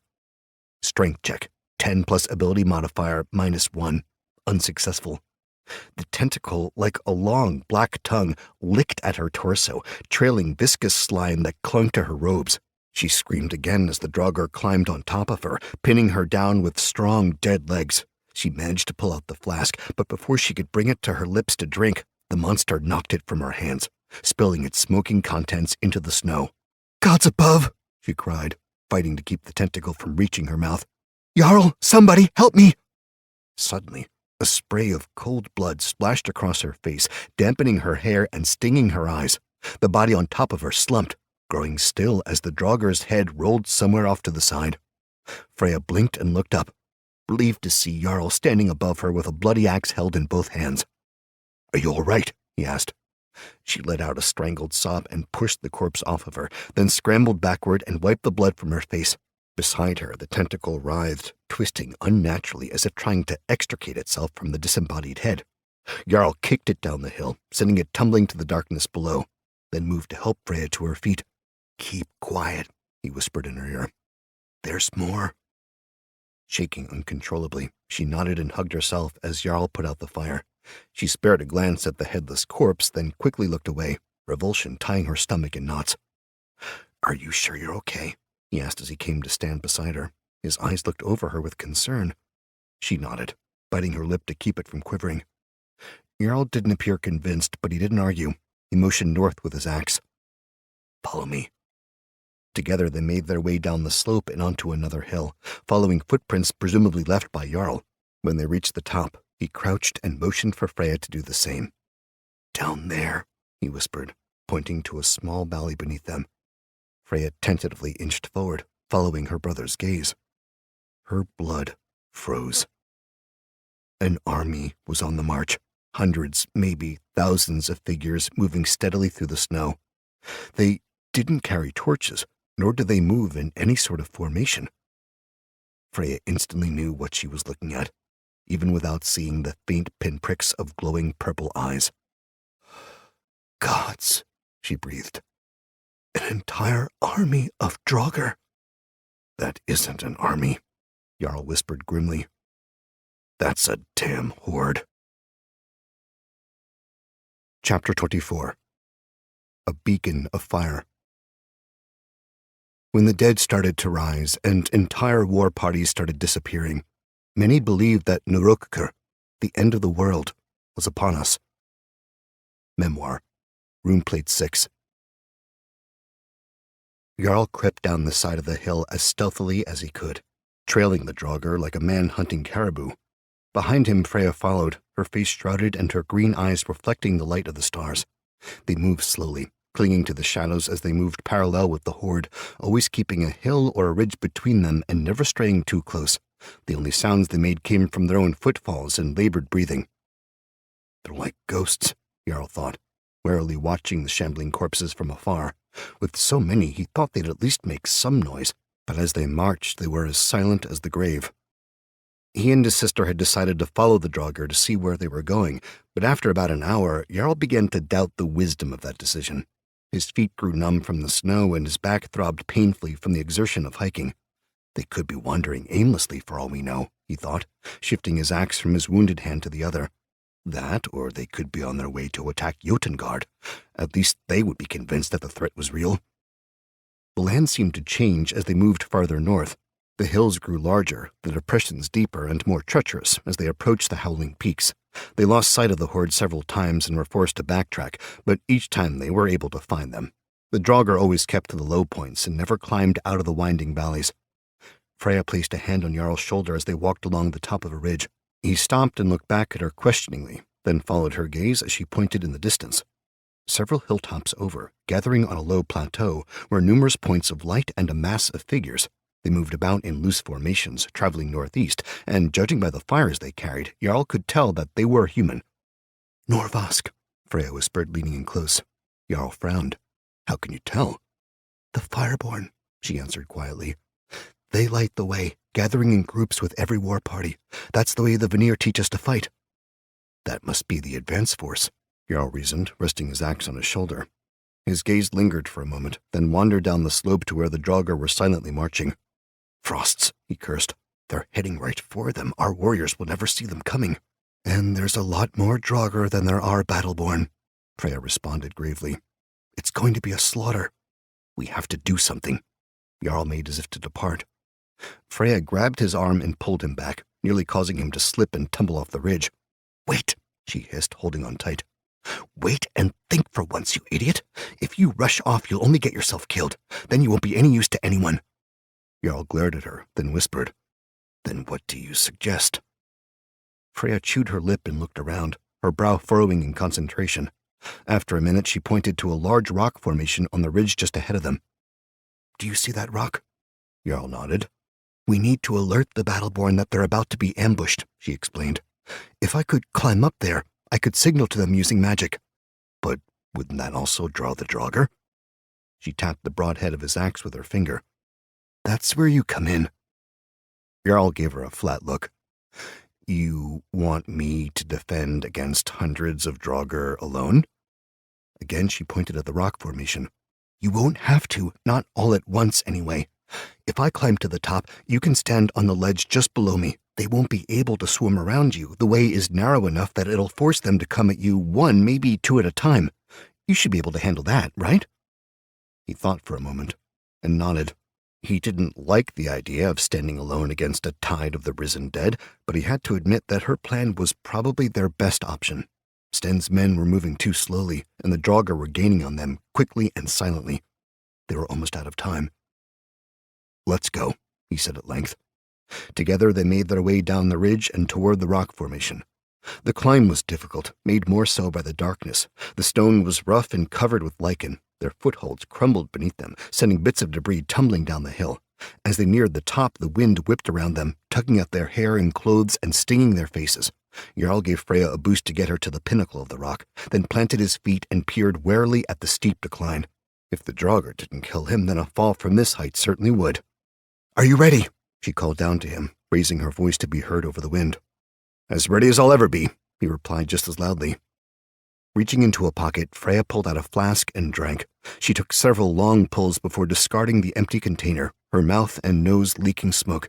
She tugged off her gloves and held up both hands, staring intently at them as small flames began to spout from her fingertips. Soon, both appendages were blazing like a campfire, and when she brought her palms together, it only made the flames grow brighter. Jarl was forced to look away as she held her hands above her head, the light searing his eyes and temporarily blinding him. When his vision cleared, he could see that the whole ridge was illuminated by her flames, and that many of the draugr in the valley below had stopped marching, their glowing purple eyes gazing up at them. All right, he growled, setting his jaw in determination. Let's do this. One by one, the dead began to climb the ridge, making their way inexorably toward their position. It started as a trickle, then turned into a flood, as scores of the creatures began coming at them. Behind Jarl, the flames reached a new intensity as Freya sent a pillar of solid fire shooting into the air. This only broadened the radius of her light, turning them into a beacon for miles in all directions. Let's hope this gets their attention, Jarl called, keeping a wary eye on the approaching draugr. I'll hold it as long as I can, Freya replied through gritted teeth. You just keep them from killing me. Sounds simple enough, Jarl grumbled as the first draugr scrambled up the rock. The dead warrior had several tentacles sprouting from its body, one from its mouth and two from wounds on its torso. It wore faded leathers and a dented helm, with a long frost-tipped spear clasped in skeletal hands. The draugr lunged, stabbing upward in an attempt to skewer Jarl through the belly. Because of the height difference, it attacked with disadvantage. Jarl batted the thrust aside and followed through with a downward chop. 7 damage. He severed the creature's arm at the elbow, knocking the spear from its grasp, but the draugr continued forward, grasping with its other hand. With another swipe, Jarl decapitated the monster and sent its head and body tumbling down the side of the ridge. 10 damage. It was immediately replaced by another, this one equally grotesque and wielding a rust-covered axe. Freya was right. Their position on the top of this rock forced the draugr into a bottleneck. They could only approach one at a time, fighting on bad footing without the advantage of height. Even so, their sheer numbers made defending Freya a difficult task. For every draugr that Jarl slew, there was another one to replace it, each attacking ferociously and without fear. Jarl kicked another of the monsters and sent it falling backwards into its undead companions. This gave him several seconds to recuperate, a precious respite from all the fighting. His back was already beginning to throb from his still tender wounds. The exertion, combined with the heat from Freya's fires, made sweat pour down the sides of his face despite the chilly pull of the wind. Casting his eyes beyond the swarm corpses, he saw that the warbands were on the move. They were making their way off the plateau and toward their position. "Freya," he called without looking back. "I think it's working." "Good," she replied, sounding strained. "I'm not sure how much longer I can keep this going." Her magic was a roaring inferno, a tower of living flame that extended high into the air. The ice and snow around them had all melted, sending rivulets of water cascading down the craggy, uneven stone. Jarl hooked his axe around the shaft of a charging draugr's spear, yanking the creature forward and punching it in the side of the head. 5 damage. The skull cracked like an eggshell and the monster toppled, tentacles squirming as if they themselves felt pain. He grunted as the flat of a blade slapped against his wounded forearm, sending a shockwave of pain all the way up to his shoulder. The draugr slipped while attempting to run him through, but Jarl managed to maintain a grip on his own weapon and cleave its skull in two. Critical hit, 20 damage. Dark ichor and chunks of flesh splattered his chest as the monster dropped, falling like a lead weight from the ridge. "Frost, there's so many of them," he thought, moving on to the next one without bothering to wipe away the mess. "I can't fight them off forever, and once my stamina runs out, they'll probably overwhelm and kill me." He knew without checking his stats that his stamina points were dropping fast. He only prayed that the Norvask advance force would arrive before he made a fatal mistake. Jarl continued fighting, ignoring the pain in his back and arm. He slew one draugr after another, chopping, kicking, pushing, and disemboweling until the ridge was littered with the twice-dead remains of his enemies. He lost himself in the rhythm of the fight, pushing himself harder than he'd ever pushed himself before. He became one with the axe, attacking with every ounce of strength he possessed, until he lost all track of time and conscious thought. It wasn't until the mob began to ebb that he finally looked up to see what was going on. Beneath the sheer cliffs, on the far side of the valley below, an army of Battleborn joined the fray. They came with spears and axes, shields and fireborn, breaking against the draugr horde and pulling its attention away from Jarl and Freya. Within a few minutes, the swarm began vacating the ridge to join the fight below. Cutting down the last draugr, Jarl turned to regard his sister. She stood with her eyes squeezed shut, a pitiful stream of fire still shooting from her hands. "Freya, it's done," he shouted, setting his axe aside and scrambling up the rocks. "The Battleborn have arrived. You can stop now, Freya." Her head drooped as the fire petered out, her slight figure swaying in the wind. An instant later she collapsed, falling limply from her precarious perch. Jarl leapt and grabbed her, preventing her from falling to her death but straining his back in the process. Gritting his teeth, he cradled her head against his chest. "Freya, are you all right? Wake up. The Battleborn are here. Everything's okay." She groaned, and after a moment her eyelids fluttered open. "Good to hear," she replied weakly, the corner of her mouth tugging up in a faint smile. "Glad we didn't die." Despite himself, Jarl laughed. "Yeah," he said. "Me too." They sat there for a few moments, the wind buffeting them mercilessly as they gazed down at the jagged hills. Far below, the valley was alive with conflict. Sporadic bursts of fire illuminated the scene, giving them a view of shield walls clashing with waves of the undead. Although the Battleborn appeared to be outnumbered 2-1, both sides seemed equally matched. Freya straightened and wrapped her arms around herself, shivering. "I think it's safe for us to go down now," she said. "They seem to have forgotten about us." Jarl grunted his agreement and helped her down, careful to avoid slipping on the blood-slicked rocks. He retrieved his axe and then made his way to the ridge, warily eyeing his surroundings as he guided his sister. "I can't believe that actually worked," she remarked as together they made their way along the hilltop. "Half of Njordrsil probably saw you," Jarl answered, wincing at the pain in his back. "Those flames of yours were certainly bright enough. One of their scouts must have spotted you and alerted Sten Haig." She nodded and silently gazed at the raging battle. There were hundreds on both sides, draugr and Battleborn milling about like angry insects. Steep cliffs flanked both sides, creating a basin surrounded by ice and stone. As Jarl watched, studying the battle from the top of the ridge, he noticed movement coming from the hills to the north. He squinted, trying to make out the figures pouring into the valley directly behind the Battleborn. At first he thought that they might be reinforcements coming from the war camp, but then he realized that they were coming from the wrong direction, and they carried no visible signs of fire. His heart sank, and he immediately felt the blood drain from his face. A quick glance was enough to tell him that this new army was bigger than the other two combined. "By the gods," he murmured, prompting Freya to follow his gaze. "What is it?" she asked, worry creeping into her voice. "More draugr." He watched in horror as they disappeared behind the backside of the chasm. "They're attacking them from behind. Freya, they're going to be completely surrounded." Chapter 25. Between Ice and a Hard Place. That didn't sway the Highborn, though, as they were too intent on their struggles for power. Memoir, Runeplate 6. They made their way down the hill without argument, both determined to somehow help their embattled clanhold. "Going to get ourselves killed," Freya muttered, but it wasn't a dismissal, merely a statement of fact. "This whole endeavor was avoidable. Everyone here is going to die for nothing." Jarl didn't respond. He focused on his breathing, on descending the slope without breaking a leg. "Need to rescue Halvard Bloodhammer," he thought. "Our clanhold needs him." It was a singular goal, the only thing he could think of doing. The man was their best war leader. Without him, they'd be hopeless. If we managed to survive the night, that is. Screams filled the gully like a terrible song. People were dying down there, assaulted on all sides by the walking dead. When they reached the edge of the battle, Freya stopped and drew out another flask of flame spirits. "I need to find the veneer," she said. "They'll be rallying the Fireborn. That's where I'll do the most good." "I'm going to find Halvard's warband," he replied without hesitation. "Here, you may need this if you run out of potions." He handed her a knife from his belt. It was a simple weapon, a hand's length of iron with a needle-like point, but it was better than nothing. She looked at him for a moment, then accepted the blade. Uncertainty flickered in her eyes. "Then, I guess this is where we part ways." "I guess so." He readjusted his grip on his axe, then turned, ready to fight his way to the Shieldbreaker's men. "Brother," she called, causing him to stop.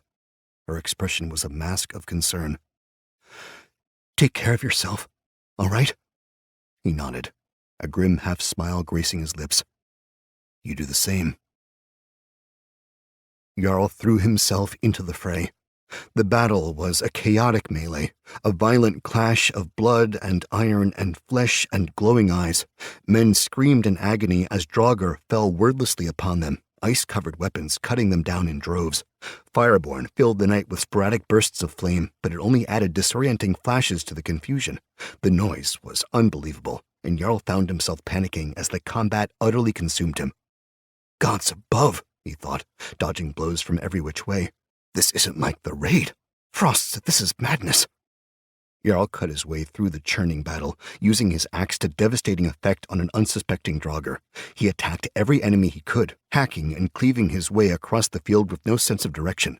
He was completely enveloped by the conflict, and moved with only moonlight and the occasional burst of fire to guide him. Everywhere he looked, Battleborn died.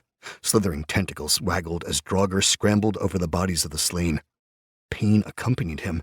His back protested every movement, and his arm throbbed where the direwolf had ravaged him. Still, he was able to suffer through the misery, his attention drawn to the chaos around him. The battle gave him new energy that dampened the pain, made it bearable. He was certain that, if he survived the night, the pain would probably overwhelm him. One enemy turned to attack Jarl, swinging its sword at his head. Jarl avoided the blow, then struck out with an attack of his own. 9 damage. He opened the creature's belly, then shoved it hard to the ground. Using the back of his axe like a hammer, he brought it down to attack its exposed skull. 6 damage. The head caved, spraying Jarl's face with icy cold blood. Something heavy rammed him from the side, nearly knocking him off balance and sending him into the waiting tentacles of another draugr. Agility saving throw, 3 plus ability modifier 1. Unsuccessful. He twisted to avoid falling, but in doing so slipped on an ice patch. He careened into a pile of dead bodies. Sticky gore clung to his clothes and his injuries flared, but he was back on his feet in an instant, his axe swinging before him to drive away the encroaching enemies. Another monster lunged, and Jarl barely managed to strike the thing in the shoulder. 4 damage. His blade struck home, but it was wrenched from his grasp as the draugr pulled away. He stumbled forward, trying to retrieve his weapon, only to be struck hard by a club on the back. -5 health points. Pain exploded across his shoulder, and Jarl spun to see where the attack had come from. A hulking draugr stood before him with one glowing eye and a missing jaw. A massive tentacle squirmed from its open neck, reaching for him like a dozen slimy hands. The creature raised its club again to strike, but Jarl rushed in and tackled it to the ground. The two collapsed in a tangled heap. Somewhere nearby, fire erupted, bathing him in light and heat. Grunting, Jarl pushed aside the grasping tentacles and tried to wrestle the weapon out of the draugr's hand. Strength check, 12 plus ability modifier 2. Unsuccessful. The monster was strong, and as Jarl struggled to disarm it, he was soon overpowered. The draugr rolled on top of him and leaned in, tentacles forcing themselves into his mouth and nose. Jarl screamed and fought desperately to shove the vile things away, but the creature was too strong. It held him down as if he were a child. He pursed his lips together and held his breath, thrashing his head from side to side to keep the tentacles from slithering down his throat. His lungs burned. Everything started to fade to black. Gods, please, not like this. A spear abruptly exploded through the side of the draugr's head. Black fluid spurted all over Jarl's face, and the creature slumped forward. With all of his strength, Jarl heaved, shoving the twice-dead corpse off him and sucking in a ragged breath. His ears were ringing, but for a moment he was forgotten. The battle continued to rage around him. Shakily, he got to his feet and ran a gloved hand over his face, wiping the unnatural blood from his eyes. He spotted his axe sticking out of a slain draugr's chest and moved to retrieve it with his pulse pounding loudly in his ears. A group of Battleborn drew near, but they paid little attention to him. Their focus was on the wave of undead breaking upon their exposed flank. Jarl went to join them, but hesitated when he heard a voice above the din. It was a deep roar that he recognized instantly. "Drive them back!" Halvard screamed. "Battleborn, on me! Kill these frost-cursed bastards! Kill them all!" Without thinking, Jarl made his way toward the voice, hacking and shoving his way through the enemy ranks.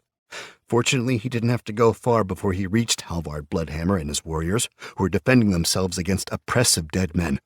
The war leader swung his hammer mightily, crushing swaths of draugr and driving the rest back on their heels. His men rallied around him, cutting through the ranks and forming makeshift shield walls in a wide semicircle. Brynjar Odin was there, as was Askar Ironfists and Bjorn Stonebreaker. Their combined fury was unmatched as they struggled to protect their leader.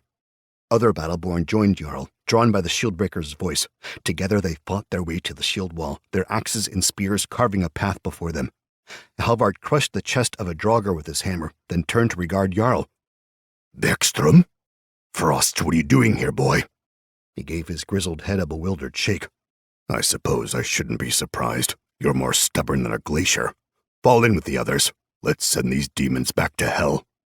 Jarl nodded and moved to stand by the others. He didn't carry a shield, but he could still fight. At this point, they just needed men to hold the line. Brynjar looked at him incredulously as he took up a position beside them. His face was still bruised from when Jarl had fought him. Askar gave him a grim nod, and Bjorn chuckled in amusement. "You're a hard one to get rid of, you know that?" Bjorn said. "Come on then, Mudborn. Let's see what you've got." They fought viciously, hewing down every enemy that came close to their shield wall. They were a beacon for the living to rally around. Pockets of resistance from a dozen different warbands were scattered all over the battlefield, clusters of Battleborn and Fireborn fighting for their very survival, but they slowly made their way to their position. Despite their desperate circumstances, Jarl couldn't help but swell with excitement. He stood side by side with some of the greatest warriors in the 9 clanholds. This was something he dreamt about since he was a boy. He never imagined this sort of thing would be so exhilarating, or so terrifying.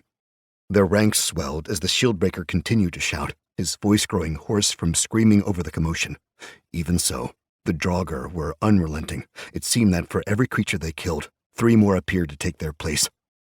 Frost, this isn't working, Jarl thought, slamming the butt of his axe into the face of an approaching foe. They have us surrounded. We need to find a better place to make our stand. A small rise on the far side of the valley caught his eye, opposite a frozen waterfall cascading down the side of a small mountain. A horde of the monsters stood between them and the rocky mound, but if they could make it there, it would provide them with an advantage that they sorely needed. Killing yet another enemy, Jarl turned to voice his thoughts, but Halvard was nowhere in sight. He looked everywhere, eyes scanning the battlefield until he saw a warhammer swinging wildly in the midst of dozens of draugr. "Halvard!" Jarl screamed, breaking away from the other Battleborn. He ran in the man's direction but couldn't get more than a few feet before he, too, was surrounded by enemies. The war leader was too far away from the others. His brazen attacks, which served to embolden the men around him, now threatened to destroy him by cutting him off from his allies.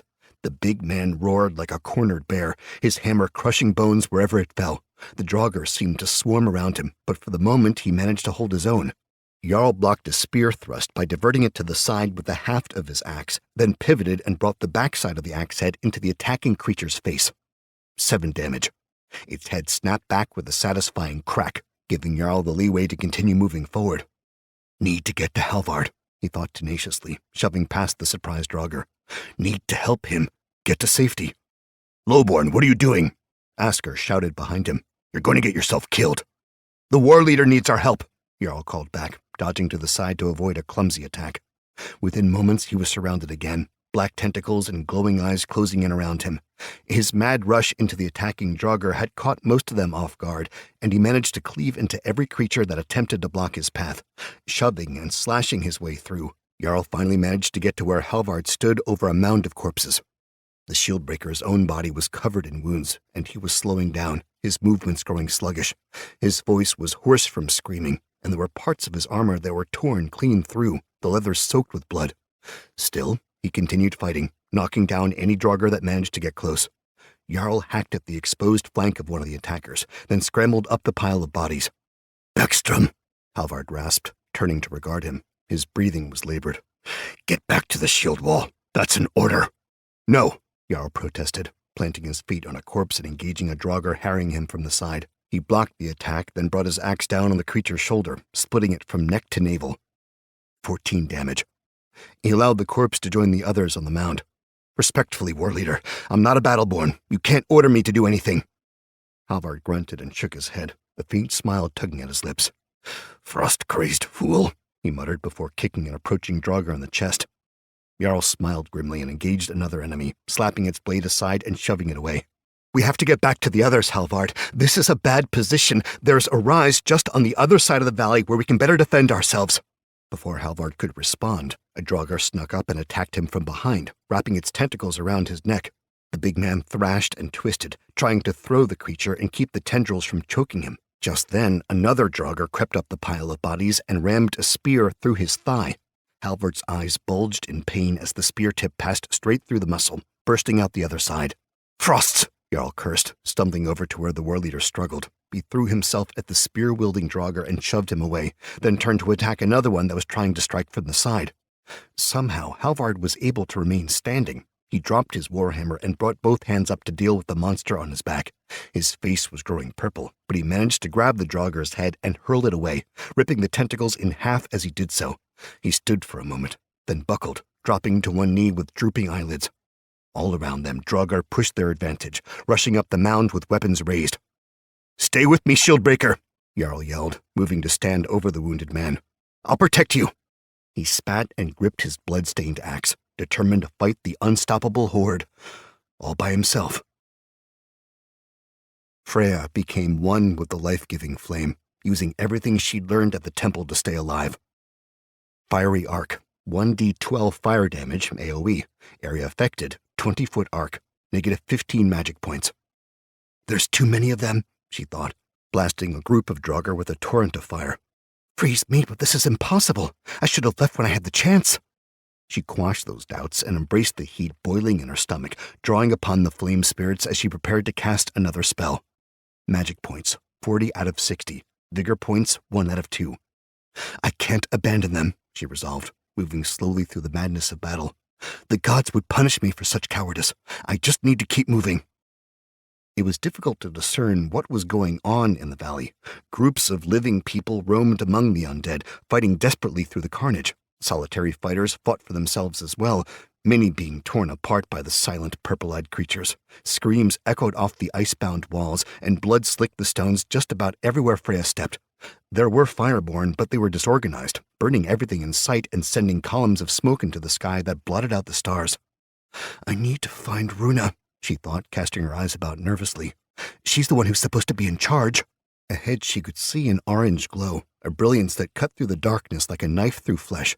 It illuminated a large portion of the battle, and the undead gathered around it, their attention drawn by the extraordinary brightness. Freya began making her way toward the scene with both hands bearing globes of fire. That looks promising, she thought, willing her feet to propel her forward. It was difficult, traversing the battlefield. Every few feet a draugr would jostle her or try to cut her down with a clumsy attack. Fortunately, the fire seemed to be the only thing that frightened them. As much as the dead could be frightened, all she needed to do was keep the flames between her and the monsters, occasionally burning one of them to show that she was dangerous, and she was able to make it through without incident. When Freya drew near to the light, she was able to make out what was happening. A group of Fireborn had conjured a fiery circle, a thick wall of flames that kept the attackers at bay. Firewall was a difficult spell, but they managed to draft enough to create an adequate defense. It won't last long, Freya thought, warding away the draugr with her burning hands. They'll run out of magic points eventually, and then they'll have no way to defend themselves. Already feeling drained from her earlier pyrotechnics, Freya fought her way to the burning circle and stumbled inside. The flames parted as she approached and quickly closed behind her, sealing her off from the monsters beyond. A strong pair of hands hauled her to her feet. "Freya, what in the frozen hell are you doing here?" It was Brimir, and his face was a mix of confusion and worry. "I'm here to help," she said, shaking her head to clear away the dizziness. "We need to get out of this place. You think we don't already know that?" Nearby, Solvi was wringing her hands anxiously, blood smeared on the left side of her face. "We're trapped here. We're all going to die." "We are not going to die," Runa said, stepping over to them. Her scar was a black spiderweb in the darkness, but her expression was one of determination. "We're getting out of here. Freya, are you hurt?" Freya shook her head. "I'm fine, just a little tired." Runa nodded. "That's good. We're going to need your help to get out of this." Freya glanced around. She could tell that the wall of flames was already waning in strength. Several Fireborn were struggling to maintain it, their outstretched hands channeling fire into the spell. On the other side of the flames, the draugr waited patiently with those eerie glowing eyes. "And just how are you planning on getting us out of here, Scarface?" Brimir's voice dripped with venom. "In case you haven't noticed, we're completely surrounded." Runa winced at the insult, but otherwise held her composure. Gesturing at the frozen waterfall, she explained, "We break the ice. With enough force, we can send the whole mountainside crashing down on their heads. That will destroy enough of them to give us a chance to escape." "Are you insane?" Solvi asked. Her voice was on the verge of hysteria. She gripped her bejeweled braids so tightly that her knuckles turned white. "An avalanche would kill the rest of us, too." "Not if we get into the right position," Runa countered. "We could send word. There are enough of us to carry the message to Sten and the war leaders. They can direct the Battleborn to the far side of the valley. Once everyone's in place, we can break the ice with magic." Freya looked dubiously at the enormous ice sheet looming above their heads. It dominated an entire side of the battlefield, a frozen slab of grayish blue. Such a scheme could work. There was more than enough ice to thoroughly bury both sides. However, it would be risky, and there was no guarantee their drafting would be enough to shatter the ice and cause a landslide. "That's a terrible plan," Brimir spat. He motioned vaguely around them. "There's 1,000 of those things between us and that waterfall, not to mention the fact that Sten Haig's probably already dead." To her credit, Runa stood her ground and gave the man a hard look. "Do you have a better idea?" He nodded. "I say we burn our way out of here and flee. To hell with the rest of these people. The immortal halls will welcome them back as heroes anyway." He said the words with thinly veiled derision, as if he himself didn't believe them. "Besides, someone needs to carry word back to the High Aesir. We're too important to die here." Freya looked at her former lover, dumbfounded. She'd had similar thoughts, but had quickly dismissed them. To openly admit to such cowardice was disappointing. Runa eyed him for a long moment before continuing. Around them, the wall of fire was growing dim. "Word will be carried back to the High Aesir when we're through," she said. "They'll know of this draugr threat, and they'll also know who was bold enough to defeat them." With that, she strode away, relaying her orders to the others in the circle. Freya heard her inquiring after the reserves of flame spirits, but she only listened with a half ear. Her attention was on Brimir and Solvi. Solvi appeared shaken, her eyes red-rimmed and filled with fear. Brimir, on the other hand, was fuming, his expression dark in the waning light. He locked gazes with Freya, and what she saw gave her pause. Complete, unadulterated hatred. "She'll get us all killed," he snarled, fists clenching at his side. "I won't die because I was unlucky enough to follow that skrill into battle." Freya looked over at Solvi. Where's Oster? She asked. He's dead, she wailed, tears rolling unchecked down her cheeks. He took a spear to the chest the minute those creatures fell upon us. Poor Oster. His last word was my name. She gave her braid a furious tug, and in an instant her eyes were alight with anger. It was Runa's fault. She led us right into those foul draugr. By the gods, I'll kill her. In good time, soul, Brimir said, shooting Freya a furtive glance. We just need to wait for the right moment. In a flash, Freya remembered the things her friends had told her and their plot to kill Runa. Frost, I can't let that happen. Runa was chosen by the Aesir to lead us, not to mention she's a powerful drafter. We'll need her if we're going to get out of this mess. She was about to say something, but Runa cut her off. Fireborn, on me. We're about to return to the fight. Those of you who have been chosen to make contact with the war leaders, may the gods be with you. The rest of us will fight our way to the waterfall. Prepare yourselves. Those within the circle, a little less than a score of magic users, downed their flame spirits and readied themselves to engage the draugr. Those maintaining the wall looked to be on the verge of collapse. The wall vanished a second later, and darkness enveloped them all. The glowing eyes of the draugr seemed to surround them on all sides. Fireborn drafted, conjuring burning globes to drive the enemy back, but more than a few were cut down where they stood, dead before they ever knew what hit them. Screams filled Freya's ears. Then all at once she was back in the chaos, using her powers to survive. She scorched a charging creature as it rushed at her, tentacles reaching to strangle her. Fireball, 11 damage, -5 magic points. The draugr flew backward, ignited like a dry Hevette pod, and spreading the hungry flames to its neighbors. Move! Runa shouted, burning through the carnage toward the frozen waterfall. Many of the Fireborn moved after her, but some fled in the opposite direction. Despite being sorely outnumbered, they managed to hold their own against the surge of enemies, pushing them back as they slowly made their way toward the ice. Even with their magic, the undead took casualties. Fireborn were picked off one by one, stabbed by enterprising spears or pulled down by grasping hands. Their shrieks haunted Freya, and she tried to blot out the images of them being torn to shreds. From what she could see, a large group of Battleborn had clustered in the center of the valley, not far from their position. Shield walls had formed amidst the devastation, and though they were beset on all sides by draugr, they fought with impressive strength. Pray that Runa's message gets through, she thought, preparing to cast another spell. Otherwise they'll all be killed. Eventually they made it to the base of the cliff, where a small plateau rose from the stony floor. It was a defensible position that would allow them to begin climbing so they could get at the ice. Runa directed them to climb the bluff and set up a hasty perimeter as the draugr pressed them hard against the rocks. A wave of dizziness rocked Freya, but she continued drafting anyway, shooting fire from her open palms and burning a group of enemies. They thrashed as they died, writhing silently as they fell to the ground and clawed at their own flesh. Magic points, 20 out of 60. Vigor points, 1 out of 2. She dropped to her knees, overcome from the effects of too much drafting. Her stomach heaved, and for a moment she thought that she might vomit. To her side, a nameless fire brother gasped as a blade pierced his side, staining his crimson robes with an even deeper shade of red. Another Fireborn, a woman, screamed as she was yanked into the mob by her hair, an axe quieting her screams a moment later. Runa was shouting something, but Freya could barely hear her. Her ears were ringing, and her vision was starting to blur. Despite the flame spirits boiling inside of her, she began to feel very cold. The shadows of the valley were closing in and wrapping her up in darkness. Many of the Fireborn were already on top of the plateau, but far fewer than the number they'd started with. They rained flames down upon the heads of the draugr, though it did little to slow them down. The monsters strode past the smoldering corpses of their fellows, determined to overwhelm them with sheer numbers. Frosts, how can we hope to defeat them? Something grabbed her arm. It pulled her toward the wall, a firm grip that kept her from collapsing. At first, she thought that it was a draugr, but her muddled thoughts realized that it was pulling her away from danger.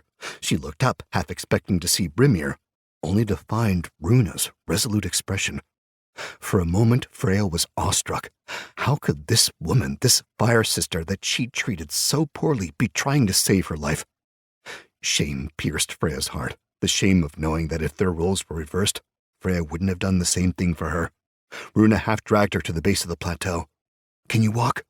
Freya nodded, forcing herself to get to her feet. Good, Runa said, conjuring a globe of fire and hurling it over Freya's shoulder. Behind her, it exploded with a flash of heat. Now I need you to climb. Can you do that, Freya? Again she nodded. Runa gave her a small, encouraging smile. Then go. You should be safe when you get to the top. Numbly, Freya stumbled past Runa and scrambled on top of a small boulder. Runa stayed behind and continued drafting as the last of the Fireborn prepared to make their climb. Freya glanced over her shoulder as she perched just beneath the ledge of the bluff. A vast sea of glowing eyes sprawled out before her, filling the valley like a black and purple flood. She noticed movement just beneath her. Runa was at the forefront, fighting for the rest of the Fireborn to get to safety. Behind her, Brimir and Solveig stood near the wall, their hands oddly devoid of fire. Brimir was whispering something to her, and Sol nodded slightly, her eyes fixed on Runa's back.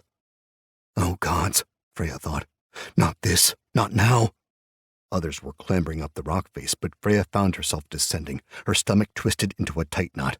Her feet moved of their own accord, and she approached the pair just as Brimir broke away, making his way to where Runa stood before the encroaching dead. What are you doing? Solveig asked. Get back, you'll ruin everything. She reached to grab Freya's shoulder, but Freya twisted, avoiding her hand. No!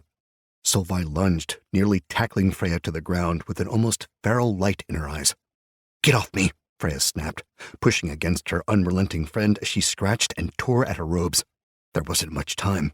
The draugr were closing in, and Brimir was almost upon Runa, his hands glowing as he began to draft. Freya shoved as hard as she could, taking Sol by the shoulders and forcing her away.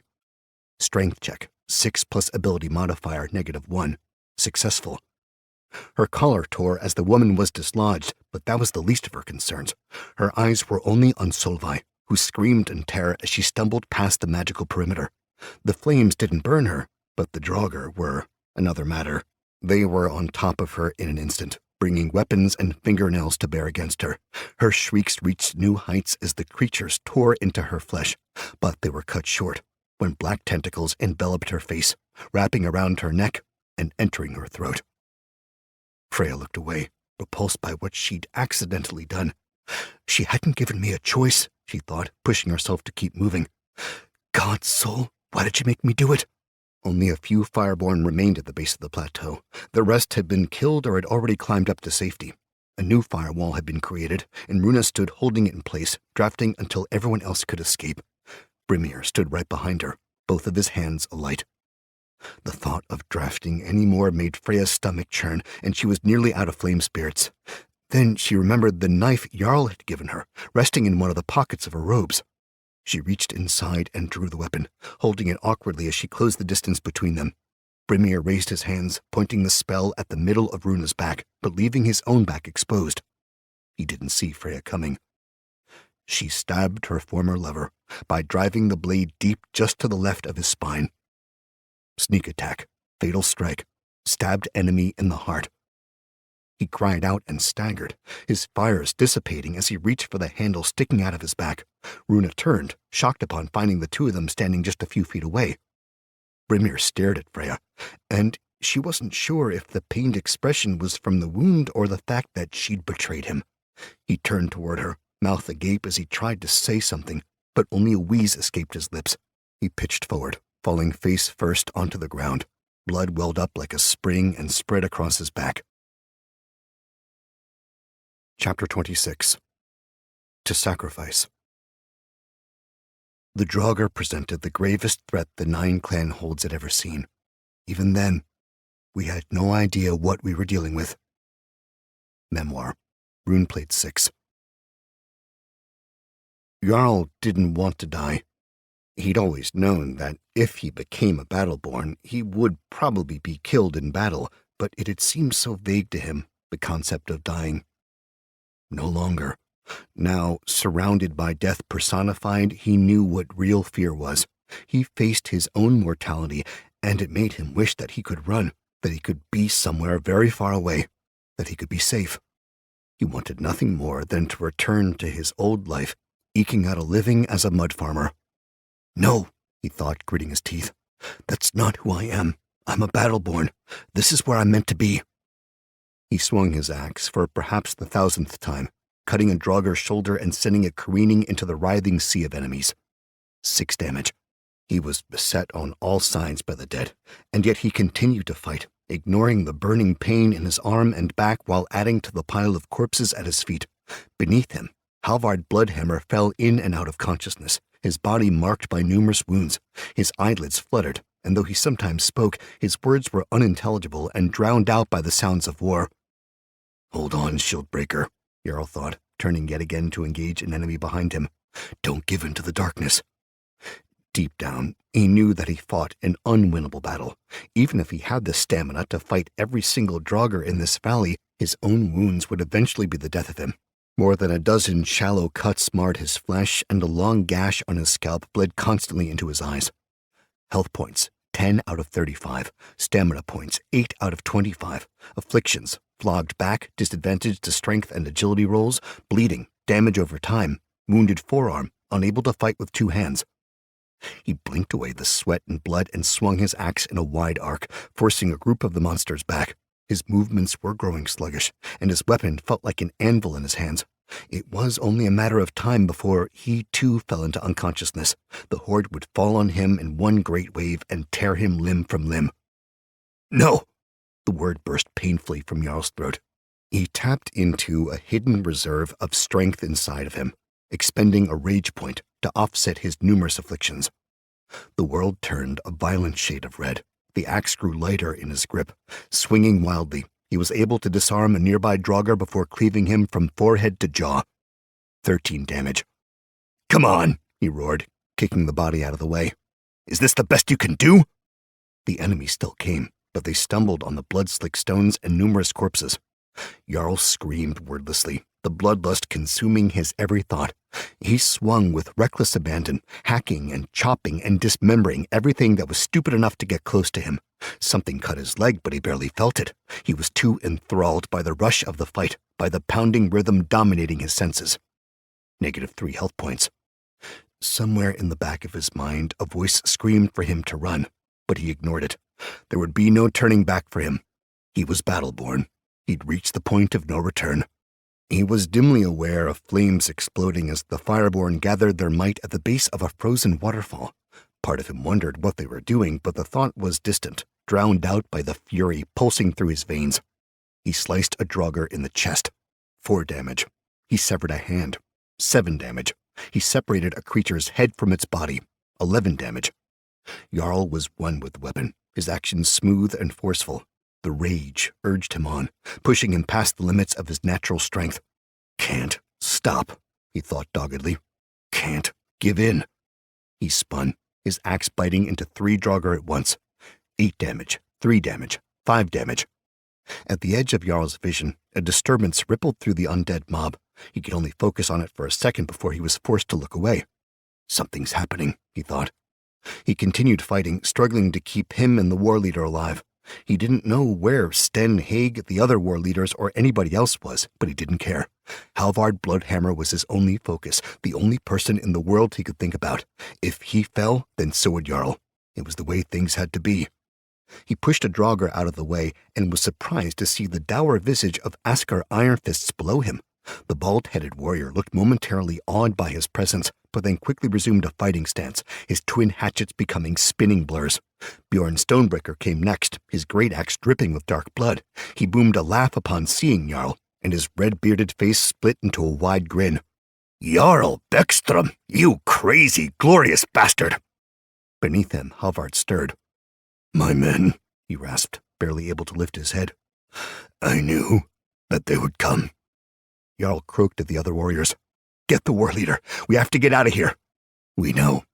Askar scaled the mound of bodies as if it were no obstacle at all. We got a message from the Fireborn. They're going to bring down the whole Friesen mountainside. We need to move to the other side of the valley now. Jarl nodded. Stumbling, he made it back down to the ground. With the Battleborn surrounding them, the threat had been temporarily pushed back. There were other war leaders, warbands he didn't recognize. Apparently, Halvard's shield wall had rallied the rest of Norvask together. Now, it seemed they had a fighting chance.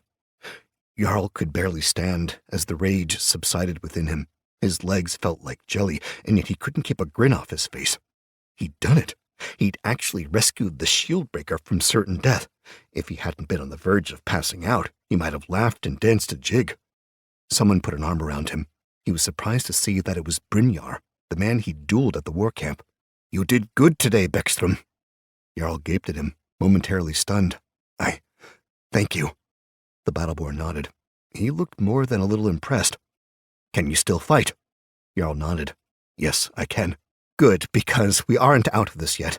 We'll need your help holding the line until we can get to safety. Brynjar held on to Jarl, helping him to stay on his feet. He turned and looked at him with something Jarl had never seen before. Respect. You stick with us and we'll see this through. Don't worry. We've got your back, Battleborn. Jarl's chest swelled with pride. His mouth worked, but he couldn't speak. Instead, he nodded, readjusting the grip on his axe before hobbling toward the stony outcropping. The other warriors fell in around them. Runa pulled Freya onto the plateau, leaving the other Fireborn to form a protective shield. Panting heavily, they moved to the center of the rock formation and sheltered for a moment against the undead tide. "Thank you," Runa said between breaths. "For saving me. I wasn't expecting that." Freya shrugged. "It was nothing," she replied, though her voice sounded hollow in her own ears. "It wasn't nothing. You stabbed Brimir before he could kill me. I know that you two were close. That must have been difficult for you." Again, she shrugged. "I just couldn't let him do that to you. It wasn't right." Runa nodded, turning her attention to the fighting. Freya followed her gaze. Fire rained down from the plateau, burning the draugr as they tried to clamber up the rocks. Orange light flashed in violent bursts. They were in a good position. While they wouldn't be able to hold out forever, they were safe for now. Freya pointed to the frozen waterfall above them. "So, how do you propose that we proceed?" "Well," Runa began, looking for an instant like the uncertain outcast she'd always been. "Assuming the Battleborn got my message, we should start right away. We can begin by melting the uppermost layer of ice. 2 Fireborn on either side should do the trick.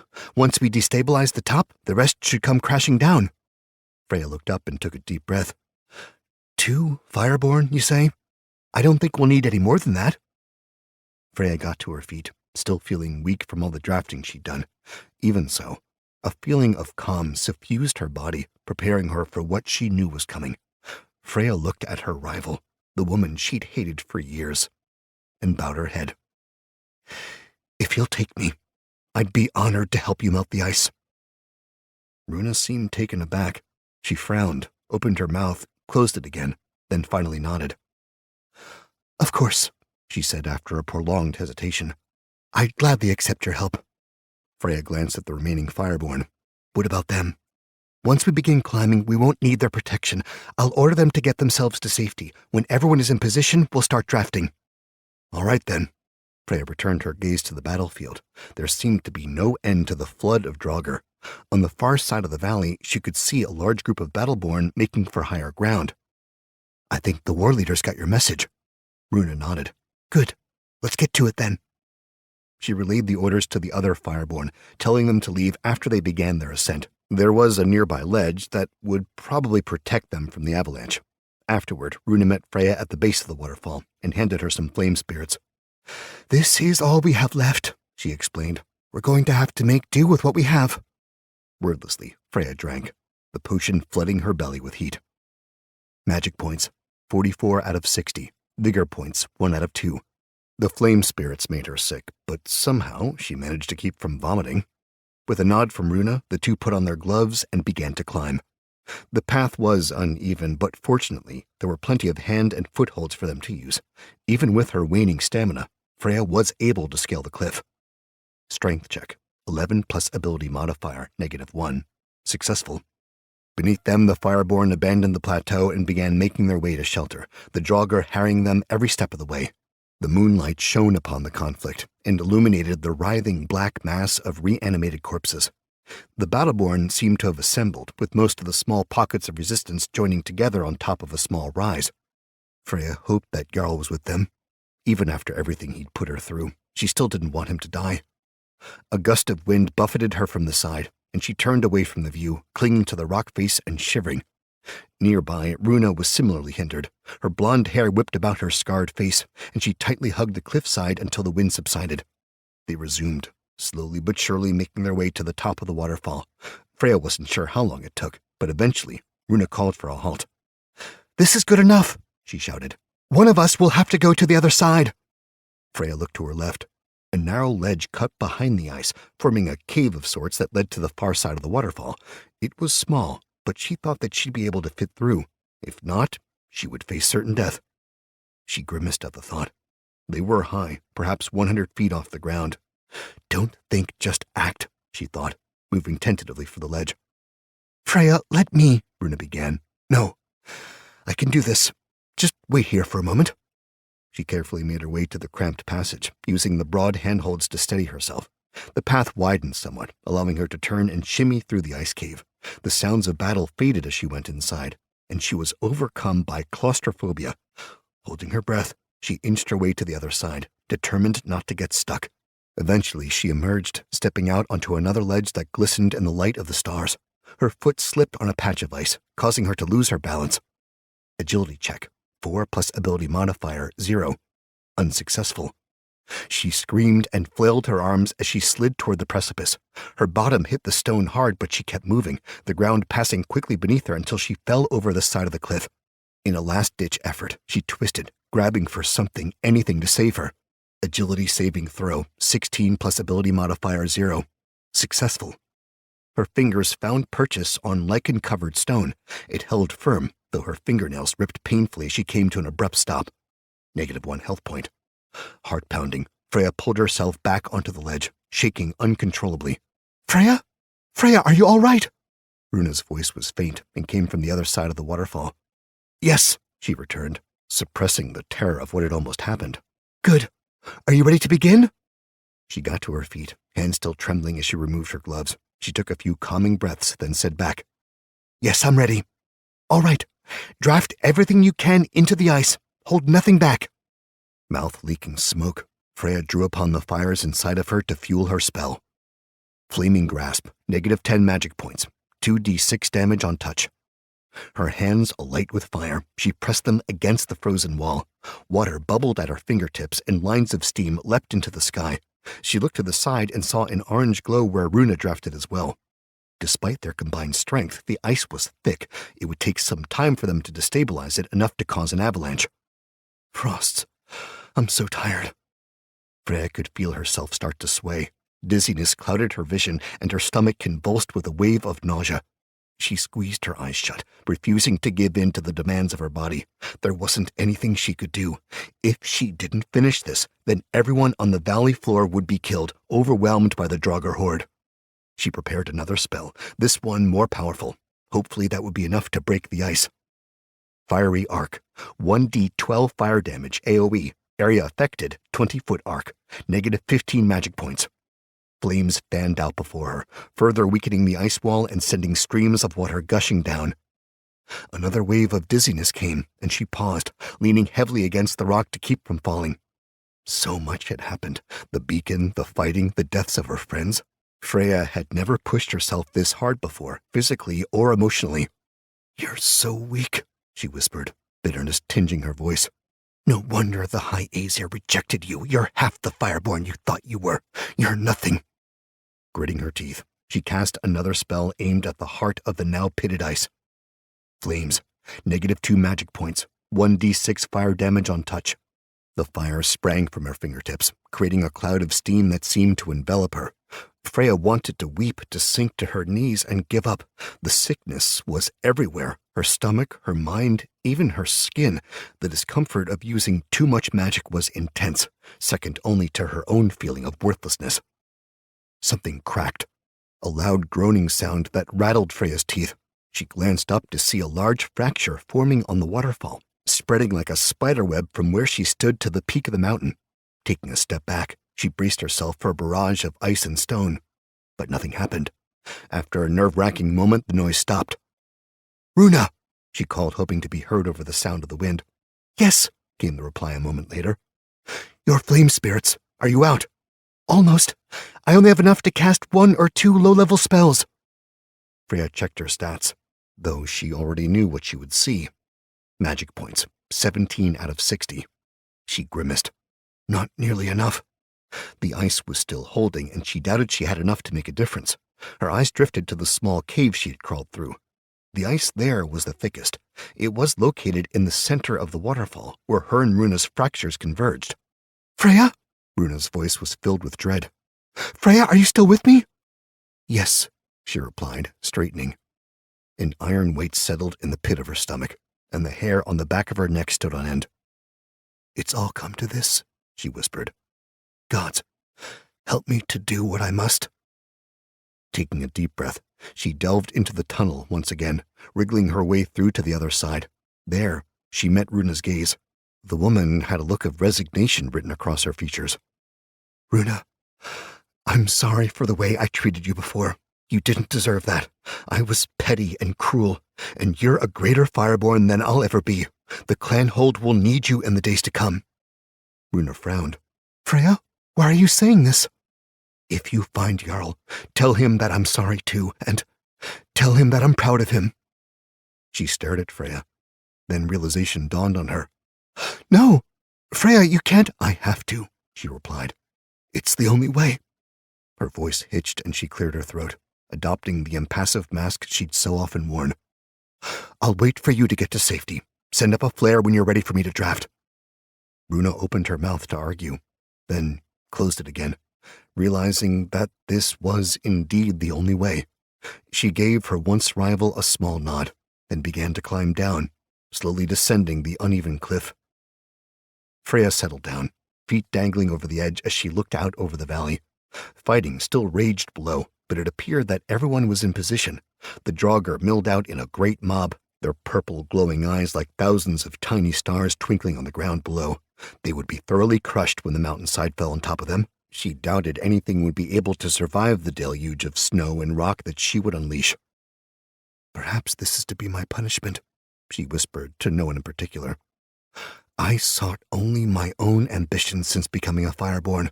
I never stopped to help anyone, never thought about using my powers for good. The wind continued to howl, and she was grateful for the flame spirits roiling within her. At the very least, she would be warm when she met her end. Heaving a sigh, she crawled into the ice cave and prepared to cast her spell. It wasn't long until she saw the signal, Runa shooting a flare into the sky from somewhere down below. It was time. This would be the moment that defined her. Gods have mercy, Freya thought, bringing her hands up. Her heart was pounding, her breath coming in short, terrified gasps. Aiming for the cracked ice in the middle of the waterfall, she began to draft, expending her remaining vigor to make the spell as potent as possible. Fire Blast. -15 magic points. -1 vigor point. 8d6 damage. On direct hit. Chapter 27. An enemy worth fighting. You must forgive my ramblings. It feels like a lifetime ago that these events transpired. Even so, I will recall them to the best of my ability. It's my wish to prevent similar tragedies from occurring in the future. Now, I will recount the war that nearly drowned Njordrsil in ice and blood. Memoir. Runeplate 6. The top of the waterfall exploded in a powerful display, sending ice and chunks of rock cascading down. Jarl watched with awe as the mountainside split, large cracks forming all along the frozen expanse.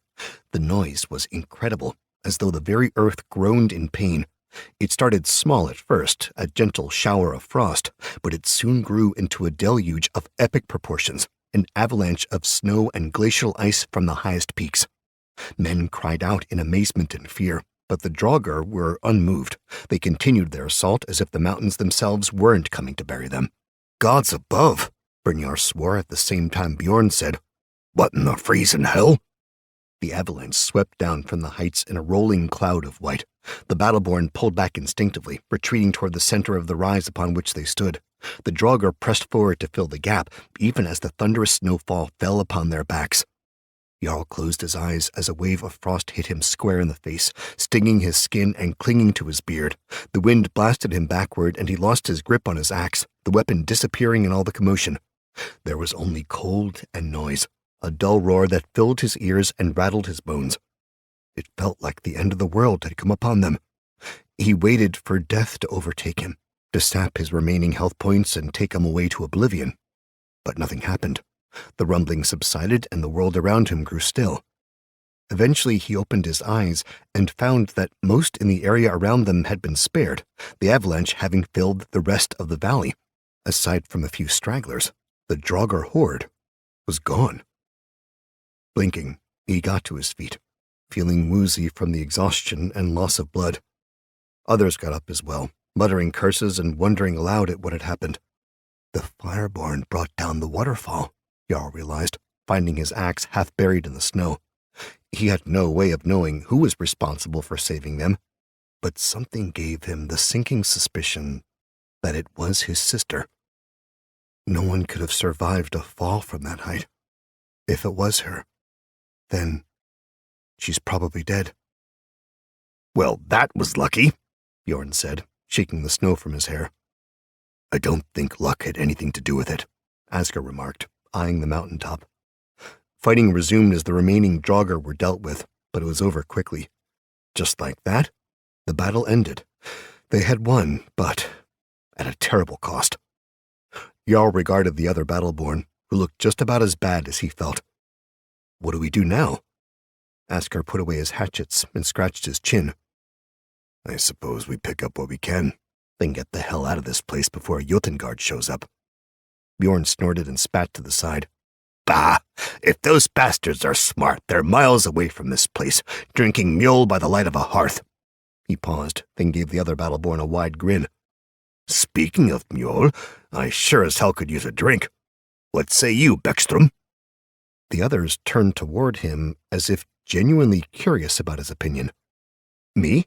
Well, yeah. I could use a drink. The big warrior boomed a laugh. That's the spirit.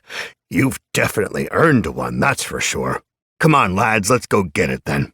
The night is young. He slung his great axe and set to work, the other Battleborn following. The survivors of Norvask gathered their wounded and burned their dead, leaving the valley before dawn's light reached the horizon.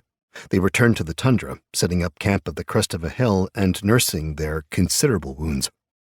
It was a sober procession, despite their victory. They had faced death itself, legends given physical form, and many of their comrades had been killed in a battle that no one expected. It was a lot for the people to take in. The sun had risen to reveal a beautiful cloudless day. After drinks had been passed around, many wandered off to find some rest, while the healers worked hard to take care of the never-ending stream of wounded. Jarl sat alone beside a fire pit, unable to sleep. His thoughts were jumbled, and though he was hurt and tired, he couldn't seem to turn off his mind. Quietly, he stared at the flames. They reminded him of Freya and the time they'd spent together traveling. He was only just beginning to see her as a human again, like he had when they were children. But now she was gone. He felt a pang of loss that was surprisingly keen. She hadn't been among the Fireborn survivors, but it was a young woman named Runa who had confirmed his suspicions.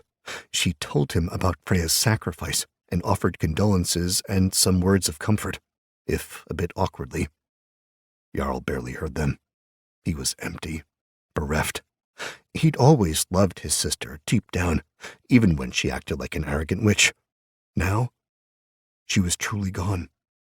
He'd never get the chance to rekindle his friendship with her. He'd never get to tell her what she meant to him. Sighing, he checked his stats for perhaps the 5th time that morning, eager for the distraction. In the aftermath of the battle, he'd leveled up. Jarl Beckstrom, Class, Battleborn, Level 4. Strength, 16, Agility, 12, Fortitude, 14, Intellect, 8, Perception, 10, Charisma, 13. Health points, 7 out of 46. Stamina points, 3 out of 34. Defense, 13. Rage points, 0 out of 2. Feats, none. Special abilities, Determined, Adrenaline Surge. Resistances, Cold, Racial Bonus. Afflictions, Flogged Back, Disadvantage to Strength and Agility rolls. Health points capped until fully healed. Too much movement can result in bleeding. Wounded forearm, unable to fight with 2 hands. Experience points, 3,000 out of 6,500.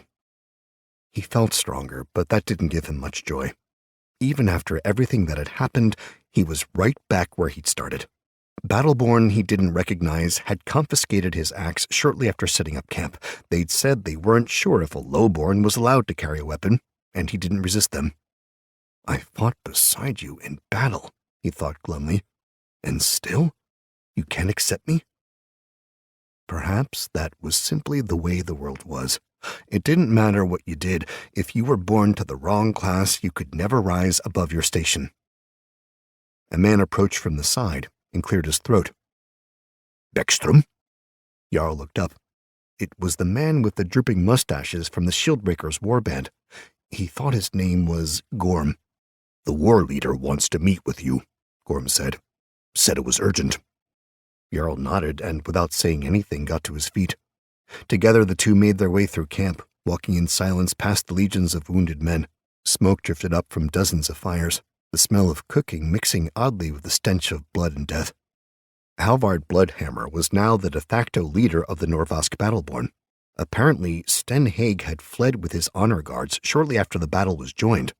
Many in the camp were deriding him as a deserter and a coward, while at the same time lauding Halvard as a hero. The other war leaders, it seemed, had all been killed in the fighting. They found the war leader's tent among the others, the crossed mammoth tusks making it easy to find. Jarl recognized the men standing guard outside.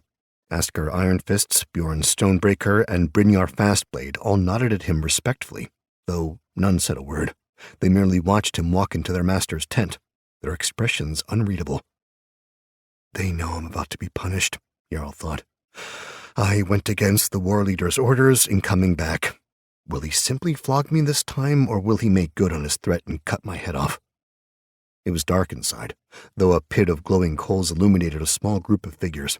The captains surrounded a prone form on the ground, their voices engaged in hushed conversation. All of them stopped as soon as Jarl approached.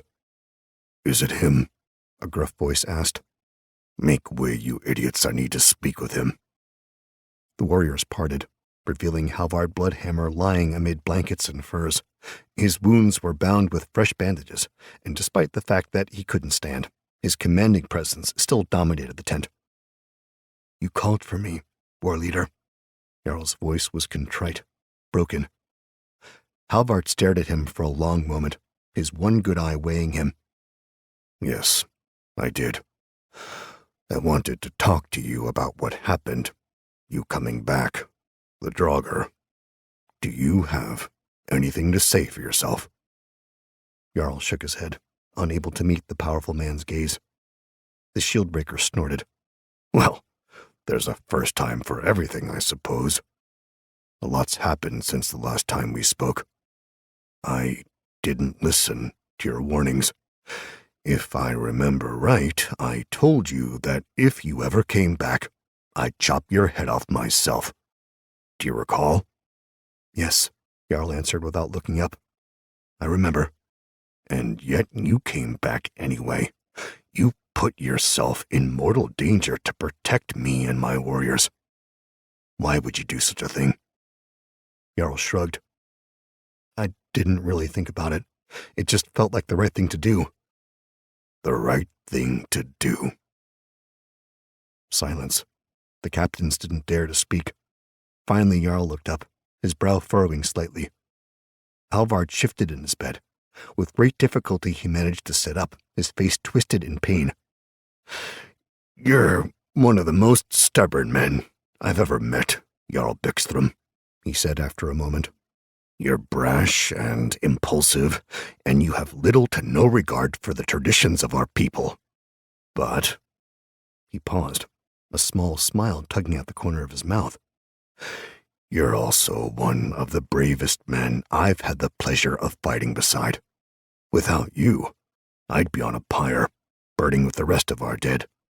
You have my thanks for saving me. Jarl was taken aback by the sudden shift in tone. Of course, war leader. The Shieldbreaker eyed him for a long moment, his expression thoughtful. No one else so much as moved in the tent, and the only sound came from the crackling fire. Finally, he heaved a sigh. Tradition be damned. I want you by my side in the days to come. Your talents are wasted in the mud fields. We need men like you if we're going to survive the future. Jarl frowned at him. What are you saying? I'm saying, Halvard replied, that I'm taking you into my warband, into my very honor guard, lad. We're in for some dangerous times, and I want you to be the man guarding my back. I officially recognize you as a Battleborn of the Clan Hold Norbosk." Jarl was stunned. His mouth worked, but he didn't know what to say. The others looked on approvingly, nodding and stroking their beards at the declaration. Halvard leaned in, his expression bemused. "You're not going to pass out on me, are you, soldier? You look a little pale." He shook his head. "No, I mean, you honor me, war leader. But aren't the Highborn the only ones who can legitimize a class change?" "To hell with the Highborn," Halvard snapped. "I don't see any of them here bleeding for the clan hold. The only one was Sten, and that coward fled as soon as the fighting started. No, in times of war, a war leader can raise new Battleborn. And war is here. Now, will you join my band or not? I won't make the same offer twice." Jarl dropped to one knee. "Of course. Thank you, war leader. I swear that I'll always serve to the best of my ability. I won't let you down." "I know you won't, lad." His voice was gentle, almost paternal. "Now, get up. Battleborn don't grovel. And get yourself some healing and rest. I need you in fighting shape as soon as possible." He stood, feeling several feet taller than he had before. The captains nodded at him, silent but accepting. Not a one looked angry or disappointed. In fact, they all seemed to agree with Halvard's decision. Stepping back outside, the light rested upon him, warming his face. He couldn't wipe the grin off even if he tried. Everything he had ever wanted, everything he had ever dreamed of was now his. Part of him wondered if it were real or if he had fallen asleep and this was all just a pleasant dream. The others were waiting, as before, but now they appeared happy to see him. Bjorn was smiling widely, and Brynjar was beaming. Even the dour Asker seemed more jovial than usual. Jarl stopped before them. "I, just spoke with the war leader." "We know," Bjorn guffawed. "We're not stupid, you know." Brynjar approached him. "We heard about what he was planning to do," he explained, his still battered face soft, even friendly. "Now that it's official, we wanted to congratulate you." He extended a hand. "Welcome to the Honor Guard, brother." Jarl shook it, again at a loss for words. Asker reached beneath a fur bundle and pulled something out. It was his +1 battle axe, polished and shining in the morning light. "A Battleborn should never be without his weapon," he said, cracking a small smile. He handed over to Jarl, haft first. "You've certainly earned it. Use it well." Jarl accepted the axe, and for a moment was overcome with emotion. He fought back tears, his throat catching when he whispered the words, "Thank you." "I've said it before, and I'll say it again," Bjorn said, coming up and slapping Jarl hard on the back. "You're a crazy bastard, Jarl Beckstrom. But we could use a little crazy around here, now that the dead have arisen and the world's gone mad." He grunted and shook his shaggy red mane, then produced, seemingly from out of nowhere, a horn of mule. "I think you've earned this more than that pretty axe of yours." Jarl set his weapon aside and accepted the beverage. The others pulled out horns as well, and they all raised their drinks to him. "To Beckstrom," Bjorn shouted. "May his axe stay sharp, his armor stay bright, and his bed stay warm with the most beautiful women. Honor and iron." Everyone around him repeated the toast. "To Beckstrom." Jarl took a long pull of the sweet liquid. Never had anything tasted so good. Blue fingers, numb from cold, broke through the snowbank slowly and painfully, clawing a path to freedom. Freya blinked against the sunlight, amazed that she'd survived. She breathed deeply for the first time in hours, tears running down her frozen cheeks as she emerged from her icy prison. Golden rays warmed her frost-bitten body.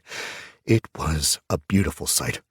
If she hadn't been waiting on death's doorstep, she would have laughed for joy. Pulling herself from the tunnel she dug with her bare hands, Freya collapsed on the snow, panting and quietly weeping. She closed her eyes, too weary to do anything else, and merely drank the sunshine like a woman dying of thirst. Health points, 3 out of 22. Stamina points, 0 out of 16. Magic points, 2 out of 60. Afflictions, Frostbite, -2 to agility rolls, risk of losing fingers and toes. Concussion, -2 to all intellect and perception rolls. Exhaustion, disadvantage to all saving throws.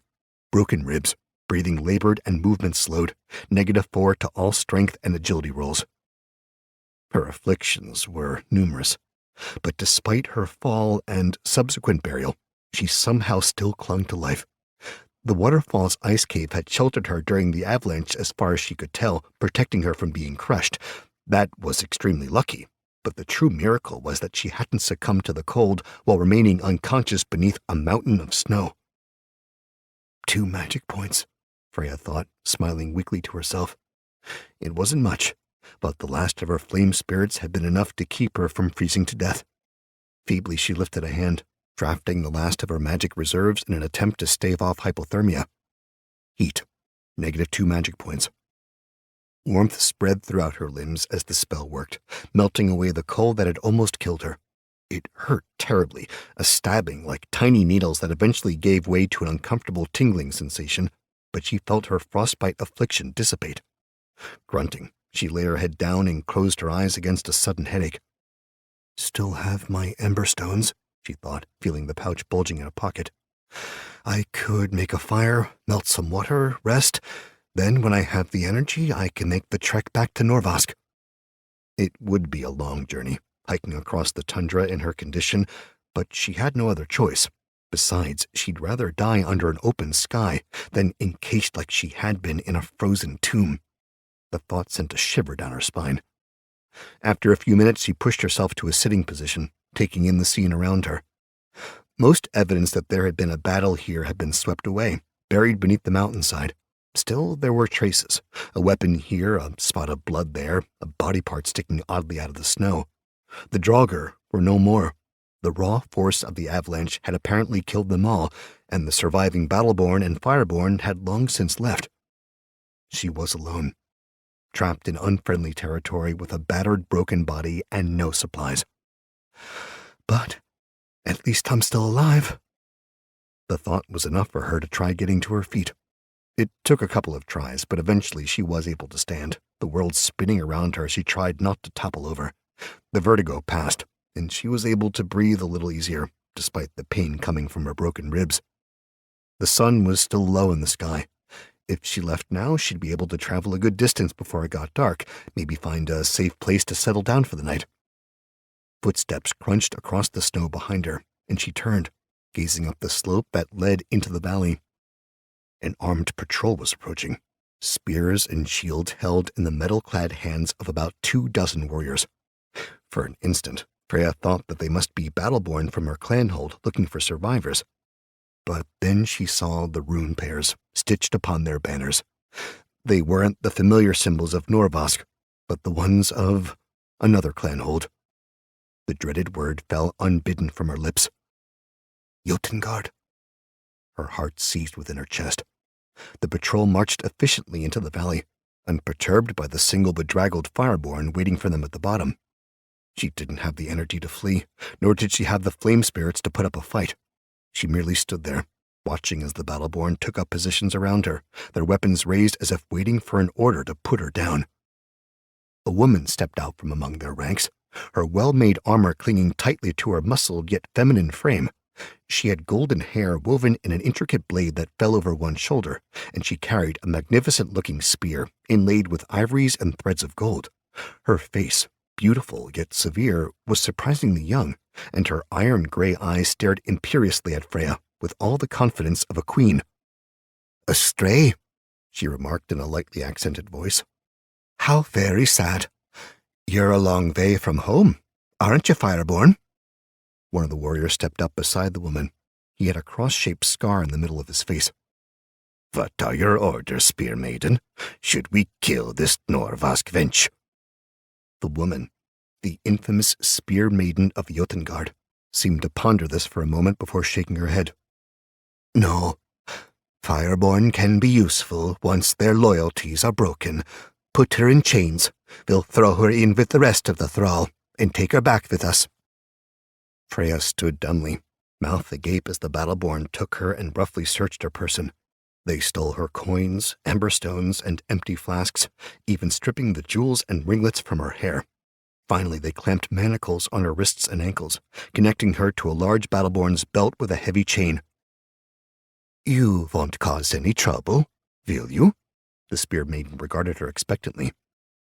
Freya looked down at her boots, every inch of her body growing numb. Good. The woman thumped her spear against the ground, prompting her warriors to fall into line. It looks like there was a battle here, the man with the cross-shaped scar said. They must have buried most of it with that avalanche we heard. Smart, the spear maiden replied. But the draugr are still a threat. They'll come back, and when they do, we'll need to be ready for them. She gestured with her spear. Let's get back to the clan hut. My father will want to know about what happened here. Aye, the man concurred. That he will. Let's move out. With that, they began marching, taking Freya away from the battlefield, her clan hold, and the only life she'd ever known.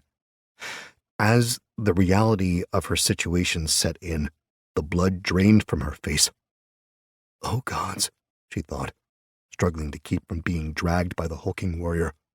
They're going to make me their thrall. Part of her wished she'd stayed buried beneath the snow. Epilogue. Somewhere north.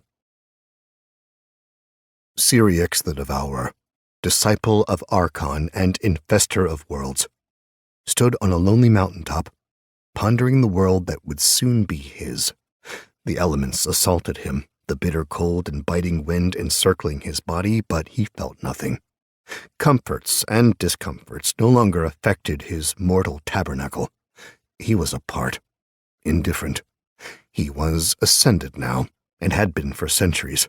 Nothing could stop him from achieving his goal, not even the frozen hellscape of this tiny, insignificant planet. Every knee shall bow before the end, he thought, his eyeless gaze observing the tundra far below. All shall die, and then all shall serve. The natives were beginning to fight back, of course. He'd expected that before even coming here. But his army was already sizable and growing more each day. Soon his children would cover this land like a plague, infesting every clan hold and burrow, turning all flesh to his will. It will be a good staging ground, a foothold for the true conquest to come. His tentacles quivered at the thought. After assimilating Yggdrasil, he would expand until he filled all of the living worlds, his consciousness spanning the stars. And then his glory will be made manifest. The age of transcendence will begin, and I will be the one responsible for ushering it in. He turned from the ledge and made his way to the ancient stair that had been carved into the mountain's face.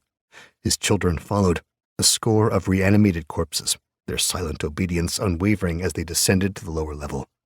This place was old, almost as old as Syriax himself, built by the first men who'd settled Yggdrasil when the living worlds were still new. It had once been a sacred place, a hollow hewn from the mountain itself, with primordial runes and forgotten symbols etched into the lichen-covered stones. Now it was a ruin, a shadow of a shadow. He reached out, long fingers brushing the walls as they hiked toward the mountain's heart. At his touch, the symbols glowed blue, their magic activating even after all these years. Not all a ruin, he mused, leading his silent procession. Power still resides here, power from he who fell. The path was narrow and encrusted with veins of ice. Even so, they made it through easily, eventually coming to a wide circular chamber beneath an enormous dome. An oculus was carved into the top, allowing a column of moonlight to filter into the cavern. It fell on a stone dais, giving just enough light to draw their attention to what rested there. At long last, I've found it, a treasure beyond worth. A pillar of crystalline ice stood before them, shaped and smoothed by careful, forgotten hands. It glowed a soft blue, and its magical hum filled the sanctum with a mournful note, a reverent dirge, Warding runes surrounded it on all sides, protecting the treasure from the world, or perhaps protecting the world from the treasure. Inside, encased by the diamond-hard ice, was a shard of black metal. It was no larger than a human hand, the top coming to a razor-sharp point, but it radiated such power that even Syrinx felt a stab of fear upon seeing it. He approached tentatively, all too aware that he was treading upon holy ground. His minions waited in the background, obeying his silent command. The protective runes stopped him, of course. Their magic was potent, and they wouldn't allow him to get too close to the ancient prison. Not that it mattered. With time, he would be able to dismantle the spells holding him back. For now, he was content to stare at the black shard, to revel in its darkness. This was why he'd come, after all. This is what he'd been searching for all these years. At long last, he thought, wishing he still possessed the ability to laugh. The return is now imminent.